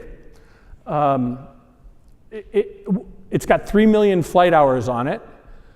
It works today. So you have to be asking yourselves, well, Chris, why isn't it in the system? For every reason that every panelist spoke about during the day up here. And I've been in the system for 20 years. I understand how it works, and it's even painful and tough for us. However, we have fantastic champions. Certainly, Doug, welcome. DIU has just been fantastic champions for us. Space Systems Command, fantastic champions for us. Folks out at Project Overmatch, fantastic champions for us. So what is actually necessary for us to be able to do this? Here you go. A facilities clearance so that I can get permission to authenticate this on a SIPR or JWICS account, because that's where everybody wants all of this stuff to sit. That's one thing. We're working through that right now. Access to the data that says, here are the characteristics of my satellites, here are the characteristics of all of my antenna on my ship, planes, etc. That's a big deal, right? But there's ways for us to get through this in a classified environment.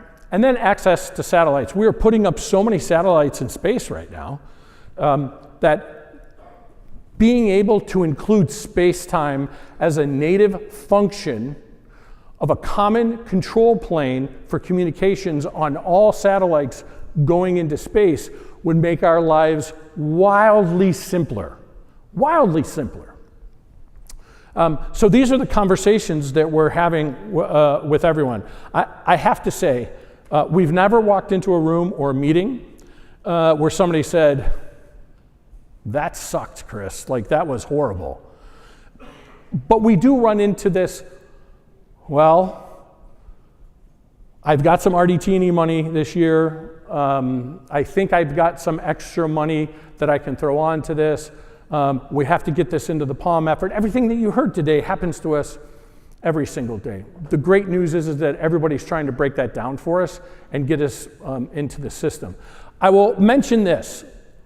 Non-traditional businesses like ours have amazing talent and amazing dedication to the mission. I mean, my goodness, my chief systems architect invented HDMI. Yeah, we don't have dumb people running around. We've got great people who want to contribute to the mission. The idea being, let us, help us complete the mission. With a TRL9 platform like this, if you just did quick math in your head, you could advance JADC2 efforts by 5 years and for half the cost in no time. This could work today. There are many other assets that could help make a reimagined command and control environment real. You may have seen, if you're paying attention, that we released a press release today with Anduril. So Illyria's space-time platform and Anduril's Lattice platform are coming together to create an end-to-end command and control capability for the department. These are the things that the department should want, and they say that they want. We hope that we're going to be able to get through all the barriers to make sure that we can give it all to them. I've got 26 seconds, 25, 24. I won't answer any questions because I'm going to be at the reception, but feel free to come up and chat when we're done. Thanks so much from Illyria, and I'll get off the stage so the chairman of the Joint Chiefs can come up. Thank you.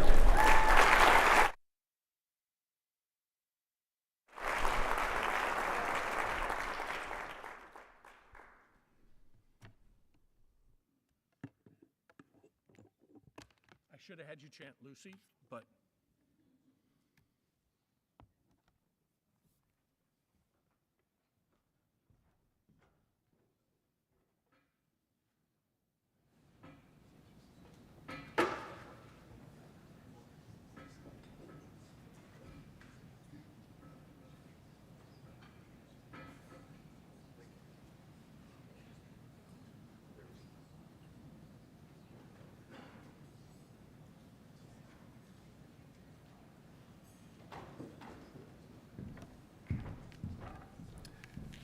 Hello, everyone. My name is Justin Lynch, and I'm the Senior Director for Defense for SCSP. I'd like to thank Chris Taylor for his demo, and then say that I'm honored to welcome our next speaker, General Mark Milley, the 20th Chairman of the Joint Chiefs of Staff, the nation's highest-ranking military officer, and the Principal Military Advisor to the President, Secretary of Defense, and National Security Council. General Milley has served in multiple command and staff positions over the course of 42 years in 8 divisions and special forces. Prior to becoming the chairman, General Milley served as the 39th Chief of Staff of the U.S. Army. General Milley, we're thrilled to have you speak with us today. Thank you.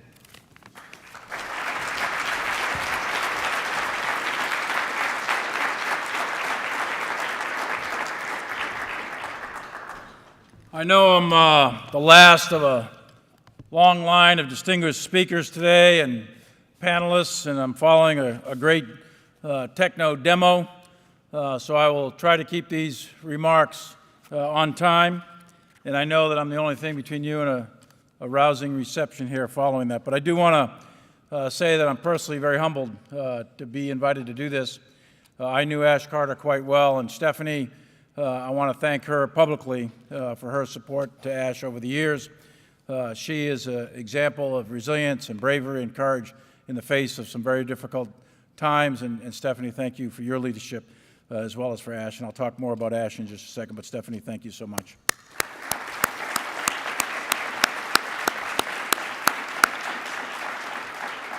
And for Justin Lynch, who just introduced me, I want to thank him for 15 years of consecutive service in the United States Infantry after graduating from a technical school in the Hudson. At West Point, he did a great job in peace and war.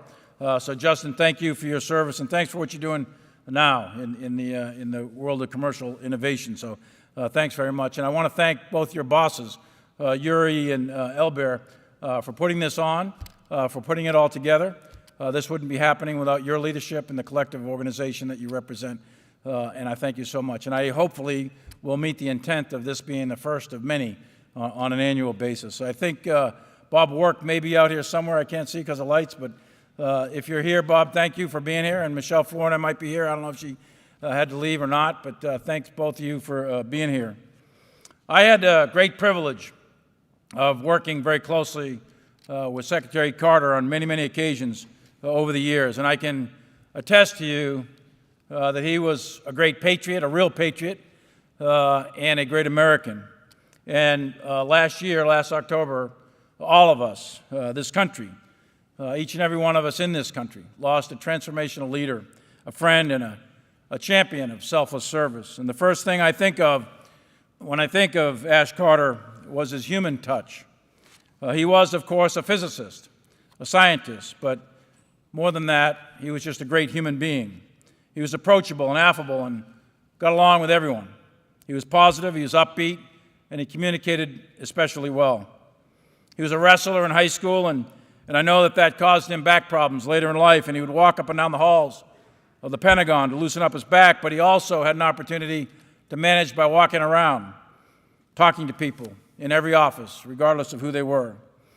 He interacted extraordinarily well with soldiers, all of us, from private to general, and he looked at people for their inherent worth and value.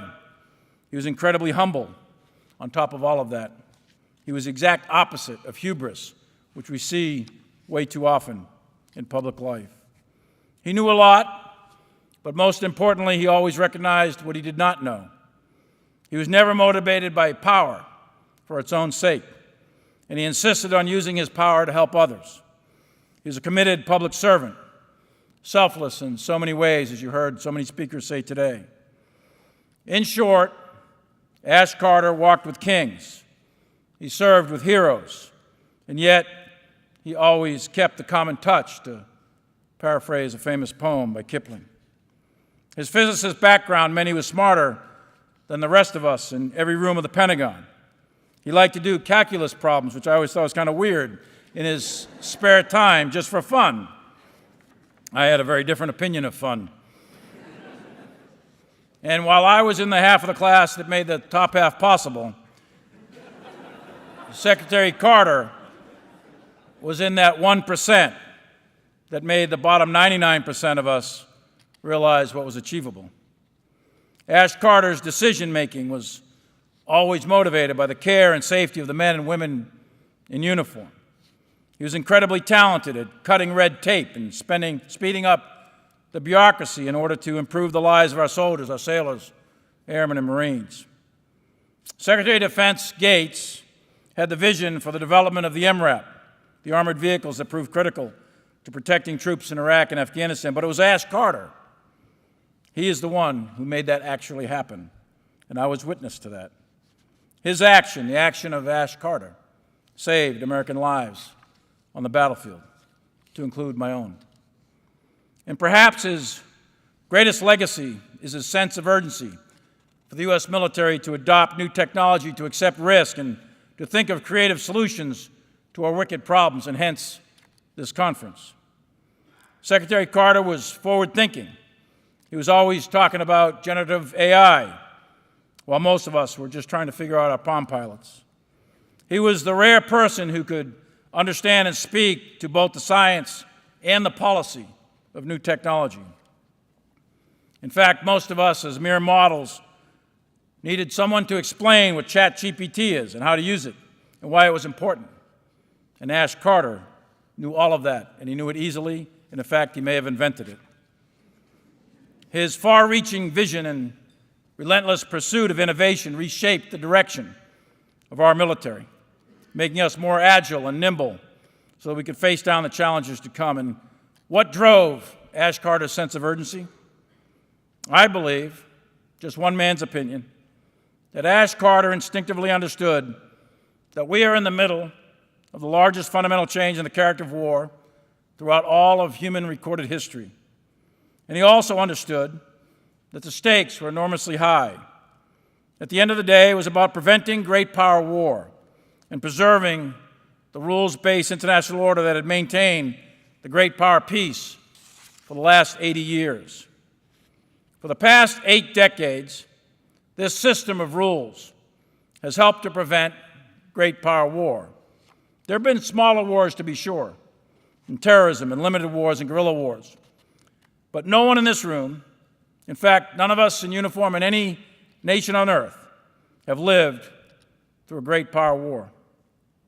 From the beginning of World War I in 1914 to the end of World War II in 1945, 150 million people were slaughtered in the conduct of war, in the conduct of great power war.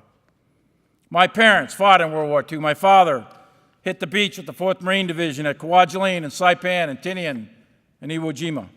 My mother served with the Navy Medical Corps and took care of the wounded coming back to a hospital in Seattle. My uncle, my father's brother, was hitting the beach at Normandy when his brother, my father, was hitting the beach at Saipan in the summer of 1944. It is difficult for us today in this room to imagine the kinds of casualties that come with great power war. 1.2 million American troops, roughly the equivalent of today's total active duty force, fought in a single battle of the Meuse-Argonne in World War I. Among them was my father's uncle, who was wounded as part of the 26th Yankee Division from Massachusetts. The Meuse-Argonne was the largest battle in American history. The battle began at the end of September 1918 and ended on the last day of the war on 11 November. In this 6-week period, 26,000 Americans were killed in action. 26,000 over an area roughly 24 miles, or about the distance from here to Dulles Airport. And we, the Allies, advanced all of 10 miles. 37 years later at Iwo Jima, where my father landed, there were 7,000 Marines killed and 34,000 wounded in only 19 days. And those are just American casualties. In World War II, the Soviet Union lost 40 million, China 30 million, Germany 15 million, Japan, France, Britain, Italy, all devastated, as well as many other countries. And then there was the institutionalized murder of 6 million Jews and gypsies, and gays and disabled and the elderly, and anyone who Nazi Germany determined were of no value. 150 million people in 30 years between 1914 and 1945. Add in the potential use of nuclear weapons, and you quickly realize how devastating a great power war can be. And Ash Carter understood that. He understood that in a very deep and profound way. He understood the cost and understood the consequences of great power war. And as a physicist, he also understood the horror of nuclear weapons. And as a scholar, he had an incredible understanding of deterrence theories from the Cold War. In fact, he may be one of the very last scholar-statesmen to ever serve in the highest echelons of our government. Ash understood that at the end of World War II, the United States led the victors in setting up the rules-based order to prevent another great power war. And of course, one of those allies, the Soviet Union, decided they didn't like the rules, and they set up another world order called the Warsaw Pact, and that collapsed between 89 and 91. And the rules that the U.S. helped to set up have been governing this world ever since. But now we can all see that that order is fraying. It is not broken, but it is being stretched.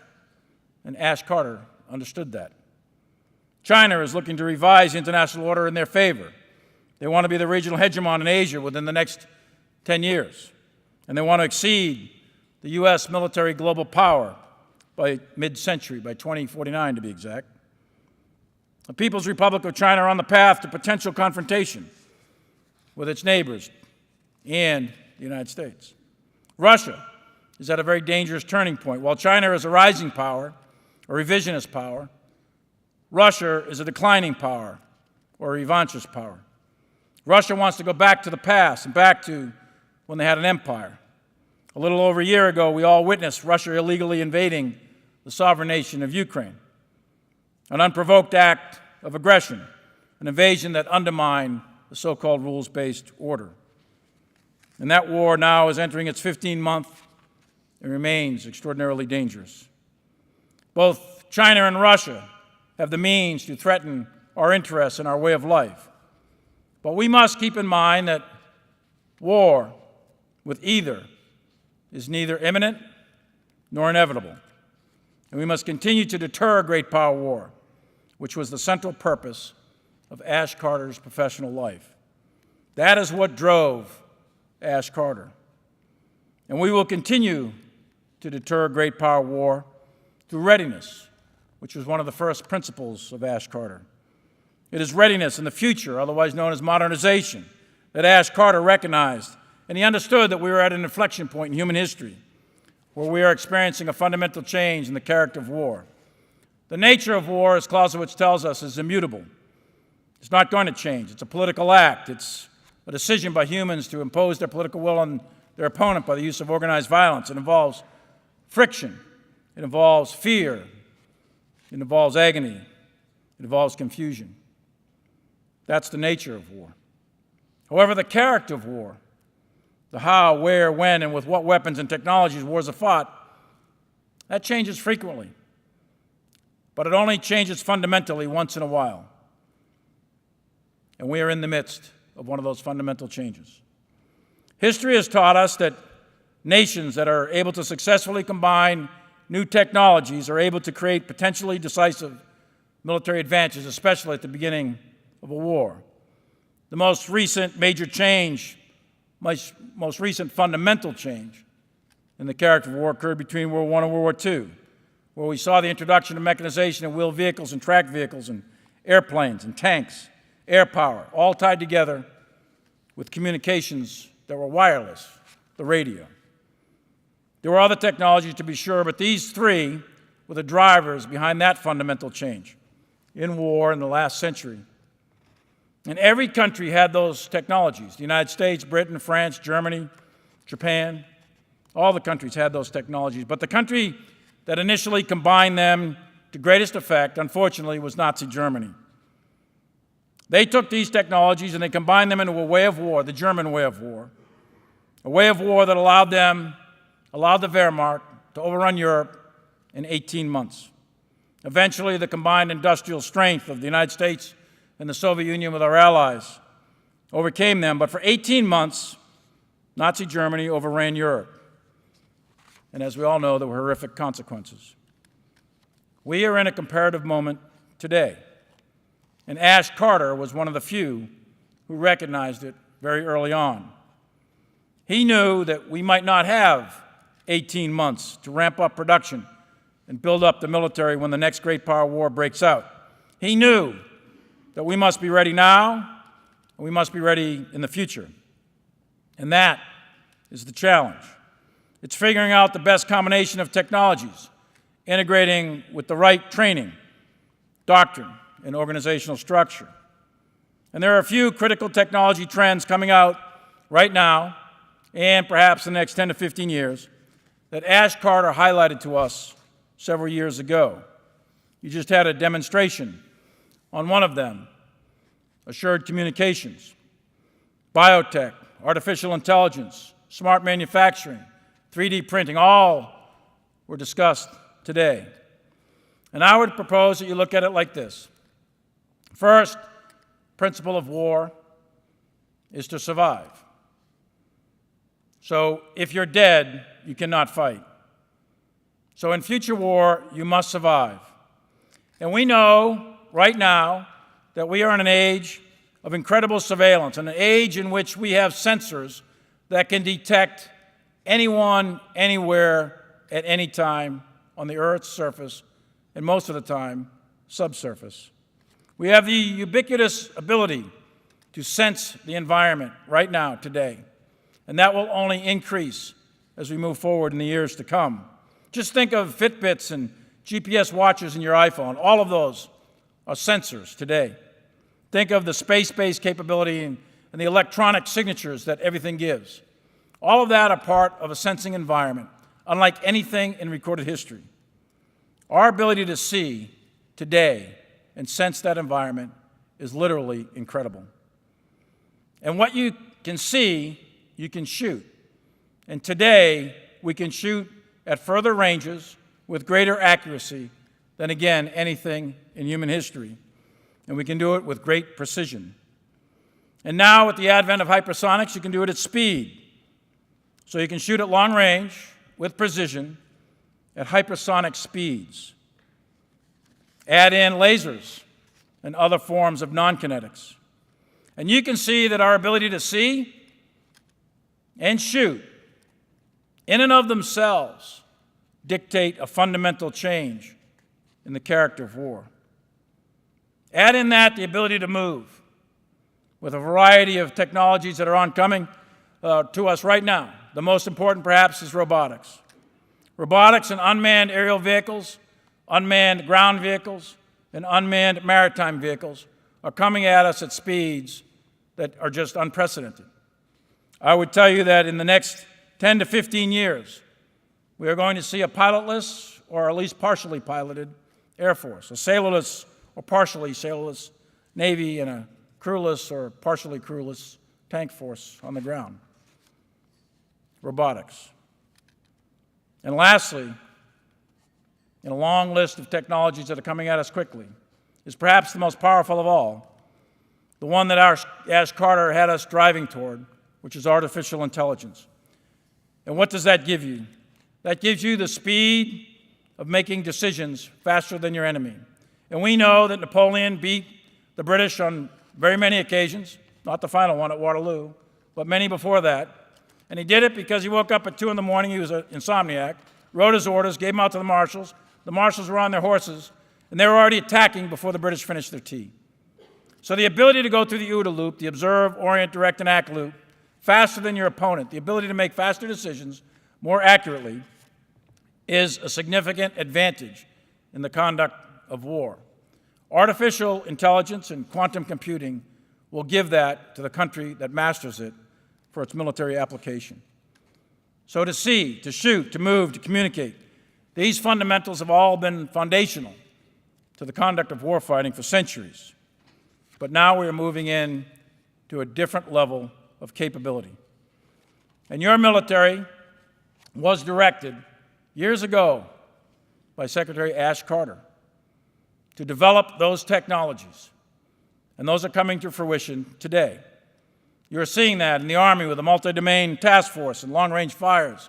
You're seeing that in the Marines with the Littoral Regiment. You're seeing that in the Navy with experiments in 5th Fleet in the Central Command Area of Operations with unmanned maritime surface and subsurface vessels. And you see it in the Air Force. These concepts were all initiated by Ash Carter.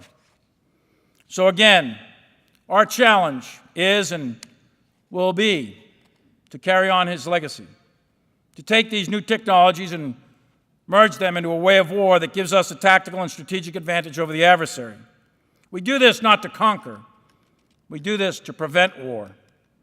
And to achieve this, we must operate seamlessly in our joint force, as Ash Carter knew that we probably won't have those 18 months. On day one of the next war, we must be fully integrated and able to maneuver through space and time at fast-paced, high-tech, rapidly changing environment, remaining invisible and in a constant state of movement. And to do that, we might prevail. But more importantly, to do that, if your enemy knows it, you'll deter. The way we do that, the method by which we do that, we are initiating the joint warfighting concept, and we're in the third iteration. The first iteration was drafted, briefed, and approved by, you got it, Ash Carter. The JWC is a description of how we intend to fight in the future, and it's going to turn into Joint Pub 1 in just another month or two. The future warfighter will also need to be skilled in breaking down the silos and work across all the various services to solve key problems. And as we look to operationalize that, we have to recruit a wide variety of talent that may not come from our traditional sources. Ash Carter was the first to break down some of those barriers. So the organizational structure we need to implement this, some sort of joint futures organization that will drive the future force. That, too, was an idea of two people, in fact, Ash Carter and Senator John McCain. Initially conceived by him, it turned into what became known as the Army Futures Command. And the same concept is being worked now for something that we'll consider a Joint Futures Command. And everyone in this room, if we want to deter a great power war, remember what Thucydides had told us. Remember that wars are fought for fear, pride, and interest. Thucydides reminds us that to deter war, you have to remain strong, militarily, economically, and societally. Ash knew that. He knew that intuitively. And your opponent must see that, and they must understand that you have the will to use your strength. And Ash Carter understood that as well. Everyone who's in this room now, anyone who's watching this, and all of us that wear the uniform, we all must recommit ourselves to the vision of Ash Carter. We must always remember that we take our oath to the Constitution. Ash Carter never let us forget that. He was deeply committed as a true patriot, a man who understood the idea that is America, the idea that it doesn't matter if you're male or female, black, white, Asian, or Indian. It doesn't matter what the color of your skin is. It doesn't matter whether you're rich or poor, or famous or common, whether you're Catholic, Protestant, Muslim, or Jew, or you choose not to believe at all. Ash Carter knew that this military was open to all Americans and that none of those identifying characteristics mattered. What matters was your commitment, your talent. What matters is that you're an American. What Ash Carter cared about was your merit, your skills, your knowledge, your attributes. He understood it, and he lived it. And he knew that you'd be judged by the content of your character. He was committed to that idea of America. Ash Carter was someone that we all should try to emulate. All that he stood for is what we should recommit ourselves to, the idea that is America. That is what Ash Carter had as his North Star, and it should always be our North Star. Thank you, Stephanie, for having me here. It's a great honor to pay homage to a great American named Ash Carter. Thank you.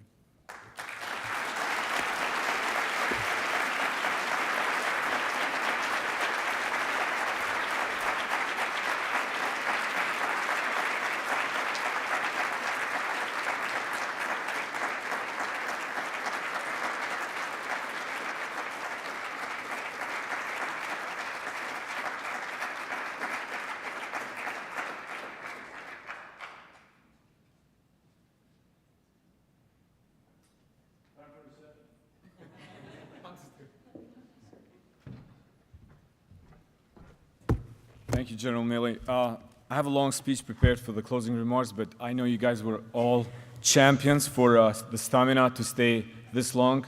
I might be crazy to deliver concluding remarks after General Milley. So I just quickly want to thank Stephanie and Julie and the Carter family for really trusting us with this event. I want to thank Gilbert for the initiative. We had a really good conversation with Dr. Carter back in October because we were really close. He helped us with SCSP, and we were really close to launch a major effort with him, Eric and General McMaster. But unfortunately, with his passing, we just stopped because it's so hard to find a leader, a person, an incredible individual like Dr. Carter. And so this is our way of really honoring his legacy. So again, Stephanie, thank you so much, and Julie for being a tremendous partner. The second thing I wanted to say is I want to thank all the advisors of the SCSP. We have a lot of advisors. If you can see from our last report that we published on the Offset X, we had about 150 people that participated through our process, and that's just one of our lines of efforts, because when we started the SCSP with Eric, we decided we want to focus on 6 lines of efforts.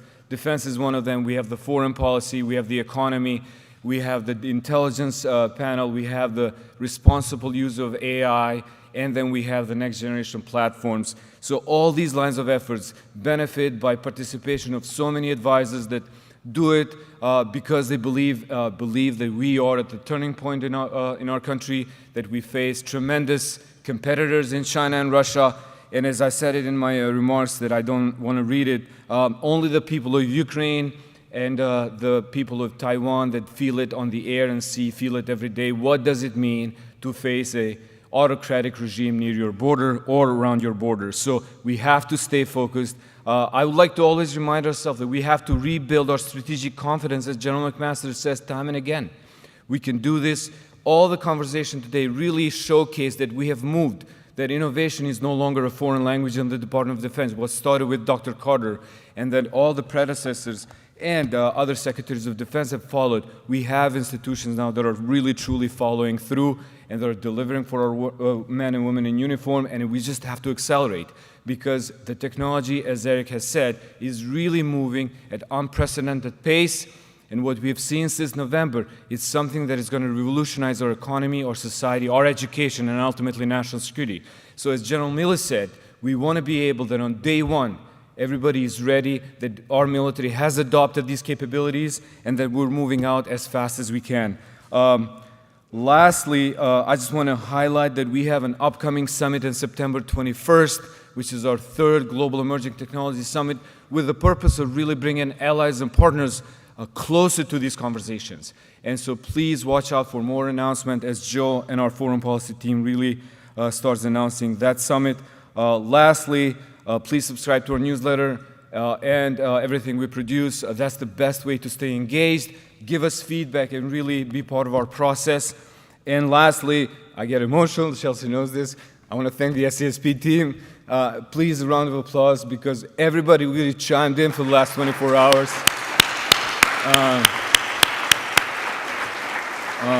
As you know, this is a team effort, and I really believe that we have an incredible team here with SCSP, from the interns we have to the people that have spent almost until midnight last night setting up. So thank you, everybody. I invite everybody now to participate at the reception.